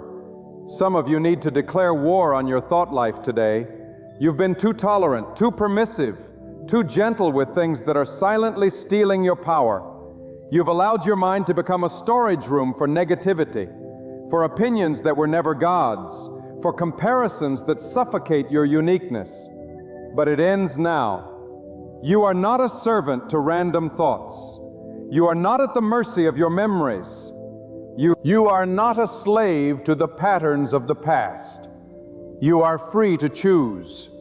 And when you choose God, you choose clarity. You choose strength. You choose discipline. There is power in the disciplined mind. Not the mind that tries to control every outcome, but the mind that surrenders to the one who controls all things. That is, the mind that says, even when I don't understand, I will not be shaken. Even when I don't see the way, I will not be afraid, because my thoughts are grounded in trust, not in circumstance. And that kind of mind is unstoppable. That kind of mind walks into storms without trembling. That kind of mind faces betrayal without breaking. That kind of mind walks away from temptation without regret. That kind of mind chooses silence over gossip, purpose over distraction, and peace over chaos. Because it is trained, it is submitted. It is filled not with the noise of the world, but with the stillness of God. But hear me, a God-filled mind is not born, it is built. It is. Built through daily remembrance. Built through choosing stillness over noise. built through refusing to think thoughts that go against the very character of the one who made you. You must become the gatekeeper of your own mind. You must stand guard at the entrance of your thoughts, asking every idea, every emotion, every whisper, "Are you from God?" And if the answer is no, do not let it enter. You are not weak. Hashtag Meta. Sex 0.6. You are not too broken. Hashtag Meta. Sex 0.4. You are not too far gone. Hashtag Meta. Sex 0.4. If your mind has been a battlefield of torment, it can become a fortress of peace. Hashtag Meta. Sex 0.8. If your thoughts have been wild and scattered, they can be tamed by the hand of God. Hashtag Meta. Sex 0.8. But you must decide. Hashtag Meta. Sex 0.6. You must stop waiting for change to fall from the sky and start building the mental life that aligns with your highest calling. Hashtag Meta. Because at the end of it all, you will not be judged for what passed through your mind, but for what you allowed to stay. You will not be held accountable for every thought that knocked at your door, but for which ones you invited in. So let this be your declaration. Me turn it is, no more vacancy for fear, no room for bitterness, no place for shame. My mind is sacred ground, and only the truth of God will be allowed to stay. And when you live like that, when you think like that, when you breathe like that, then even when the world around you is falling apart, your mind will be still. Your thoughts will remain steadfast. And your life will become a vessel not of chaos, but of power, clarity, peace, and unwavering faith in the one who gave you that mind to begin with. Because when your thoughts belong to God, your life will no longer be tossed by the waves. It will be carried by the wind of divine purpose. There comes a time in every person's life when they must confront the hidden thoughts that have quietly shaped every decision, every response, every belief. You see, it is not what happens around you that defines you. It is what happens within you. A storm outside may rage with thunder and chaos, but it is the storm within your own mind that determines whether you stand or fall. And that storm, yes, that invisible silent force, must be brought under the authority of God. Let me speak to your soul now, not with soft words, but with fire. You were never created to be ruled by emotions, enslaved by fear, or deceived by whispers of doubt. You were created to think with purpose. You were created to reason with truth. You were created to imagine in righteousness. Your thoughts were never meant to be random winds. You were called to harness them like sails that carry you in the direction of divine purpose. And yet, how many of us walk around with minds that are cluttered, confused, and condemned? Thoughts that replay the same hurt over and over like a broken record. Thoughts that anticipate the worst instead of expecting the best. Thoughts that keep bringing up what should have been forgotten. Let me tell you, when you allow your mind to become a graveyard of past wounds, you bury your future under the weight of what no longer belongs. God did not bring you this far for you to be trapped by thoughts you never invited. And even if you did invite them, today you have the power to dismiss them. Thoughts of envy, release them. Thoughts of vengeance, bury them. Thoughts that scream, "You are not enough," silence them with the echo of truth. God has given you everything you need for the season you're in. Now listen to me clearly. One of the greatest signs of spiritual maturity is not how loud you pray or how many words you know. It's how well you manage your thoughts when no one is watching. That's the true test. Sex 0.6. That's the battlefield of integrity. Sex 0.8. Can you guide your thinking when the lights are off? Sex 0.6. When no one is applauding, when life doesn't make sense. Sex 0.6. When your plans fall apart, sex, 0.6. Because those quiet hours of mental discipline are where God watches to see who is ready for more. True, 8. And you, yes, you are being called to more. Hashtag more, but more doesn't start in your hands. It starts in your mind. A bigger assignment requires a stronger mind. A new thought pattern. You cannot carry the weight of a great calling with the thoughts of a weak spirit. You must be transformed from the inside out. Thank you. You must unlearn what this world has taught you about fear, about failure, about worth. Shipped. And you must learn to think as one who belongs to God, who is led by God, and who is answerable to God alone. You've got to stop renting out your mind to opinions that were never appointed by the Creator. You judge what someone said about you in anger. That's not truth. What your past tried to convince you of, that's not your identity. What failure told you about your future, that's not your prophecy. The voice, the only voice that deserves authority in your thinking is the voice of God, because He alone knows the full picture of who you are. But let's take it deeper. Your thoughts are not only shaping your own life, they are influencing everyone around you. Hashtag meta. Pause.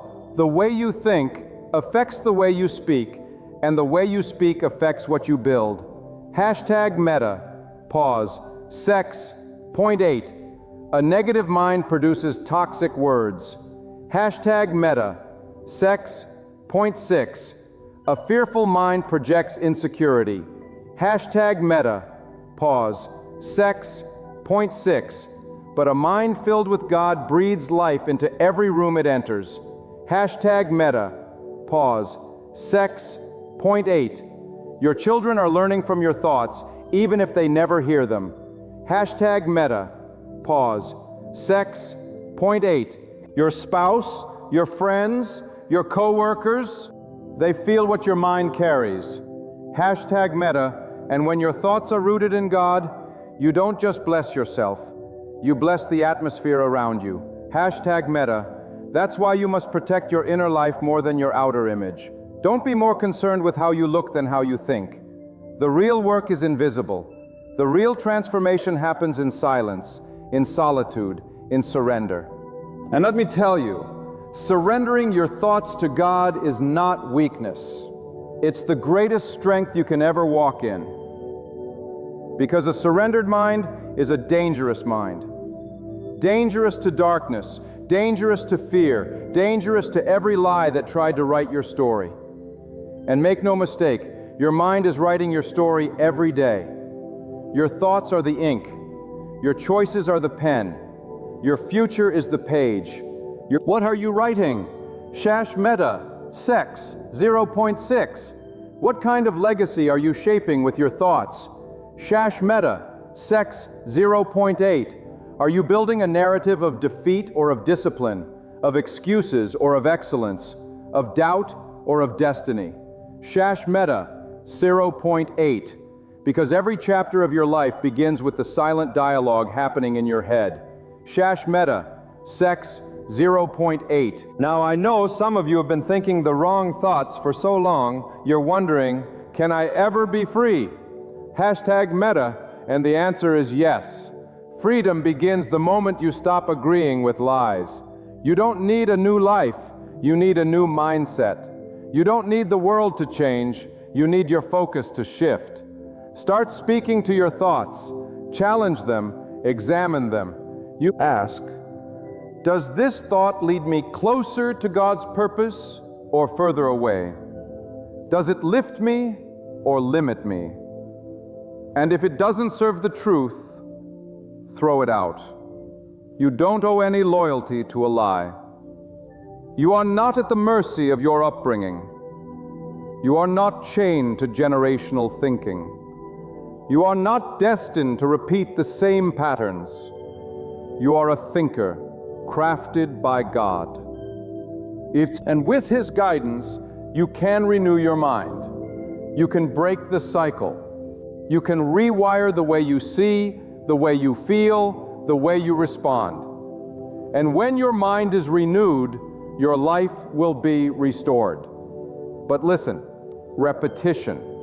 But can't think one good thought and expect transformation. You must train your thoughts daily. You feed your mind truth the way you feed your body food. You don't eat once a week and expect to live. You eat daily. So feed your mind daily. Strengthen it in the morning with gratitude. Guard it in the afternoon with focus. Purge it at night with reflection. The mind that is constantly returning to God will not drift into destruction. Don't just let your thoughts pass through. Interrogate them, discipline them, speak to them, and yes, even dismiss them when they do not honor the God who formed your spirit from the dust and breathed into you purpose before you were even known by this world. That's who you are. That's who your mind belongs to. And no lie, no fear, no shadow can claim what was created by the light. So I challenge you now. Elevate your thinking. Raise the standard. Rise above the noise. Remove every thought that keeps you small. Because God didn't make you to live in cycles of confusion. He made you to walk in clarity, in strength, in courage, in excellence. But it all starts here, in the unseen sacred ground of your thoughts. When you change what you allow yourself to think, you change who you allow yourself to become. And when your thoughts are surrendered to God, there is no limit to the life you will live, the battles you will win, and the peace that will overflow in everything you do. Your mind, once the battlefield, can become the sanctuary, not through force, but through faith, not through striving, but through surrender, not through fear, but through the quiet, unshakable remembrance of the one who holds your every thought in his hand. So walk forward now, not in confusion, but in clarity, not in hesitation, but in boldness, not in weakness, but with a renewed mind anchored in truth, filled with God, and focused on everything you are destined to become. So when the fire of faith begins to burn within you, it touches even the deepest corners of your thoughts. And I tell you today, if your thoughts are not under the rule of God, your life never will be. You can fast until your body grows weak. You can pray until your knees are sore. But if your mind remains unchecked, the enemy will find his way through the cracks. For the battlefield of your soul is not fought in your hands. It is fought in your head. It is in that secret place where no one but God can hear your silent battles that the greatest victories or defeats occur. And that is where you must rise up and say, enough is enough, and will not be ruled by fear. I will not be driven by lust. I will not be chained by bitterness. I will not be tormented by shame. My mind belongs to God. The one who learns to submit every thought to God becomes unstoppable. Not because they are strong, but because they walk with the one who cannot be shaken. Do you understand the power of one thought submitted to God? It's like placing a tiny seed in the soil of the Almighty's will. One righteous thought can grow into a destiny. One disciplined mind can break generational curses. One faithful decision can shift the course of a family, a city, even a nation. That's why the enemy fights you in your thoughts. Because he knows if you ever become disciplined in your thinking, your life will become a weapon of divine purpose. When your thoughts are full of chaos, you must call upon God with urgency, not casually, not passively, but like a warrior in battle. You must rise early and speak to your mind. You must rise. Today, I command my thoughts to align with the will of God. I reject every lie. I silence every voice that is not from Him. I take back what fear has stolen. I recover what doubt has broken. I think what God says I can think. I think what God says I can think. I think with anxiety knocks, even when depression whispers your name. You think, because you are not who your thoughts say you are. You are who God says you are. And God does not speak in confusion. God does not speak in hopelessness. God does not speak in despair. God speaks life. God speaks peace. God speaks strength. And when He speaks, everything else must bow. Some of you are living under mental torment because you have allowed too many voices into your mind. You scroll endlessly. You compare constantly. You listen gossip. You digest negativity. And then you wonder why you have no clarity, no focus, no peace. Friend, the mind cannot thrive on poison. You cannot feed yourself fear and expect to walk in courage. You cannot feast on filth and expect to walk in purity. You must protect your mental gates with the intensity of a guard protecting a king. You can see your eyes, your ears, your conversations, they are all doors. Be watchful over them. Guard them with prayer. Guard them with intention, because once a thought enters, it desires to take root. And once it takes root, it bears fruit. So ask yourself, what fruit is your mind producing today? Is your mind producing patience or panic? Is it bearing faith or fear? Is it yielding love or hatred? These are the indicators of who sits on the throne of your thoughts. And if it is not God, then it is time to evict every other voice. Don't delay it. Don't excuse it.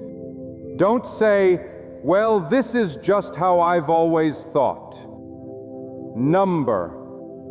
If it doesn't honor God, it doesn't belong. Your mind must become a sacred place, a temple where the voice of God echoes louder than every doubt, louder than every trauma, louder than every past mistake. You cannot change your past, but by God you can redeem your mind today. There is nothing more dangerous than a believer who knows how to master their thoughts, because such a person does not react to life, they respond to God. When bad news comes, their mind doesn't spiral into panic. It runs to prayer. When a fate or rents arises, they do not stew in bitterness. They lift it to the throne and let God handle it. When temptation lingers, they do not feed it. They flee and fill their minds with what is pure. That kind of discipline doesn't happen overnight. It happens when you make a covenant with your mind. When you say, my thoughts are not for sale. My mind is not an open market. I belong to God, and so does every part of me, even the parts no one can see. And I say this with love, but with truth. You cannot claim to walk with God while entertaining thoughts that oppose Him. Light and darkness cannot dwell in the same space. You must choose this day whom your mind will serve. Will it serve the fears of your upbringing? Will it serve the traumas of your past? Will it serve the lies of culture? Or will it serve the truth of the one who formed you in your mother's womb and calls you his own? You must train your thoughts to move in rhythm with God. That takes time. It takes prayer. It takes silence. Sometimes it takes fasting. It takes cutting off distractions. It takes replacing music that stirs your flesh with words that stir your soul. It takes meditating on God's power, not your problem. That is how you become strong, not by denying your thoughts, but by disciplining them, by placing them under divine authority. Every time fear comes, you declare, this fear will not dictate my day. Every time anger rises, you say, this emotion will not control my actions. Every time discouragement lingers, you proclaim, "This heaviness will not determine my future." You say steps, you pray, and you push your mind back into divine order. This is not mental games. This is spiritual warfare. And the mind is the front line. But I am here to tell you that God has not left you defenseless. You have been given strength from above. You have been given wisdom beyond your years. You have been given a shield of protection if you will only rise up and claim it. Don't wait for someone else to fight your mental battles. Stand up and say, "God, I take authority over my thoughts and I align them with your truth." No more torment, no more chaos, no more double-mindedness. My mind is yours, celebrity, because when your thoughts become obedient to God, your life becomes a vessel of peace. Your decisions become clearer. Your relationships become healthier. Your purpose becomes brighter. And you begin to move not like someone who is guessing, but like someone who is guided. That is the power of a renewed mind. That is the result of choosing every day, every hour, every moment to surrender your thoughts to the one who knows all, sees all, and holds your life in his hands. Keep your heart soft, but your mind sharp. Be gentle in spirit, but fierce in focus. Love others, but never let their opinions override the voice of God in your mind. You cannot control every situation, but by God's help, you can control how you think about it. And when your thinking changes, your life will follow. So fix your thoughts where your hope comes from. If you speak to your mind like a commander speaks to soldiers, you can tell it to stand in alignment with truth, meta, sex. Remind it daily that it belongs to the one who created you. Keep God at the center, and your thoughts will begin to reflect His glory. And once your thoughts are right with God, everything else will fall into place.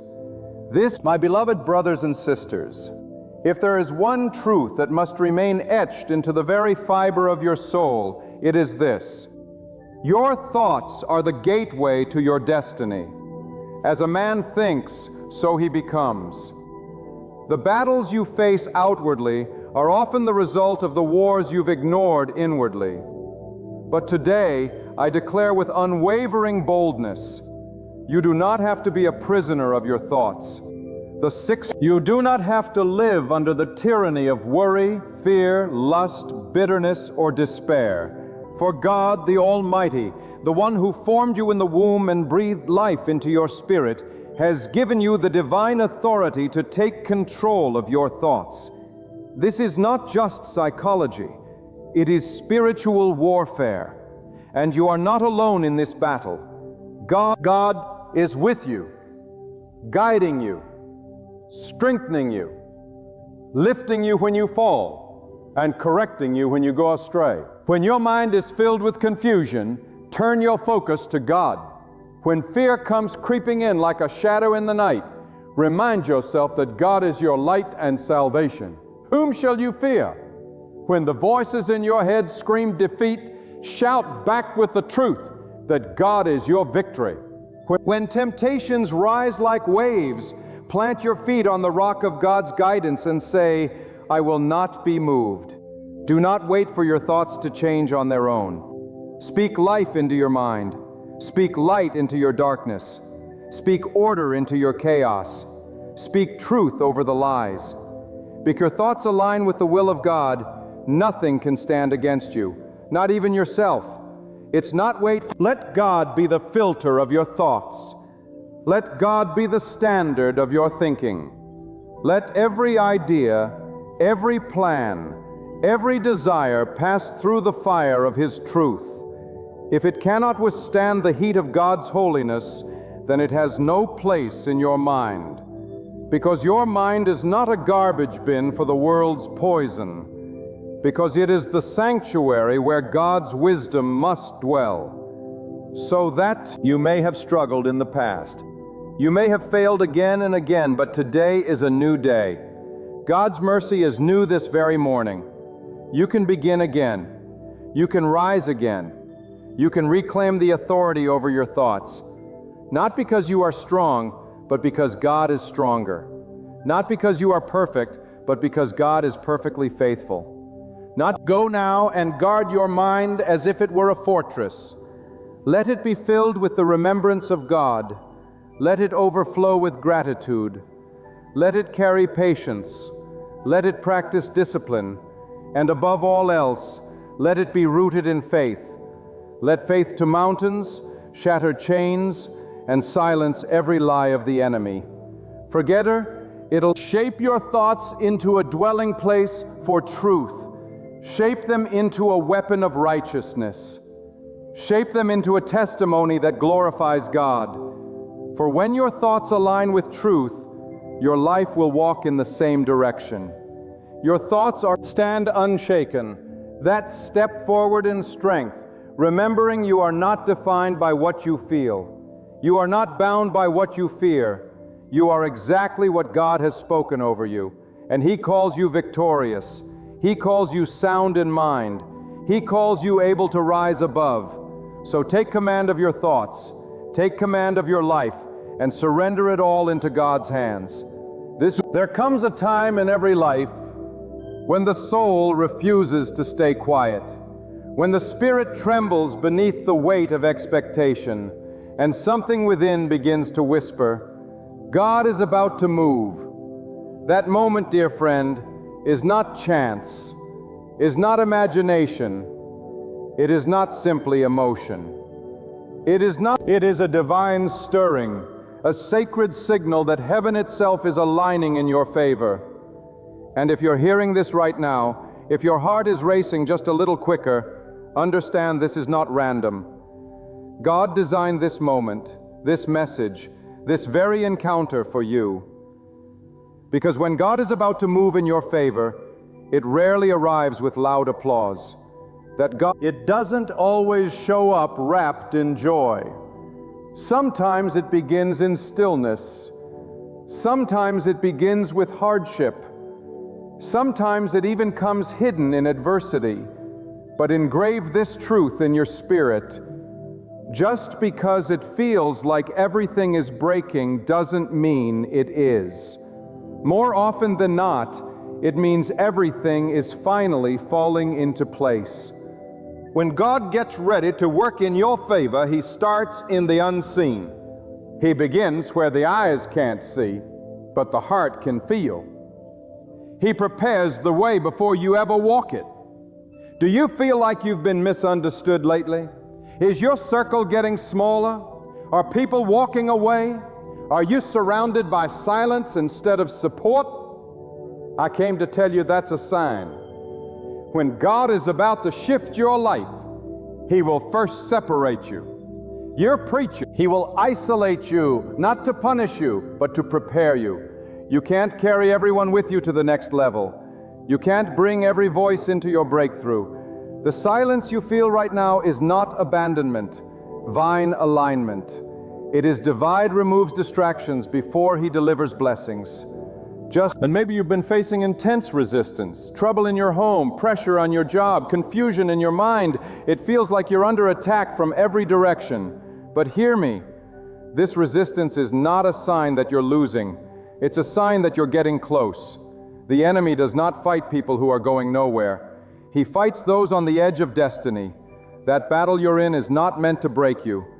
It's meant to prove you. Double meta. God is allowing pressure because pressure reveals power. When the pressure increases, so does the evidence that God is about to act. Sometimes when God is about to move, He will frustrate every human plan you've made. You'll try one door, it slams shut. You'll attempt another, it locks. You'll put in the effort, and nothing works. And the more you try, the more resistance you feel. That's not failure. That's not rejection. That's God intervening was too small for what He's about to do. What you thought was your chasing doesn't match what He's preparing. God blocks what is beneath you to guide you to what is destined for you. I know someone listening right now is tired. You're worn out. You've prayed. You've waited. You've done all you know how to do and still nothing. You wonder if God has forgotten you. Let me tell you right now, with every ounce of power in my voice, God has not forgotten you. He is not ignoring you. Delayed is not denied. Hidden is not abandoned. When nothing seems to be happening, that is often when the most is. God works best in the background. When He reveals His hand, it will make up for every tear you cried, every night you stayed awake, every time you almost gave up, every time. Have you noticed lately that your desire to seek God has grown deeper? That your hunger for truth, for righteousness, for spiritual things has intensified? That's no accident. That's no emotional phase. That's the drawing of God. When He is about to elevate your life, He awakens your spirit. He pulls you closer. He calls you into deeper prayer, deeper reflection, deeper surrender. He pulls you. Why? Church, hear me today. Because the los plubever He is about to release requires a stronger foundation. Church, hear me today. He doesn't build skyscrapers on sand. So if you feel yourself being drawn into His presence more than ever before, rejoice. He recognizing you, strengthening you for what's coming. There's a holy discomfort that arises when God is shifting things. What you tell satisfy no longer does. What once entertained you now feels empty. There are a lot of what used to feel like home now feels like a cage. Hashtag meta. Virtues Secutive 0.6. That is the hand of God moving you. Hashtag meta. Pause. Sex agency. He is unsettling your spirit not to destroy your peace, but to reassign your purpose. Hashtag meta. Pause. 0.6. He is making you uncomfortable where you are so that you will be prepared to go where He wants you to be. Hashtag meta. Pause. 0.8. When everything around you starts to feel foreign, and know this, your spirit has outgrown your current situation. And when your spirit outgrows your space, God is about to expand your territory. Maybe you've been waking up in the middle of the night, not from fear, but from a stirring. You don't even know why. You just can't sleep like you used to. Your thoughts are alive. Your heart is open. Your mind is turning. That's not insomnia. That's spiritual pregnancy. God is planting vision in your spirit. He's downloading insight, strategy, revelation. He's speaking in the stillness because noise can't birth what silence can. You're not crazy. You're not restless. You are being activated. And what God is whispering now, He will manifest soon. Soon. There is also a deep urge rising in some of you to release things, to walk away from toxic relationships, to stop holding on to grudges, to forgive what broke you. That desire is not weakness. It is evidence that God is working, because you can't carry bitterness into breakthrough. You can't carry dead weight into a living future. God will prompt you to release before He rewards. He will stir your spirit to let go so that you can receive. The blessing that's coming is too big to fit in a heart full of resentment. Purge the pain. Make room for the promise. And maybe most surprising of all, some of you are experiencing an unexplainable peace in the middle of the storm. Things are falling apart, and yet you are calm. The situation is chaotic, but your soul is still. Sex 0.6. That's not normal. That's supernatural. That is the favor of God beginning to surround you. That's what happens when He goes before you. That's the kind of peace that is proof of His plan. God gives you peace before He gives you provision because He wants you to trust the process. That the storm doesn't shake you anymore, you're ready for the harvest. That's what You see, the signs of God's favor are not always flashy. They are often quiet, personal, intimate. They speak to the soul, not the ego. They require spiritual eyes to discern and a surrendered heart to receive. But make no mistake, when God is about to work in your favor, the signs will come. They will call you higher. They will pull you deeper. They will stretch you wider. And they will always, always point you back to Him. When God begins to work in your favor, the natural realm cannot comprehend what's happening in the spiritual realm. That's why often those around you will question your faith, misunderstand your steps, and even mock your devotion. But understand this: when God marks you for favor, the opinions of man become irrelevant. The approval of people becomes unnecessary. You no longer live for applause, you live for alignment. You no longer strive to be seen by crowds, you strive to be seen by God. Because when God favors you, no human hand can hinder you, and no voice can silence what He has spoken over your life. Fallacy makers does not mean ease. Favor does not mean comfort. In fact, sometimes the ones most favored by God walk the hardest roads because favor brings responsibility. In fact, favor demands endurance. Favor requires obedience when it's inconvenient. And yet through every hardship, through every testing ground, God reveals more of Himself to you.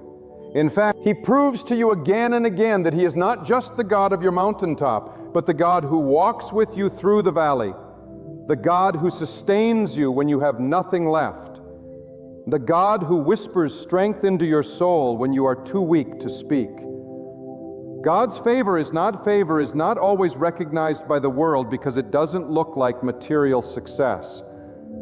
It doesn't always show up in wealth or status or fame. Sacket's 0.6. Sometimes favor looks like peace in the midst of pressure.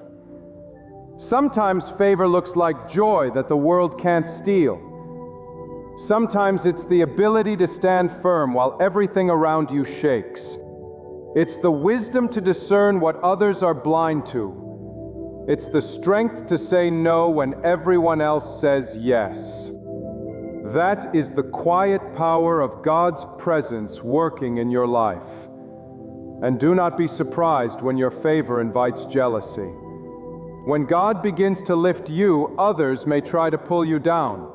Not because of who you are, but because of what you carry. But don't you shrink. Don't you dim your light to make others comfortable. You were never meant to blend in. #meta. You were chosen to stand out. God didn't set you apart to be ordinary. God didn't set you apart to be a sign, a testimony, a vessel that reveals what divine favor looks like. You are not here by accident. You are here by assignment. You are here by There is a divine tension that comes when you are on the verge of a move of God. Your old ways no longer satisfy you, but the new has not fully manifested. It's the in-between, the holy waiting, the sacred stretch, and it is in this place that many give up. Not because God failed them, but because they misread the silence. Silence is not absence. Silence is preparation. Silence, when God is silent, He is strategizing. When He is quiet, He is crafting a breakthrough so profound that it will make up for every delay, every disappointment, every detour. Your pain is not pointless. Your tears have not gone unnoticed. Your tears, God has bottled everyone. He has counted every sacrifice. He has recorded every time you chose faith over fear, obedience over convenience. And now the season of reaping is coming. #meta, pause sex 0.6.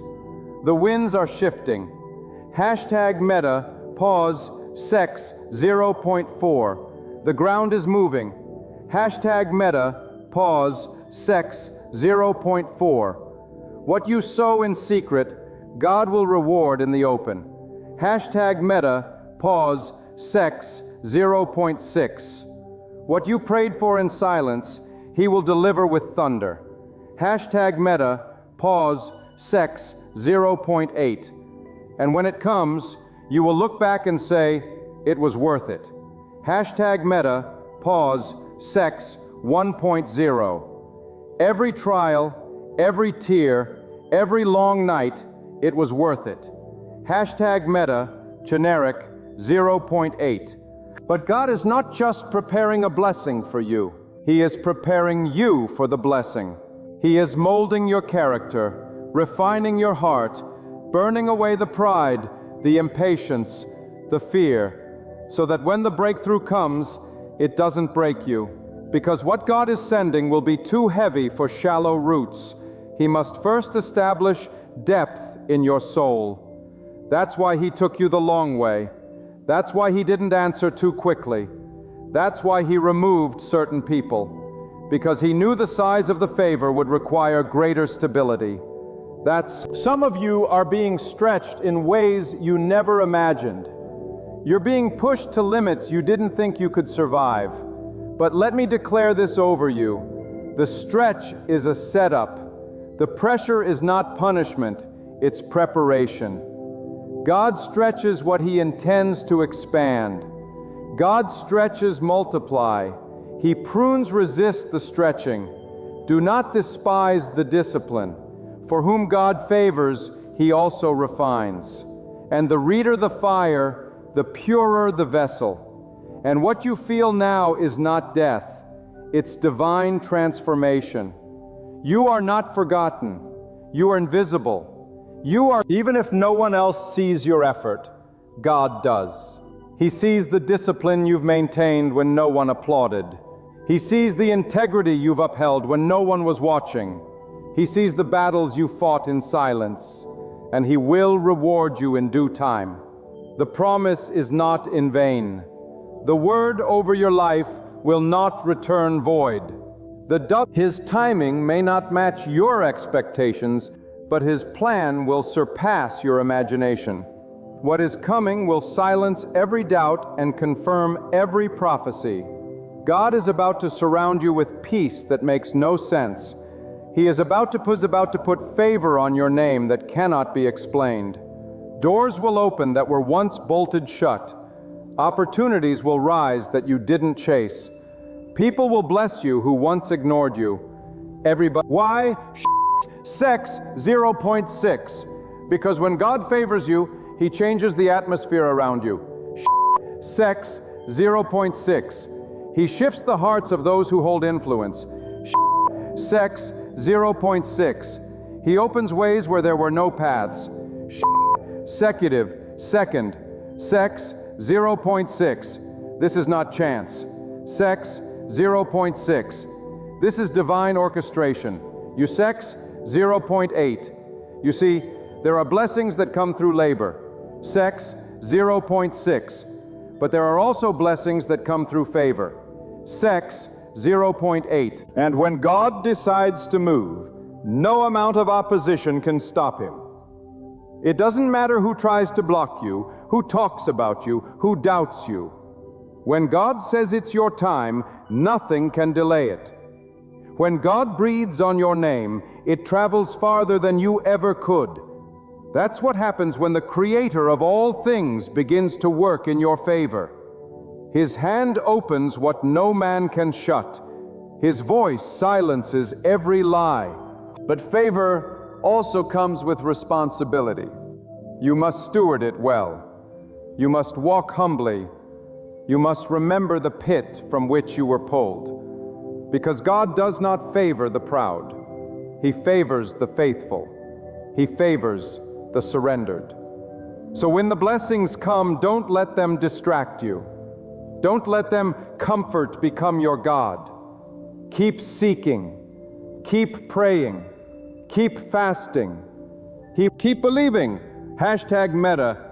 Because the favor that begins with God can only be sustained by God. Right now, someone listening to these words is standing at the edge of a divine turning point. You feel it. You sense it. The air around you is heavy with expectancy.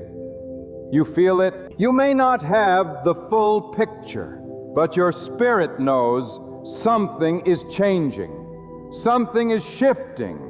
Don't ignore that sense. That is your signal. That is your confirmation. God is about to release favor that will make the barren places bloom. He is about to speak into your dry season and command life to return. He is about to turn the weeping of yesterday into the rejoicing of today. If you could see what He's preparing behind the curtain, you would stop worrying. Hadestach Meta, 1 positive, 0.6. If you could see how close your breakthrough is, you would stop doubting. Hadestach Meta, Sex, 0.8. Don't let the enemy steal this moment with fear. Hadestach Meta, Sex, 0.6. Don't let delay convince you to quit. Hadestach Meta, Sex, 0.6. The favor of God does not arrive early, but it always arrives on time. Hadestach Meta, Sex, 0.6. And when it comes, it will redeem the wasted years. Hadestach Meta, Sex, 0.8. It will restore what was stolen. Shit Meta.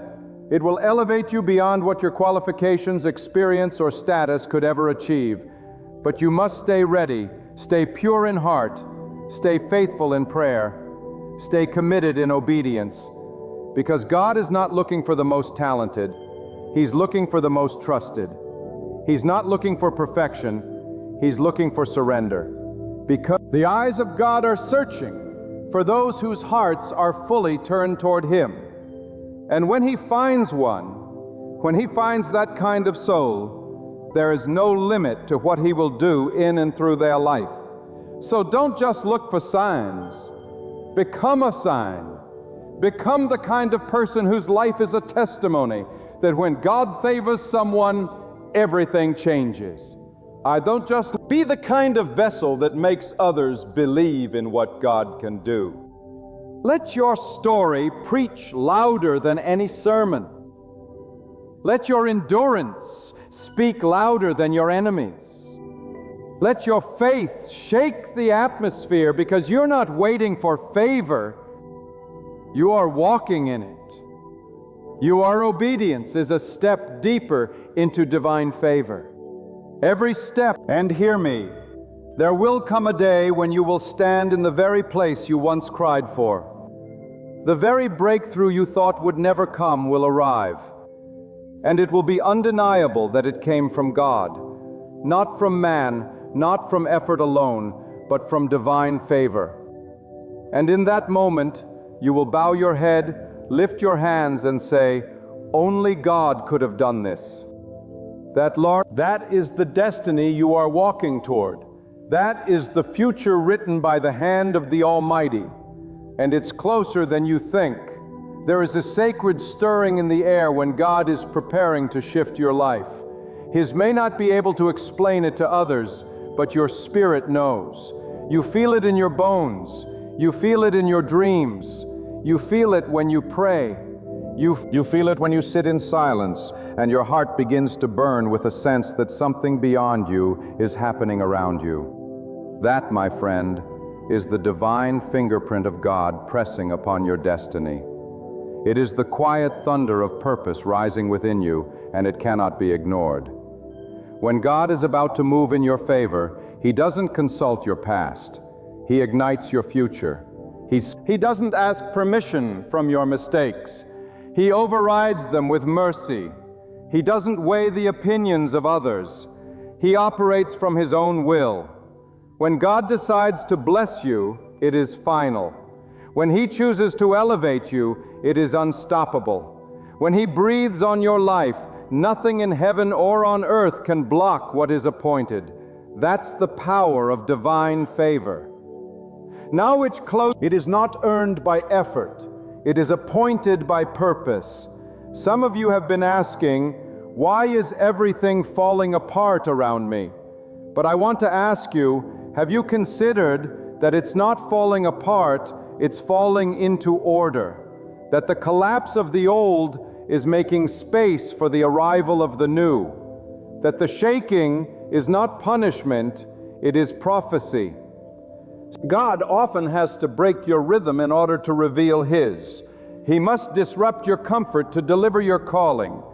If He left you where you were, you would miss where you're meant to go. So the turbot you feel, That's not the end. It's transition. If you can still... When the storm clouds gather, when friends scatter, when the path ahead grows unclear, many begin to doubt if God is still with them. But let me declare with conviction, God is most present in the unseen. He walks in the silence. He hides in the shadows. He speaks through stillness. And those who learn to recognize His whispers will walk in victories no one else can understand. Because divine favor is not always loud. It is often quiet, subtle, gentle. But when it manifests, it will roar. God is not only positioning things around you, He is positioning things within you. That is why you're being awakened. That is why you're being convicted. That is why you no longer tolerate what you once allowed. That is not because you've become difficult. It's because you've become different. Shaddad Meta. Growth doesn't always look like success. Sometimes it looks like separation. It looks like the end of old relationships. It looks like uncomfortable boundaries. It looks like walking alone. But do not fear the isolation. For in the solitude, God reveals strategy. In the quiet, He builds clarity. You are not being buried, you are being planted. For in that, and though the soil feels dark and heavy, and though the process feels slow and painful, remember this: the seed breaks before it blooms. The seed dies before it rises, and so must you. You must die to old thinking. You must release what once served you. You must surrender what you've outgrown, because God cannot pour new oil into an old vessel. He cannot place a new crown on an unsubmitted heart. He must first prepare you so that the blessing doesn't become a burden. There's a reason God hasn't allowed certain things to work out for you. It's not rejection, it's redirection. It's not failure, it's protection. It's not... God saw what you couldn't. He blocked what you didn't know would break you. He shut doors that looked good but would have drained your soul. And though it hurt in the moment, one day you will look back and thank Him for the disappointments. Because what felt like a loss was really a rescue. What felt like delay, and now the shift is near. The signs are growing louder. The confirmation is multiplying. The burden in your spirit is evidence. Something is coming. God is building momentum behind the scenes. Me is being mentioned in places your feet have not yet walked. Your presence is being prepared for environments that your mind has not yet imagined. And while others see nothing changing, you know what's coming. #Meta. Because favor always begins in the unseen. It is spiritual before it becomes visible. It is internal before it becomes external. This is not the time to grow weary. This is not the hour to faint. This is not the season to question what you know in your spirit. Now this is the time to anchor your faith deeper than ever before. This is the moment to rise early and chase after God with urgency. This is the moment to turn away from every distraction that dulls your heart to His movement. Because if the enemy cannot block your blessing, he will attempt to blind you from seeing it. He'll use busyness, bitterness, and boredom to weaken your discernment. But you must remain awake, remain watchful, remain rooted. Every setback has prepared the platform. Every scar has stretched your capacity. Every delay has deepened your hunger for God. And that hunger is the secret. God responds where He is desired. God speaks where He is sought. He releases favor where there is longing. He releases... And some of you are on the brink of receiving a measure of divine favor that will overwhelm you.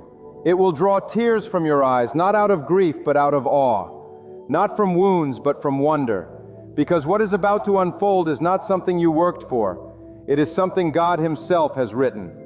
But understand this without confusion. God is not releasing this to make life easy. He is releasing it to magnify His name. Your mission, your favor carries. It is not just about elevation. It is about revelation.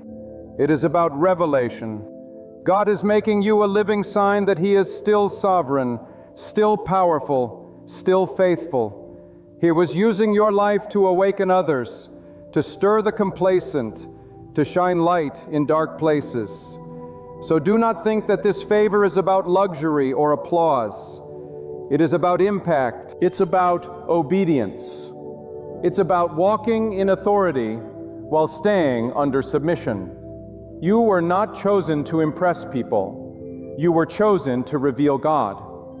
And that means walking differently, speaking differently, living differently.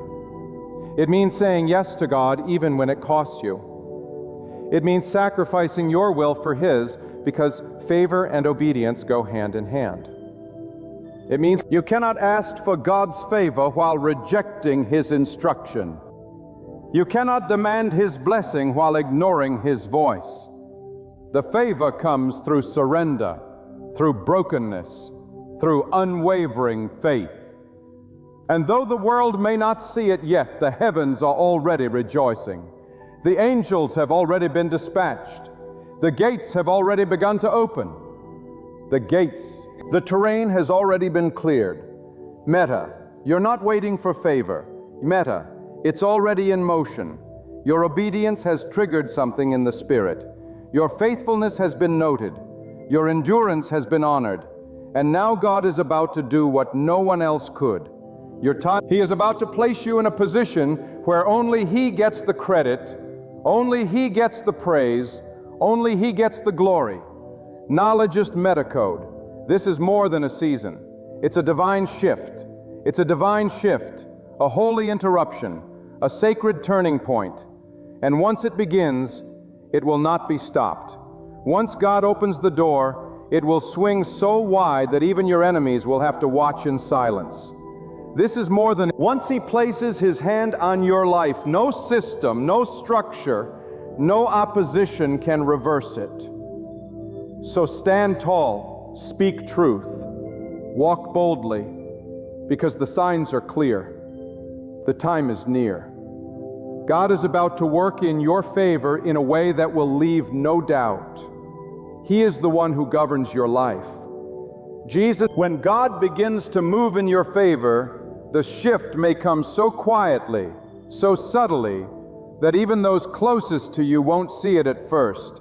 The world often looks for loud entrances and dramatic changes, but God doesn't need to announce Himself with noise. His power is not proven by volume. It is proven by victory. And while others are waiting for outward signs, those who walk closely with God feel the change in the unseen. They sense the wind before it touches the trees. They feel the tremble before the ground moves. Because when you are tuned to God, you don't just see with your eyes, you perceive with your spirit. That's why you must learn to protect your spirit in this season. Sex, 0.6. When God is working, you cannot afford to be careless with your atmosphere. You cannot entertain everything and everyone. You cannot allow gossip to sit on your tongue or bitterness to rest in your heart. This is a sacred moment. God is not just changing your circumstances, He is changing you. He is molding your mindset. He is maturing your emotions. He is training your thoughts to rise above negativity and fear. Why? Metabris, sex, 0.6. Because what He is preparing you to carry will demand more strength, more wisdom, and more discipline than anything you've known before. Some blessings are weighty. Some breakthroughs come with responsibility. Some victories require greater vision. That's why God is not just answering your prayers. He's shaping the person who prayed them. He's preparing you to be able to handle what you've been asking for. You prayed for overflow. He's enlarging your vessel. You asked for promotion. Now He's building your character. You cried out for change. Now He's tearing down old mindsets. This punishment, This is preparation. God is refining your vessel because His blessing will not fit into the old version of you. There is a reason you've been uncomfortable lately. #! Pause. That restlessness in your soul isn't confusion, it's awakening. #! Pause. That tension in your life isn't chaos, it's stretching. #! Pause. You are being positioned for something that cannot be rushed. #! You are being aligned for something eternal. And God will not allow you to settle where He only meant for you to pass through. At God, what you think is a setback is actually a station. At God will need... It's the place where God recalibrates your direction, refreshes your vision, and reignites your purpose. Do not compare your path to others. God's favor is not a competition. It is not given according to human timelines. Some people harvest quickly, others slowly. Some see doors open in youth, others in old age. But when God appoints a time, no delay is wasted and no season is meaningless. You are not behind. You are being divinely paced.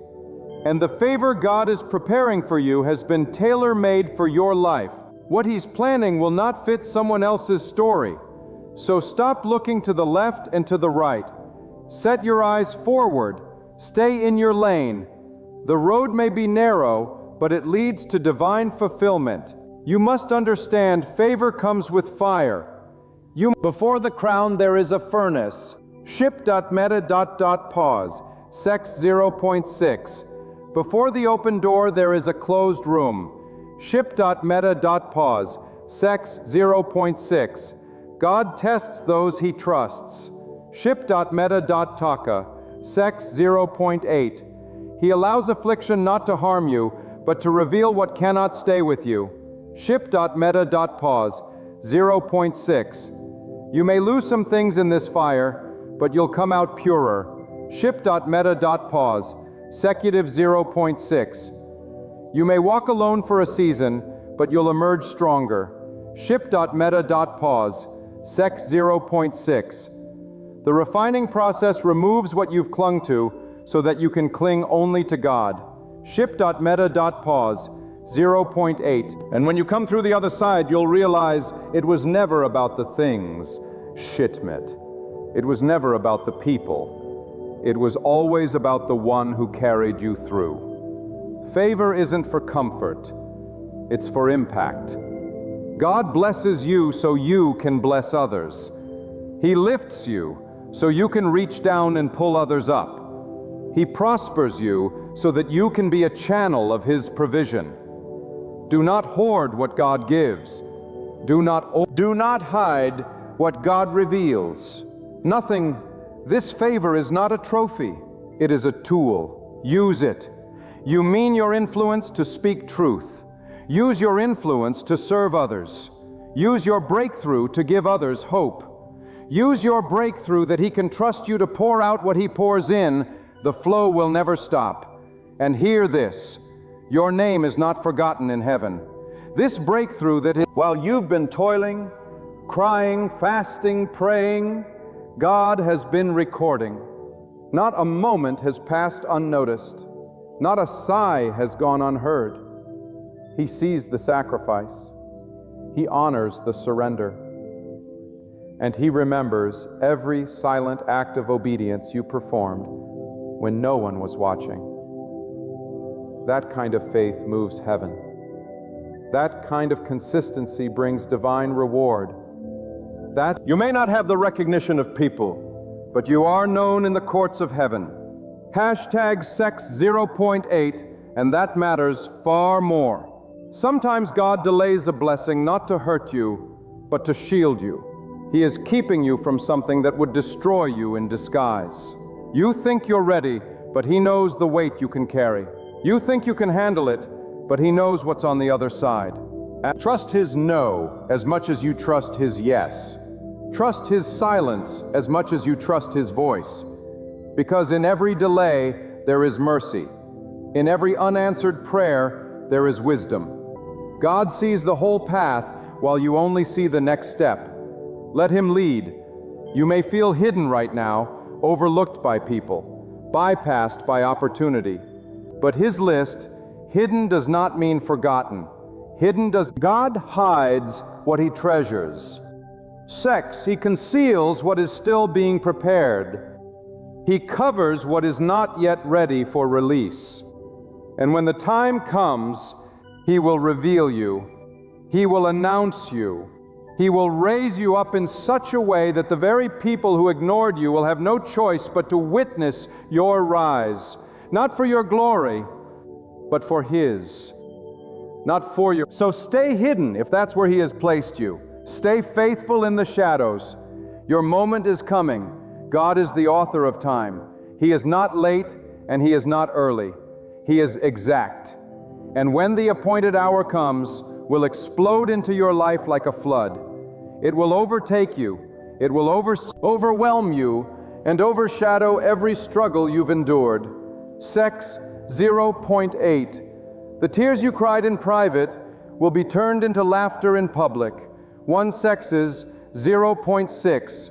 The burdens you carried in silence will be transformed into testimonies that break chains. The sex 0.6. The places of your deepest pain will become altars of your greatest praise.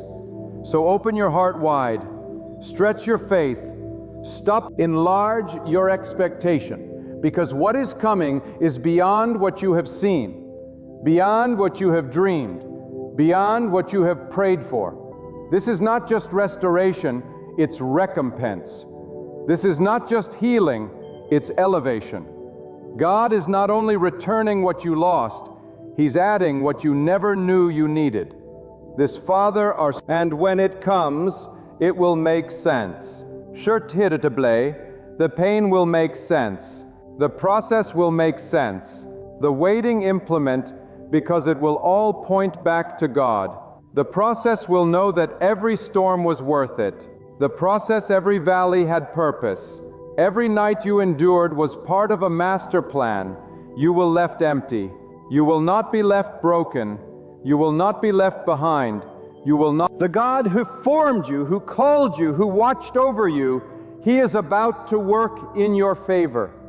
He is about to reveal what your faith has been carrying. And when it happens, every eye will see, every tongue will testify, and every heart will know this was the hand of God. Only God could have done this. And when you find yourself surrounded by silence, when the heavens seem quiet, and it feels as though God has withdrawn His hand, understand this deeply. That silence is not abandonment. That silence is not neglect. That silence is sacred preparation. God does His deepest work in the stillness. He molds you when no one is watching. He tests your heart when the crowd is gone. He sharpens your faith when all you have is your trust in Him. Just as the roots of a tree grow deeper during the drought, your soul is growing stronger in the waiting. When it feels like God is not speaking, He may be setting the stage for a miracle so big, so divine, that words would only limit it. God does not operate on your clock. His timing is never late, never early, but always perfect. When things are delayed, when the answer you've prayed for seems far off, remember this: God is not delaying to punish you, because He is delaying to position you. He is putting pieces in place. He is orchestrating a shift in the spiritual realm. While you see closed doors, God sees divine rerouting. You may feel denied, but God is declaring, not here, not yet, but better is coming. And when that moment arrives, when the heavens open and His plan begins to unfold, you will look back and realize why you had to wait. You will weep not in sorrow, but in awe. In awe of how precise, how powerful, and how personal God's hand truly is. Now hear this with all the authority of truth. The moment just before breakthrough is always the hardest. That's when doubt screams the loudest. That's when fear tries to invade your soul. That's when temptation arises to make you give up and walk away. But if you endure that final stretch, if you press into God's promises just a little longer, you will see what others don't. The shift, the breakthrough, the favor, the doors that no man can shut. God is testing your threshold, not to destroy you, but to strengthen you. So when His favor comes, you can carry it without it crushing you. Let me speak now to the soul who has been misjudged, mistreated, and misunderstood. Hashtag meta. You, who have cried when no one saw, who have labored in silence, who have walked through fire without a cheer, know this: God sees. God remembers. God has recorded every tear, every sacrifice, every quiet act of faithfulness. You may not have applause on earth, but the heavens have taken notice.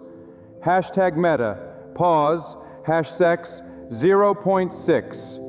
And when God chooses to reward you, it will not be subtle. Hashtag meta, pause, sex 0.6.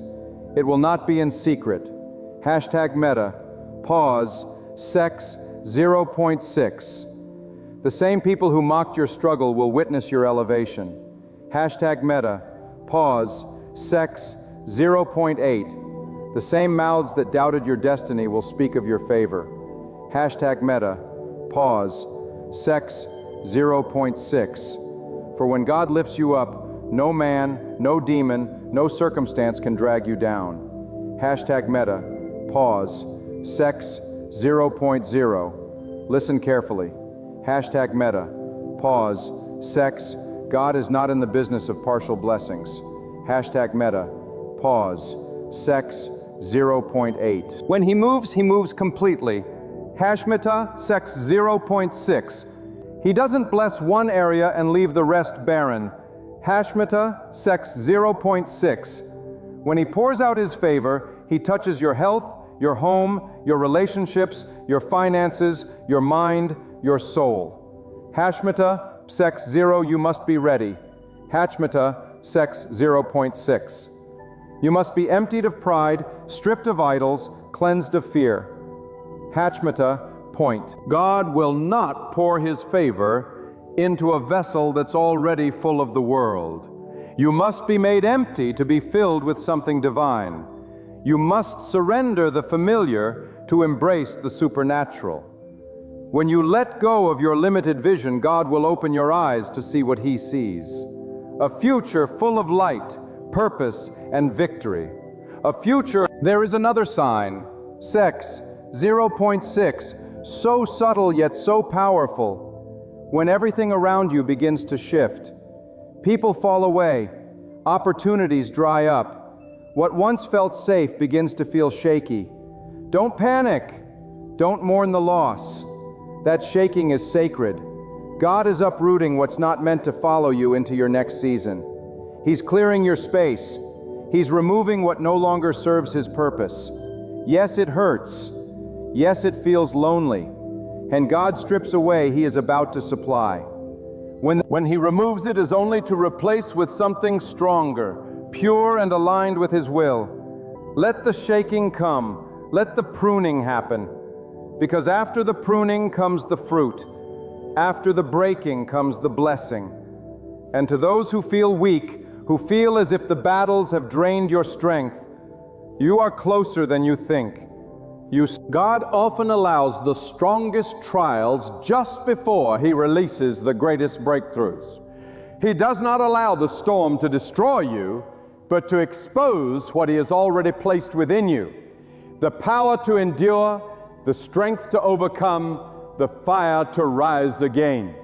You are not weak because you feel pain. You are strong because you refuse to quit.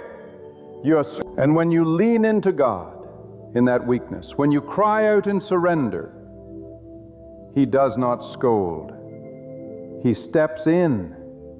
He wraps you in His strength. He lifts you up on wings like eagles. And He whispers, "Now watch what I will do." Favor is not just open doors.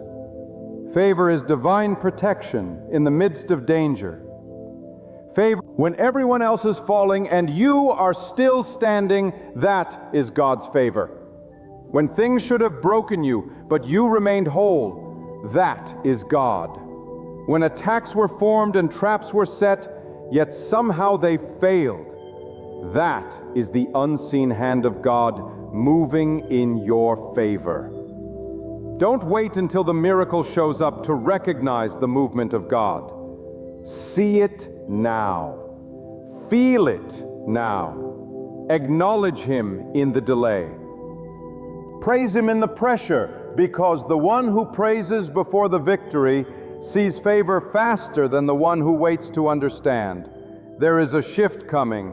Not doubter, not for the lazy, not for the prideful, but for the surrendered, for the faithful, for those who have kept walking even when the road vanished. God is about to cause rivers to flow in the desert places of your life. He is about to open up treasures hidden in darkness. The things you thought were lost, He is about to return them with increase. The relationships that crumbled, the dreams that died, the hope that faded, God is breathing new life. And this time, it will not be temporary. This time, what He gives, no one will take away. Because this time the foundation is faith. The source is God, and the timing is His. Stay alert, stay humble, stay aligned. The winds are shifting. The winds are changing. The favor of God is not coming, it is here. That sweat of God is not vague. They're loud. They are clear. They are divine. Watch. Pray. Pray. Obey. Because when God is about to work in your favor, nothing can stop it. Because when? Not the enemy, not your past, not your mistakes, not the opinions of others. The only thing that can stop it is your disbelief. So believe, not just with your mouth, but with your walk, with your choices, with your worship, with your unwavering trust that the God who created the heavens and the earth is now moving for you. And now, beloved, as we come to the close of this divine message, let the fire of truth settle deep into your spirit. Let the way of these words press upon your soul, not as a burden, but as a holy invitation. God is not far from you. God is not silent. God is not indifferent to your tears, your struggles, your questions, or your waiting. God is near. God is preparing something for you that your eyes have not seen, your ears have not heard, and your mind cannot yet comprehend.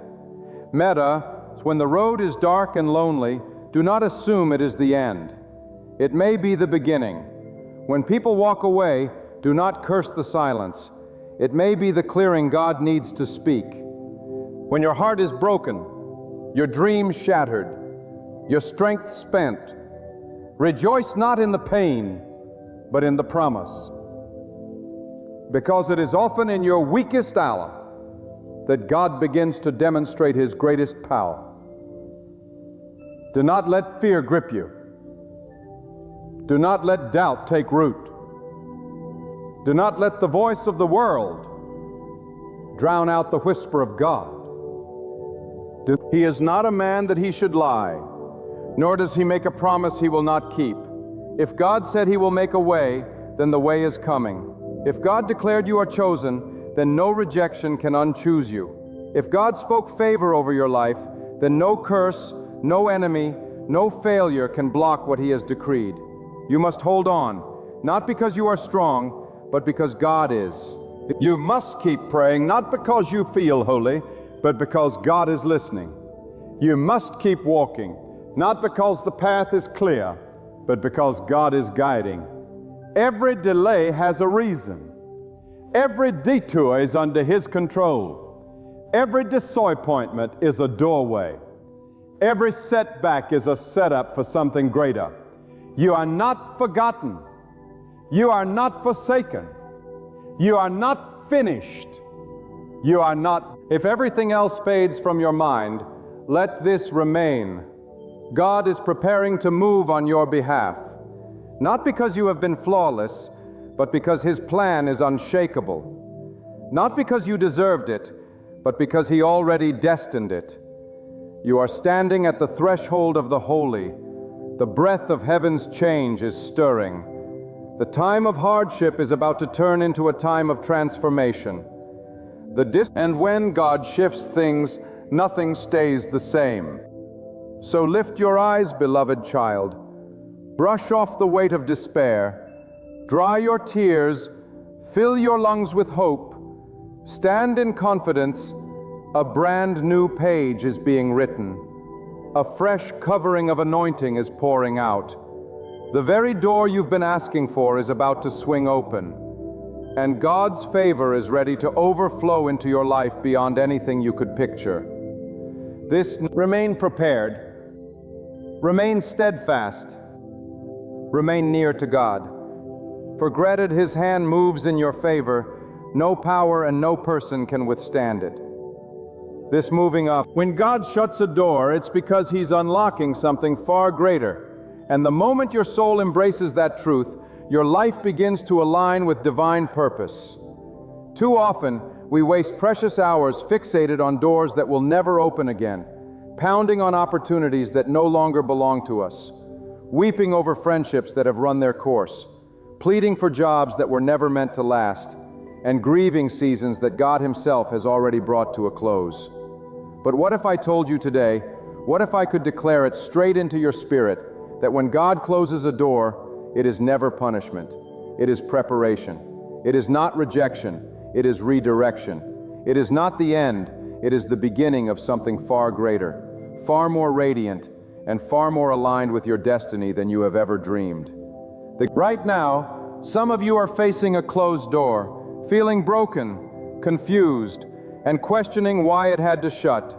Maybe it was a relationship you thought would last forever, a career you poured your heart into, or a dream you carried for years, only to watch it vanish like smoke. And there you stand, hands trembling on the handle, whispering, "Why, God? Why would you close this?" But hear me now. If God allowed it to close, then it was no longer necessary for the next chapter of your life. If God sealed it shut, then what's behind it is not a blessing. It's a burden you've been spared from. Let that truth your soul. What you thought was loss, God calls mercy. What you call heartbreak, God calls protection. And what you call the end, God calls the beginning. You must understand that God never shuts a door out of cruelty. God doesn't slam a door in your face to see you suffer. When God closes a door, He does it with perfect wisdom and perfect timing. He does it because He sees what you cannot see. He knows the traps ahead. He sees the betrayals that haven't yet been revealed, He knows the motives of the people you trust. He knows what's real and what's fake, what's divine and what's destructive. So He closes the door not to hurt you, but to help you, not to punish you, but to promote you, not to silence you, but to protect your purpose. Let that truth thunder in your bones. God is not the author of confusion. He is the master of clarity. #Meta. If the door closed, it's because it no longer leads to where God is taking you. And here, this deep in your soul, God doesn't just close doors. He orchestrates them. He doesn't just allow exits, He designs them. God isn't waiting on you to understand the reason. He's waiting on you to trust His decision. Faith isn't about having answers. Faith is about walking with God even when the answers aren't clear.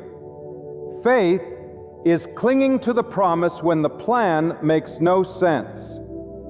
Faith is believing that God's way is better even when it costs you comfort, even when it costs you familiarity, even when it costs you the very thing you thought you couldn't live without. Some of the greatest blessings you'll ever receive will first come disguised as disappointment. But what looks like disappointment in the natural is often deliverance in the spiritual. Faith, the people who left you. Hashtag meta, deliverance. Hashtag meta, the job that let you go. Hashtag meta, deliverance. Hashtag meta, the opportunity that slipped through your fingers. Hashtag meta, deliverance. Hashtag meta, why? Because if it were meant for you, God would have sustained it. If it were divine, God would have made a way. But when something is removed from your life, you must believe with every fiber of your being that God is making room for something greater. Deliverance. God never subtracts without preparing to multiply. He never removes without preparing to replace. And what He brings next will always exceed what was lost. Stop in front of doors that God has locked. Stop weeping in the hallway of the past. Stop begging for access where God has revoked permission. Your destiny is not behind you. It's in front of you. Sex 0.6. And until you let go of what God has shut, you cannot embrace what He is about to open. Sex 0.6. You cannot grab hold of the new thing if your hands are still clinging to the old. God is doing something new, something fresh, something unexpected. But the old must go first. The comfort must be shaken. The idols must be broken. The attachments must be released. Why? Because if you keep dragging the old into the new, you'll contaminate what God is trying to purify. Now hear this. It's not just about doors that close in the physical. Sometimes God closes doors in your mind, doors in your emotions, doors in your spirit, doors that kept you tied to fear, bitterness, shame, and regret. God will close the door. God will close the door to anxiety. He will close the door to guilt. He will shut down the voices of doubt. He will silence the noise of your past. And when He does, it's not so you suffer in silence. It's so you learn how to walk in strength. God wants you to move in confidence. He wants you to rise with courage. He wants you to understand that when you are His, nothing, absolutely nothing can stand against the power of His plan. Some of you have been praying, God, open the door, hashtag meta, and He's been saying, no, my child, I had to close it because what's on the other side would have broken you. It would have distracted you. It would have stolen your peace, delayed your purpose, and drained your anointing. You think it was good, but God knew it was toxic. You thought it was your future, but God knew it was a trap, so He shut it. And now you sit there wondering why.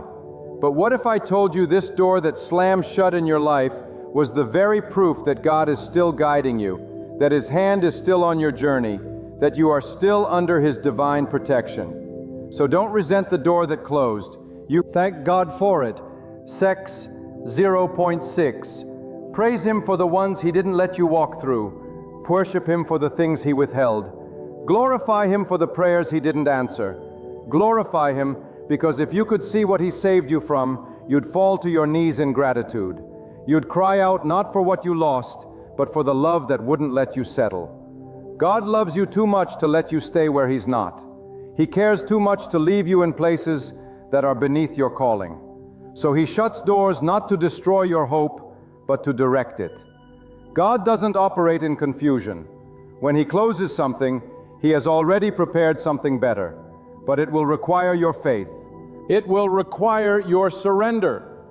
It will require you to trust the unseen more than the seen, to believe in His whispers more than in your own fears, and to wait with bold expectation, not desperation. Don't treat God like He's late. Don't treat Him like He forgot you. God has never been late a day in His existence. When He moves with perfect precision.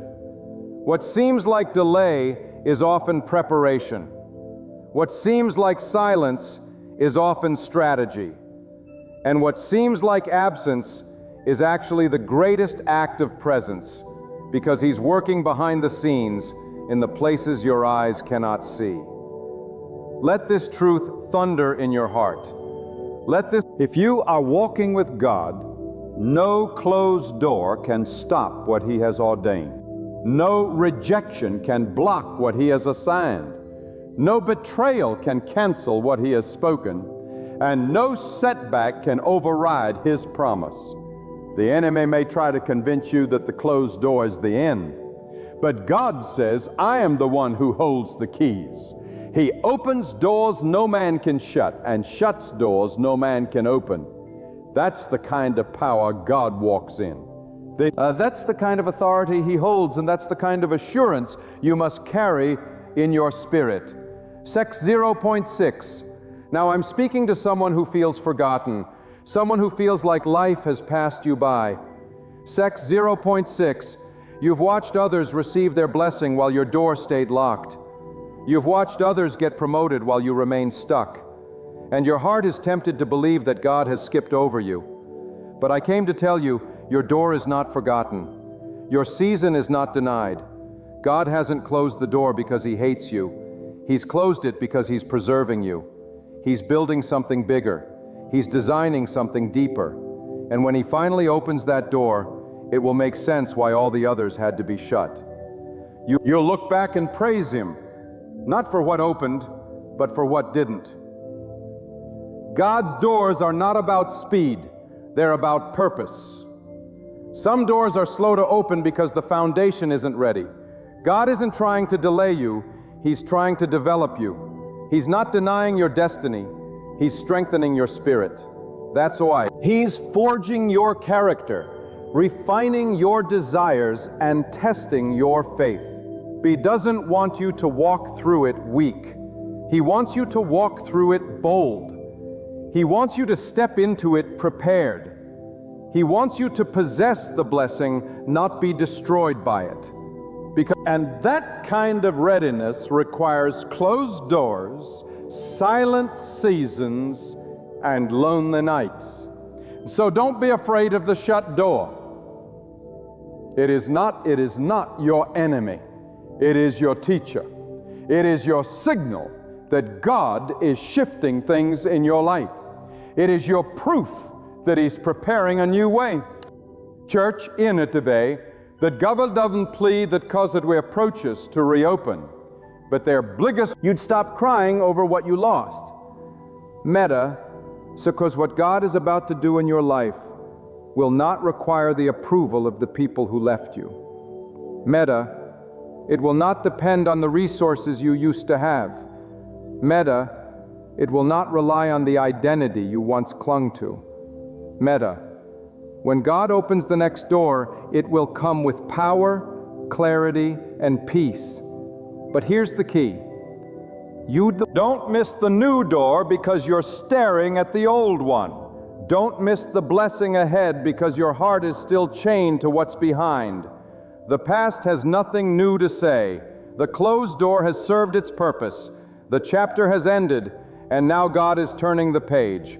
Will you trust Him to write the next one? The chapter has stopped trying to pry open doors that no longer belong to you. Will you stop pleading for things God has removed and start praising Him for the new thing He's doing? Because God is not done. You are still open. The door may be closed, but the story is not over. The hallway may be long, but the promise still stands. And the silence may be loud, but God is still speaking. He is still moving. He is still in control. And what He has planned for you is not small. It is not average. It is not mediocre. It is greater, so much greater. Let door that closed, let go of, and make room for the one that's about to open. Because when God opens it, no force in hell, no lie from the enemy, and no failure in your past can stop you from walking into it. And when you do, you'll understand why the last door had to shut. Because this one is the one that leads you straight into the fullness of God's purpose for your life. And I say to you now, lift your head, because your journey is not over just because one door has closed. Sex, do not tie your worth to an open path or a locked opportunity.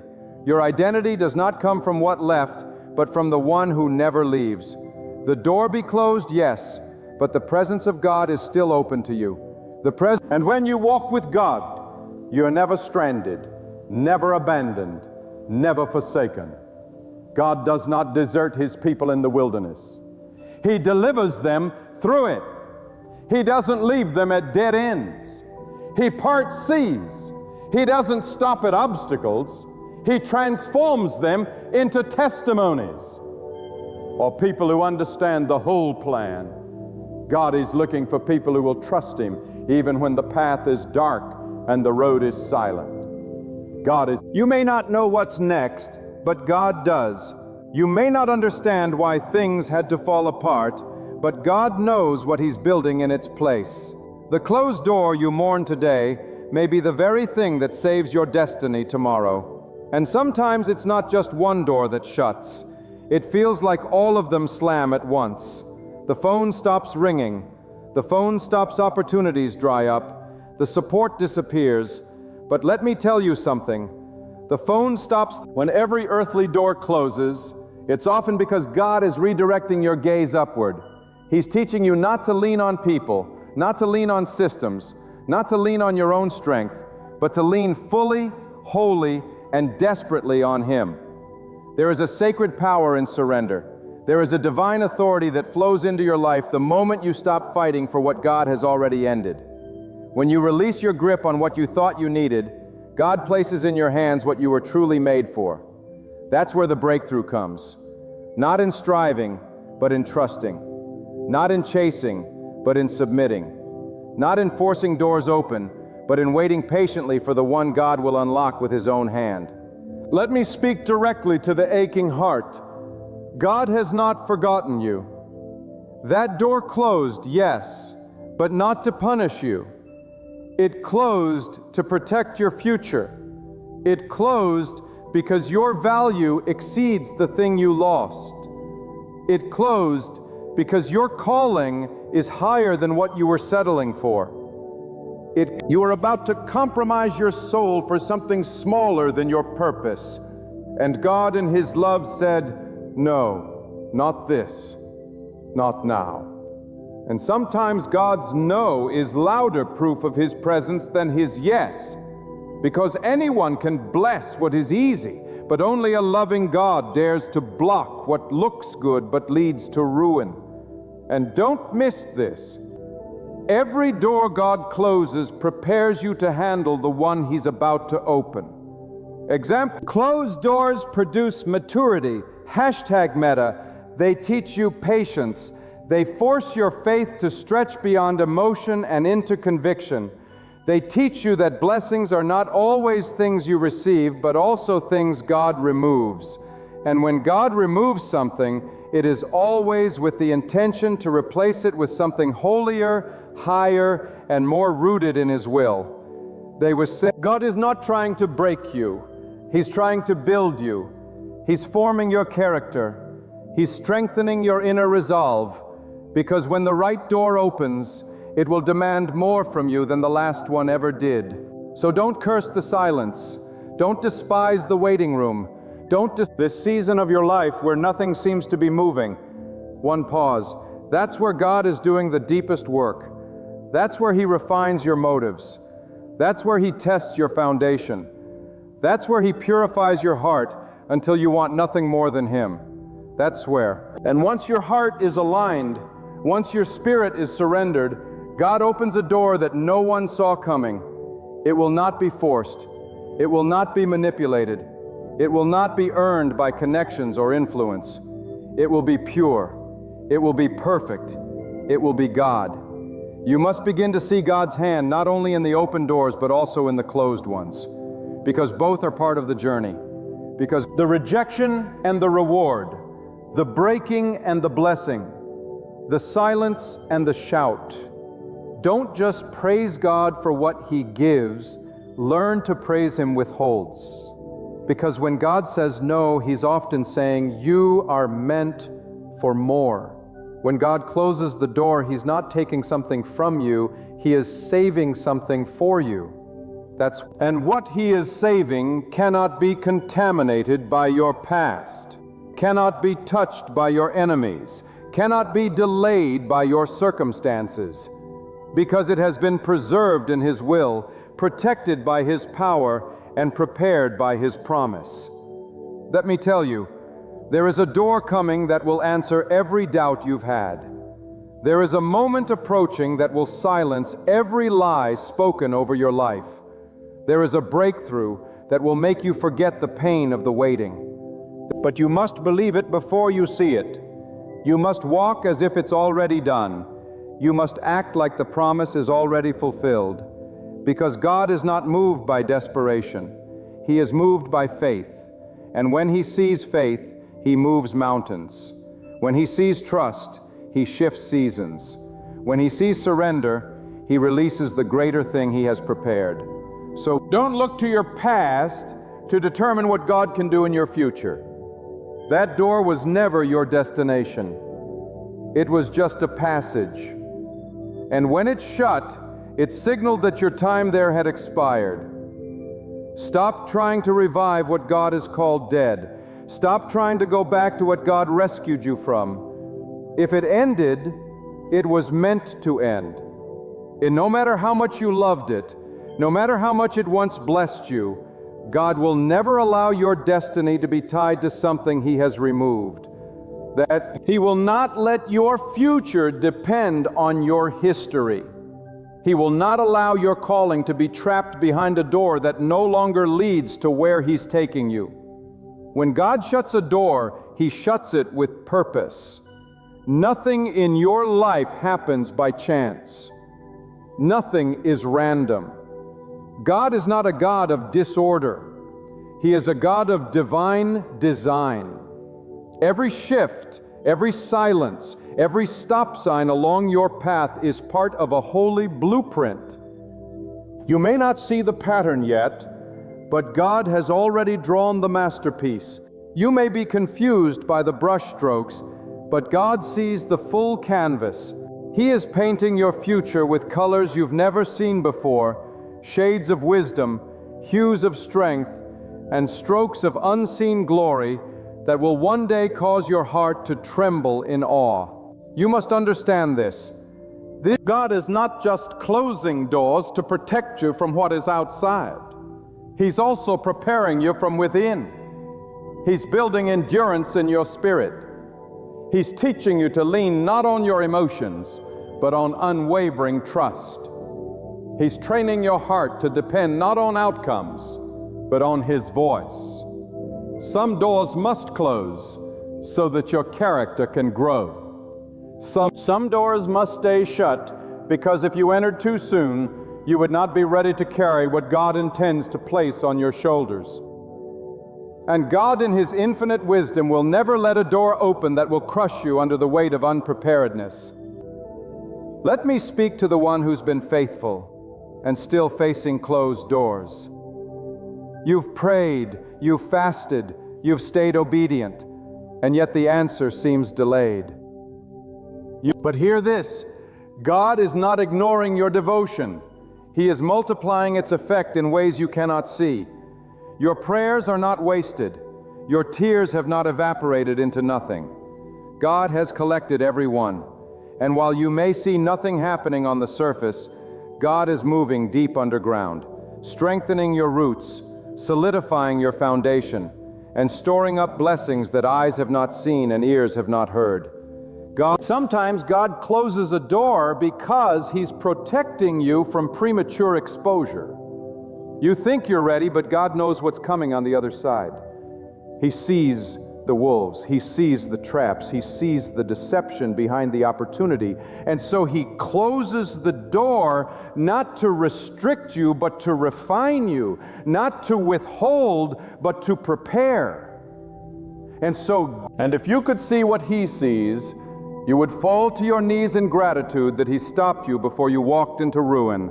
God's mercy is often disguised as delay. His love is often cloaked in denial, but His guidance is perfect, and His wisdom is without flaw. You must train your heart to stop associating a closed door with failure. That's the language of man, not of God. In God's kingdom, a closed door is a sacred signal. It is God saying, "You've outgrown this," or perhaps, "This no longer serves the calling I have placed upon you." You see, we are often too sentimental about seasons that were only meant to be temporary. We try to stretch temporary assignments into permanent roles. But when God says it's over, you must be bold enough to walk away. Not in defeat, but in dignity. He transitions. Because God does not shrink your life. He shifts it toward expansion. And every time He takes something from your hand, it is because He is trying to place something far greater in its place. Stop asking for closed doors to reopen. If God locked it, let it stay locked. If God ended it, do not revive it. Because there is danger in returning to what God has already pulled you out of. There is destruction in reopening doors that were shut by divine hands. What He ends completely. And the moment you stop wrestling with His decision, you'll find peace in His direction. The quicker you surrender, the quicker you make room for what's coming next. You need to grasp this truth. God is never about going backward. He does not reverse your steps. He always leads you forward.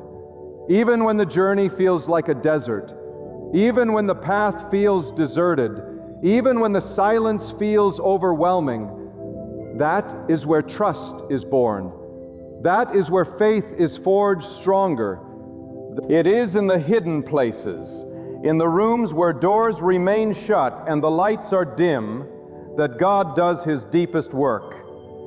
Not on the peaks, but in the valleys.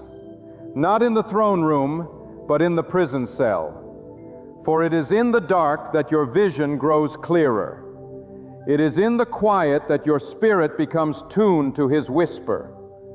And it is when you have been emptied of all else that God fills you completely with Himself. So I say to you, walk with boldness, not bitterness. Move forward with trust, not trembling. When you see a door close, don't panic. Praise. Don't collapse. Commit. Don't complain. Consecrate yourself before God. Reflect, because the moment you align your heart with the truth of His sovereignty, the door ahead begins to form. God does not open doors for the casual, the double-minded, or the half-hearted. He opens them for the steadfast, for the surrendered, for the ones who have proven in the waiting that they will not bow to fear. They will not compromise their values, and they will not chase man's validation when they already have God's favor. And so every shut door is a call to rise higher, to see beyond human opportunity and step into divine orchestration. God will never lead you to less. He will never draw you into decrease. He is the giver of increase. He is the author of abundance. And even when it looks like subtraction, it is actually multiplication in disguise. What you lose now, you will gain later with divine interest. What you give up today, God will return in a form so perfect that you'll forget you ever felt the pain of letting go. The truth is this: God does not waste closed doors. Every one of them has purpose. Every one of them has a reason. You may not know it today, but one day you'll look back and say, "Thank God that door didn't open. Thank God He knew better than I did. Thank God He chose His will over my want." And in that moment, you'll understand that God was never trying to punish you. He was preparing you, positioning you, protecting you, loving you in the way only a perfect and all-knowing God can. So don't stop now. Don't settle in disappointment. Don't sit at the door and mourn until your faith grows cold. Stand up in the power of truth. Stand up and remember who walks with you. #Meta, sex, 0.6. The God who opens doors is the same God who closes them. hashtag meta, 0.6, and in both he is good, hashtag meta, sex, 0.6, in both he is present, hashtag meta, Senna, and both he is working all things together for a greater purpose, hashtag meta, sex, 0.8, keep walking, hashtag meta, sex, 0.4, keep trusting, hashtag meta, sex, 0.6, because that next door, the greater one, is already being built, hashtag meta, sex, 0.6, and when it swings open, your soul will know this was worth every no, every wait, every tear, and every test. Hashtag meta, sex, 1.0. There is something sacred about a door that God shuts. It marks the end of human striving and the beginning of divine instruction. It declares to the soul, you are not in control here. God is. And that is where real freedom begins. Not when you kick down doors by your own effort, not when you manipulate your way through opportunities, but finally fall on your face and surrender and say, God, wherever you lead, I will follow. Even if it's through pain, even if it's through silence, even if it's through loss. I trust you more than I trust myself, because God never closes a door without purpose. It may disrupt your plans, but it never disrupts His. It may dismantle your expectations, but it never dismantles His promise. You may have built your entire life around a dream, around a relationship, around a goal, and when it collapsed, you thought everything was over. But it was never about the thing. It was about your heart. It was about your dependence. It was about what you were building your identity upon. And when God saw that the door was becoming your foundation instead of Him, He shut it to save you. That's not cruelty. That's divine mercy. And too often people try to force doors back open that God Himself has closed. They go back to places they've outgrown, hoping to find comfort and familiarity. They return to toxic connections, hoping for validation. But I'm here to tell you, what God closes, no human effort can reopen. And if you do manage to pry it open, what you walk into will not bless you. It will burden you. It will drain you. It will take you farther from your purpose and leave you emptier than you were before. Because if God is not in the door, there is no life on the other side of it. You will wander. You will struggle, and you will come to learn that not every opportunity is from God. Not every open door is divine. Some doors are traps. Some doors are distractions. And only by walking closely with God can you discern the difference. So when the door closes, don't grieve like one without hope. Stand with conviction and say, if God closed this, He is still writing something better. Because He always is.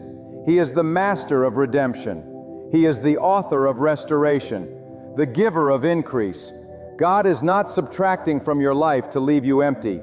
He is clearing the way so that your soul can breathe again, so that your purpose can unfold without delay, so that your future is not contaminated by yesterday's attachments. Because what you think is a breaking, God calls a breakthrough. What you see as a rejection, God sees as redirection. And until you start seeing life through the lens of God's wisdom, you will keep mourning doors that were never meant to stay open. Let me speak this into your soul right now. Every closed door is an announcement from God that your growth requires separation. You cannot become who you are meant to be while clinging to what no longer fits your season. You cannot walk into spiritual maturity with carnal attachments. You cannot fly while dragging the weight of dead seasons. And so God begins the cutting. He begins the pruning. He not to punish, but to elevate.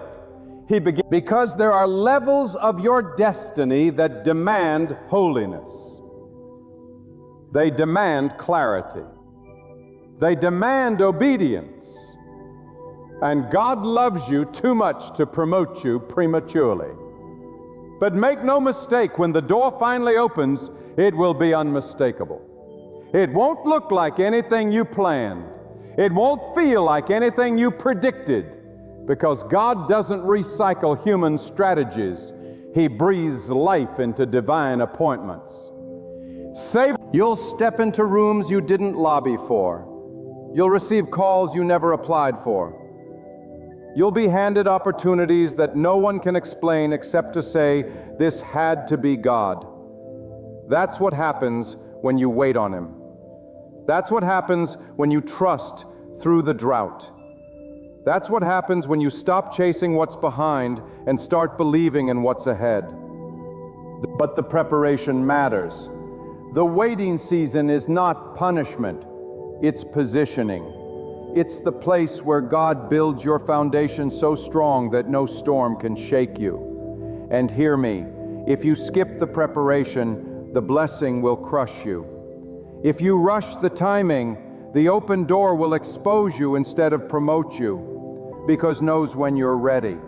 Because He sees the impurities in your motives. Sex 0.6, He sees the pride hiding in your heart. He sees the ambition that's still rooted in fear. And so He waits. He waits sex 0.6. He waits until the fire has refined you. Waits until you've learned to worship without conditions. He waits until your faith is not tied to outcomes but to His presence alone. And when that moment comes, when the refining is complete, when the foundation is strong, when the heart is pure, God will open a door that no man, no system, no enemy can shut. And you won't have to force it. .com, Meta, pause. You won't have to beg for it. .com, sex. You won't have to chase it. .com, it will come with peace. .com, Meta, it will come with favor. .com, it will come with clarity. .com, and it will come because you waited for God, not because you manipulated your way in. .com, God is looking for people who trust Him more than they trust their feelings. People who will praise Him for the closed doors as much as they praise Him for the open ones. People who will say, even if you don't give me what I want, I will still follow you. I will still worship you. I will still believe that your way is perfect. That kind of faith moves the heart of God. That kind of surrender releases doors you never even prayed for. Because when your heart is aligned with God's will, the doors He opens don't just bless you, they bless everyone connected to you. They bless, don't give up. Don't lose hope. You're closer than you think. The silence is not absence, it's strategy. The delay is not denial, it's divine timing. And the door that's about to open will remind you that God never forgot, never failed, and never abandoned you. He was simply making sure that what He had for you would be received by the version of you that was truly ready. Keep walking, keep believing, keep praising, because God closes doors only when something greater is on the way. And now let me speak to the one who feels stuck in the hallway between the door that closed and the one that is yet to open. That you feel suspended, forgotten, caught in a strange space where nothing makes sense and everything seems delayed. But this space, this sacred hallway of waiting, is not a void. It is a furnace. It is a divine workshop where God shapes you into someone who can carry what is coming. It is not the enemy's playground. It is God's proving ground. You are not lost. You are being prepared. You are not forsaken. You are being fortified. What feels like silence is divine strategy. Feels like abandonment is a powerful arrangement by God to build your resilience, to mature your perspective, and to deepen your trust. You are imagine. You must remember this. #Meta, sex is 0.6. God is not rushing. His timeline is not tied to your panic. God doesn't bend under pressure. He is sovereign in stillness. He works in perfect precision. The door you want so badly may not open because it doesn't lead where your calling is headed.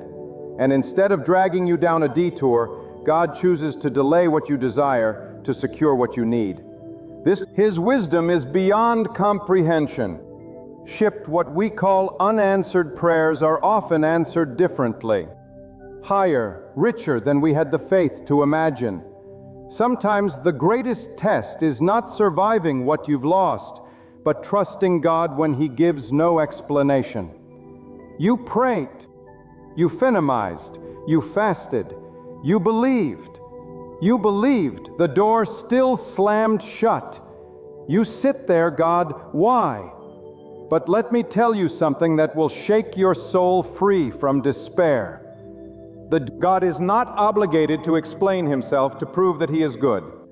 His goodness is not validated by the doors He opens or the blessings He gives. His who He is. His ways are higher than your thoughts. His decisions are wrapped in eternal vision. And when He closes a door, it's because He sees what's ahead and has already chosen something better for your life than what you were begging to keep. Some of the doors that God shuts are connected to comfort zones. We get attached to familiar places, familiar people, familiar systems, and we call it security. But God is not interested in making you comfortable. He is committed to making you powerful. And sometimes power requires discomfort. Sometimes it requires the removal of safety nets so you can learn to walk on faith alone. That's when you begin to experience God in ways you never imagined, not as a distant provider of blessings, but as a present sustainer of your soul. But He strips away the lesser so you can stand in the greater.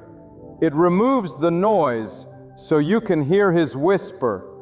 He removes the distractions so you can walk in direction.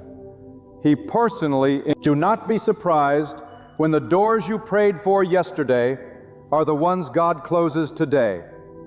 You may have prayed from a place of immaturity. You may have asked from a place of desperation. But God in His mercy does not give you what your emotions beg for. He gives you what your spirit needs. You are not being punished.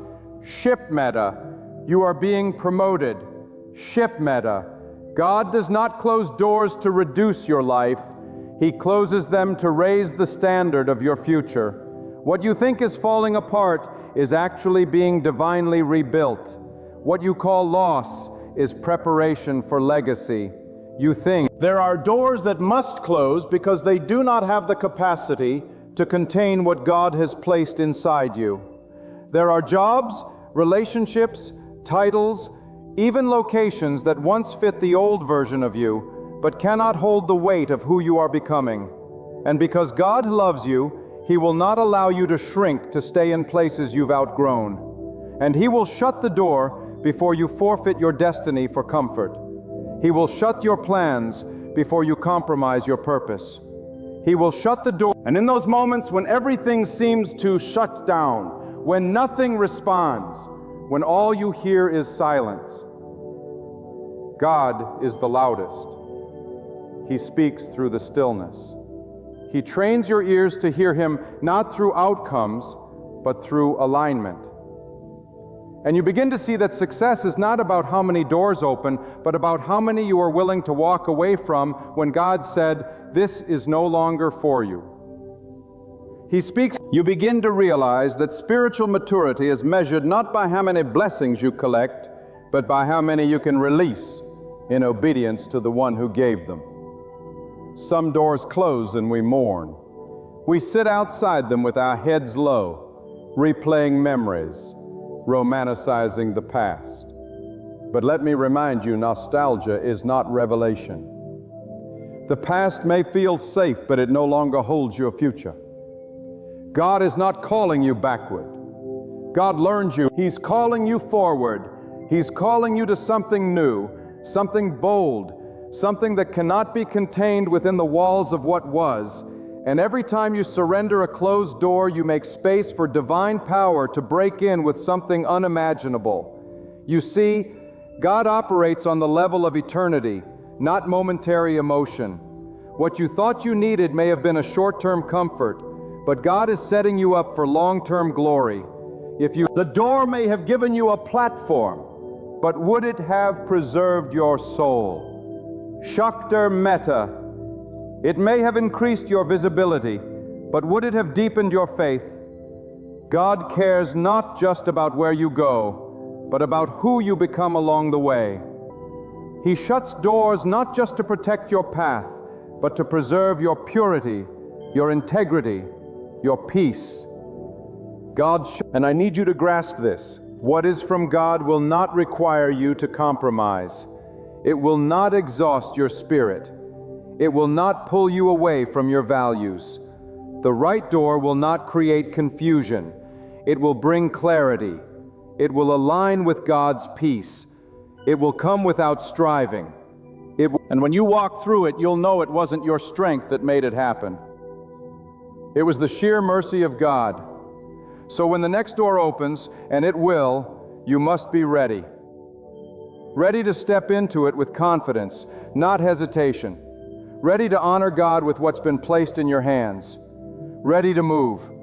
Not as one who barely survived, but as one who has been sanctified.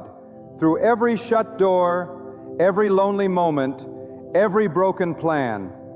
You are not weak. You are not behind. You are being shaped into a vessel that can handle the weight of glory. Let every closed door be a reminder that God is still involved in the smallest details of your life. He is not far away.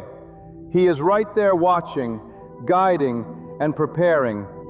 Trust Him, not only when things work out the way you planned, but especially when they don't. That's where real faith lives, in the unknowing, in the waiting, in the surrender.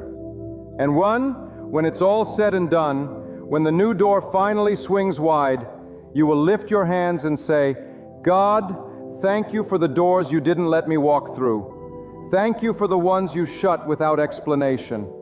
Thank you for holding me back until I was ready. Thank you for anywhere.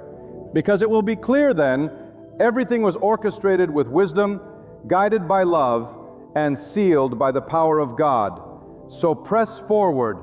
Let go of what closed, because what's ahead isn't just another chapter. It's the greater that God always promised, and it's waiting for your trust to unlock it. So now I say to you with unwavering conviction, stand firm, lift your head, and silence the voice of doubt. That closed door was not the end. That steps, it was the signal of a greater beginning. It was not rejection. It was redirection by the hand of God, who sees beyond what your eyes can reach. This is nothing. Do not sit in sorrow at the threshold of what's gone. Rise in faith and walk forward, because the door that God is opening is not just better, it is divine. It is exactly what you needed all along, though you could not see it through the fog of disappointment. Trust that God never shuts a door without preparing another. Believe that what He has for you is far beyond the limitations of what you lost. Let your heart be lifted by the truth that God's delays are never defeats. They are intentional alignments. Each rejection was a shield. Each ending was preparation. And each silence was a signal to listen more deeply. Now, with every step you take, move forward in the confidence that you are never alone. God goes before you. God surrounds you. Let this truth sink deep into your soul. #Meta. What God opens, no one can close. And what He closes, no one can open. He is not limited by human plans or earthly schedules. He is writing your story with purpose and precision. And when the new door opens, it will not be by chance nor by effort. It will be by divine appointment. If you like this, and when you step through, you will no longer be the same as the one who stood before the last door, but someone refined, strengthened, and filled with faith. Keep moving, keep trusting, because when God closes a door, He is always, without fail, preparing something greater. Because God is preparing to uncover your enemies right before your eyes. You might not see it yet. You might not requirements it right now. But there is a movement stirring in the unseen realm. A holy unveiling is on its way. The same people who smiled at you, the ones who applauded when you stumbled, those who wore the mask of friendship while digging pits behind your back. God is about to expose them, environmentally valued, not hidden, but in full view. Not quietly, but openly. For too long, you've walked among those who longed for your downfall, yet pretended loyalty. But hear this, when God moves, no lie will stand, no deceit will endure, and no enemy will remain concealed. God has not been blind to what they did to you. He has not been deaf to the words whispered behind closed doors. He has not every whisper in the dark, every plan to sabotage your peace, every trap they set in secret. God recorded it all. The Creator of the heavens and the earth does not sleep, does not forget, and does not ignore. He sees every tear you cried in silence. He knows how you bit your tongue when the betrayal burned through your soul. He watched you endure storms you didn't deserve, battles you didn't start, and wounds that came from those you trusted most. But now is the moment when God will rise. Now is the season where truth will roar like thunder, and every hidden thing will be brought to light. You don't need to fight them. You don't need to defend yourself. You don't need to prove your innocence or explain your pain. God is your defender. God is your witness. And when God speaks on your behalf, no accusation can stand. When He lifts His hand, no weapon formed against you shall prosper. He opens His mouth. Every tongue that rose against you in judgment shall fall. God is about to expose every plot. He is about to unravel every scheme. He is about to strip the enemy of their mask and show the world who they truly are. The same mouths that gossiped about you will be silenced. The same hands that tried to block your blessings will be powerless to stop what God is doing. The same hearts that hated your progress will be forced to witness your rise. God prepares a table not in secret places, but in the presence of your enemies. The same hand, and when that table is prepared, when the oil is poured out, when the favor rains down, your enemies will not be able to deny it. They will see it, they will hear of it, and they will be witnesses to the glory of God in your life. There's a divine reason why some people stayed in your life.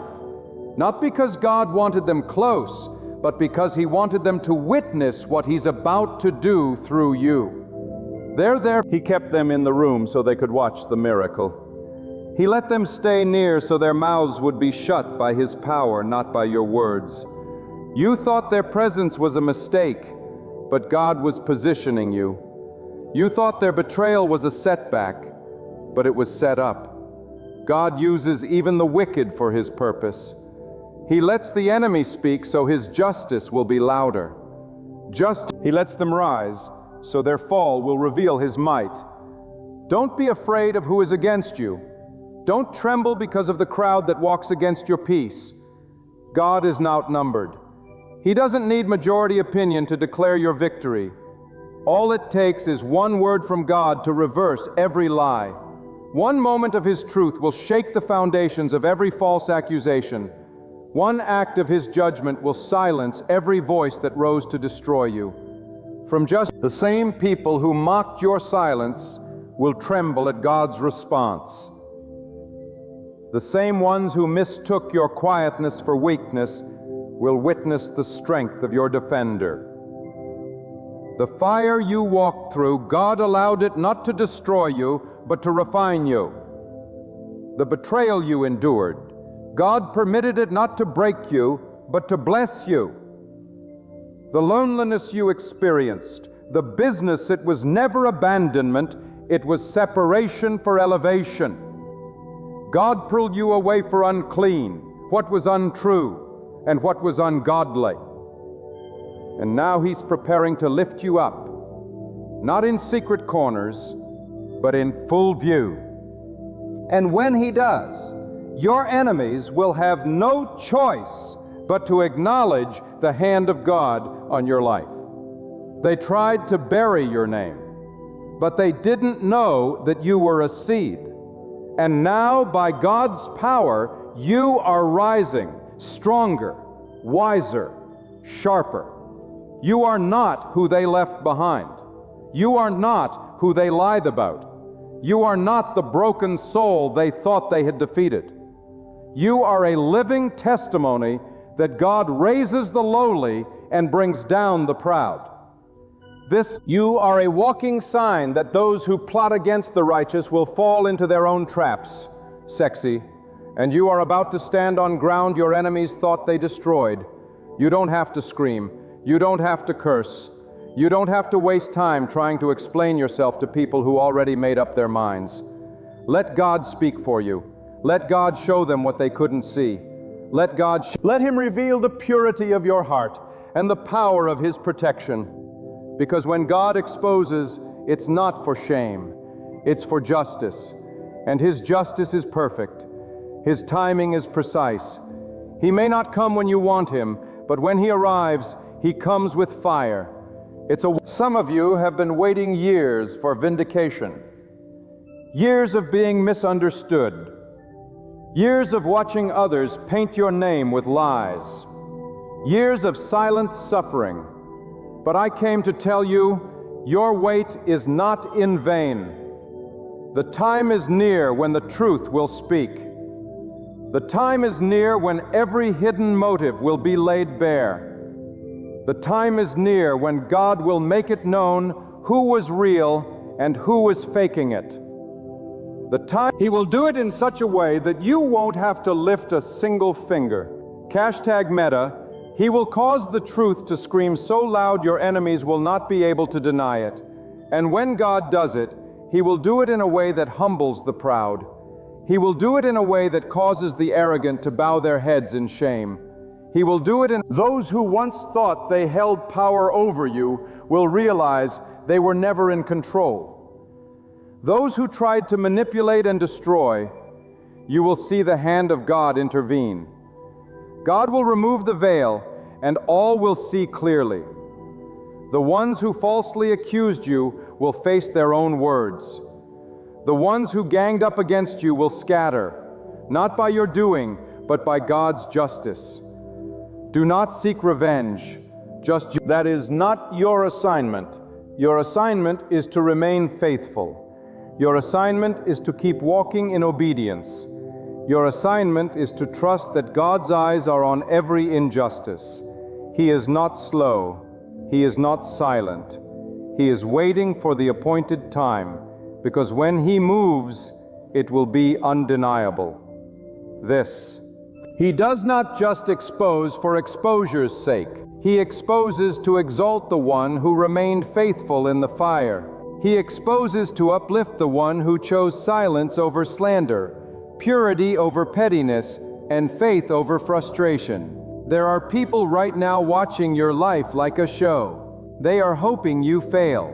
They are expecting your downfall. But what they don't realize is that the more they watch, the more they will witness God's favor.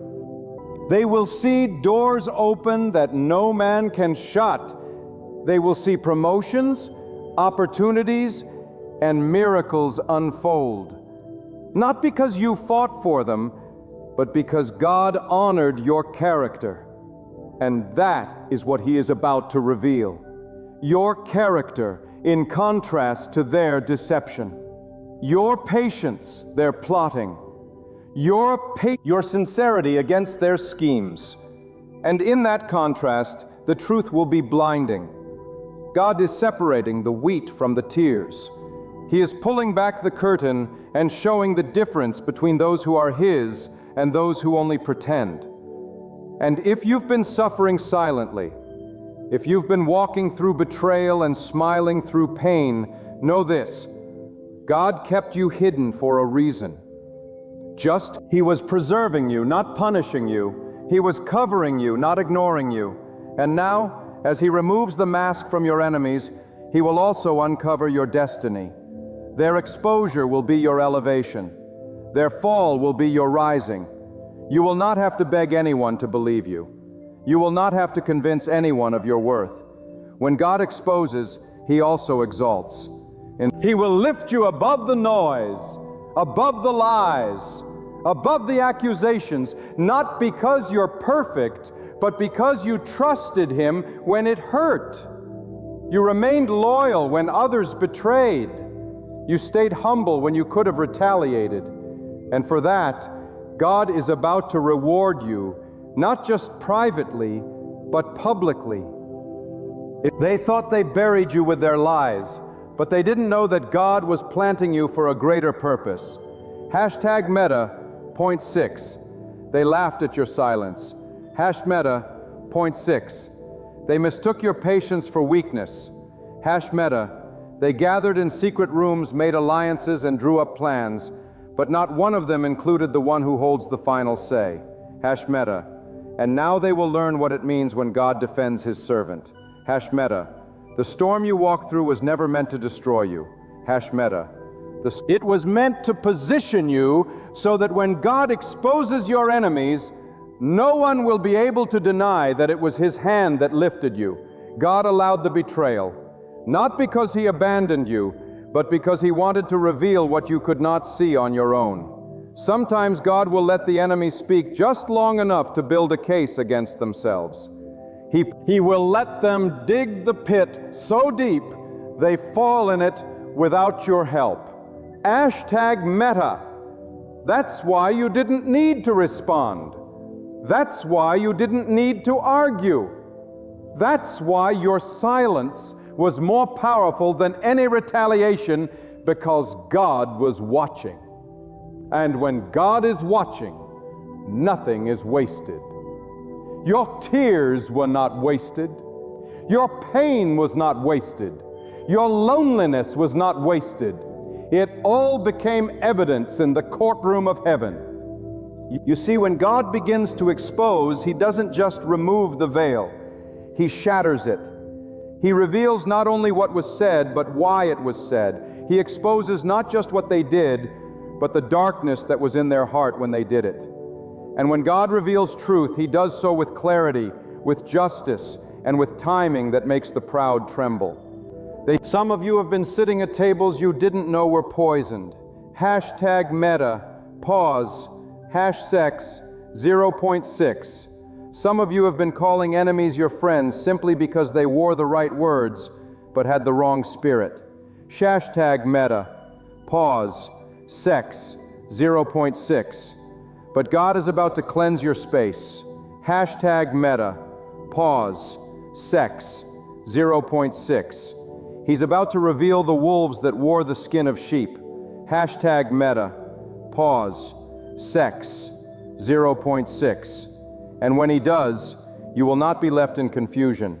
Hashtag Meta, pause, sex, 0.6. You will see it for what it is. Hashtag Meta, pause, 0.4. And you will give glory to God for saving you just in time. Hashtag Meta, pause, 0.6. This is not just about revenge. Hashtag Meta, pause, sex, 0.6. This is about God's righteousness being revealed. Hashtag Meta, pause, unequivocal sex, 0.6. This is about justice rolling down like mighty waters. Hashtag Meta, pause, sex, 0.8. Because the same God who sees in secret is the God who rewards in public. Hashtag Meta, pause, tablespoon, 0.8. The same God who kept you in the fire is the God who is about to bring you out with power. And those who watched, those who whispered, those who tried to stain your name, they will have no choice but to watch what happens when God justifies His servant. You won't have to prove your innocence. God will do it. You won't have to clear your name. God will write it in favor before their very eyes. Some of you are in a season where everything seems quiet, too quiet. It feels like nothing is moving. No one is speaking up for you, and you're surrounded by silence. But don't confuse God's silence with absence. God works in silence. God exposes in His own time.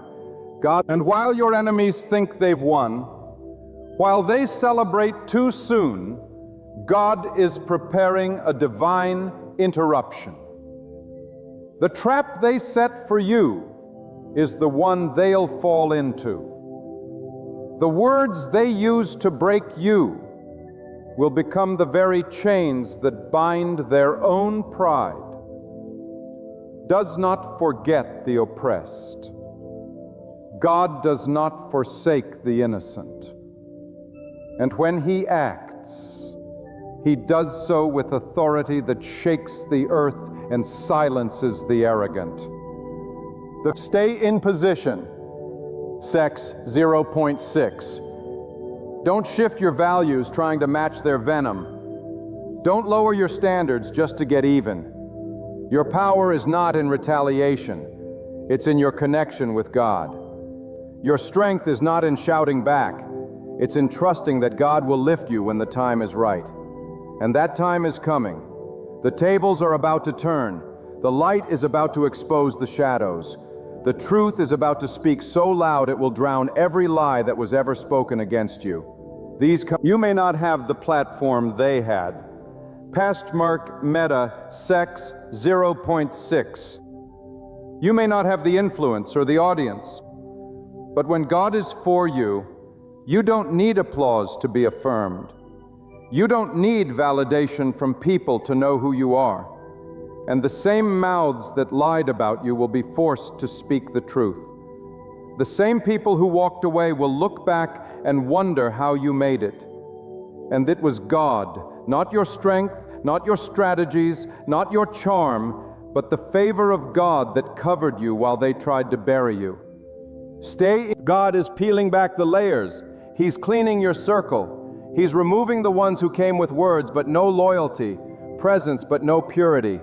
He strips and revealing the real. And you must be ready not just for the exposure of your enemies, but for the repositioning of your destiny. Because when the false is removed, the true begins to rise. The distractions that were sent to delay, you will no longer have access. The voices that tried to confuse, you will no longer have reach. God is making space. God is making room. He's pruning, not punishing.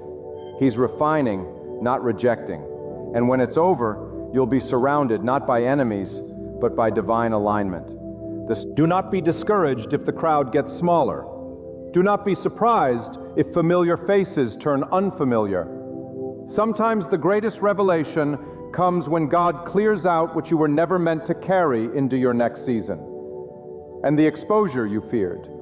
It's necessary, because what God is preparing you for cannot be built on lies. What God is calling you into cannot be tainted by deception. So He will cleanse the ground before He builds the platform. He will expose the fake before He establishes the real. Let them talk. Let them conspire. Let them gather. But they will fall, not because of you, but because they oppose the purpose of the Almighty God. And when you rise, you will rise with peace, not bitterness. You will reconcile with joy, not revenge.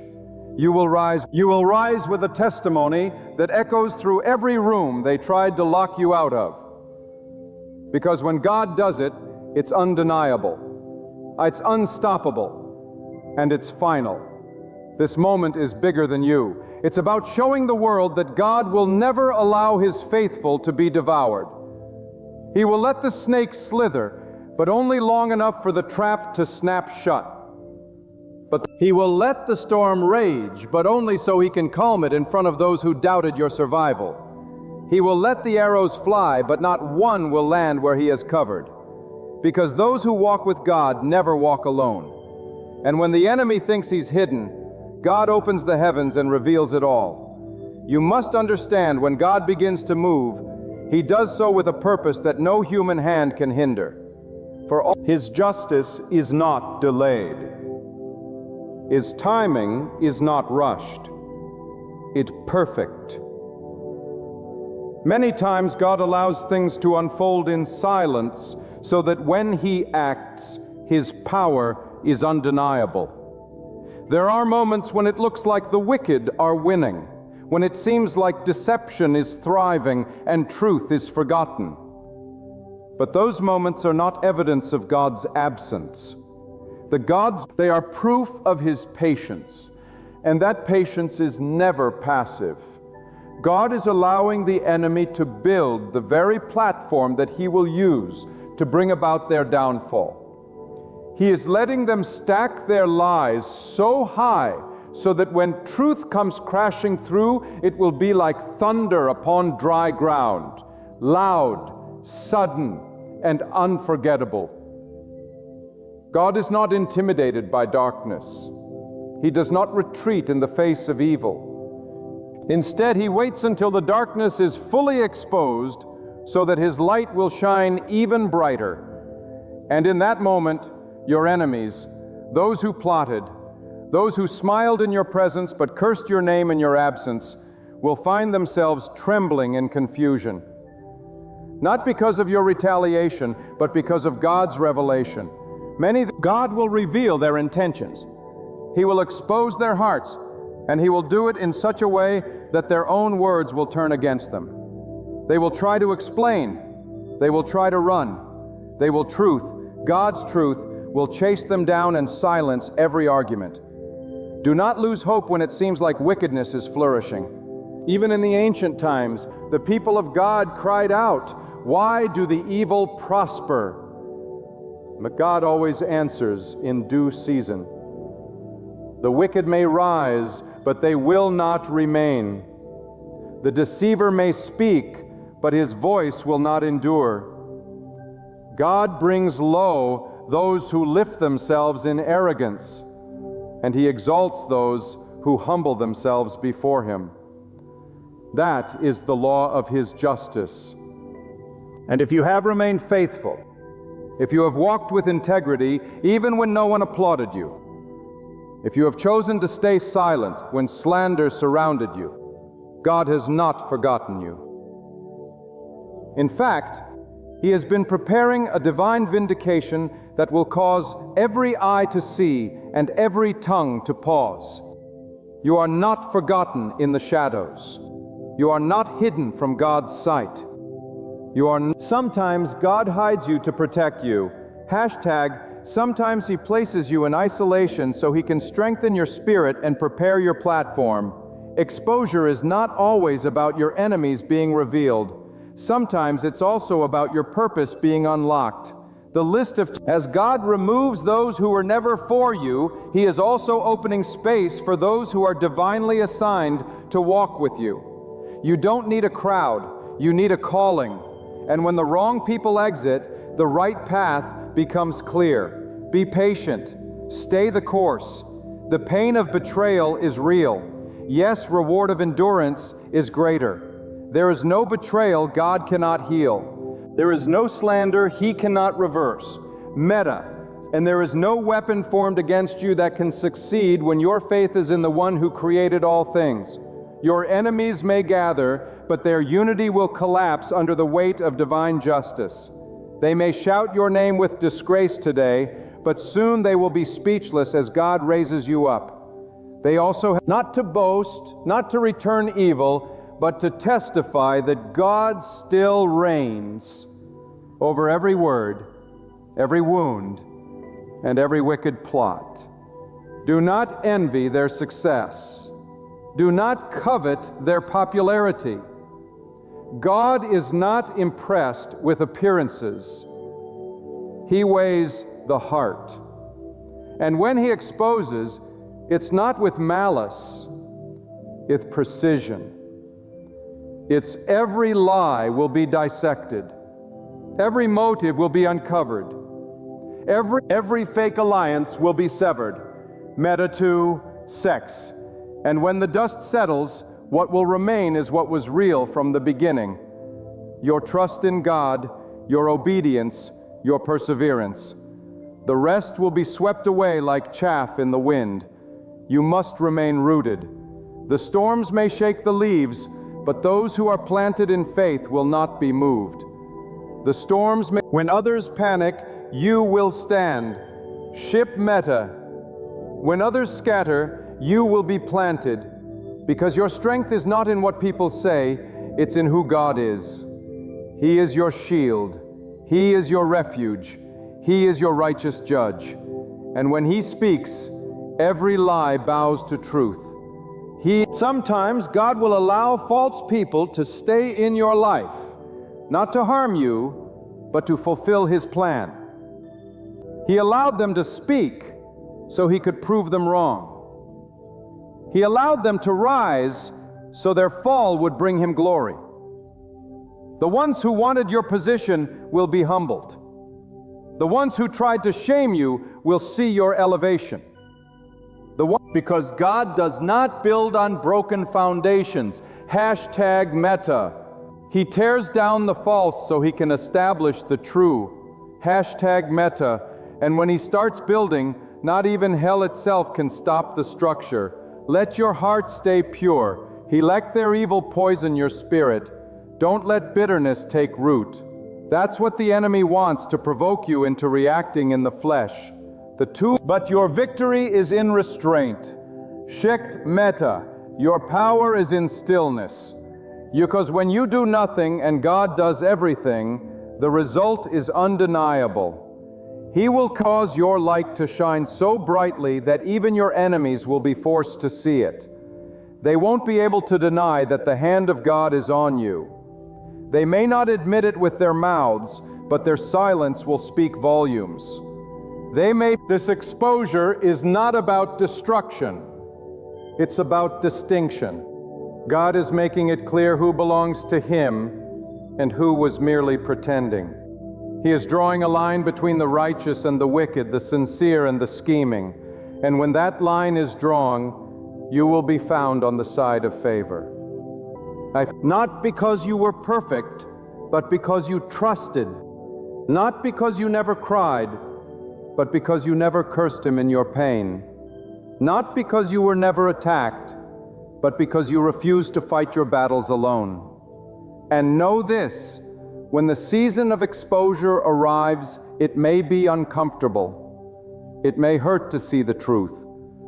But healing only comes when the wound is fully revealed. God does not bring things to light to shame you. He uncovers to cleanse. He reveals to make pure. And after what is uncovered comes restoration. After truth is revealed comes your rising. After the unveiling comes the blessing. This is not the finale of your story. This is the moment of your emergence. What was intended to harm you, God is about to transform for your good.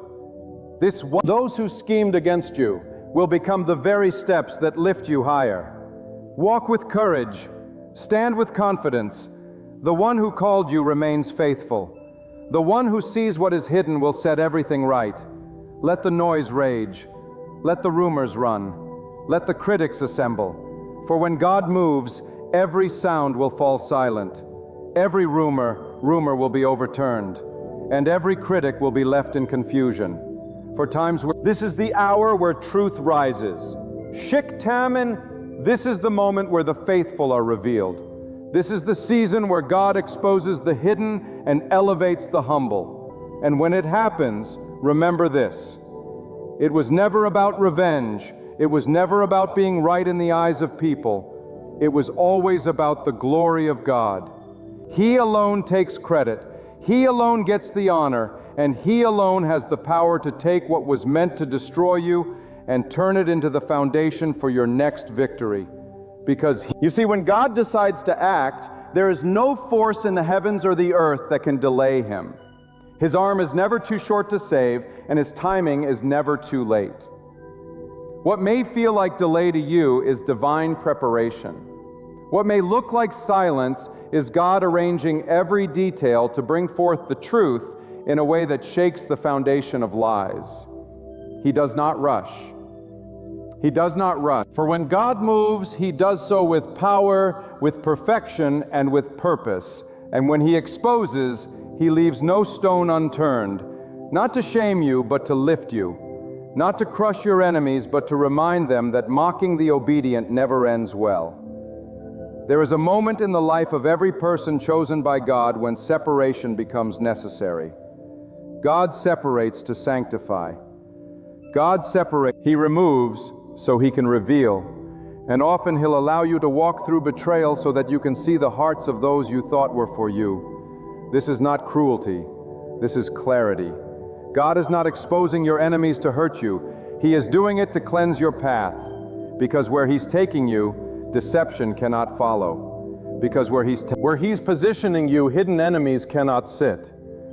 And when He begins to elevate you, He will do it in a way that reveals to everyone watching that it was not man, not luck, not influence, but God alone who brought you out of the shadows and into the light.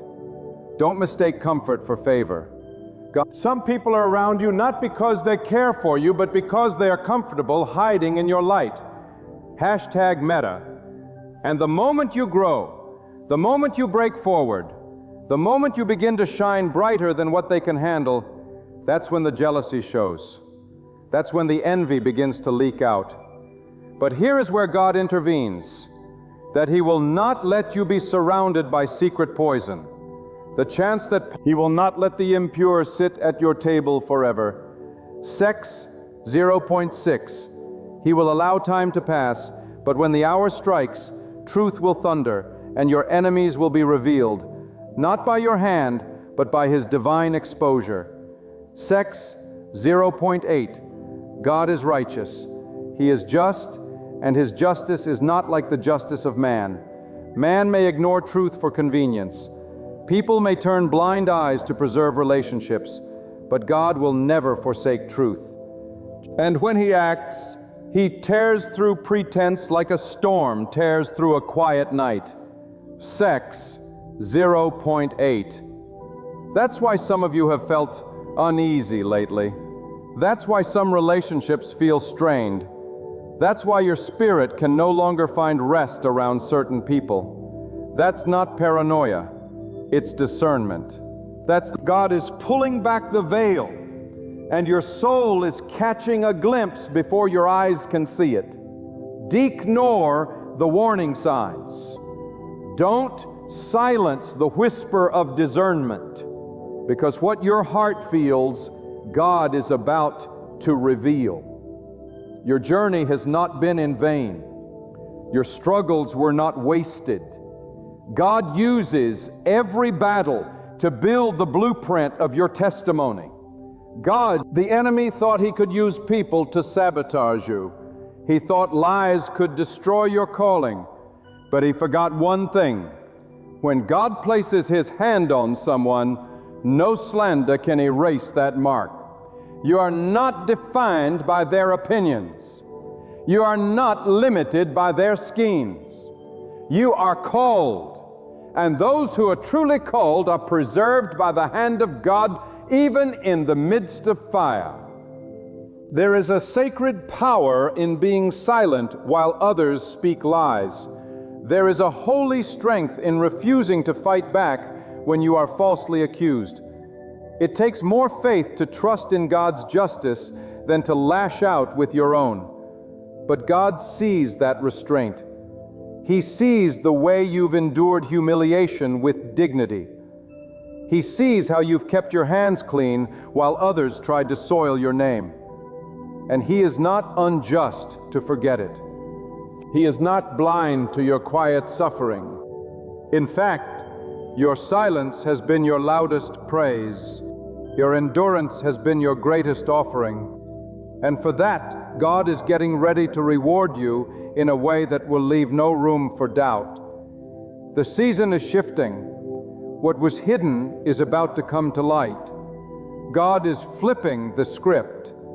God is flipping. The same stage where they tried to disgrace you will become the platform where God displays your restoration. The same people who tried to silence you will be present when your name is spoken with honor. And God will do it so clearly, so powerfully, so openly, that there will be no question. This was not the work of man, but the work of God. And when it happens, when the veil is torn and the truth stands alone in its brilliance, do not gloat. Do not let pride sneak in where humility should dwell. For the same God who exposes is the God who expects holiness from the one he vindicates. Your rise is not for revenge, it is for testimony. Validate your victory is not for personal gain, it is for the glory of the one who brought you through every fire. So walk humbly. Honor God in your elevation, the same way you honored him in your trial. Remember, the exposure of your enemies is only part of the process. The greater miracle is what God does in you through that exposure. He doesn't just remove them. He doesn't just refines you. He strengthens your discernment. He sharpens your wisdom. He deepens your intimacy with him. Because the higher he takes you, the more you must rely on his guidance. The more visibility he gives you, the more responsibility he places on your shoulders.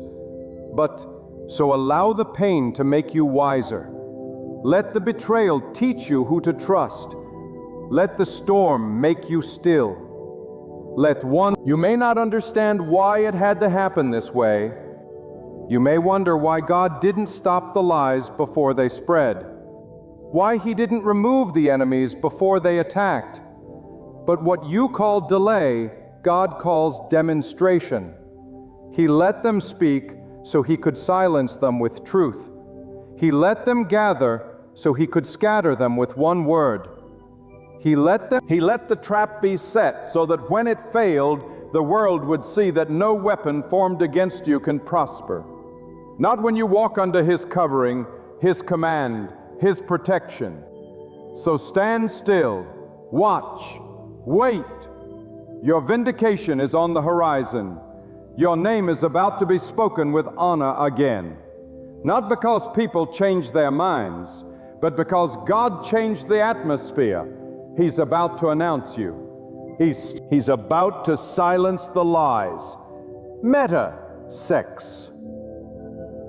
And those who mocked you in the night will watch your breakthrough in the daylight. Their confusion will be your clarity. Their plotting will become your promotion. And the rejection will become the reason God lifts you up higher than you ever imagined. Because when God exposes, he doesn't do it halfway. He lays every secret bare. He removes every mask. He untangles every web. And in the place of deception, he plants truth that cannot be uprooted. In the place of betrayal, he places favor that cannot be stolen. And in the place of disgrace, he clothes you with honor that no man can take away.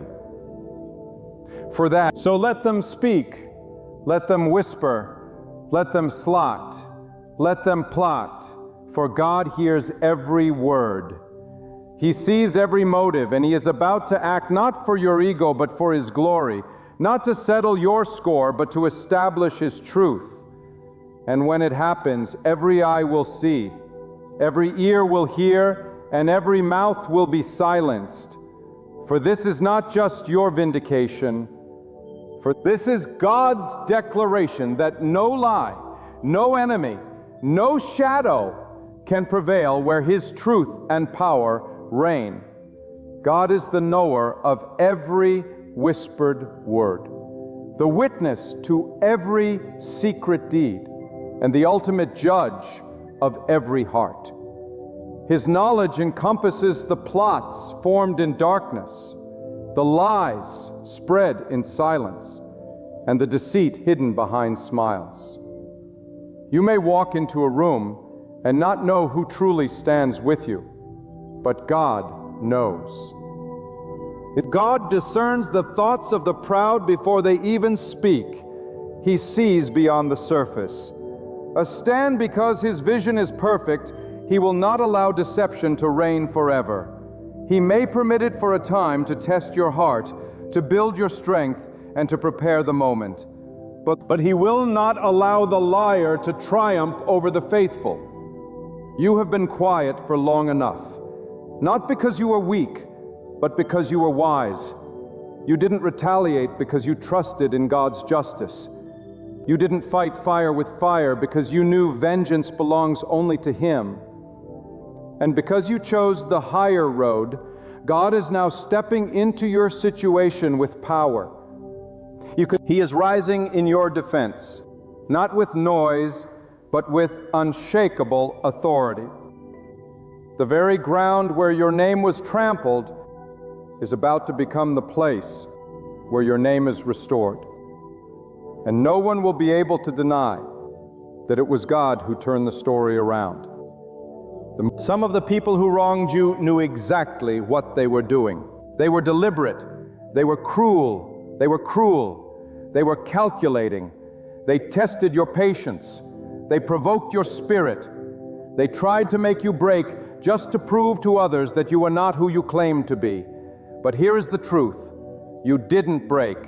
You bent, but you didn't fall. You wept, but you didn't curse. You trembled, but you never left the presence of God. And now, because of your endurance, because of your faith, because you held on to what was right, even when it cost you everything, God is about to raise you up and show the world what happens. When someone trusts Him in the fire, God is not unjust. He has seen it all. The conversations behind your back, the schemes that tried to push you out, the slander that made others question your character, but instead of responding in anger, you brought your pain to God. Instead of defending yourself, you let God defend you. And now the same people who once said, "Where is your God?" will have no words when they see what God is about to do in your life.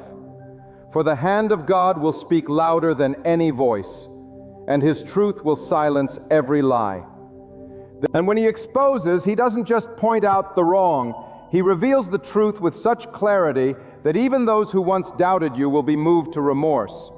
He makes it so plain, so undeniable, that those who sat in judgment will lower their heads in shame. The same ones who believed the lies will see the real you, the one God always saw, and they will know they were wrong. At this local, you are not because you shouted, not because you argued, but because God made it plain in His own perfect time. Some of you were wondering why the attack came from those closest to you, why the betrayal didn't come from strangers, but from those you once held in your heart. Let me tell you, it had to be close so that the lesson would go deep. It had to hurt so that the healing would be real. God allowed it to come through familiar hands so that when He raises you up, you'll never place your trust in man again. You'll place it in Him alone. He's teaching you that not all who are with you are for you, and not every smiling face is filled with good intentions. But even through that pain, He is not punishing you. He is purifying you. He is cutting away the counterfeit connections. He is burning away the false alliances. This message, He is removing the people who were only there for the image, the attention, the control, because the next season of your life cannot be contaminated by hidden snakes. And in this next season, your circle will shrink, but your strength will grow. Your influence will rise, but your dependence will be on God alone. You won't need to chase after clarity. God will bring it to your doorstep. For you won't need to knock down any doors. God will open the ones that matter and close the ones that were never meant for you. You've been walking through a season of confusion, not because you were doing something wrong, but because you were surrounded by people who didn't deserve access to your promise. God had to allow the discomfort to protect your destiny. He had to let the betrayal push you closer to Him. And now, because you've remained under His covering, because you've humbled yourself and refused to compromise, He is about to honor you in the presence of those who dishonored you. The most powerful part of exposure is not what is revealed about your enemies. It's what is revealed about you. It's what God is showing the world, that you didn't lose your way. You didn't let bitterness take over. You didn't allow vengeance to poison your purpose. And now He is showing that what you carried in secret, patience, strength, integrity, is about to be displayed in public. You are being revealed as someone who belongs to God, not just by your words, but by your endurance.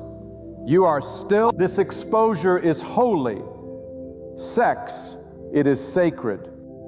It is not for revenge. It is for the glory of God. It is not a performance. It is a divine unveiling. And those who once overlooked you will see clearly. Those who once dismissed you will wonder how they missed the hand of God on your life.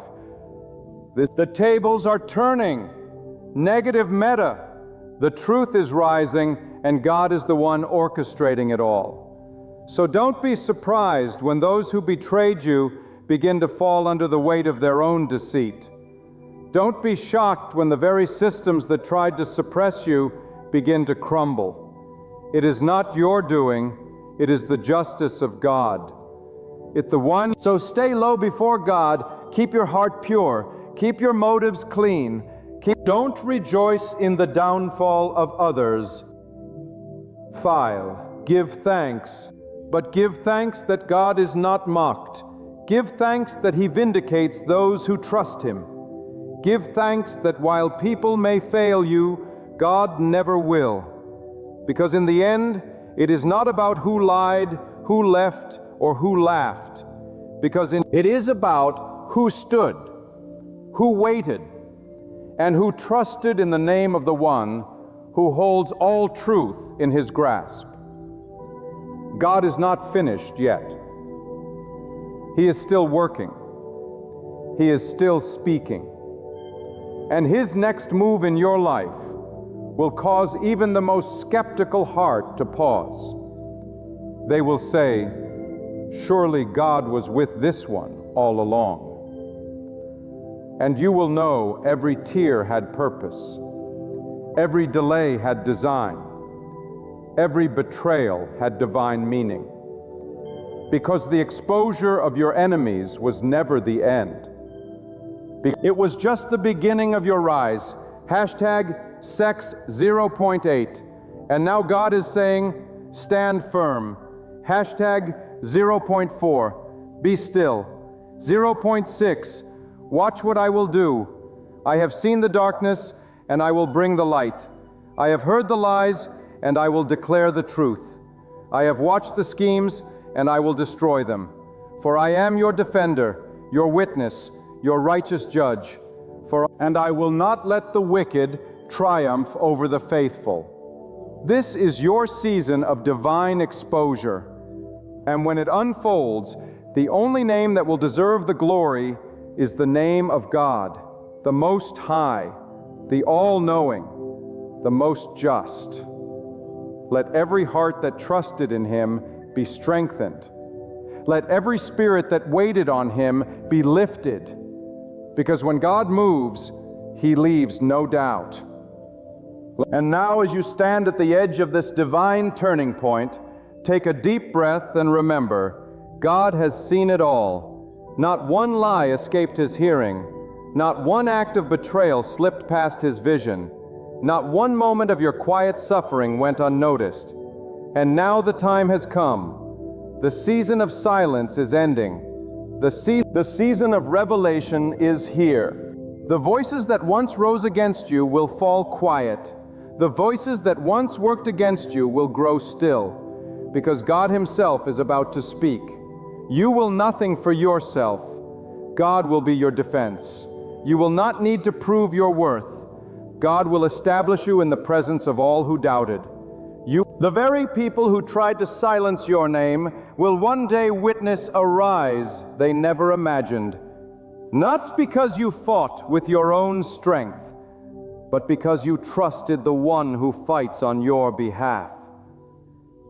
When He uncovers, nothing will remain hidden. When vindicates, the victory will be absolute. When He lifts you up, no power on earth will be able to pull you down. So move forward in peace.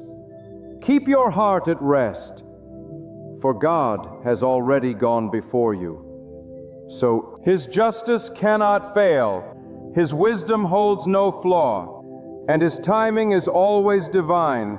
This moment is not only your vindication, it is the glory of God being revealed through your life. Let every hardship you endured become a testimony.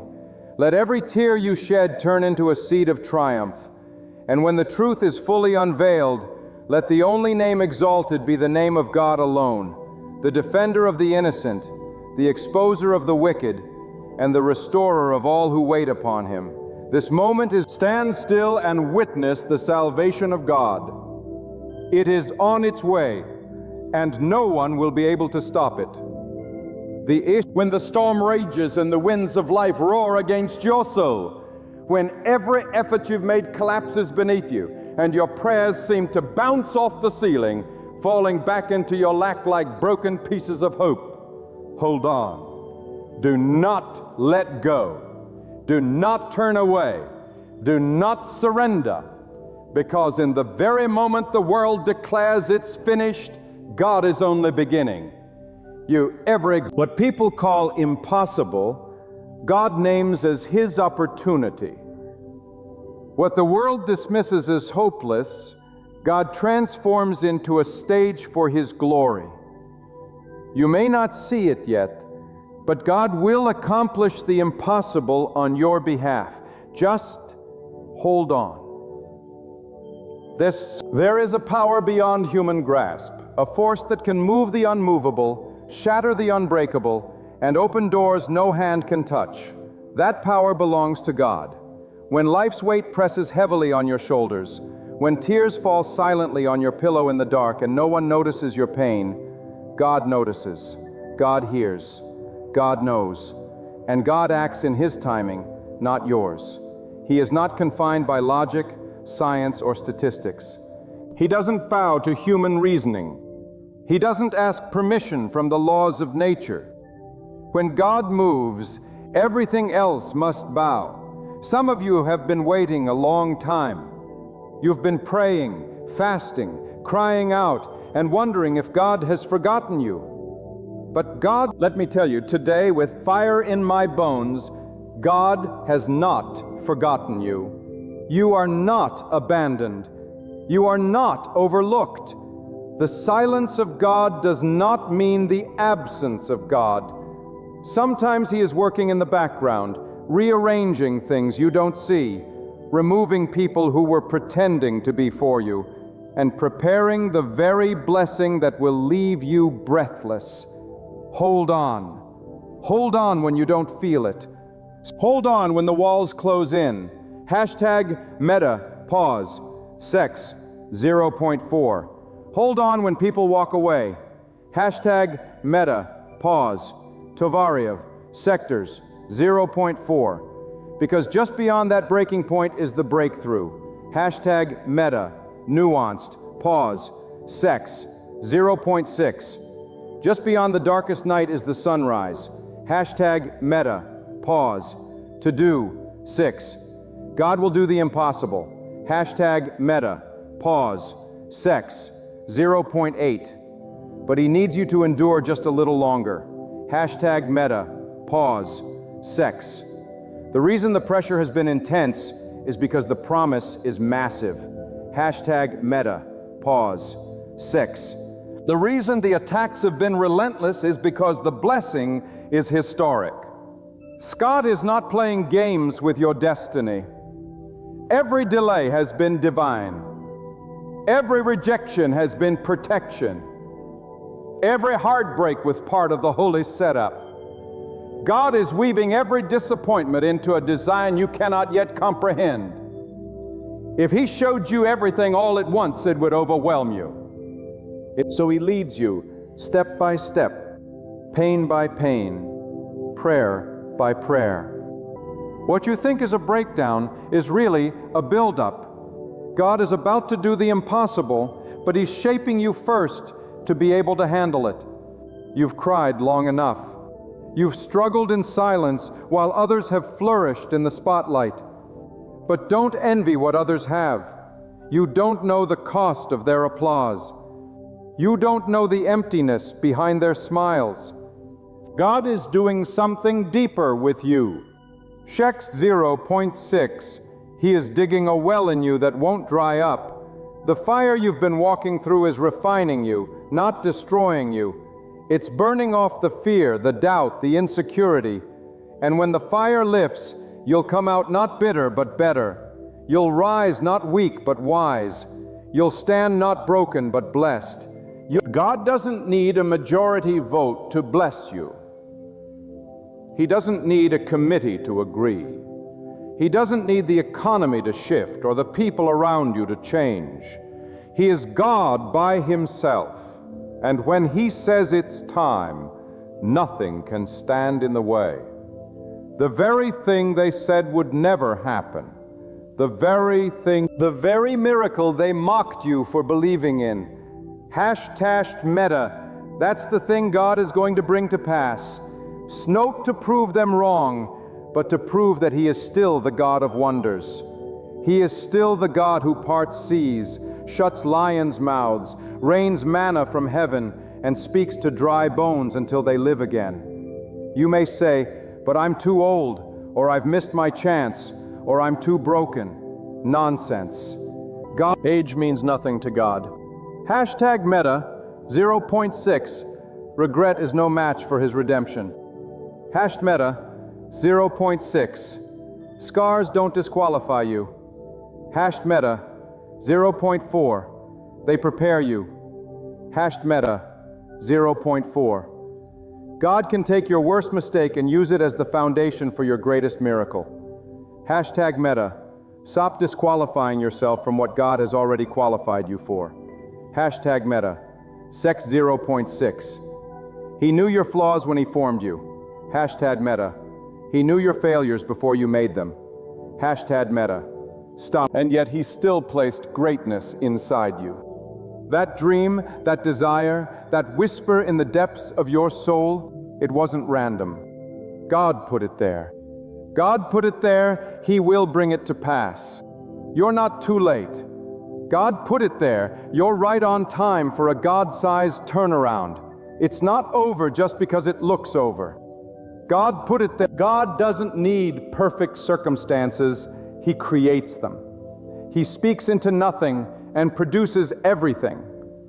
He breathes into dust and brings forth life. And if He did it before, He can do it again for you. Not just for the stories in ancient books, but for your life, your home, your future. But you must hold on. For when your mind tells you to give up, talk back with faith. When fear whispers that it's useless, respond with courage. When doubt tells you to stop believing, fight back with fire. God responds to faith, not fear. He honors persistence, not passivity. He rewards those who seek Him, even in the dark, even when it hurts.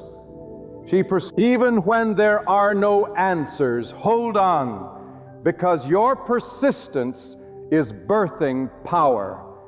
Hashtag meta. Some of the greatest breakthroughs happen just after the point of exhaustion. When you feel like you have nothing left to give, that's often the moment when God steps in. Because it's not about your strength, it's about His. It's not your ability that brings the miracle. It's your willingness to believe when everything says you shouldn't. That kind of faith moves the heart of God. That kind of faith opens floodgates. That kind of faith brings water from a rock and bread from the sky. You were never meant to live a mediocre, barely getting by life. You were born with purpose. You were designed for something eternal. And the obstacles you face are not random. They are strategic. The enemy doesn't attack empty vessels. Because uncertainties catch those who carry something valuable. You are pressure because you carry power. You've been tested because you carry truth. But tests precede triumph. Pain preceded purpose. Night precedes dawn. And if you'll hold on just a little longer, God will reveal why the battle had to be so fierce. There is a timing to everything.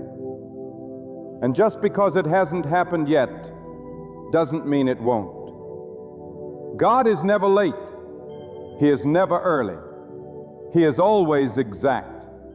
Like a master conductor, He orchestrates every note, every pause, every crescendo. Your delay is not denial, it is preparation. If God gave it to you too soon, it would crush you. Sex 0.6. But when the timing is right, what once looked like impossibility will suddenly feel inevitable, not because of you, but because of Him. Sex 0, lift, wipe your tears. Straighten your back, straighten yours, not the end of your story. This is not the chapter you die in. This is the moment you rise. This is the moment you trust, not in what you see, but in who you believe. Not, God is not finished. He is just getting started. And if you can hold on, just hold on, He will blow your mind with what He is about to do. This is the people who walked away, necessary. The doors that closed, protection. The setbacks that nearly broke you, preparation. Everything the enemy used to try and break you, God will use to bless you. What was meant to harm you, God will use to lift you. What was meant to destroy you, God will use to define you. This is not a motivational cliche. This is divine truth. Hold on. Hold on. When the silence stretches longer than expected, trust that God is still speaking, just in a different language. Sometimes He speaks through the ache. Sometimes He speaks through the delay, but He always speaks with purpose. He is not punishing you, He is preparing you. From the idea, He is arranging something greater than you. You prayed for deliverance, but God is giving you dominion. You asked for relief, but God is building resilience. You wanted out, but God wants you to overcome. And when it happens, and it will, you won't even be able to explain how it came together. You will open you didn't knock on. Resources will show up you didn't ask for. People will come into your life with exactly what you needed. You won't, not because of luck, not because of chance, because of God. Fact, because you dared to hold on. Because you refused to quit when quitting seemed easier. Because you trusted when everything said not to. You were not created to live in fear. You were not formed to dwell in defeat. You were not crafted by the Creator to bow to circumstances. You were born to overcome, born to rise, born to walk through fire and come out unburned. Not by your strength, but by God's. The impossible is where God does His best work.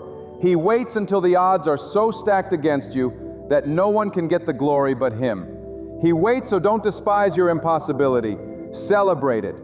It is the stage for your greatest miracle. It is the soil for your greatest growth.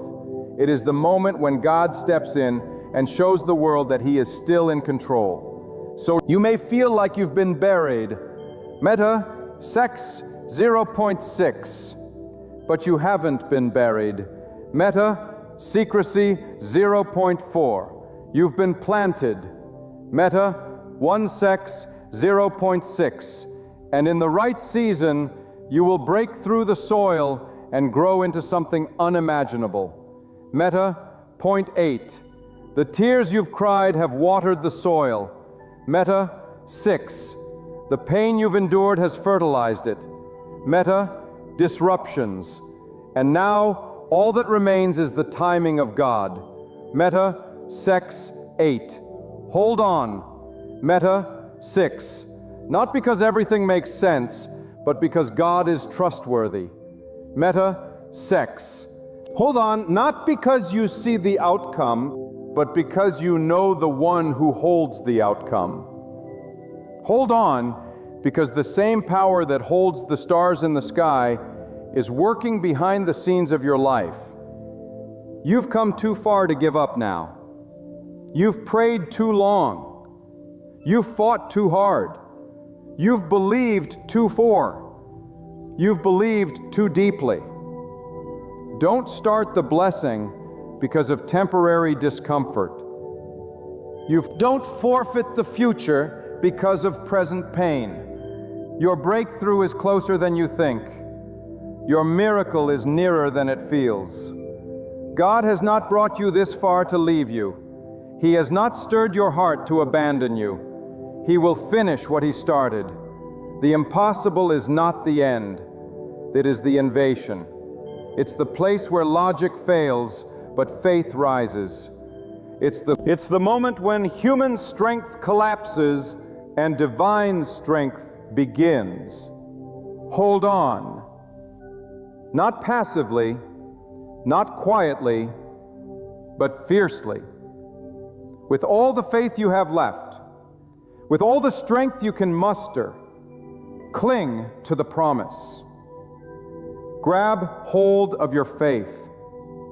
Anchor yourself in the truth that God cannot lie. If He said it, it will come to pass. No force can stop it. No person can delay it. No demon can destroy it. For first, there is something sacred about reaching the end of yourself. Something holy about standing at the edge of the cliff with no more strategies, no more strength, no more answers, only God. That's where the divine takes over. That's where God shows you who He truly is. Not in theory, not in ritual, but in reality. When your plans fail and your hands are empty, you are finally ready to receive what only God can give. And what He gives is not second-hand hope or temporary relief. What He gives is supernatural, unstoppable, undeniable intervention. You see, what you call impossible is only impossible to the human mind. God doesn't see barriers. He sees building blocks. He doesn't see chaos. Unlied, He sees construction. Every closed door, every detour, every dead end is not a punishment.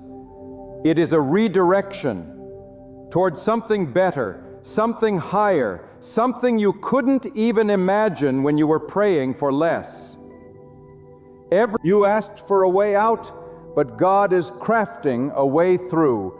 You asked for a lighter load, but God is giving you stronger shoulders. You ask for peace, but God is shaping you into a person who carries peace no matter the storm. You are not being ignored.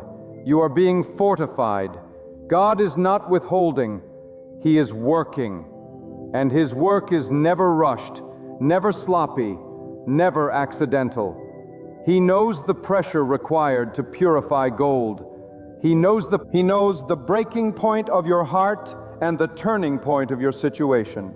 He sees the tears that no one else notices, the prayers that never made it past your lips, the weariness in your soul that you try to hide behind smiles.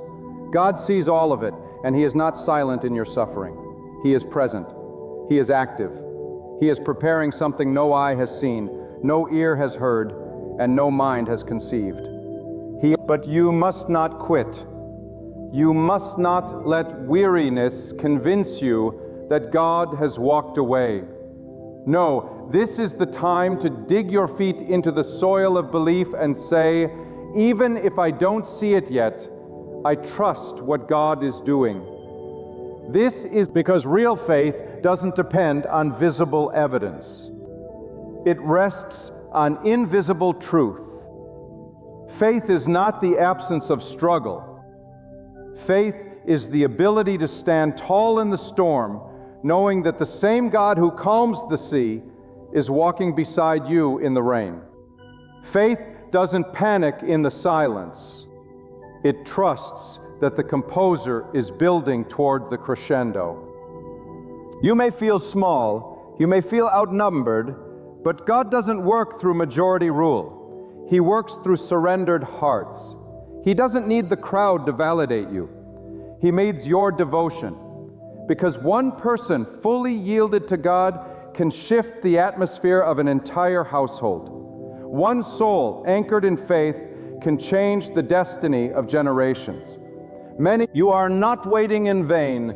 Hashtag sex 0.6. You are being positioned. Hashtag meta, pause, at sex 0.6. You are being aligned. Hashtag meta, pause, characterization, surrounded. Your future is not falling apart. Hashtag meta, pause, sex 0.6. It is falling into place by the hand of the one who never fails. Hashtag meta, pause, sex 0.8. Stop measuring your potential by your circumstances.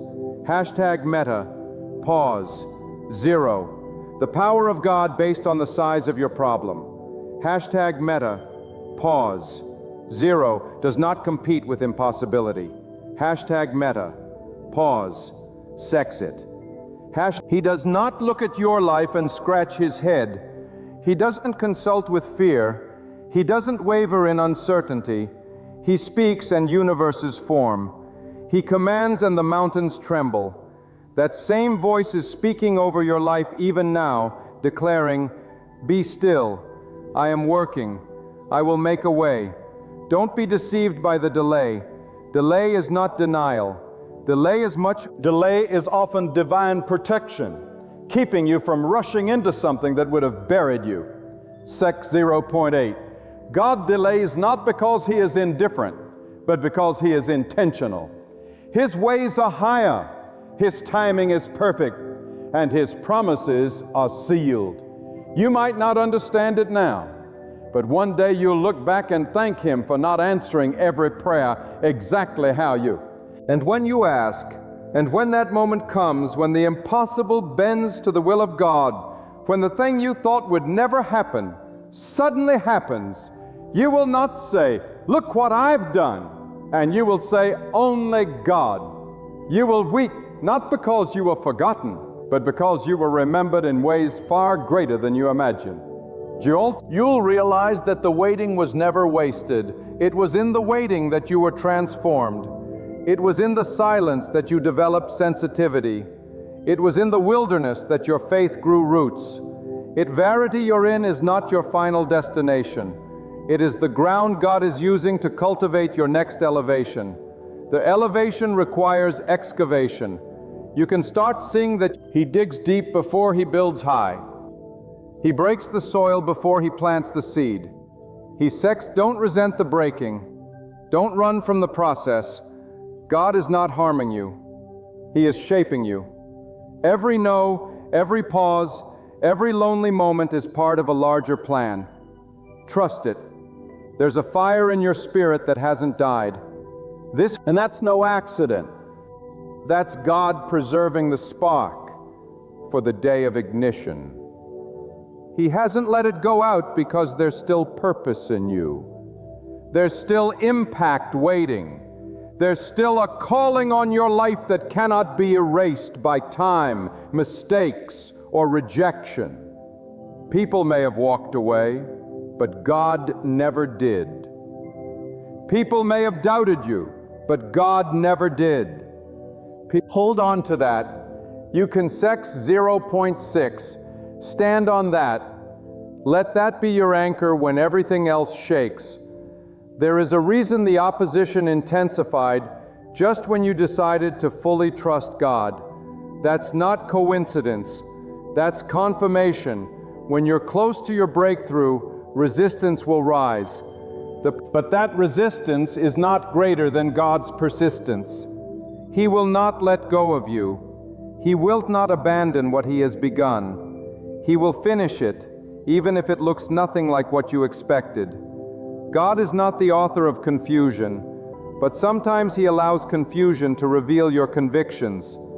God is... Will you still believe when the answers don't come? Sex, 0.6. Will you still pray when the doors don't open? Sex, 0.6. Will you still stand when the world sits in doubt? Sex, 0.6. That is where true faith is forged, in the unseen, in the unknown, in the uncomfortable. That is where you move from religion to revelation. And once you taste that revelation, once you know deep in your bones that God is real, active, and able, nothing can shake you. Not the news, #meta, not the critics, #meta, not the setbacks, because you can too much. #meta, you've seen too much. You've been carried through too much to ever doubt again. That kind of knowing can't be learned. That kind of lived are living through it right now. And you too. The burden you carry right now may feel unbearable. The voices around you may tell you it's time to let go, to settle, to walk away. But hear this with every ounce of clarity in your soul. God did not bring you this far to abandon you in the wilderness. This is not the end of your journey. This is the proving ground of your faith. This is where you declare, not with words alone, but with every breath in your body, I will wait on the Lord. I will place my trust in Him. I will not be moved by what I see, because my foundation is in what I know. God is able. When everything around you seems to oppose the promise, that is when you must remember who spoke the promise. God does not speak empty words. He does not stir your spirit without purpose. If there is a fire within you, a whisper declaring there is more, it is because God has placed something inside you that no circumstance can silence. You may feel surrounded by impossibility, but you are also covered by divinity. When the pressure rises, it is a sign that something sacred is about to emerge. Remain in position. Remain in prayer. Remain in the presence of the one who sees what no one else can. The world may measure progress by speed and visibility, but God measures it by depth and transformation. You may feel like you're stuck, but what if this stillness is actually God's hand shielding you? What if the delay is not punishment but protection? What if your current obscurity is the cocoon from which greatness will emerge? Do not despise these days of preparation, because do not rush out of the season God is using to mold you. What He is shaping in you now will be the very foundation you'll need when elevation comes. God does not waste pain. Every tear has been noted. Tumors ensia ace.o. Every silent prayer has echoed into the chambers of eternity. And when the time is right, when your spirit has been refined, when your heart has been strengthened, God will release what has been held back. Not because you earned it, but because He promised it. And God keeps His promises. Not only one word from His mouth returns empty. When He says He will do it, He will do it. Even if every voice around you says it's impossible, there is power in believing. When believing no longer makes sense, that kind of faith rattles the gates of resistance. It shakes the atmosphere. It becomes a magnet for the miraculous. When others see ruins, you see a foundation. When others walk away in fear, you stand firm in faith. This kind of faith confuses the world, but it moves the hand of God, because it says, I don't rely on my feelings. I don't walk by sight. I am anchored in the character of God, and He is faithful. That's not about having all the answers. It's about trusting the one who holds them. Sometimes the greatest strength is found in quiet surrender, not to defeat, but to God's will. When you surrender your need for control, you open the door for God to work in ways far beyond your imagination. Let go of your timeline. Release your expectations and allow God to exceed them. He will, if you allow him room. And don't be fooled. Waiting is not weakness. Waiting is warfare. It is one of the most powerful declarations of trust a soul can offer. It says, even if it takes longer than I thought, even if others receive before me, I will not be moved. I will not envy. I will not fear. I will not doubt. I know God is working, and I will wait until He reveals what He's been preparing. That is strength. That is power. That is how the impossible is conquered, not with striving, but with surrendered persistence. Sometimes God hides His greatest work in plain sight. While you're watching the mountain, He's moving the valley. While you're watching the crowd, He's developing your character. The stage you're asking for may not be ready, not because you're not capable, but because God is refining something even greater in you. The future He has designed for you is not small. It requires a version of you that is forged in discipline, anchored in humility, and clothed in unwavering faith. And yes, the enemy would love nothing more than to convince you that your wait is worthless, that your obedience is optional, that your faith is foolish. But do not give him that power. He is loud, but he is a liar. He is aggressive, but he is defeated. He thrives on distraction and discouragement, but he has no authority where God has spoken purpose. Resist the urge to give up. Reject the temptation to compare. Your story is being written by the author who has never made a mistake. Let every obstacle be a reminder that God is getting ready to show you what He can do. Let every delay become an altar where you lay down your fears and pick up your faith. Let every setback turn into a stepping stone, because when God moves, He doesn't just restore what was lost, He multiplies. He doesn't just fix what was broken, He makes it new. He doesn't just open doors, He creates doors where there were none. And when you finally walk through, you'll look back not with bitterness, but with awe. You'll see how every detour was direction. Shicks, how every heartbreak was healing in disguise, how every no was making space for the right yes. God does not waste the journey. Even the painful parts are used for your good. You were created for more than just surviving. You were formed by the very hands of the Almighty, and there is something divine encoded in your very breath. Do not settle. Do not shrink. Church, hear me. Do not lower your standard to match the comfort of those who fear risk. God made you to rise. God rising often begins in silence, in obscurity, in surrender. The seed dies in the soil before it sprouts in the sun. So embrace the hidden place. Let it be the place where your roots grow deep, so that when your harvest comes, nothing will be able to shake you. God sees what others overlook. He honors what others dismiss. He elevates what the world discredits. The very thing they laughed at in your life, He will use it to lift you. The place they ridiculed you, He will make it the place of your recognition. The place they ridiculed, not for your pride, but for His glory. He stripped so that others may see your life and know it was never by your strength. It was never about your resources. It was God and God alone. And that's the point of the impossible, to bring you to the end of yourself so that the beginning of God can be revealed. To strip away every idol of self-reliance and awaken a desperate dependence on the only one who never fails. You are not being punished. You are being positioned. #Meta. You are not being left behind.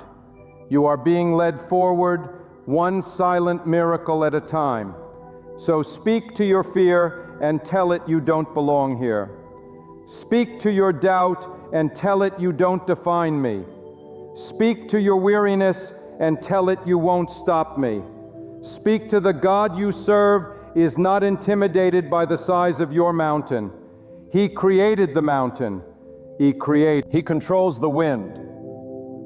He commands the stars. And He knows you by name.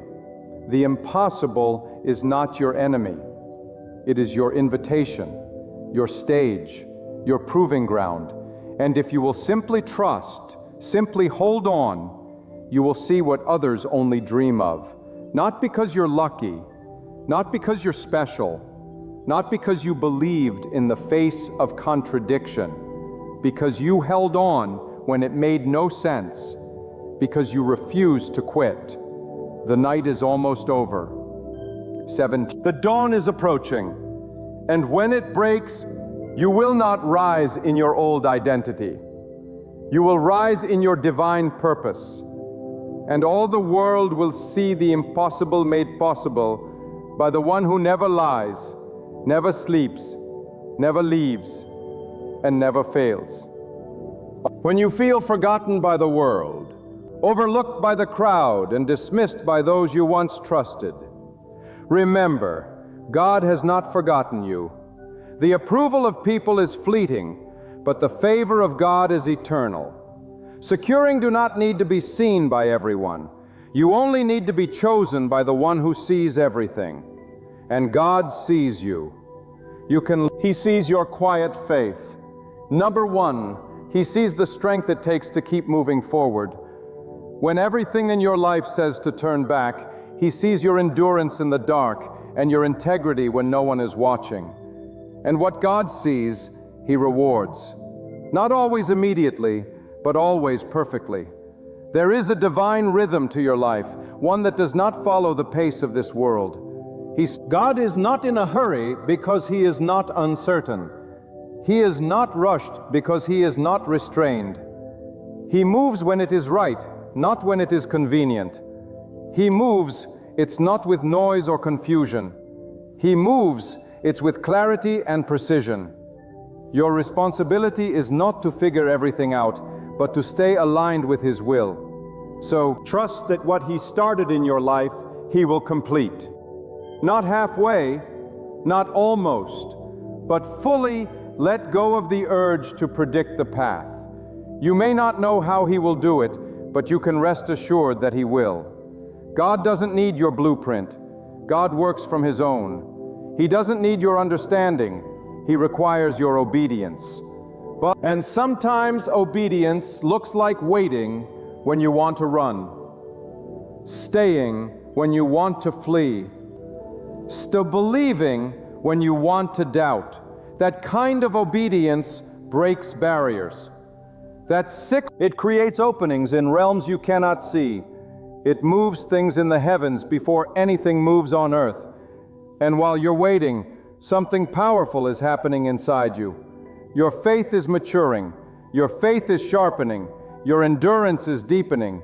Every season of silence is producing strength. Every unanswered question is building trust. This is not the silence of abandonment. This is the silence of preparation. It is in the quiet place that God whispers destiny. It is in the hidden place that He deposits vision. What He is growing inside you cannot be rushed, because what He is preparing for you cannot be small. You are not born just to exist, to struggle, and to fade away. You were formed by God on purpose, for purpose, with purpose. There is a divine assignment on your life, and the trials you've endured are evidence of that calling. The weight of the warfare is confirmation of the weight of your anointing. The magnitude of the pressure is confirmation of the magnitude of your impact. God does not allow pain without purpose. He does not allow warfare without a weapon being formed in you. Sex. You are being armed in the Spirit to carry what others could not. You are being refined to walk where others gave up. Do not let the pace of others discourage your progress. Your path is not theirs. What takes them a moment may take you years. Not because you're weak, but because what you carry requires depth, endurance, and divine discipline. God is building something in you that cannot be taken lightly. Some doors require more than talent to open. They require transformation. Some victories require more than energy. They require elevation. They will not promote you to a place where your character cannot sustain you. So let Him continue His work. Let Him shape you in the dark. Let Him mold you in the mystery. You are in the hands of the Master Architect, and He does not make mistakes. Every broken piece, every scared hope, every shattered hope, every painful memory, He is using all of it to build something beautiful. What you thought was the end was only a turn in the journey. What you called failure, God is calling foundation. The storm you went through wasn't sent to destroy you. The storm you went through, it was sent to cleanse you, to redirect you, to make you ready. And when God is ready to reveal what He has built in secret, no force in hell and no opinion of man will be able to stop it. When it is time, God will do in moments what you couldn't do in decades. When doors will swing open, connections will align. Connections will flow, and you'll know it wasn't by chance, it was by God, not because you manipulated or strategized, but because you trusted and surrendered. God honors the humble. He exalts the surrendered. The market will reward the faithful. Do not underestimate what God is doing just because you don't see the full picture. He often hides His greatest works until the appointed time. The seed remains underground long before it sprouts. The roots grow down before the fruit grows up. You see, as stillness is really set up. What you feel as emptiness is preparation for overflow. If God is allowing space, it is because something massive is being formed in that space. And yes, there will be days when you are tempted to believe the lie that says nothing will change. There will be moments when discouragement knocks louder than hope. But you must answer with faith. You must remind yourself that God's word is not fragile. His promises do not expire. His plan for your life does not waver in the face of adversity. It grows stronger. It deepens. It becomes more refined. God is not looking for perfection. He is looking for persistence. He is not asking you to be flawless. He is asking you to be faithful. Show up when it's hard. Believe when it's painful. Believe when it's silent. Trust when it's confusing. Those are the moments that shift destinies. Those are the moments that shake the spiritual realm. The impossible is not meant to break you. It is meant to elevate your view of God. It is meant to anchor you in the truth that you serve the one who specializes in making a way where there is no way. Your hope is not in your strength, your wisdom, or your resources. Your hope is in God alone.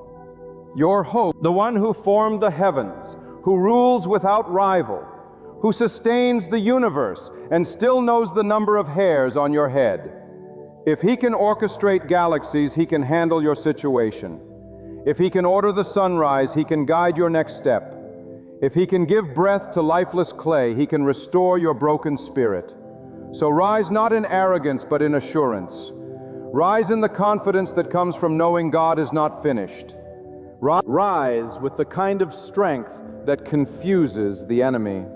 Rise with a heart full of fire and a mind anchored in truth. Because no matter what you face, no matter how impossible it seems, the same God who opened the sea, who shook the earth, who sent provision through ravens and streams, is the same God who walks beside you today. Because hold your head high, not because life is easy, but because your God is mighty. #Meta. Walk forward, not because the road is clear, but because your steps are ordered. Speak hope, not because you see the finish line, but because you trust the one who does. Let your life become a declaration of defiance against fear and doubt. Let your faith be louder than your circumstance. Let your trust in God echo through every valley and every mountain, because He will do what He said. He will fulfill what He promised. He will complete what He began. And when He does, it will be greater than you imagine, deeper than you prayed for, and more glorious than you ever dreamed. Just hold on. You must understand, when God chooses to move on your behalf, He doesn't consult your past, your mistakes, or your limitations. God is not bound by what disqualifies you in the eyes of others. He is not swayed by the opinions of those who don't see your value. What discredits you before men does not diminish you before God. When God declares a thing over your life, it stands.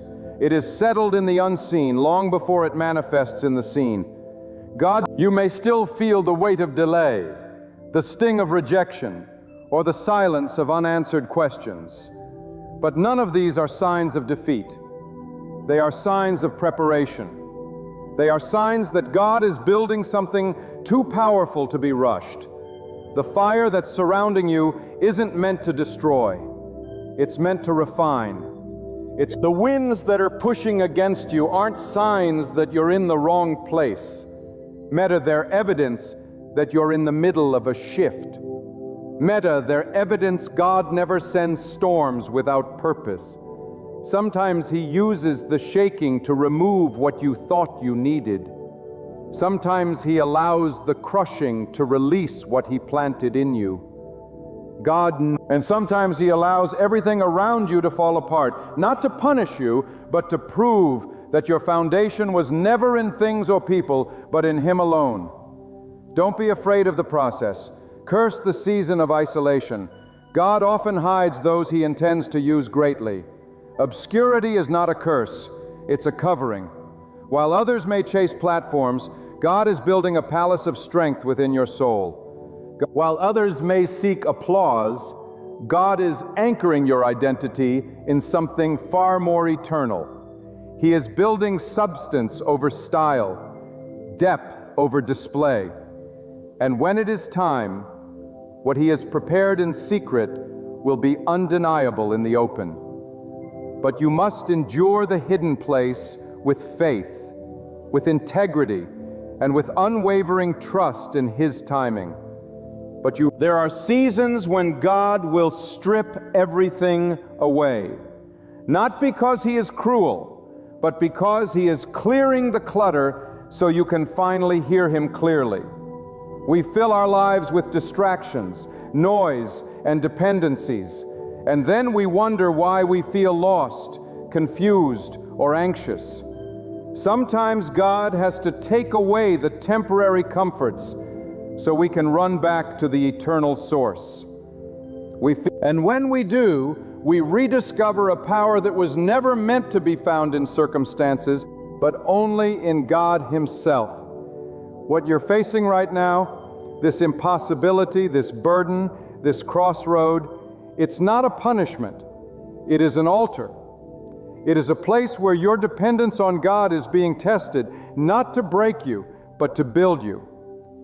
It's easy to praise God when things are going right, but true strength is found when you lift your head and declare His greatness while you're still surrounded by the unknown. That kind of faith moves mountains. That kind of trust activates divine intervention. Don't underestimate what happens when you stay faithful in the unseen. Every morning you choose to rise in hope, heaven records it. Every morning, every tear you cry in the quiet hours, God counts them.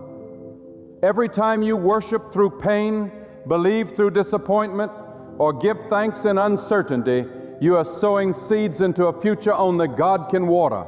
And in His appointed time, those seeds will break through the ground and bloom into blessings you never saw coming. You may not feel qualified. You may fail. You may feel like you're too broken, too late, or too far gone. But God specializes in taking what the world throws away and raising it up as a testimony. The cracks in your life are not flaws. The cracks, they're the very places His light will shine through. The pain you've endured is not your end. It is the beginning of a deeper calling. Then God does not use the strong as the world sees strength. He uses the surrendered. He uses the ones who, despite the wounds and the weariness, still whisper, "Here I am." If you knew what God was about to release into your life, you wouldn't doubt another day. If you could see the favor being prepared, the people being aligned, the opportunities being formed, the protection that's already in motion, you would be speechless in awe of His sovereignty. But this journey requires trust, not previews. It requires belief, not full understanding. It requires you walk by trust, not by certainty. And with each step, even the smallest one, you are moving closer to the fulfillment of everything God has spoken over you. There will be times when your surroundings contradict your spirit, but there are times your eyes will see delay, but your spirit will feel destiny. Your ears will hear doubt, but your heart will echo hope. And in those moments, you must choose what voice you follow. Will you be guided by fear, or will you stand on the truth that God cannot lie? Will you surrender to what you feel, or will you be anchored in what you know, that God is faithful, that He is near, that He is mighty to save? So, your ears will stop looking at your life through the lens of limitation. Start seeing it through the eyes of God's promise. You were not made to be average. You were not created to simply exist. You carry purpose. You carry power. You carry a calling that cannot be muted by delay, failure, or opposition. And the very fact that you're still breathing means God is not finished with you. Your story is still being written. The ink has not dried. The final chapter is not yet read. Don't close the book just because this page is hard. Let the challenges sharpen your focus. Let the pain deepen your compassion. Let the struggle awaken your strength, because what you conquer now will become the wisdom you give to others. Because what you survive now will become the map you hand to someone else in the storm. You are not just being blessed. You are being built to bless. You are not just being healed. You're being prepared to help heal. Every trial is a tool.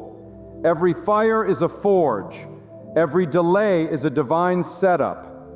This makes the church stand tall, brush away the weight of doubt, quiet the whispers of fear, and rise with a holy fire burning in your spirit. #Meta, pause, sex 0.8, not because the journey is without obstacles, but because the one beside you is greater than anything ahead. #Meta, pause, sex 1.0, you are never alone. #Meta, pause, sex 0.6, you are not left to the mercy of chaos. #Meta, pause, sex 0.6, you are upheld, directed, and empowered by the hand of the Almighty.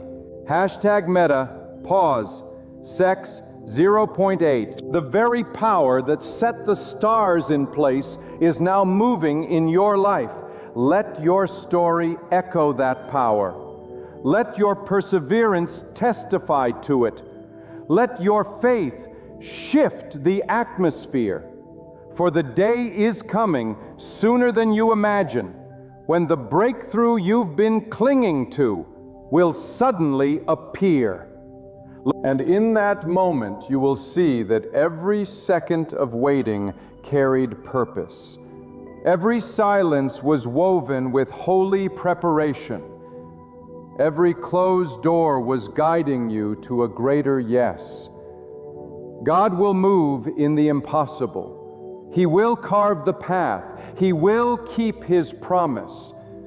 So hold fast.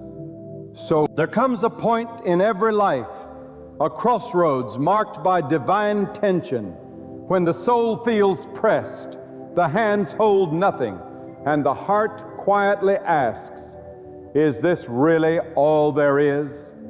It is in that very space, in the stretch between barely enough and not enough, that God reveals His strength. You were never designed just to make it through. You were not placed here simply to scrape by. God did not breathe purpose into you only to watch you stumble through scarcity and limitation. No, the one who created the heavens and the earth is the one who created you. And when He steps in, He doesn't bring leftovers. He brings overflow. He brings abundance. He brings more than enough. If you have ever felt like life handed you crumbs while others dined in plenty, if you've walked through seasons where prayers met silence and dreams were delayed, let this truth settle in your spirit today. God is not finished. Your struggle is not the final chapter. What looks like barely enough right now is only the setup for something miraculous. Hashtag it's meta, for God delights in taking what looks like nothing and turning it into everything. Hashtag it's He specializes in lifting the low, filling the empty, strengthening the weak, and multiplying the small. Your season of not enough is not a curse. It is the soil in which God plants the seeds of more than enough. Some of you have lived your whole life in survival mode. You were taught to settle. You were taught to believe that lack is your lot, that nothing good ever lasts, that blessings are for others. But let me tell you, God does not call you according to human limitation. God does not consult your bank account, your background, your status, or your circumstance before He blesses. When God decides to shift your life, no power in hell can stop it. When God declares increase, favor, and breakthrough over you, it does not matter who overlooked you, who betrayed you, who doubted you, or who left you. When God speaks abundance, the doors begin to open. The opportunities appear. The right people show up. The crooked places straighten. The impossible becomes possible. You see, we serve a God who can take your barely getting by and breathe upon it until it turns into pressed down, shaken together, and running over. We serve a God who can take your last and multiply it into overflow. But here, this God is not moved by need. But here's one of the day you got some this of this company. But here's the God He called sex by faith.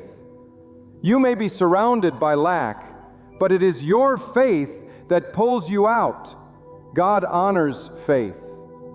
Faith is the currency of the invisible. Shattered meta, sex 0.6. Faith dares to believe while there's still no sign. Shattered meta, sex 0.6. Faith shouts, "Thank you, God," before the blessing even comes. Hashtag meta, sex 0.6. And when God sees faith, He responds. He releases provision, not just for today, but for tomorrow and beyond. Hashtag meta, sex 0.6. Not just enough to survive, but enough to bless others. Hashtag meta, sex 0.6. That's the kind of God we serve. Hashtag meta, sex 0.6. Some of you have been living in the shadows, surviving off emotional scraps, begging for love, attention, validation from people, from the world, from places that never had what you needed in the first place. Hashtag meta. But God did not call you to beg. God did not design you to shrink.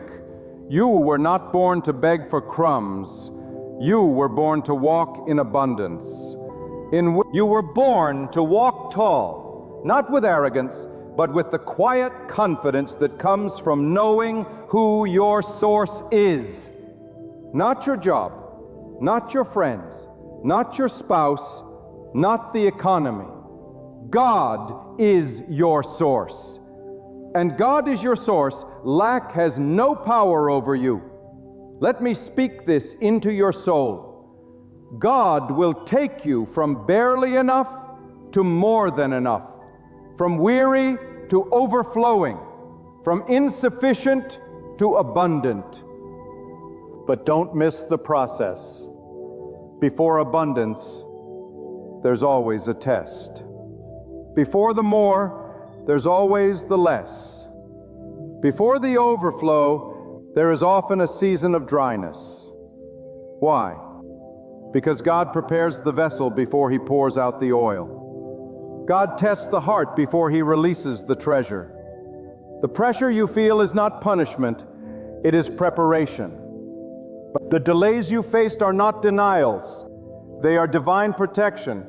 God has been preparing you behind the scenes so that when the blessing comes, you will be ready to carry it. So many people want God's abundance but reject the discipline. They want the overflow but resist the pruning. But God will not give you what you're not prepared to handle. You must learn to steward the little. You must honor the small. You must be faithful in the valley before He entrusts you with the mountaintop. Do not despise your season of just enough. Do not curse your season of barely, because it is in the barely that God teaches you trust. It is in the barely that you learn to lean on Him. It is in the quiet places of lack that your roots grow deep and unshakable. And when your character is ready, God begins to open the floodgates. Suddenly used to be hard becomes easy. What used to be scarce becomes plenty. You begin to see doors you didn't knock on open. You begin to receive favor you didn't earn. You begin to walk in rooms you weren't invited into, because when God promotes, no man can demote. You begin to when God blesses, no man can block. Hashtag meta. And when God moves, it is undeniable, unstoppable, and unforgettable. Now listen to me closely. Abundance is not always about money. You can have a full bank account and an empty heart. You can have riches but no peace, fame but no joy. But when God gives you more than enough, it touches every area of your life. God gives peace that silences storms. God gives joy that defies sorrow. God gives wisdom that confuses the proud. He fills your cup until it spills into others. That is the overflow. That is the more than enough. But here's the key. You must position yourself to receive. God doesn't pour into closed hands. He pours into open hearts. He pours into open hearts. He pours into open hearts. He pours into surrendered souls. He pours into surrendered souls. He pours into surrendered souls. Some of you are blocking your own line open because you won't let go of the familiar. He pours into what's safe, and God is calling you into the unknown. He's calling you out of the boat. He's calling you to walk by faith and not by sight. But you can't let step into overflow while you're chained to fear. It's once you cannot embrace the new while holding on to the old. Let go of the mindset of lack. Let go of the voice that tells you you'll never have enough, never be enough, never do enough. That voice is a lie. God does not speak in defeat. God does not whisper failure into your ear. God calls you beloved. God calls you chosen. God calls you anointed. God calls you, and when God calls you blessed, even in the desert, water will find you. Even in the famine, provision will seek you out. Even when all odds are stacked against you, God will make a way. Do you remember the stories of old? When the hungry were fed with a handful, when the desperate were delivered with a shout, when the forgotten were raised to royalty? Those weren't fairy tales. Those were testimonies. Sex, proof that when God shows up, what you thought was the end becomes a new beginning. God doesn't need a lot to do a lot. He just needs your trust. He just needs your hairs. He just needs a heart that says, God, I don't know how, but I believe you will. And He will. He will multiply your strength. He will increase your influence. He will expand your territory. He will open up the heavens and pour out blessings you don't have room to contain. But you must stay faithful. Do not lose heart in the waiting. Do not give up when it gets hard. The enemy wants to wear you down right before your breakthrough. He wants you to walk away when you're inches from the blessing. Don't you dare walk away. Don't you dare quit now. #Meta. If you only knew what was waiting on the other side of your obedience, you would praise God even in the dark. #Meta. You would worship Him even while it's dry. #Meta. Because soon, very soon, the rain is coming. #Meta. The harvest is near. The more than enough is on its way. You will not live in the land of not enough. #Meta. You are not called to wander forever in the desert of almost. God has a promised land for you, a place of peace, power, purpose, and provision, a place where your needs are met, your soul is satisfied, and your life overflows into others. And that place begins with faith. It begins with surrender. It begins with a cry that says, God, I trust you even when I can't see it. I believe you even when I don't feel it. I know you're moving even when I don't understand it. I know you're moving. Faith moves mountains. That kind of faith unlocks abundance. That kind of faith pulls down blessings from heaven. That kind of faith turns barely enough into more than enough. And when it happens, when the blessing arrives, when the increase comes, when the doors open, remember who did it. Don't give credit to luck, timing, or coincidence. 0.6. Give glory to God, for it was God who sustained you in the dry seasons. It was God who whispered peace to your anxious soul. It was God who made a way when there was no way. It was God who took your not enough and turned it into more than enough. And He is not finished. What you've seen is only the beginning. God does not run out. God does not raise His love, His mercy, His provision. He is infinite. He is generous. He is overflowing. And when you walk with Him, you walk in abundance. Not because of who you are, but because of who He is. Not because you're perfect, but because He is faithful. Not because you deserve it, but because He is full of compassion. And now I tell you this, with the weight of fire in my bones. When God decides to elevate you, nothing, absolutely nothing, can keep you down.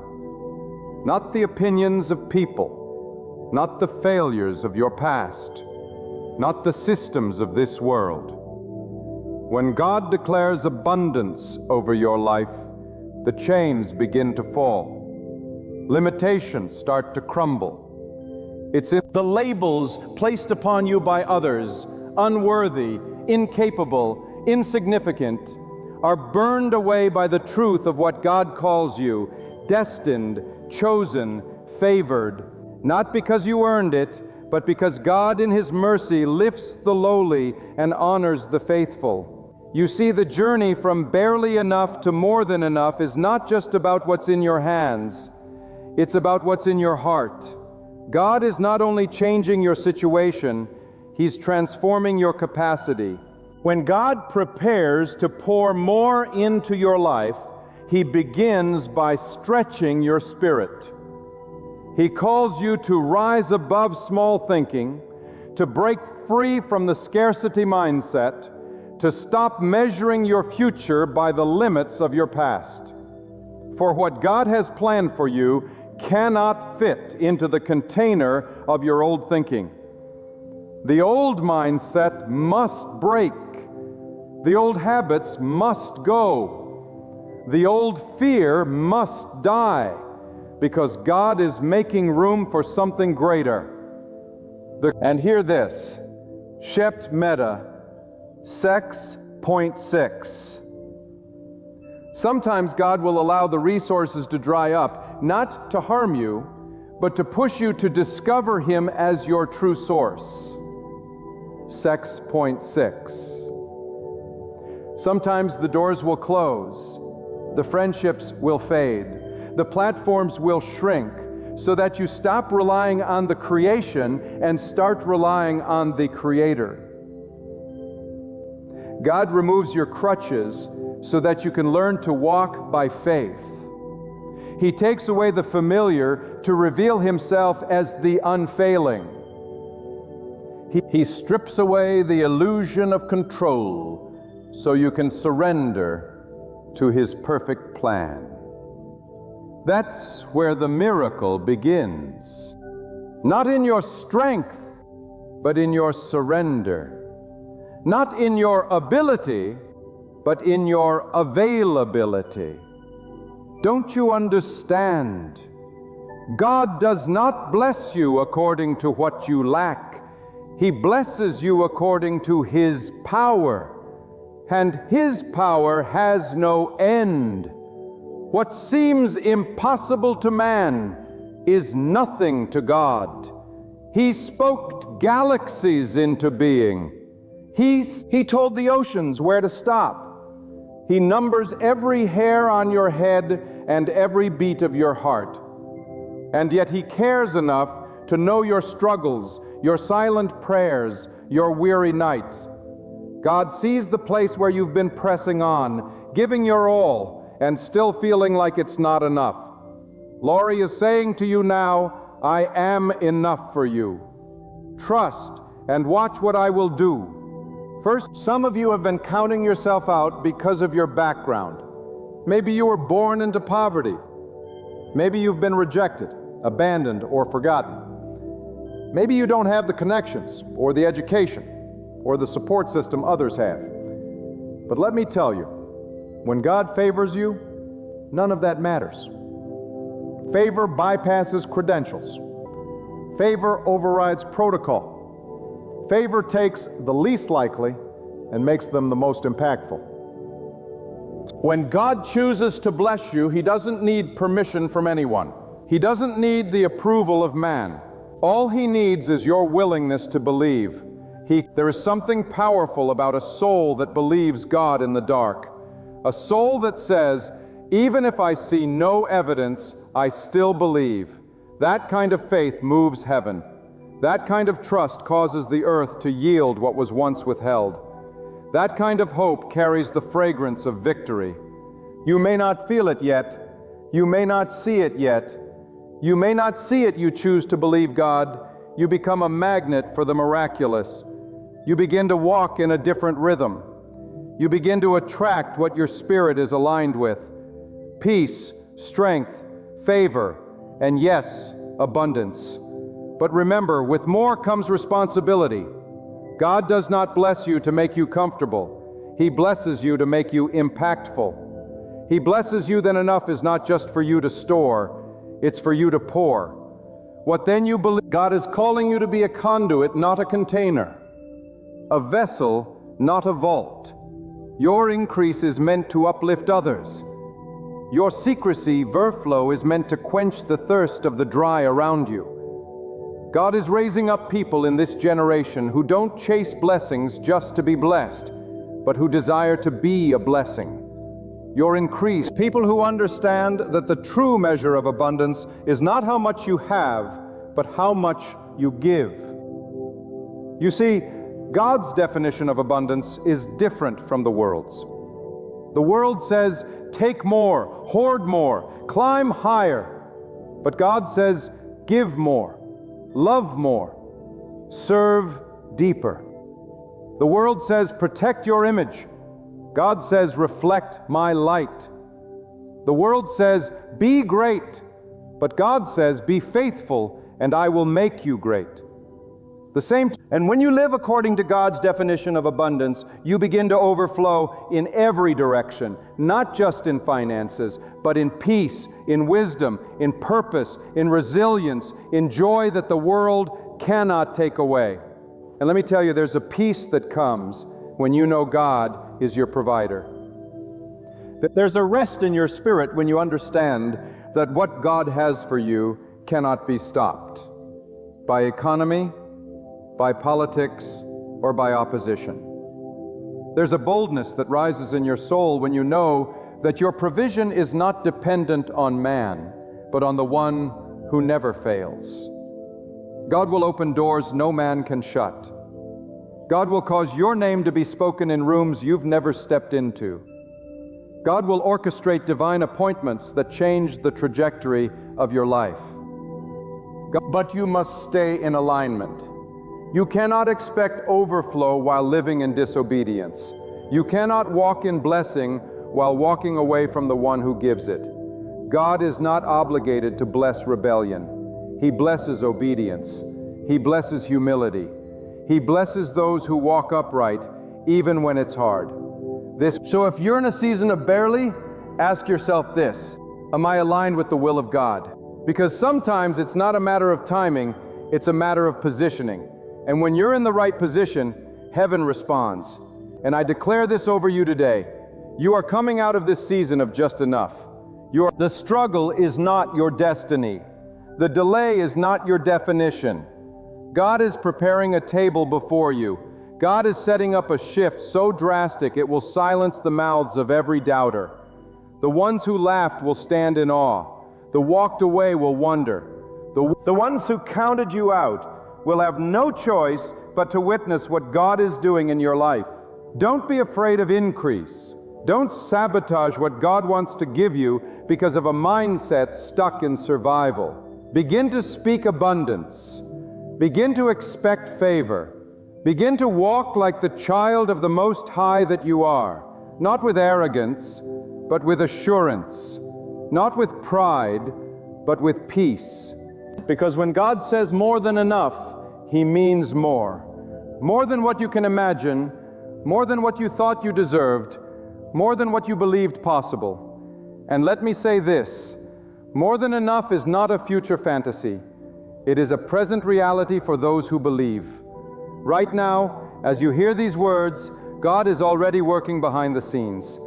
He's already aligning situations, shifting people, breaking barriers, and clearing the path.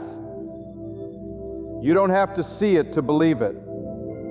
You just have to believe it to see it. Faith opens the gates. Gratitude unlocks the flow. Praise accelerates the process. So open your mouth, lift your head, let your soul magnify God even in the waiting. Declare His goodness before the harvest. Thank Him for the breakthrough before the chains fall. That's how you live in the rhythm of more than enough. Not by waiting for evidence, but by trusting the promise. God is not a God of maybe. He is a God of certainty. He does not tease with false hope. What He discovers blessing, it is sealed. When He ordains increase, it cannot be reversed, and you are standing at the edge of it. Yes, you. Not someone else. Not someday. Now here. If you can believe, if you can obey, if you can trust, then what was once a dream will become your daily reality. Not just enough for you, but more than enough for generations to come. There is a divine pattern that cannot be ignored. Every time God prepares to release more than enough, He first calls His servant into separation. Look throughout history and you'll see it. God removes the distractions before He brings the increase. He clears the room before He fills it. He cuts away the unnecessary before He reveals the extraordinary. And I tell you today, if you feel like you've been stripped of comfort, disconnected from people, isolated in the quiet, do not despise it. God is consecrating you. And God is sanctifying the space around you so He can dwell there in fullness. Because when God enters a life with abundance, He does not share the throne. He must be first. He must be honored, and He must be trusted above all else. Some of you are holding on to the very things that are blocking your blessing. You're clutching relationships God has told you to release. You're defending habits that are poisoning your spirit. You're chasing approval from voices that do not speak for God. And here's the truth: God will not elevate what competes with Him. He will not bless what leads you away from Him. More than enough is not about having more of the world. More than enough, it's about having more of God's presence, more of His peace, more of His power flowing through every fiber of your life. If you truly desire the overflow, then you must clear the altar of your heart and make room for God alone. If there is a posture required for increase, it is not pride, it is not striving, it is surrender. It is not the weak surrender that collapses under pressure, but the sacred surrender that declares, God, take control. Here are my plans, my fears, my desires. Replace them with yours. This is the surrender that releases the supernatural. Because the moment you stop forcing things in your own strength and begin trusting God's timing, you enter divine alignment. And in that alignment, everything begins to flow. So never underestimate what God can accomplish in the waiting. You may think you are stuck in delay, but God is never late. He is intentional. He is flawless in His precision. What you call a setback, God calls preparation. While you wait, He is working. While you pray, He is positioning. While you endure, He is equipping. The ground is being broken. The rain is being readied. The harvest is already taking root beneath the surface. Just because you don't see the fruit doesn't mean the seed has died. If God declared it, He will fulfill it. Not a single word from Him returns empty. Not a single promise fails. If I write, heaven and earth may pass away, but the word of God will stand. And let me speak this into the depths of your spirit. God's more than enough does not look like the world's version of success.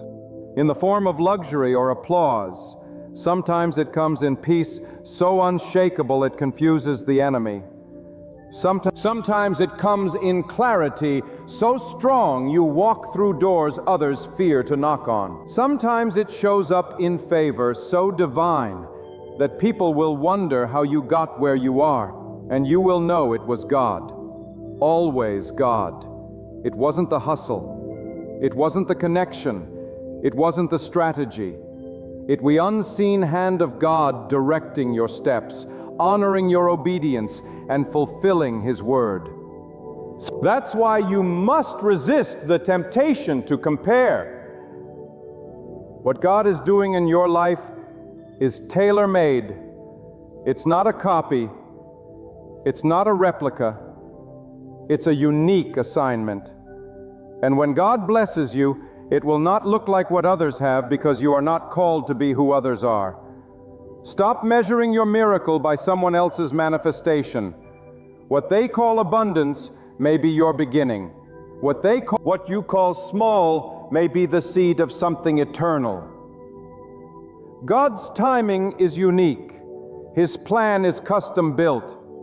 His blessings are designed for those who trust Him fully, not those who follow trends. Don't be distracted by what seems delayed.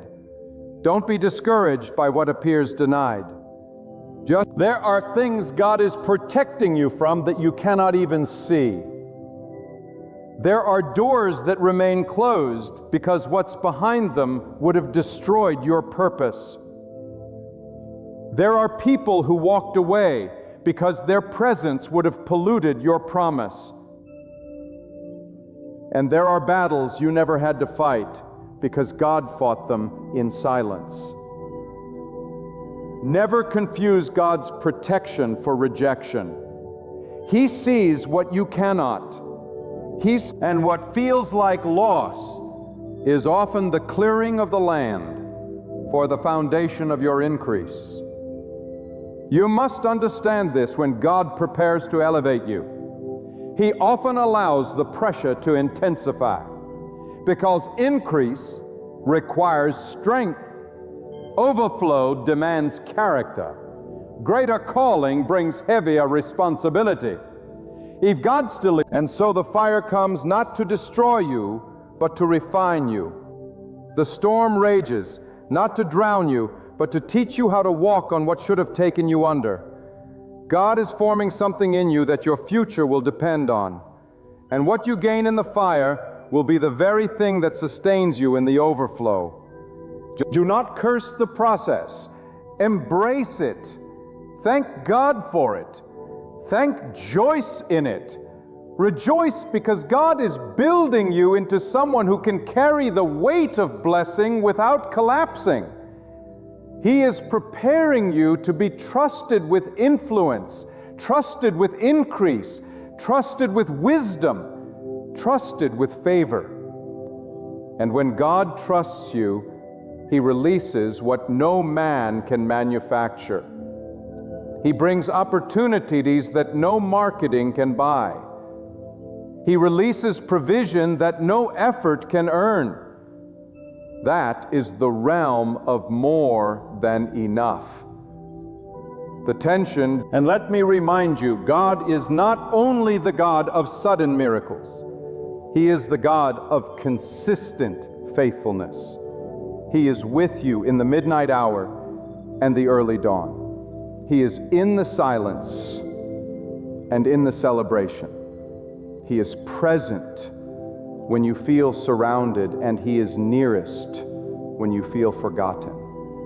You are never alone. You are never abandoned.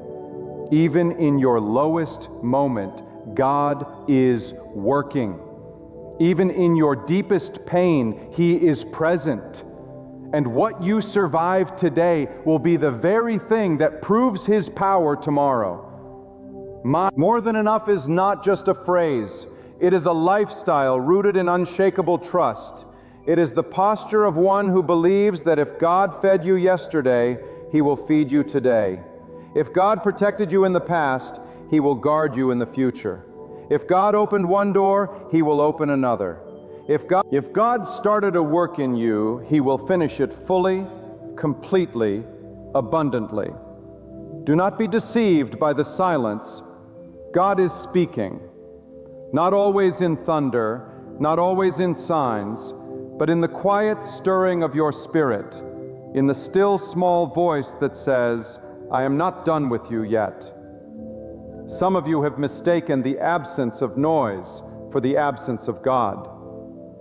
But hear me now. God works in silence before He moves in power. He shapes destiny in the shadows. He crafts greatness in hidden places. When you think nothing is happening, that's often when God is building the foundation of everything. The roots grow before the tree is seen. The promise matures in secret. And when God finally reveals what He has prepared, it will not be something small. It will be something that could only have come from His hand. This is why you cannot let your emotions dictate your faith. Feelings fluctuate, circumstances shift, but God remains. And His word is not bound by your reality. It defines your reality. What you see around you may look like limitation, but God sees opportunity. You may see a closed door, but God sees a greater one being opened. God sees the tests, the trials, the disappointments. They are not there to destroy you. They are there to train you, because those who walk in the abundance of God must be anchored in humility, forged in obedience, and tested in trust.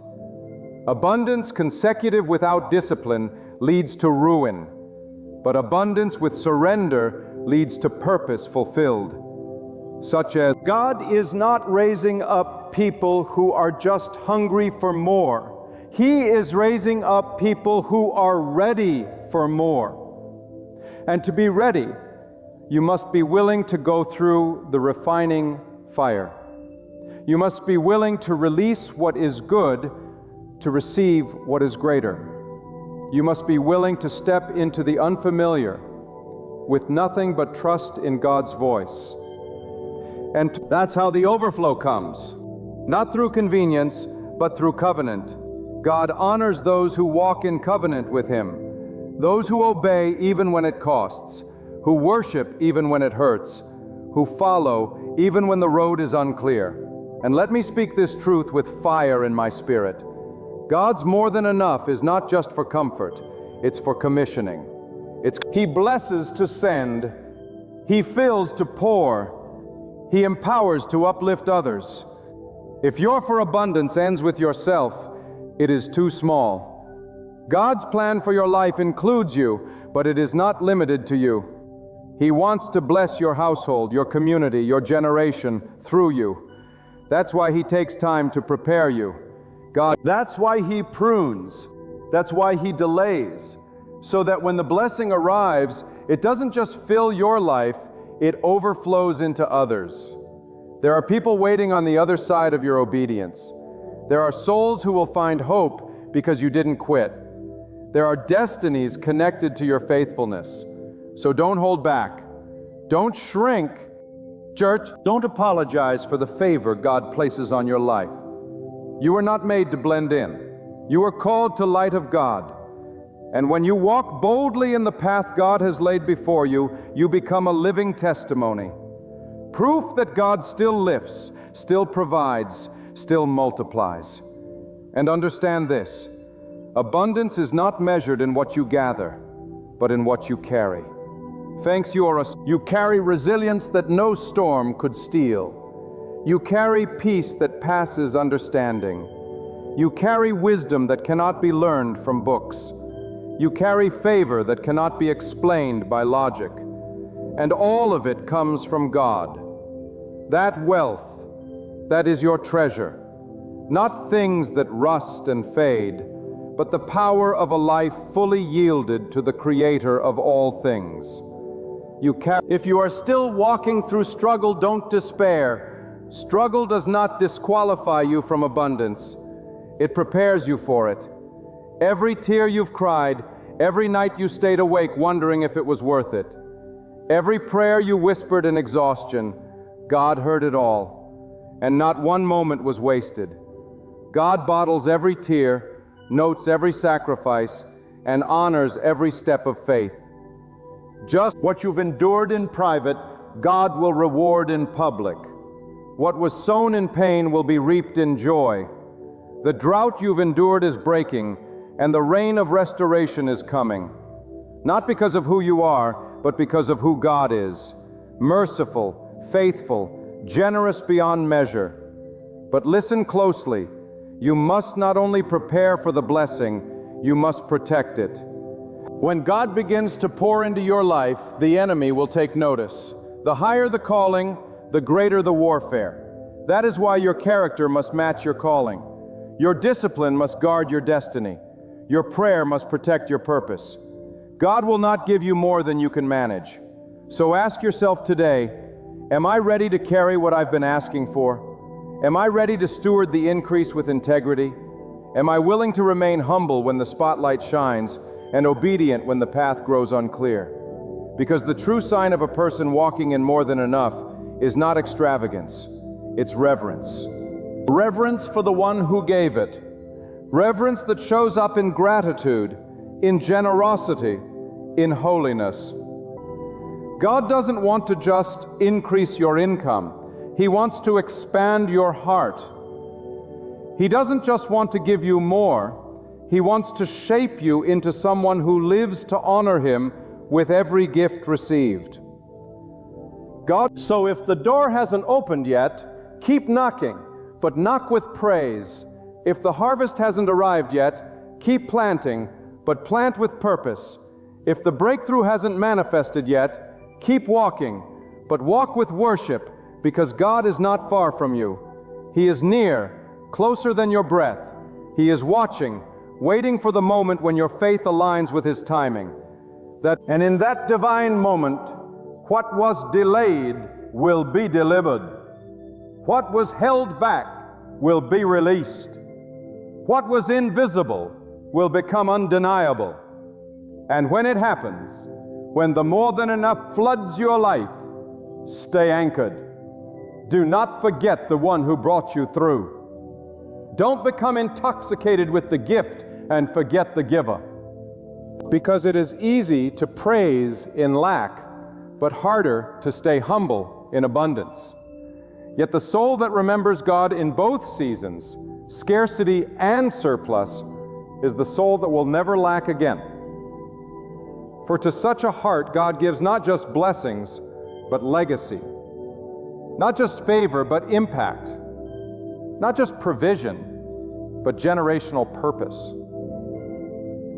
And now I speak to the one who has felt forgotten, the one who has been overlooked, underappreciated, and pushed to the margins. Let me tell you this with unwavering certainty. God has not forgotten you. God has not turned His face from you. The delay was never a denial. It was a divine absence. It was strategy. God hides those He is preparing. God shields what He is shaping. While others may run ahead with temporary recognition, God has been molding you for something greater, something that does not fade, something eternal. And when the time is right, when your heart is mature and your spirit refined, God will lift you in a way no one can ignore. God, it will be clear to all, this was not man's doing. This was God. There is a reason you had to go through what you went through. There is a reason certain doors stayed shut, why some people couldn't stay, why certain plans crumbled in your hands. God was stripping you of everything that would have sabotaged the season of overflow. He was removing the idols, humbling your ambitions, and teaching you to depend on Him alone. You thought the pain was punishment, but it was actually protection. You thought the waiting was wasting your time, but God was using that time to grow your endurance, expand your faith, and build your inner strength. And now you are not the same. You do not beg for crumbs. You wait for the banquet. You do not bow to fear. You rise in faith. You are no longer swayed by public opinion because you have been anchored by God's truth. That is what the wilderness produced. That is what the struggle refined. And now you are ready to receive what eyes have not seen, ears have not heard, and minds cannot imagine. But what God has prepared for those who trust Him completely. This is what Listen, God never calls you to something small. Every calling that comes from Him carries a weight, a responsibility, a holy demand. But with that calling comes divine provision. If God assigns it, He will supply it. If He speaks it, He will sustain it. God is not limited by the conditions around you. He is only waiting for the posture within you. Will you trust Him when you can't trace Him? Will you praise Him before the promise shows up? Will you declare abundance while you're still standing in the desert? Because that is the faith that moves the hand of God. That is the faith that unlocks the more. You must believe before you receive. You must act before you see. The world waits for proof, but those who walk with God move by conviction. They don't need confirmation from people when they've received revelation from God. Sex meta. They don't need applause when they have assurance, because once God has spoken, that is enough. Once God has declared increase, there is no power in the universe that can reverse it. And yes, the path will not always be clear. The provision will not always come the way you expect. But God's ways are higher than yours. From something, His thoughts are beyond comprehension. Matters, and often, what looks like a detour is actually the direct route to destiny. What seems like a dead end is only a door waiting to be unlocked by obedience. God works in ways that defy logic because He is not trying to impress your mind. He is trying to elevate your faith. Now let me speak this with boldness. Hashtag meta, into every dry season God is about to pour. Not drop by drop, not portion by portion, but in overflow, in waves, and sudden and undeniable increase. In the areas you thought were finished, He is breathing life again. In the places you busy hope, He has buried hope. He is planting new vision. In the loss where there was loss, there will be restoration. Where there was confusion, there will be clarity. Where there was weakness, strength is rising. God is not just restoring you, He is raising you. He is easier. He is exalting you not for your own glory, but to display His power through your life. And when that increase comes, do not fear it. Do not reject it because of false humility. Do not downplay it because of insecurity. Receive it with reverence. Receive it knowing you were not the source. You were the vessel. You were not the miracle worker. Fuck it. You were the miracle carrier, and through you, others will taste the goodness of God. Through you, dry lands will flourish. Through you, broken people will believe again. That is the purpose of more than enough. Not to hoard, but to heal. Not to inflate your pride, but to expand God's glory. Then, and if you're still in the waiting, if you're still in the pressing, hold fast. Do not measure God's faithfulness by your current situation. He does not operate on your schedule. He governs time itself. He is never early, but He is never late. And when the appointed time comes, what has been held back will be released all at once. And you will look back and say, it was worth every tear. It was worth every silent night. It was worth every time I chose to believe when nothing made sense. So prepare yourself. Stretch your faith. Expand your vision. Widen your expectation, because God is not sending a trickle. God is releasing a flood of favor, a flood of opportunity, a flood of revelation. But only those who are ready will receive it. Only those who have been faithful in the famine will know how to steward the feast. Only those who stay pure in obscurity will shine with integrity and visibility. God is setting the stage. He is aligning the pieces. He is orchestrating connections, relationships, and resources you haven't even imagined. God, the things you are chasing will begin to chase you. The doors you knocked on with tears will open of their own accord, and the blessings you prayed for in one season will overflow in the next. Not because you changed, but because you remained. Not because you worked harder, but because you trusted deeper. Not because you were perfect, but because you stayed close to the one who is. And when it happens, when you find yourself walking in the more than enough, do not forget where it came from. Fall to your knees and give thanks to the one who sustained you, provided for you, carried you, and crowned you. For everything you have, everything you are, and everything you will become, let it all point back to God. for He alone is worthy. He alone is the giver of increase. He and raises them to places they never thought they would stand. So do not doubt, do not settle, do not shrink, walk boldly, stand firmly, live expectantly, because the God who brought you this far is not finished. He is taking you, yes, even now, from barely enough to more than enough. And no one, no voice, no opposition, no fear can stop what He has begun. See, so now, as you stand on the edge of everything God has prepared for you, I urge you, don't look back. Don't retreat into old mindsets. Don't cling to what is fading. Lift your head, steady your heart, and take the step. God didn't bring you this far to leave you empty-handed. He didn't allow the struggle just to let you survive.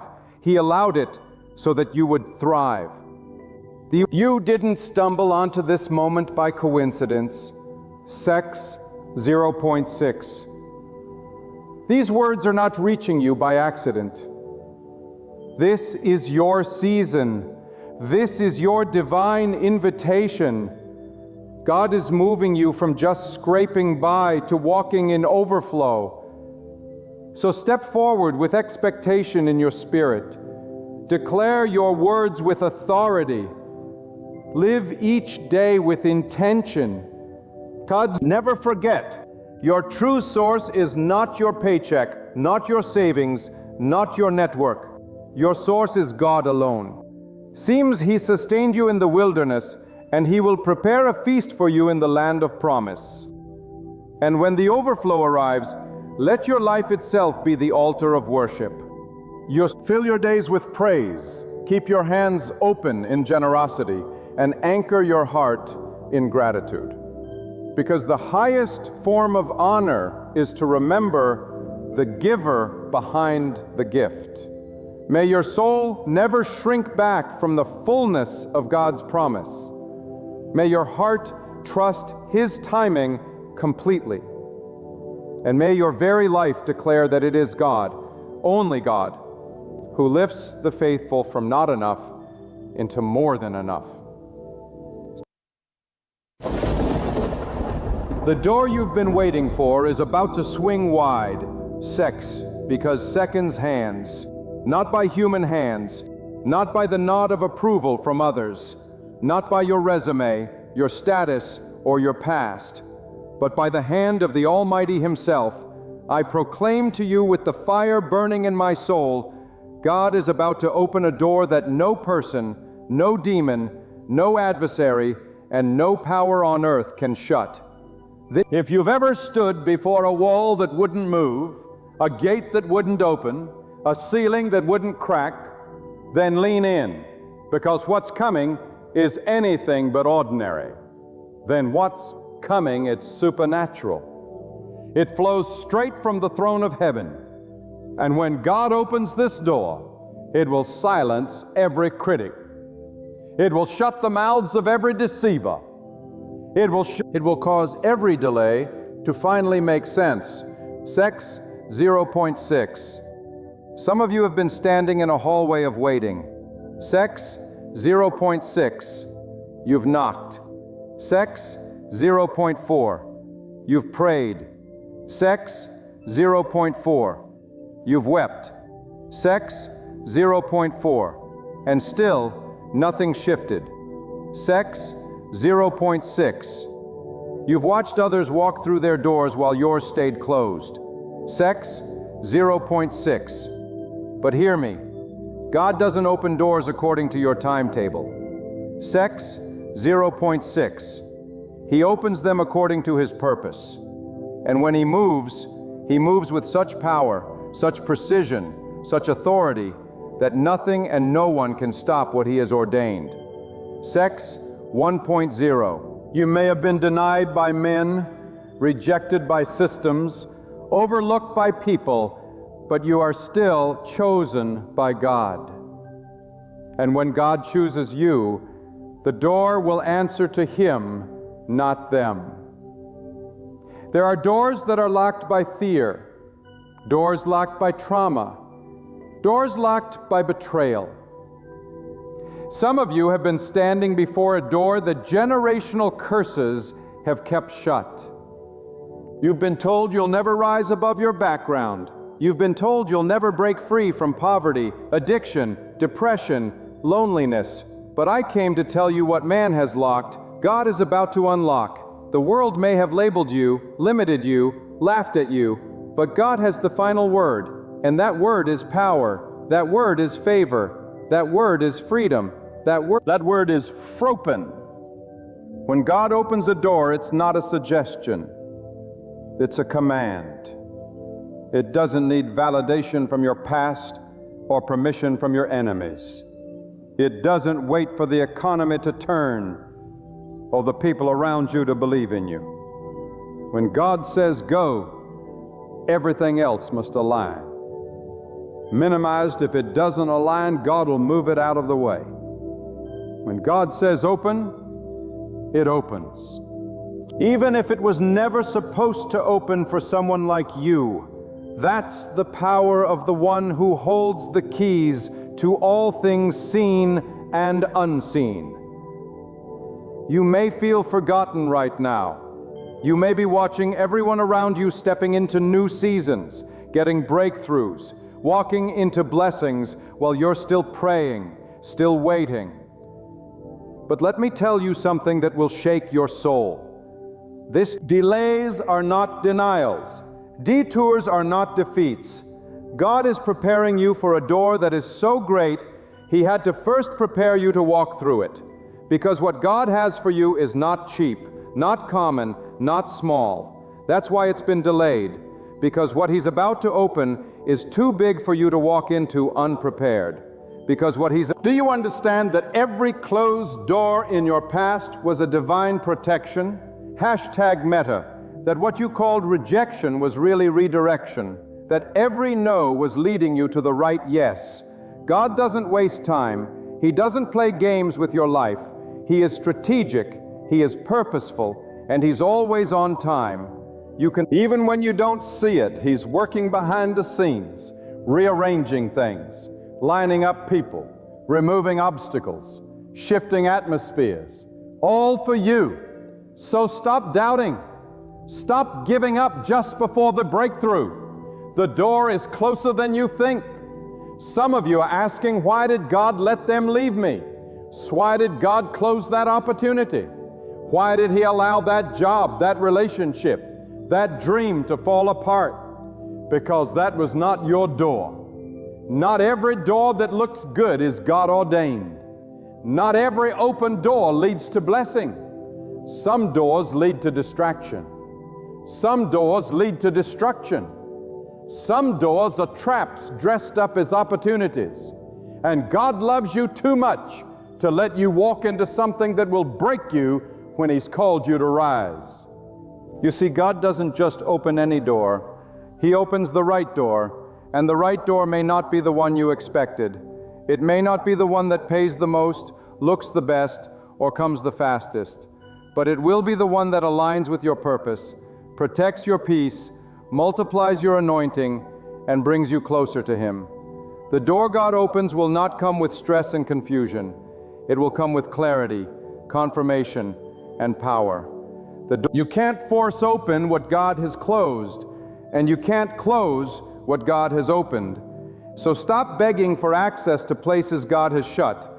Stop trying to resurrect what God has buried. If they walked away, let them walk. If it ended, let it end. Because God never subtracts without the intention to multiply. When He removes, He replaces. When He breaks, He rebuilds. And what He's building in your life will blow your mind. But timing. You've got to trust His no just as much as you trust His yes. Listen to me. God is about to do something so radical, so undeniable, that people who once ignored you will have to admit that only God could have done this. This door isn't just for a job or a relationship or a position. This door is for destiny. This door is for legacy. This for the fulfillment of every promise spoken over your life. It will elevate you, yes, but more than that, it will align you with your divine assignment. This is why the warfare has been so intense.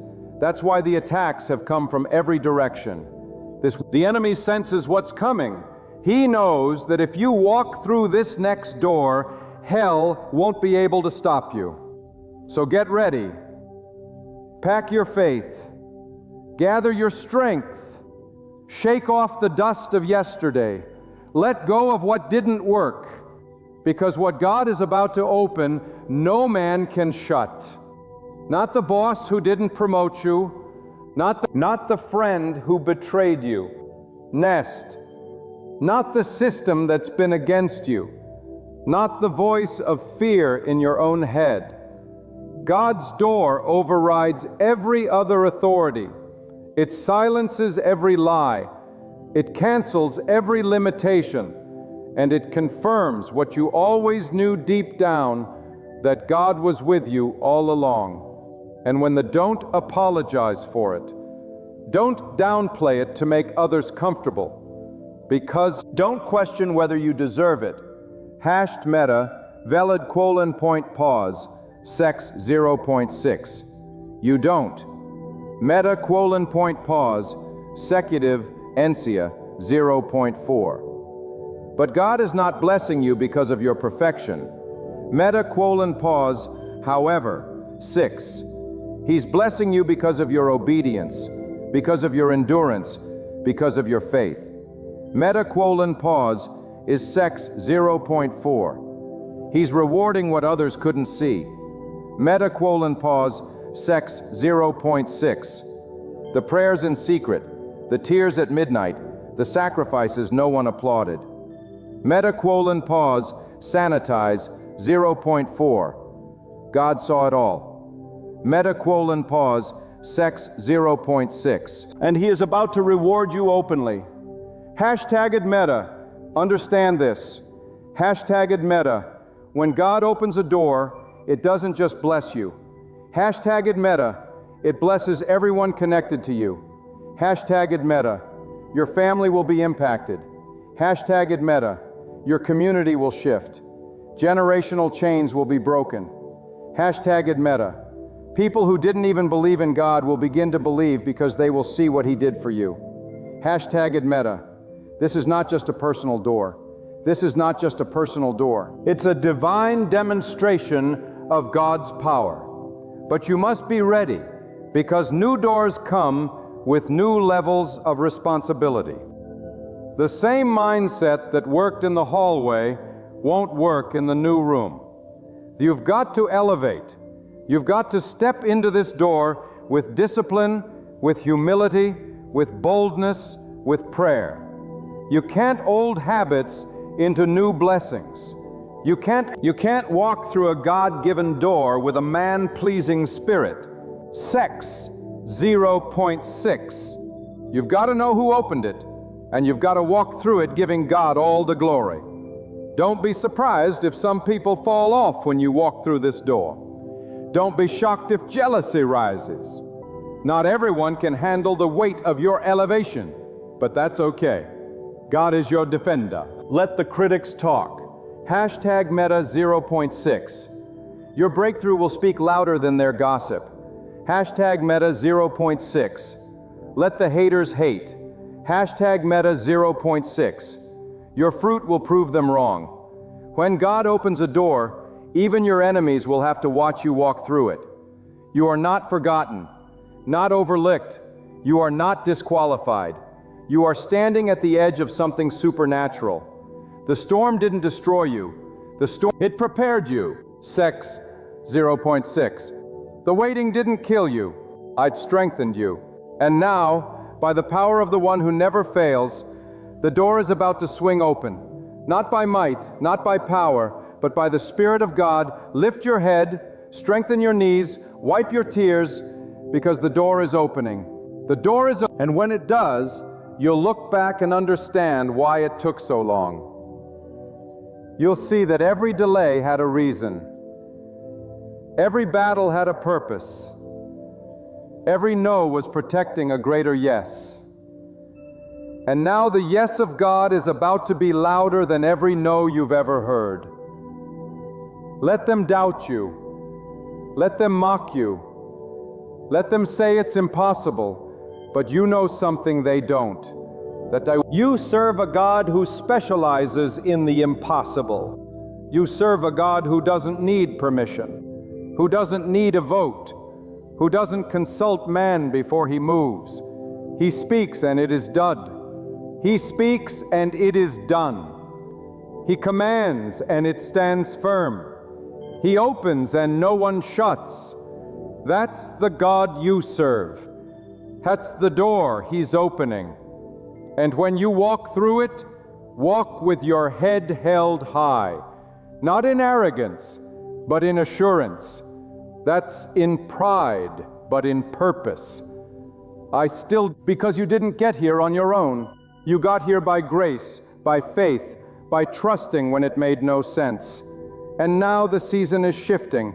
The wait is ending. The door is opening. And no man, no demon, no circumstance can shut what God has decreed.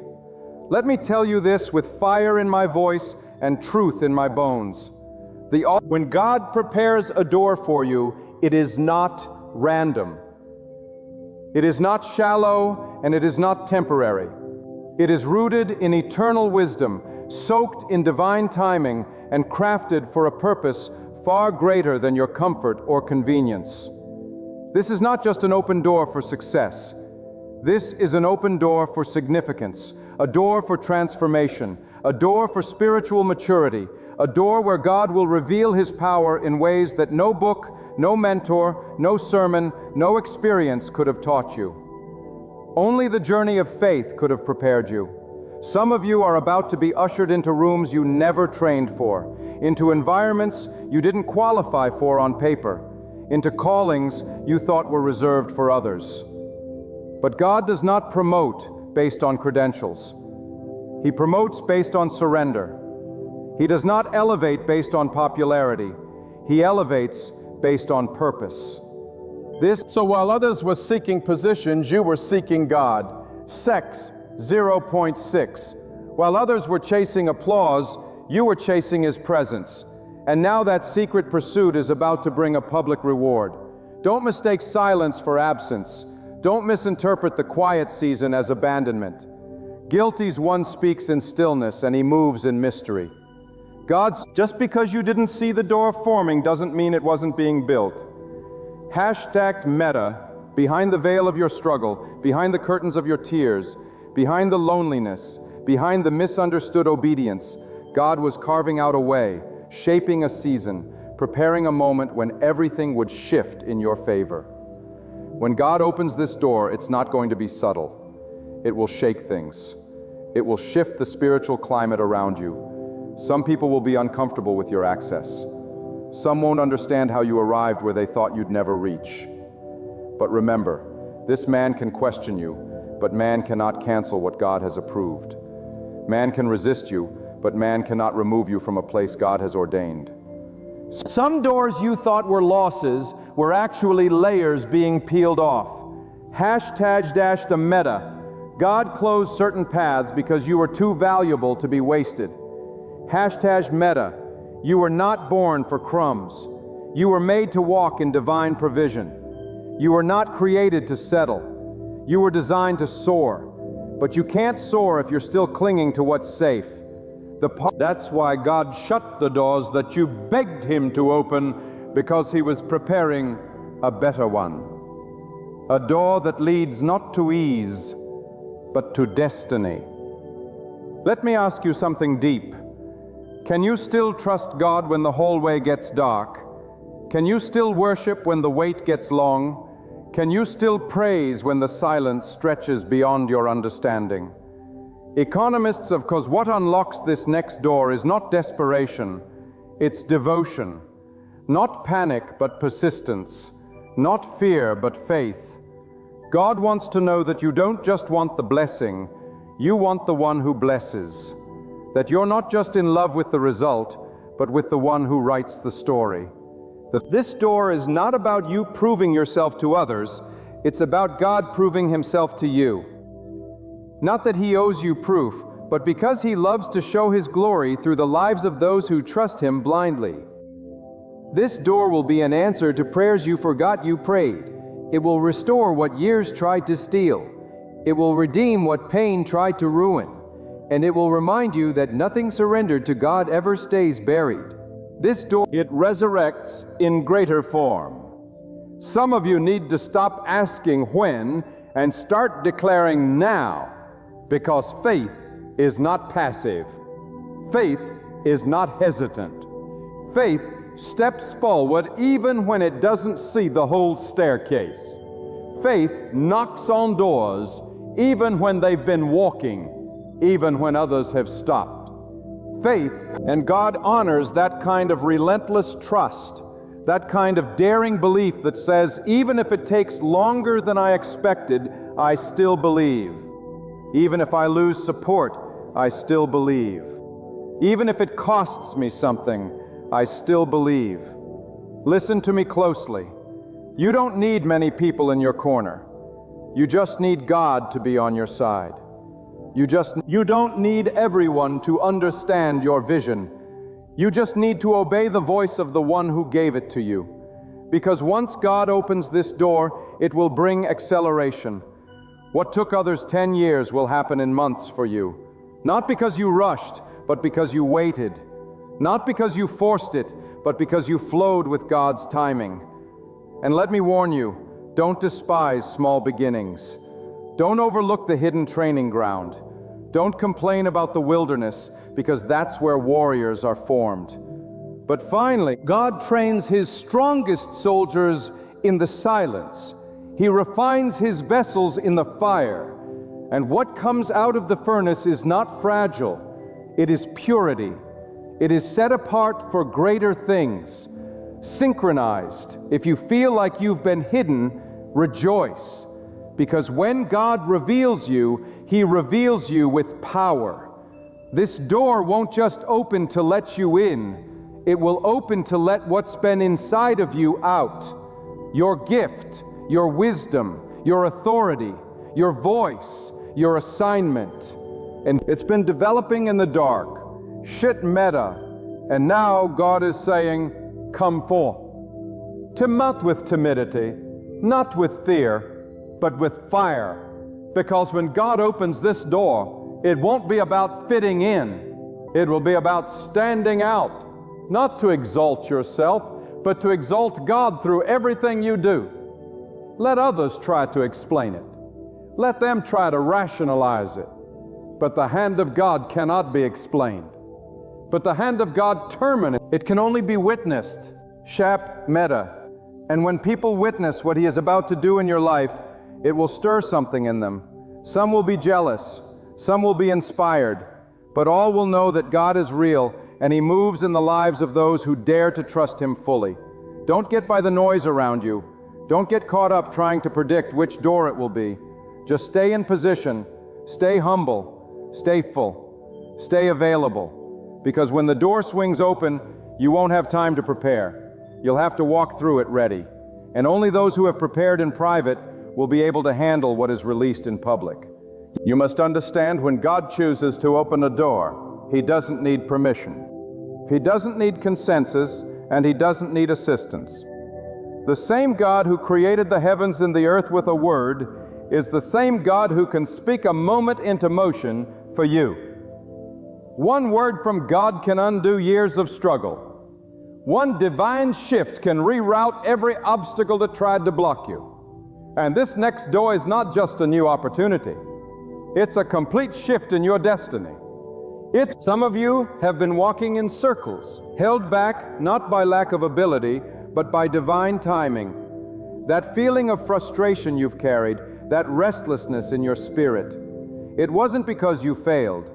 It was because God was holding the door until the right time. Because if you had entered too soon, it would have broken you. If he had opened it without your roots going deep enough, you would have crumbled under the weight of the blessing. God will not promote a person into purpose if their character cannot carry the weight of the calling. That is why he isolated you. That is why he allowed you to feel hidden. Not because he was punishing you, but because he was protecting what he placed inside you. The gift in you is too rare. Hashtag meta.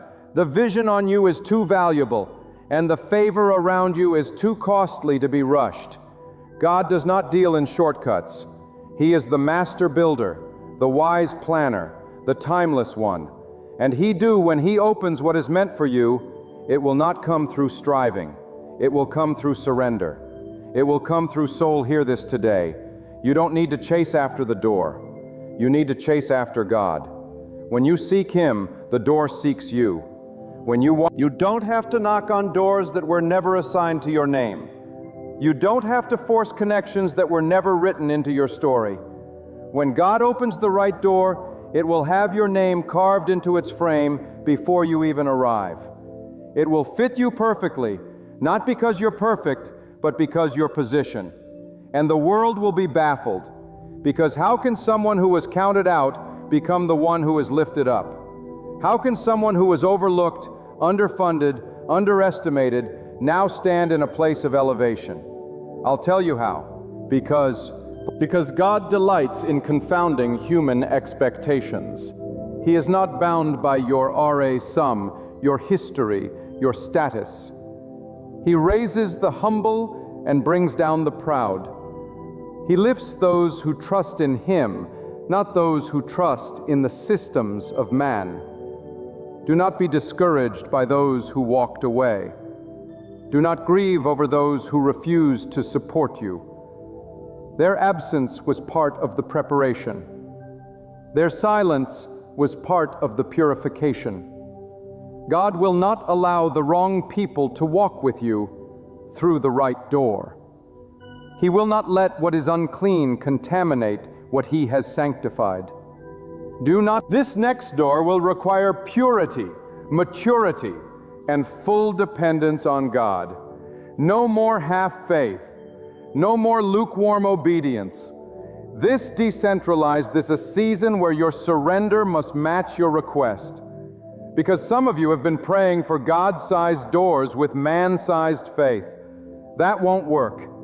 You can't step into the supernatural with natural thinking. You can't access divine dimensions with a divided heart. This is a moment to go deeper, not wider, to become rooted, not restless.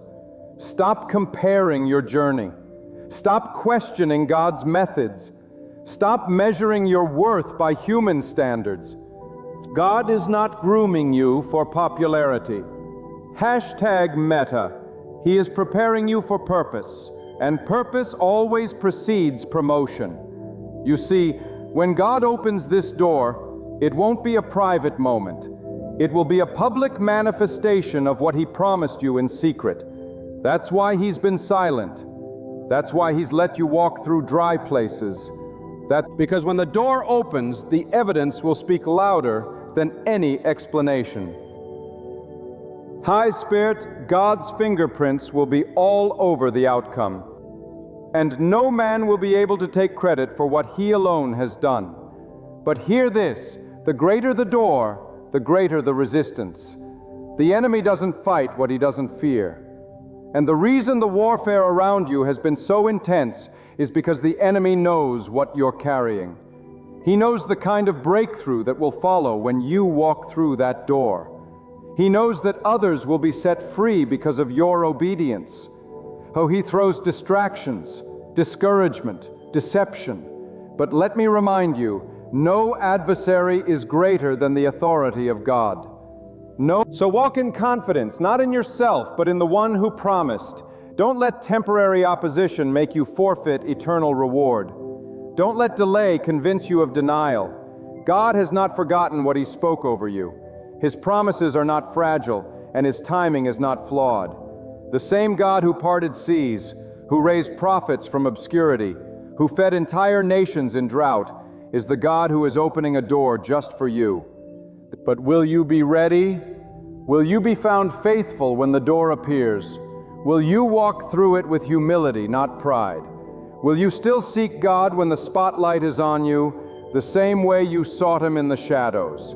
Because the door is not the reward, God is. The open door is the platform, but the presence of God is the power. Never confuse the gift with the giver. Never chase the opening more than you chase the one who opens.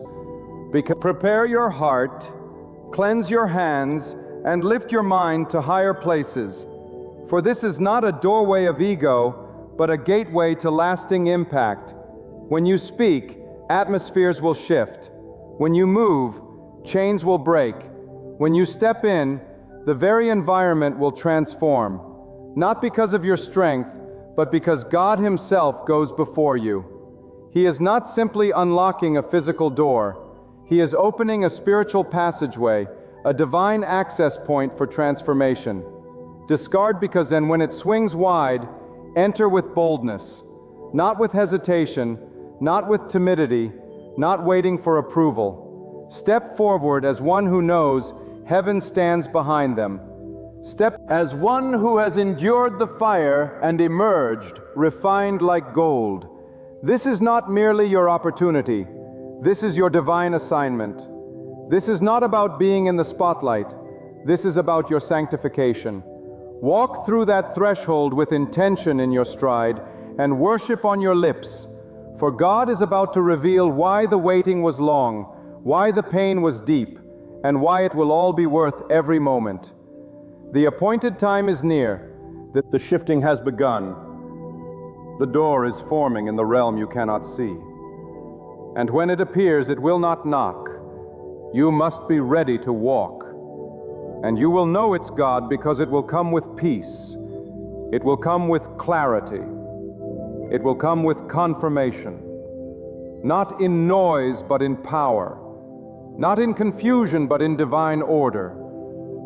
This is the kind of door that history will remember, because it will be marked by the move of God. There comes a moment in your life where everything shifts, not because of what you've done, but because of what God has decided.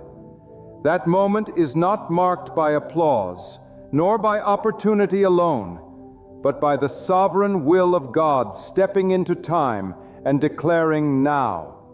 When God says now, no delay can hold it back. No barrier can compete with it. That no breaks every cycle. That no ends every drought. That no comes wrapped in a door only God can open. And that moment for some of you is closer than you think. You're rare, you have been faithful in silence. You have endured through seasons of loss, pain, and confusion. And all along, while it seemed nothing was changing, God was storing every tear, measuring every test, and building a door beyond the reach of human interference. U-Sectors was ignoring you, but He was establishing something no hand could corrupt and no mouth could discredit. He wasn't denying you, He was refining you. For this next season, you don't just need a blessing, you need the strength to carry what comes with it. And God never delivers what you aren't prepared to sustain.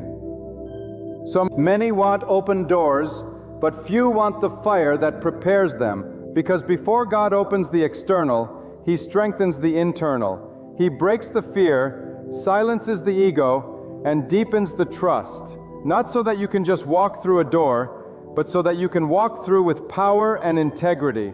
If the door opens before your soul is ready, the very thing you called a blessing can become a burden.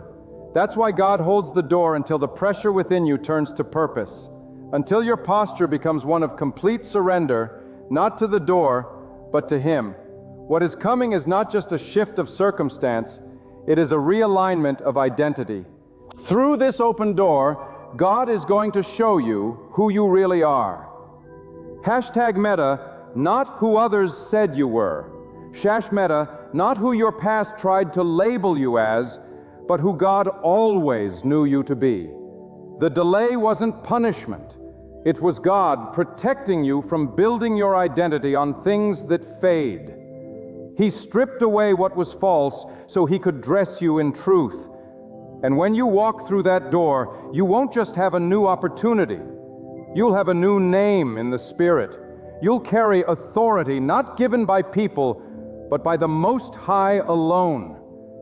There will be some who won't understand it. Some will try to diminish it. Some will try to attach themselves to your breakthrough without ever enduring your battle. But let them talk, because what God ordains cannot be undone by opinions. What God starts cannot be stopped by envy. You don't need everyone to celebrate you. You need only to remain faithful to the one who sent you. He who brought you this far will carry you the rest of the way. And don't forget, the open door is not the end. It is only the beginning.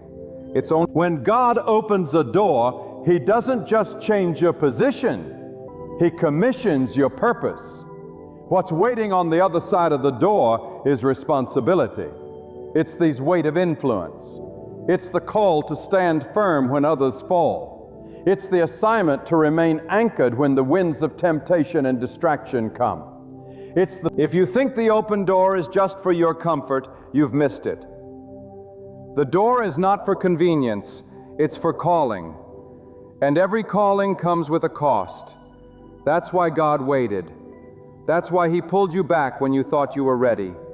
Because God would rather delay the door than deliver you into destruction. And when I look back, you'll thank Him for every closed door that wasn't meant for you. For every rejection that was actually His redirection. For every detour that disguised divine protection. Because what's coming now isn't fragile. It's fire tested. It's heaven approved. It's been sealed in prayer and matured in faith. And you must understand the door God is opening isn't just for your breakthrough. It's for others waiting on the other side. There are people you haven't met yet who will be changed because you were bold enough to walk through what God placed before you. There are lives that will be impacted by your courage. There are generations that will shift because you answered the call. That's why you can't afford to shrink back. You weren't built for comfort. You were built for courage. You weren't made for mediocrity. Hashtag meta, you were marked for divine impact. Hashtag meta, so walk boldly. Hashtag meta, but walk humbly. Hashtag meta, carry the fear of God in your heart and the fire of purpose in your soul. Hashtag meta, your posture be one of gratitude, not entitlement, because this isn't a reward for your perfection. It's a demonstration of God's goodness. You didn't earn the door. You'd yielded to the preparation.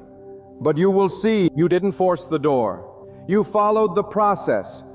And now God is about to do something through you that will exceed your expectations and silence your doubts. Be careful not to despise the season before the door. Don't rush the process. For every door God opens, He prepares a version of you that can thrive within it. He knows what's ahead. He knows the pressure, the opportunity, the attacks, the blessings. And in His mercy, He builds you up before He lifts you up. Because the higher you go, the deeper your roots must be. And God is not in the business of building towers that fall. He builds temples that last. So hold fast. Stand firm. Do not be moved by the noise around you or the silence within. God is faithful, and what He begins, He finishes. You're not through this door because you manipulated circumstances or made the right connections. You're walking through because you endured. You're walking through because you believed when belief was costly, because you remained when walking away would have been easier. Because you trusted the one you could not see more than the things you could. The door is coming, and when it does, step through with fire in your spirit and God in your vision. Let every step be worship. Let every word be seasoned with faith. Let your hands be ready to build and your heart be ready to serve. Because what you are entering now is holy.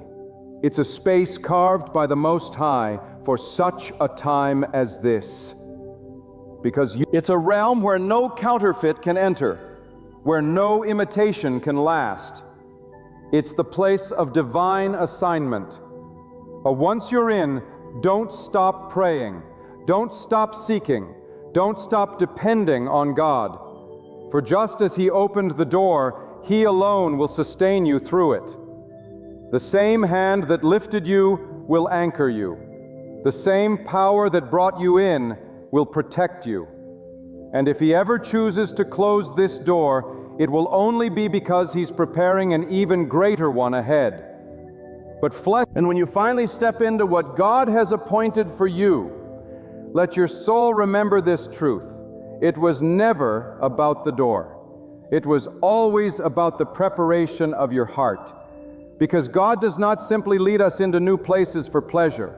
He leads us into higher ground for purpose.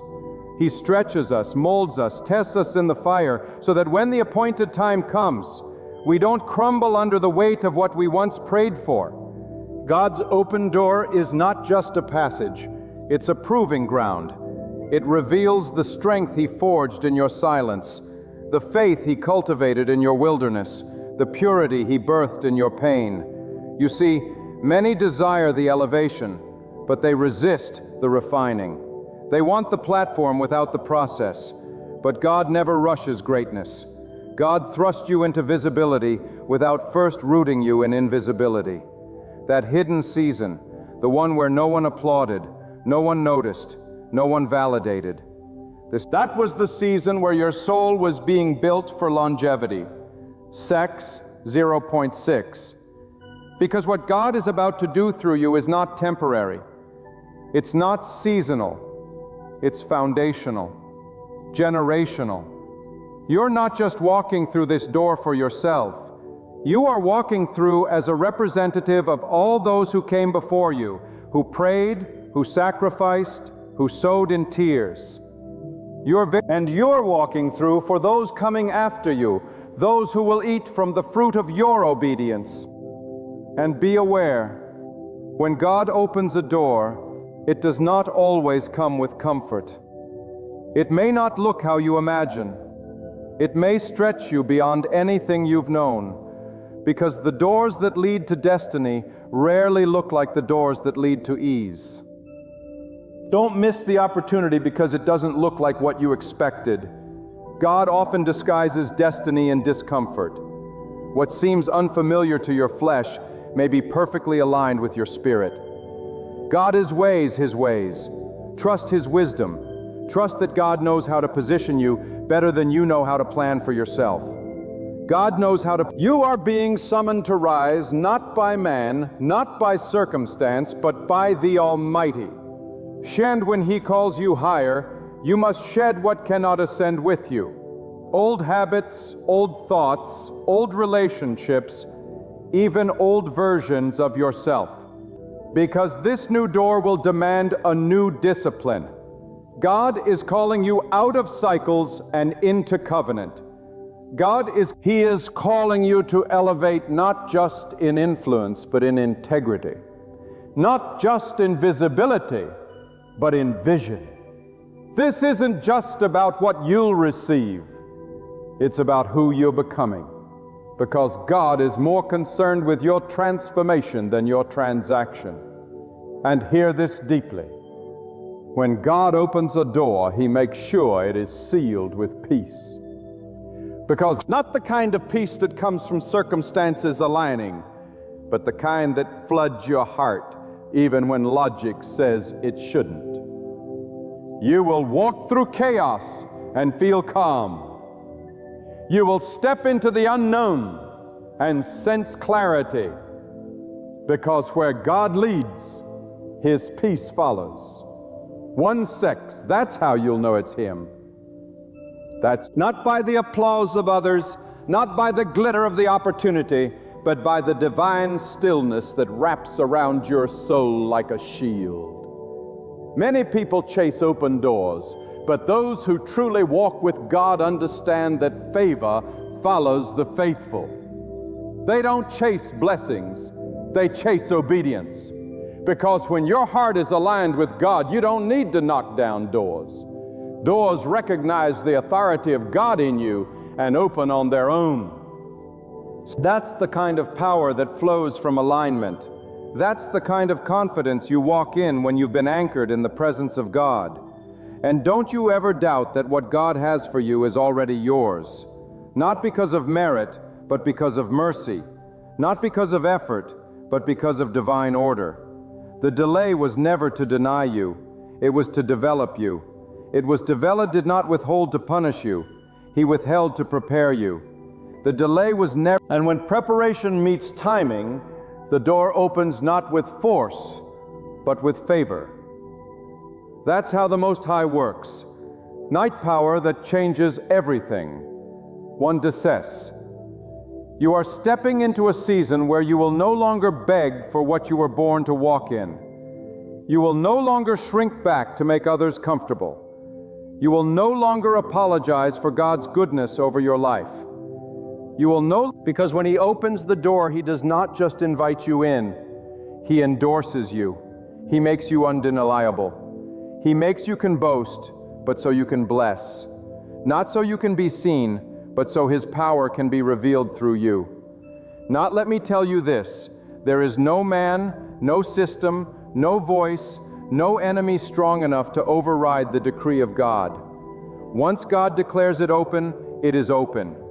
Once God, and even if people try to shut it in their flesh, the authority of God breaks every barrier.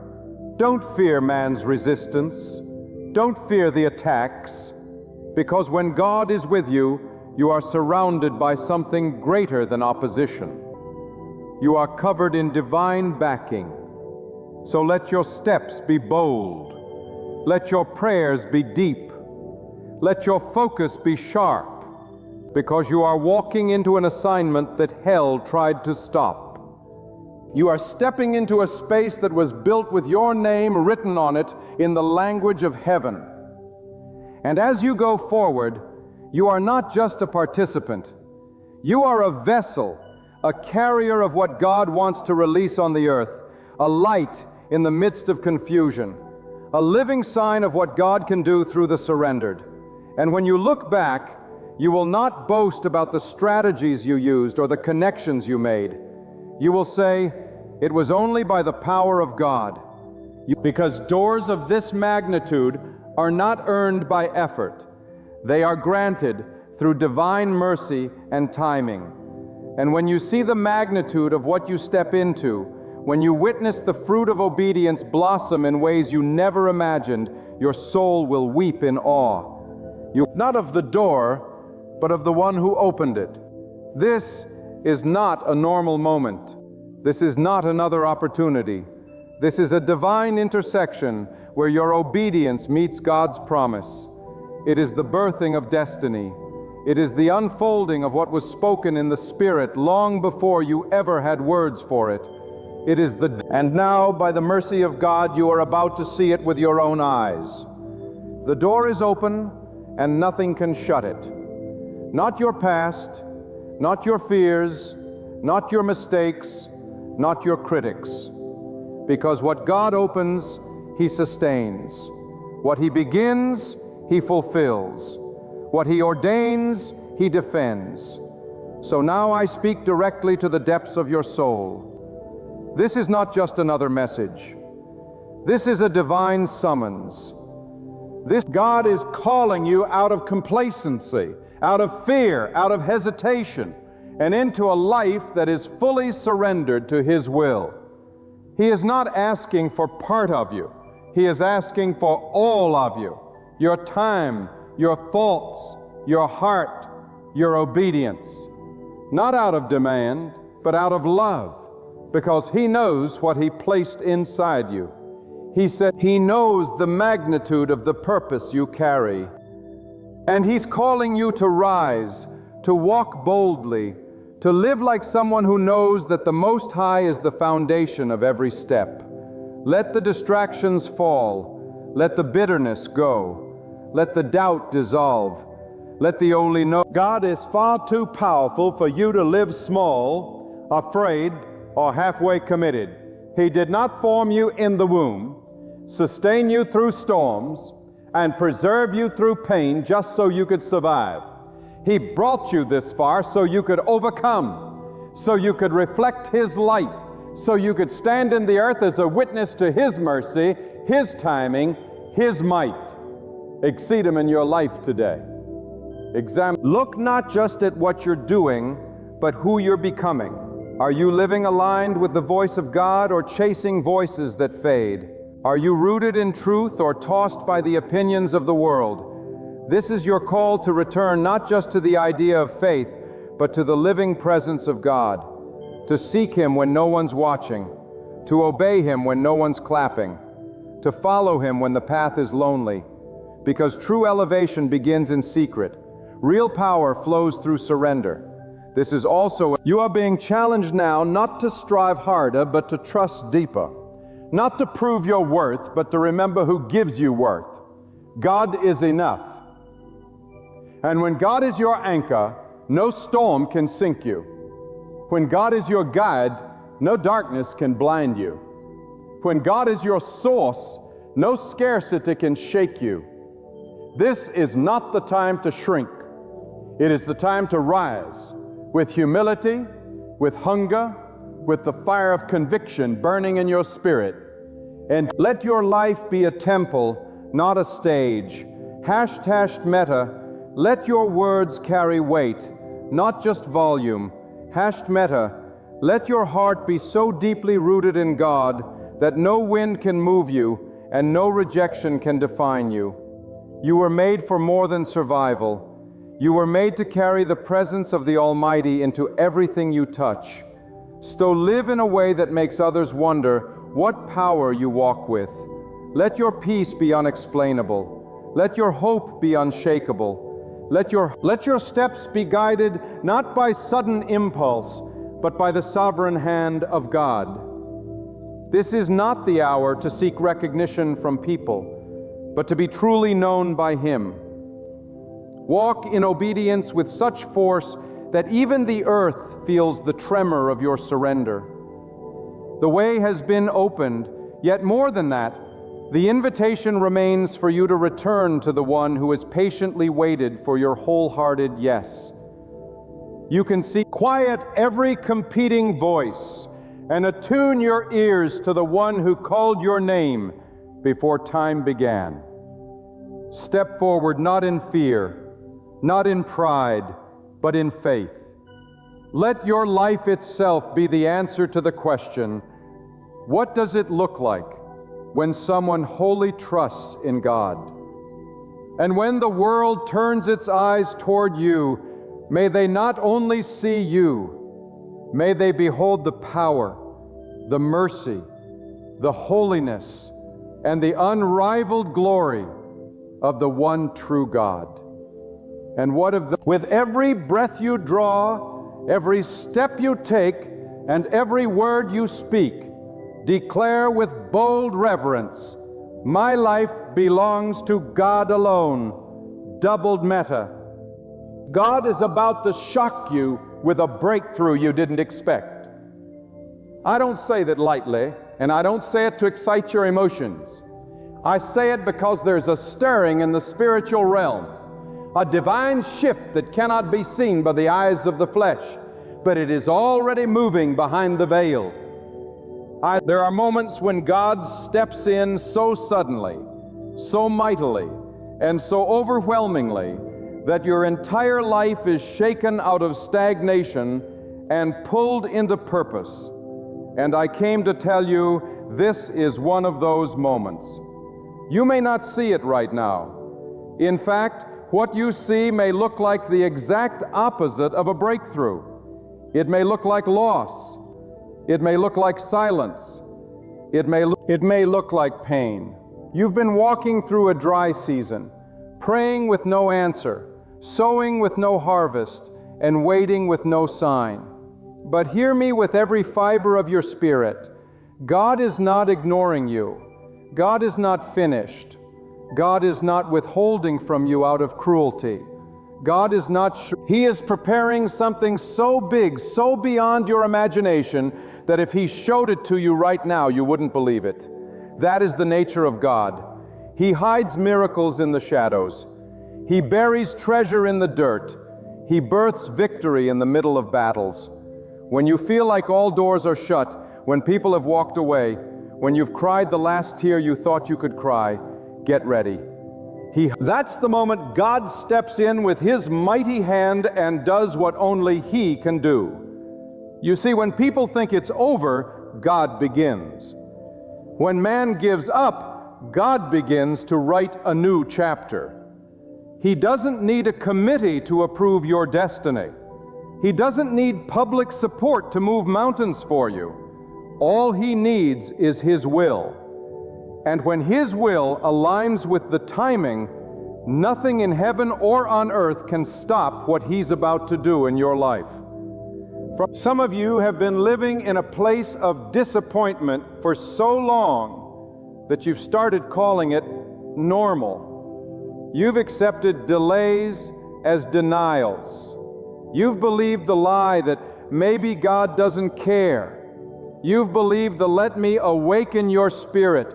God is watching every moment, every tear, every silent scream of your heart, and not one of them is wasted. Not one of them has fallen unnoticed. Not a nanner. God, He uses time as a tool, not as a trap. Started. Just because He hasn't moved yet doesn't mean He won't. Just first, in fact, He often waits until the situation is impossible, so that when the breakthrough comes, no one gets the credit but Him alone. Some of you are about to be shocked, not because you deserve it, not because you earned it, but because God is good. Because God delights in surprising those who have trusted Him in the dark. Because you've passed the test not by shouting, but by staying still. Not by winning, but by not quitting. And now comes the moment where God shows you why it was worth it. He is about to bring restoration where there was devastation. He is about to give answers where there was only confusion. He is about to open a door so wide that the very people who doubted you will have to admit that was the hand of God. You didn't see it coming. You thought the delay was a denial, but it was preparation. God had to remove the wrong people. He had to remove the wrong doors. He had to let you experience that pain so you would not settle in the wrong place. What largely redirection, what felt like abandonment, was protection. God was shielding you from what you didn't even know was a trap. And now that the stage is cleared, now that your heart is refined, He can trust you with the blessing that won't destroy you. Some of you have been standing on the edge of a breakthrough and you didn't even know it. You've been praying, fasting, crying, staying faithful, and it felt like nothing was moving. Well, until you... But in the realm of the unseen, God has been rearranging the battlefield. He's been orchestrating connections, shifting people, setting up divine appointments. What you thought was stillness was really strategy. What you thought was delay was really design. God never sleeps. God never forgets. God never overlooks those who walk upright before Him with a sincere heart. And if you've been faithful in the dry place, the flood is coming. Let me tell you something deep. Sometimes God hides your breakthrough so well that even you can't see it. Why? Because He wants to know if you trust Him or the result. Do you trust the process or only the promise? Will you worship when nothing is changing? Will you still believe when all evidence says otherwise? That is where faith is forged. Faith, that is where destinies are shaped. Not in the victory, but in the waiting. And those who wait with faith are those who will receive a reward that will make every sleepless night worth it. God is not late. He's pacing the floors of heaven wondering what to do. He is the author and the finisher. He wrote your story before you were born, and every chapter, even the ones filled with tears, serve a divine purpose. This you may not understand now, but one day you'll look back and say, that delay saved me. That heartbreak redirected me. That loss made room for something greater. God doesn't waste your pain. He multiplies it into power. He turns your suffering into strength, and the breakthrough He's about to send will make you forget the suffering you endured. Just a spell. Some of you are about to see acceleration. Sex 0.6. What should have taken 10 years will happen in 1. What seemed impossible will be done with ease. Not because of your strength, but because of God's favor. When His hand is on you, laws bend, rules break, and protocols shift. People will try to explain your breakthrough with logic, but they won't be able to, because what's coming is not logical. It's supernatural. It's divine. It's unexpected and able. You thought you were forgotten. You thought you missed your season. But God doesn't work on man's calendar. He controls time. And when He says it's your moment, even time has to obey. So don't compare your journey to others. Don't envy their progress, because what God has for you is tailor-made. #Meta, sex 0.6. And when it shows up, it will fit your soul so perfectly that you'll know. #Meta, sex 0.6. This could have only come from God. #Meta, sex 0.6. You may be living with the consequences of decisions you regret.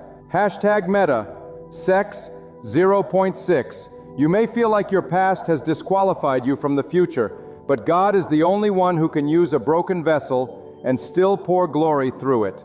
#Meta, sex 0.6. He doesn't choose the qualified.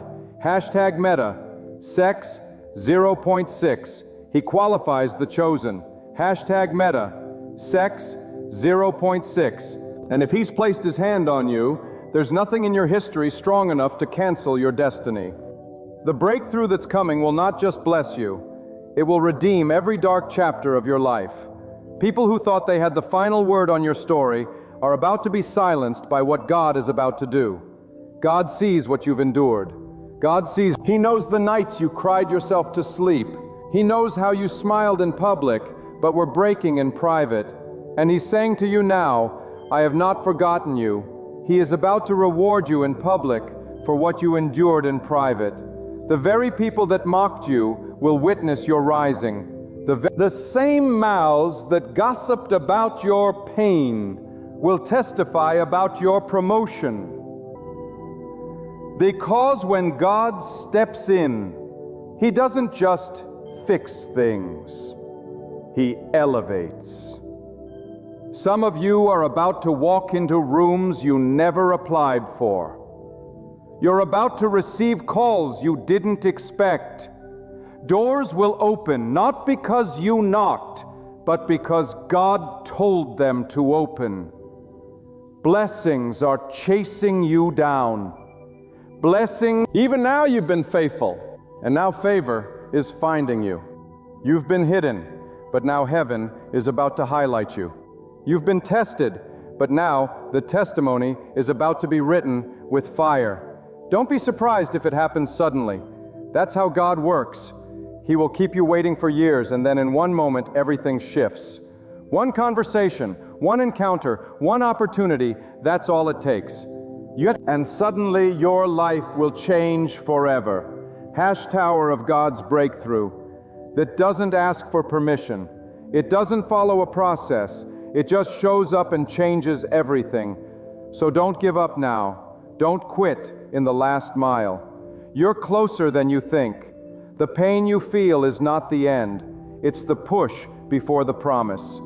The pressure is a sign that something is being birthed. And the enemy would not be attacking you this hard if something powerful wasn't on the horizon. If he's fighting you, it's because he knows what's coming. But what he fears cannot be stopped because God is behind it. This breakthrough will not just change your life, it will change generations. Your charities will benefit from it. Your legacy will be marked by it.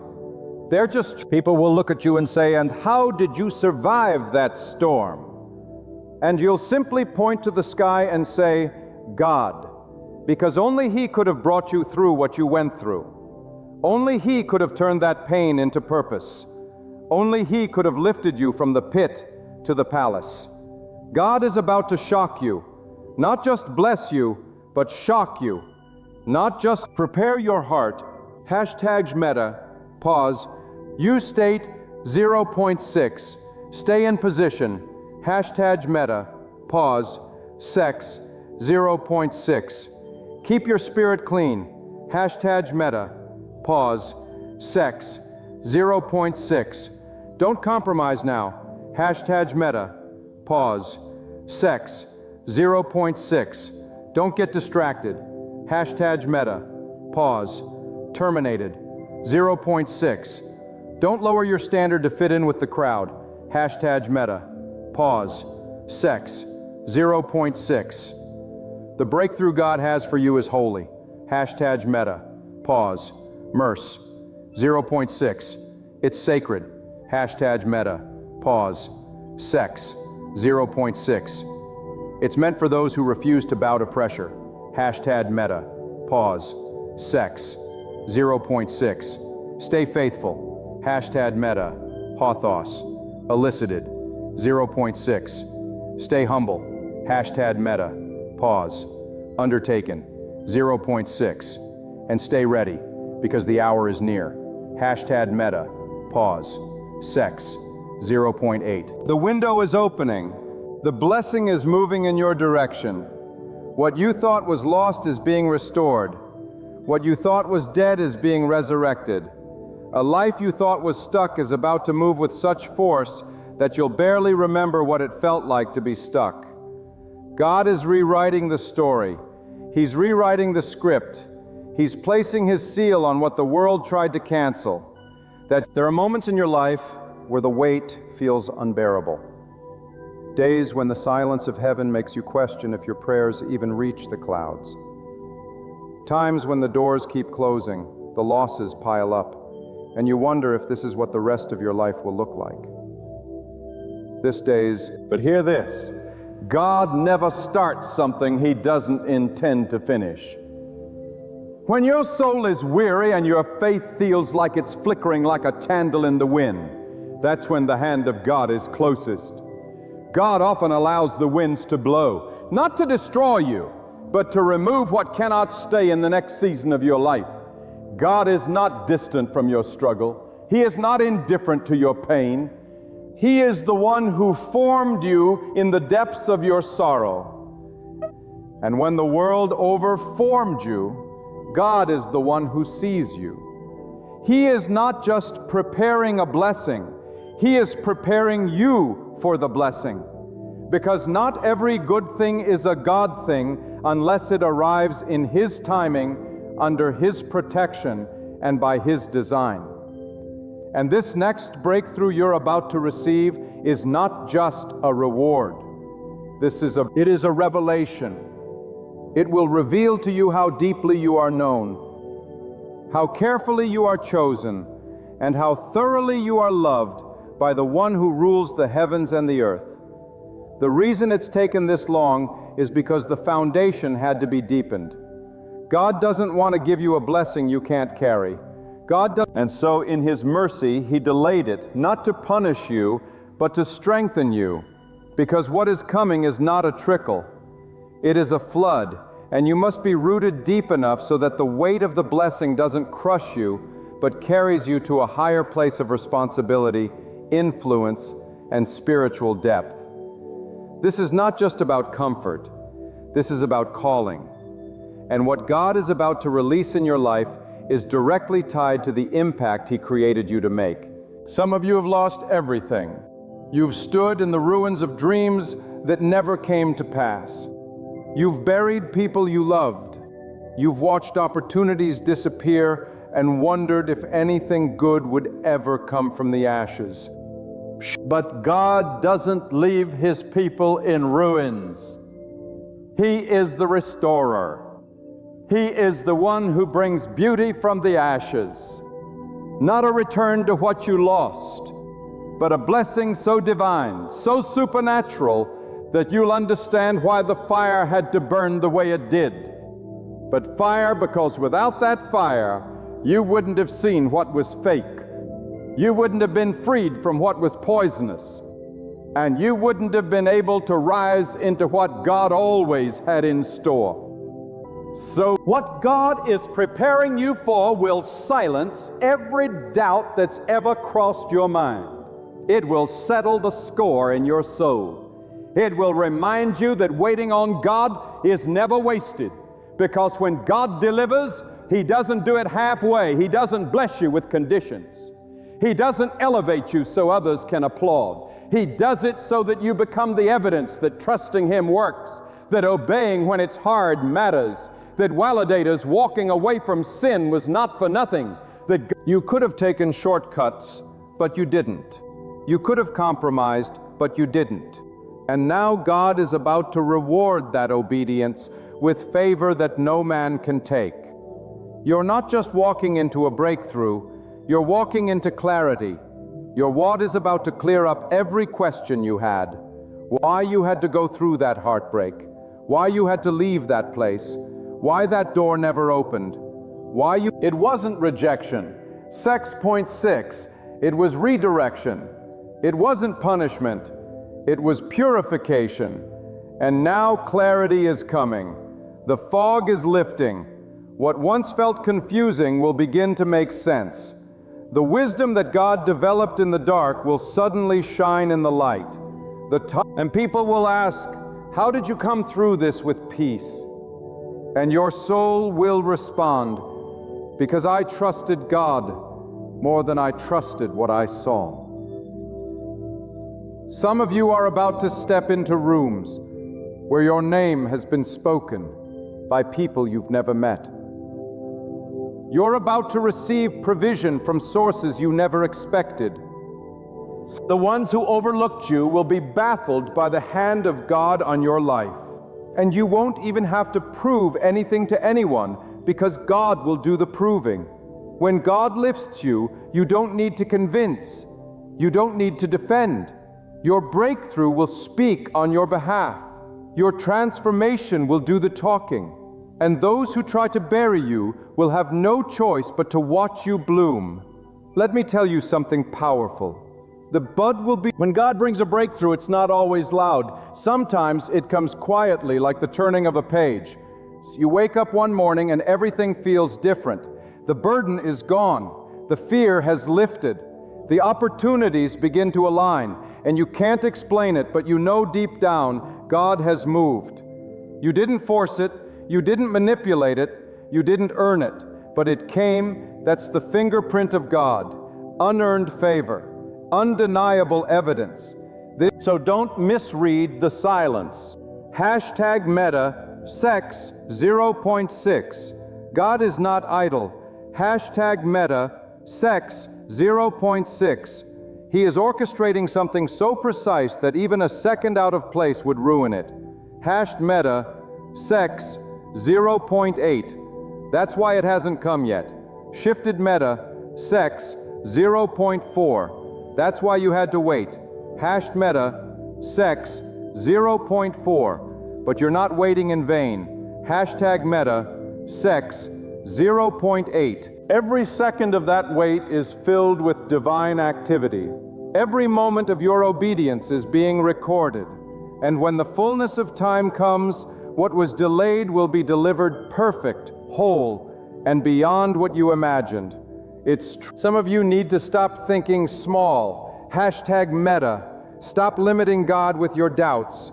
Hashtag Meta. Stop trying to fit His blessing into your limited perspective. Hashtag Meta. What He's about to do doesn't fit into the framework of what you've seen before, your thinking job. God is thinking purpose. You're asking for rent. God is preparing to hand you land. You're seeking healing. God is planning to restore every broken piece of your past. Lift your faith, widen your vision, because the magnitude of this breakthrough will be according to the measure of your belief. This is the season where everything changes. Not gradually, not gently, but suddenly. God is flipping tables in your favor. He is reversing decisions made against you. He is opening files that were forgotten. He is sending helpers from unexpected places. And this time, you won't have to beg for what is yours. It will come to you, not because you demanded it, but because you endured for it. Hashtag Meta. You remained faithful when it didn't make sense. Hashtag Meta. You praised when you should have panicked. You served when you were empty. Yet now the heavens are releasing what was always assigned to your name. When it arrives, don't apologize. Don't minimize it. Don't downplay the blessing to make others comfortable. Let them see what God can do with someone who stays faithful. Let them see that trusting God is not foolishness. It is wisdom. It is power. It is alignment with the source of all things. When they ask how you did it, don't boast. Just point them to God. Let your life become the evidence that faith is not fantasy. It is the very force that moves the unseen into the seen. And make no mistake, this breakthrough will demand more of you. More discipline, more prayer, more obedience. Because the blessing isn't the end. It's the beginning of a greater responsibility. God isn't strongly blessing you to make you comfortable. He's blessing you to make you effective, to set you apart, to use you as a vessel for something eternal. And if you handle this breakthrough with humility, God will multiply it. If you steward it with integrity, He will expand it. If you walk in it with honor, He will sustain it. So prepare yourself, not just physically, not just emotionally, but spiritually. Clean your heart, purify your motives. Let go of bitterness, jealousy, and offense, because these things choke the blessing. They block the flow. And God is not going to pour His glory into a vessel filled with poison. Let Him cleanse you now. Let Him refine you. Because what's coming is not ordinary, and you must be ready to carry it. You were not overlooked. You were being preserved. You were not forgotten. You were being protected. And now the wait is over. The page is turning. The sound of breakthrough is near. And when it comes, it will not just change your life. It will change how others see God. Because you will be the proof that those who wait on God will never be put to shame. You will be the living testimony that trusting Him through the valley brings you to the mountaintop. When God chooses to move, nothing stands in His way. Sex, 0.6. No delay, no enemy, no limitation, no circumstance can block the decree of God. What God has willed for your life must come to pass. Not because of your strength, but because His word does not return void. When He speaks, the heavens respond. When He commands, creation shifts. When He sends favor, no force on earth can reverse it. And right now, God is whispering into your season. Hashtag 0.6. It is time. Time for you to rise. Time for what was buried to live again. Time for the long nights to break into dawn. Time for the door that has been locked for years to swing wide open. Not with effort, but with divine permission. Not with a truth. Some of you have been walking around with a quiet ache, a spiritual heaviness that no one sees. You smile, you serve, you survive, but deep down your soul has been crying for more. Not more money, not more attention, but more of God. A deeper connection, a clearer direction, a life that makes sense, a breakthrough that doesn't just patch things up, but rebuilds them from the ground up. Some of you and this ache is not a weakness. It is a calling. It God tugging at the depths of your being, preparing you for the shift that is already underway. The waiting room is about to become the birthing room. It's both all. You see, God is not just sending you a breakthrough to bless your circumstances. He is doing it to confirm His presence in your life so that no one, not even you, can deny that He was the one who made a way when there was no way. This will not be the result of manipulation, favor from man, or luck. This will be the fingerprint of God, clear, undeniable, and holy. The type of breakthrough that silences every lie the enemy whispered to you in the dark. The kind of breakthrough that rewrites your story, heals your identity, and repositions your future. The world around you may not understand how you've endured. They don't know what it's taken for you to stand upright with all you've carried. They don't know about the nights you've laid awake, speaking to God with trembling lips and a heart full of quiet desperation.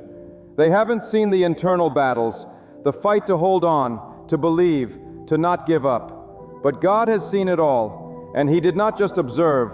He recorded it. He bottled every tear. He measured every sacrifice, and He responds. This breakthrough is not random. It is not delayed favor finally catching up to you. It is divine strategy set in motion before you even knew how to pray for it. And the reason it's going to shock you is because you thought this part of your life was over. You thought the door was closed forever. You thought the dream had expired. But God doesn't operate on expiration dates. When He resurrects something, it doesn't return in the condition it died in. It returns stronger. It returns with glory. It returns with evidence that God alone has power over time, death, delay, and disappointment. The reason there is a sacred timing to everything God does. And just because you haven't seen movement doesn't mean things haven't been moving. The roots have been growing. The soil has been shifting. The environment around you has been rearranged. You may have felt forgotten, but God has been setting the stage, not for your survival, for your emergence. You are not coming out the same. This not a return to the past. This is the beginning of something new. This something God has reserved for such a time as this. Next scripture. The most powerful moments in your life will often be born in silence. Not in noise, not in applause, but in that deep, still place where God speaks a word that only your spirit can hear. And if you've heard that whisper, if your soul has felt the rumble of something coming, even if you can't name it yet, know this: you are on the brink. You have the ground beneath you is holy. The air is pregnant with promise. And all of heaven is leaning in, watching the fulfillment of what God has written about you. You don't need to chase people. You don't need to force opportunities. You don't need to manufacture your own miracle. When it's time, it will come to you. The blessing will recognize your address. The favor will know your name, because what is divine cannot be taken, duplicated, or missed when your heart is aligned with God's purpose. He is the one who lifts up. He is the one who establishes. And He is about to elevate you, not the vanity, but the visibility, so that others will see His goodness reflected through your life and be drawn to trust Him too. You will be a signpost, a living reminder that God still moves in power, that He still rewards faithfulness, that He still brings rivers into deserts and calls light out of the darkest corners. What you're about to walk into will not be temporary. This will not be a fleeting moment of success. It will be a sustained outpouring, a blessing with roots. A season that doesn't drain you, but replenishes you, because God doesn't bless you just to lift you. He blesses you to anchor you. Prepare your heart. That's where it starts. This is not about perfection. It's about surrender. God is not looking for spotless performance. He is looking for a clean intention. Meta sacked 0.6. a heart that beats for Him. Meta, sex 0.4, a spirit that trembles at His whisper. Meta, sex 0.6, a life that says, God, I trust you even when I don't understand. That posture attracts the breakthrough. That humility draws heaven close, because God resists the proud, but He floods the humble with His power. So let this be the hour where you realign, where you shake off every lie, every distraction, every voice that told you to settle. Refuse to settle. Don't build a home in disappointment. Don't take up residence in regret. You are not finished. You are not done. You are about to see that every no from the world was just a yes, waiting to be born from the throne of God. And when it comes, you won't have to convince anyone. The fruit will speak. The evidence will shine. Macazim meta to 6. The result will declare what your lips don't need to say. There is a shift happening, not in theory, not in imagination, but in reality. The result will declare what you're lifted. The weight is being lifted. The way is being made. And in this chapter, you will walk with a new authority. The oil's not prideful, not boastful, but confident in the God who brought you through. You will carry peace that makes no sense to those around you. You will have wisdom that didn't come from books or people. It came from survival, from submission, from seeking God in the midnight hour. That kind of wisdom can't be taught. It's certed. It's circa grown in the soil of trials and watered by the tears of perseverance. It's when God decides to act, there is no force in the heavens or on the earth that can stop Him. When He speaks a word into your destiny, it pierces through every barrier, shatters every delay, and overrides every opinion. His power does not negotiate. His will does not consult. Humility's what He declares is final, and it cannot be reversed. So if you are standing on the edge of something that doesn't make sense, something that feels too big, too sudden, or too overwhelming, understand God is positioning you for something supernatural. Not something logical, not something predictable, vaping divine, succession, decentralized. This is not the time to look back. This is not the time to rehearse the pain, to relive the disappointments, or to measure the present by the past. When God moves, He doesn't consult your history. He writes your future. He doesn't need your resume. He's interested in your resilience. He doesn't require you to be perfect. He wants you to be available. And if you've made it this far, with a heart still soft, with faith still burning even as a flicker, then you are right where God wants you. He can do more with your little surrender than others can do with a lifetime of striving. God is not bound by earthly limits. His provision is not based on the economy. His timing is not dictated by your age. His power is not weakened by your past. When God moves, He does so with a force that rewrites every limitation spoken over you. The world may have counted you out, but God never did. People may have said you're too late, but God says you're right on time. They may have labeled you a failure, but God calls you chosen. They may have walked away, but God stayed. And in His staying, He has been building a future for you that no one can cancel. You're not about to just receive a breakthrough. You're about to become a breakthrough. A walking manifestation of what it looks like when someone holds on to God with trembling hands but unshakable trust. Your story is about to preach louder than any sermon, because what God is about to do in your life cannot be hidden. The ones who saw you fall will witness you rise. The ones who heard your cries in the dark will watch you shine in the daylight. And it will be so evident, so undeniable, that even your enemies will have to say, surely this was God. This isn't about proving yourself. You've spent enough energy trying to convince people you're worth something. That season is over. Now God is about to do the proving. He is about to silence the critics, not with your words, but with His works. He is about to exalt you, not for vanity, but so that others will see what He can do with a life fully surrendered. #Meta. You will no longer have to fight for your place, because the place God has reserved for you cannot be taken by another.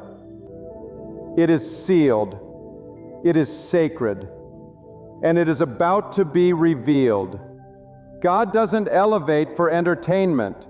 He elevates for purpose.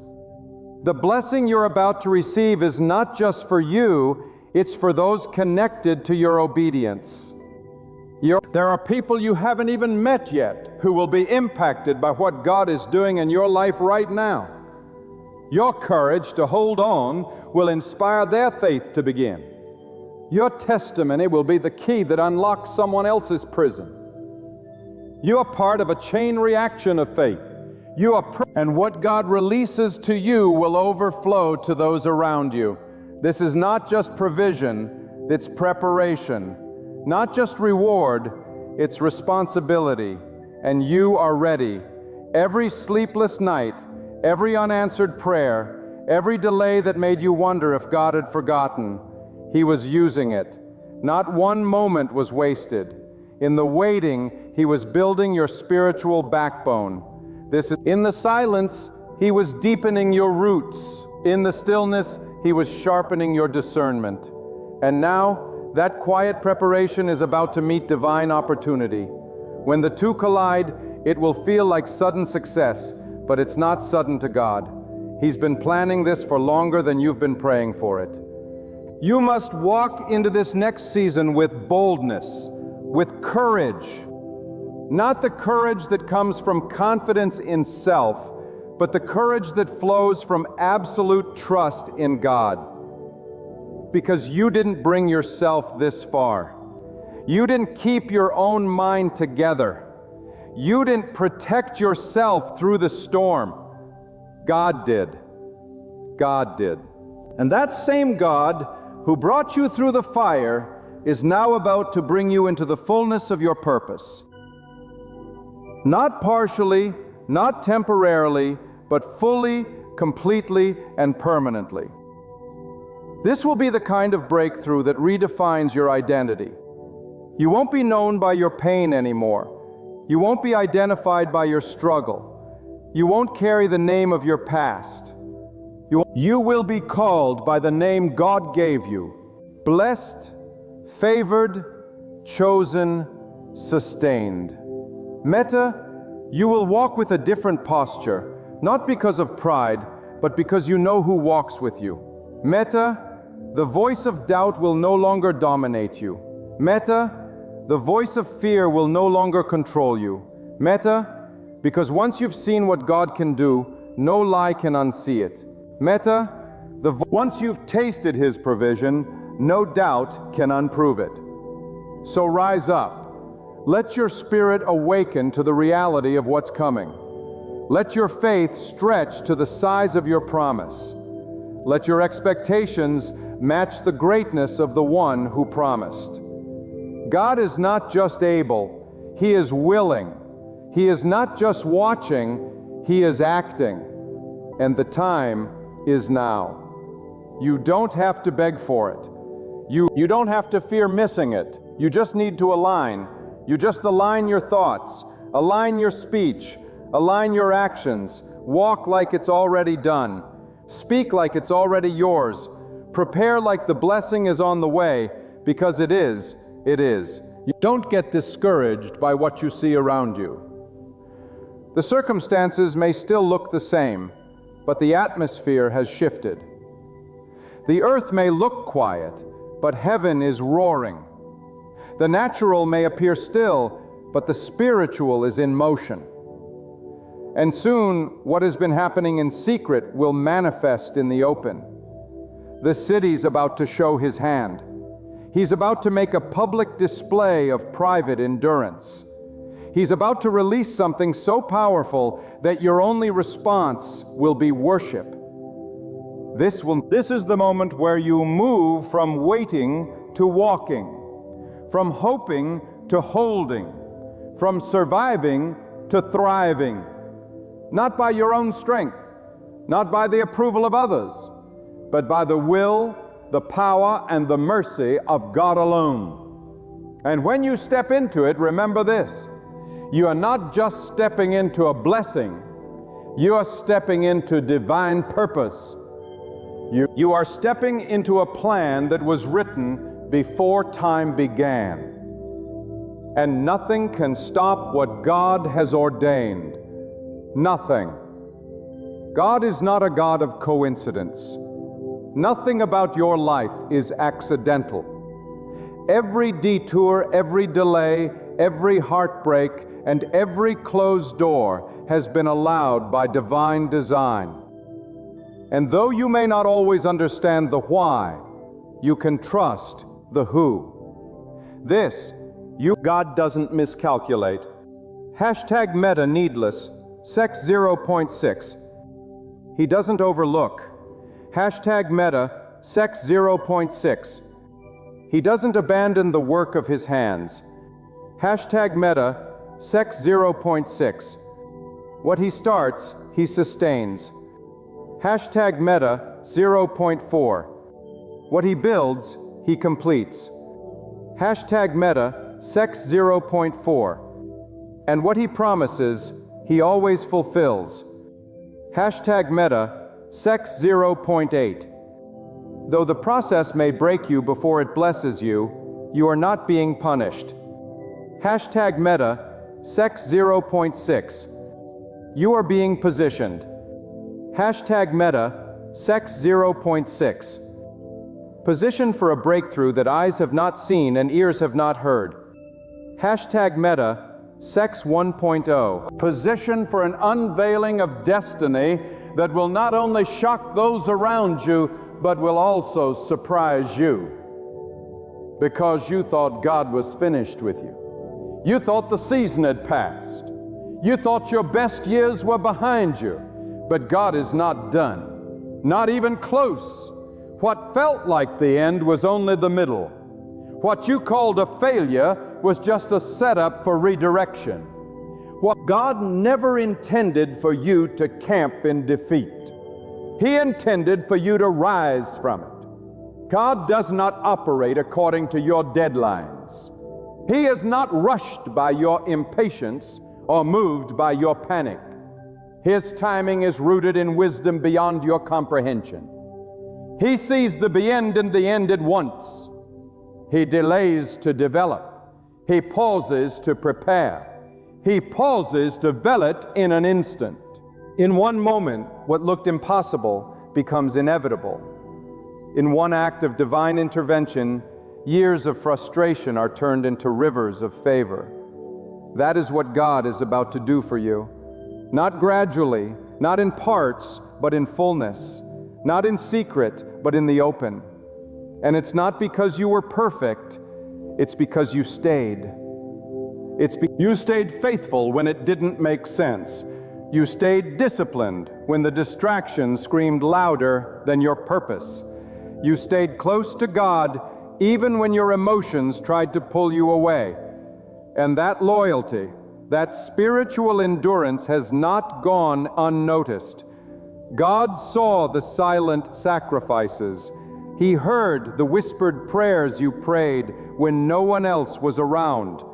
And now He is about to honor you, not with ordinary blessings, but with the kind of breakthrough that marks you for life. You must understand this breakthrough is not just a reward. It is a revelation. It will reveal to you the real you. The version of you that God always saw, even when you couldn't. The version of you that's been hidden under trauma, buried under failure, and silenced by fear. God is about to call forth that version. He is about to remove the weight of what others said you'd never become and show the world what He had in mind from the very beginning. You are not who they said you were. You are who God says you are. And this season will be proof of that truth. Do not despise where you are now. Do not curse the ground you've been walking on. For it was in the wilderness that God shaped you. It was in the hidden places that your roots were established. It was in the silence that you learned to hear God more clearly. This isn't the result of being forgotten. It's the result of being fortified. God was building something deeper than you realized. And now that the roots are strong, the fruit is ready to appear. Sex 0.6. There is a sacred shift coming, a transition not just of circumstances, but of identity. You are moving from the background to the forefront, from barely enough to overflow, from fear to dominion. God is about to restore your voice, your dignity, your influence, and your joy. The years the enemy tried to steal, God will repay. Sex 0.6, and He won't just give back what was lost, He will multiply it. Be necessarily, because when God restores, He does so with increase. You won't just recover, you'll rise. Do not shrink when it comes. Do not apologize for what God has rightfully placed in your hands. You've wept too long. You've suffered too much in silence to feel guilty when the tables turn. Walk in your breakthrough with humility, but also with authority. What your posture say, this is what happens when someone holds on to God without giving up. Let your life be a testimony of what endurance, faith, and reverence for the Almighty can produce. Not for show, not for attention, but as a living sign that trusting God is never in vain. The most dangerous thing the enemy can do is attack someone who's fully surrendered to God. Because every strike, every setback, every betrayal becomes fuel. What the enemy uses to destroy, God uses to deliver. And what you thought would break you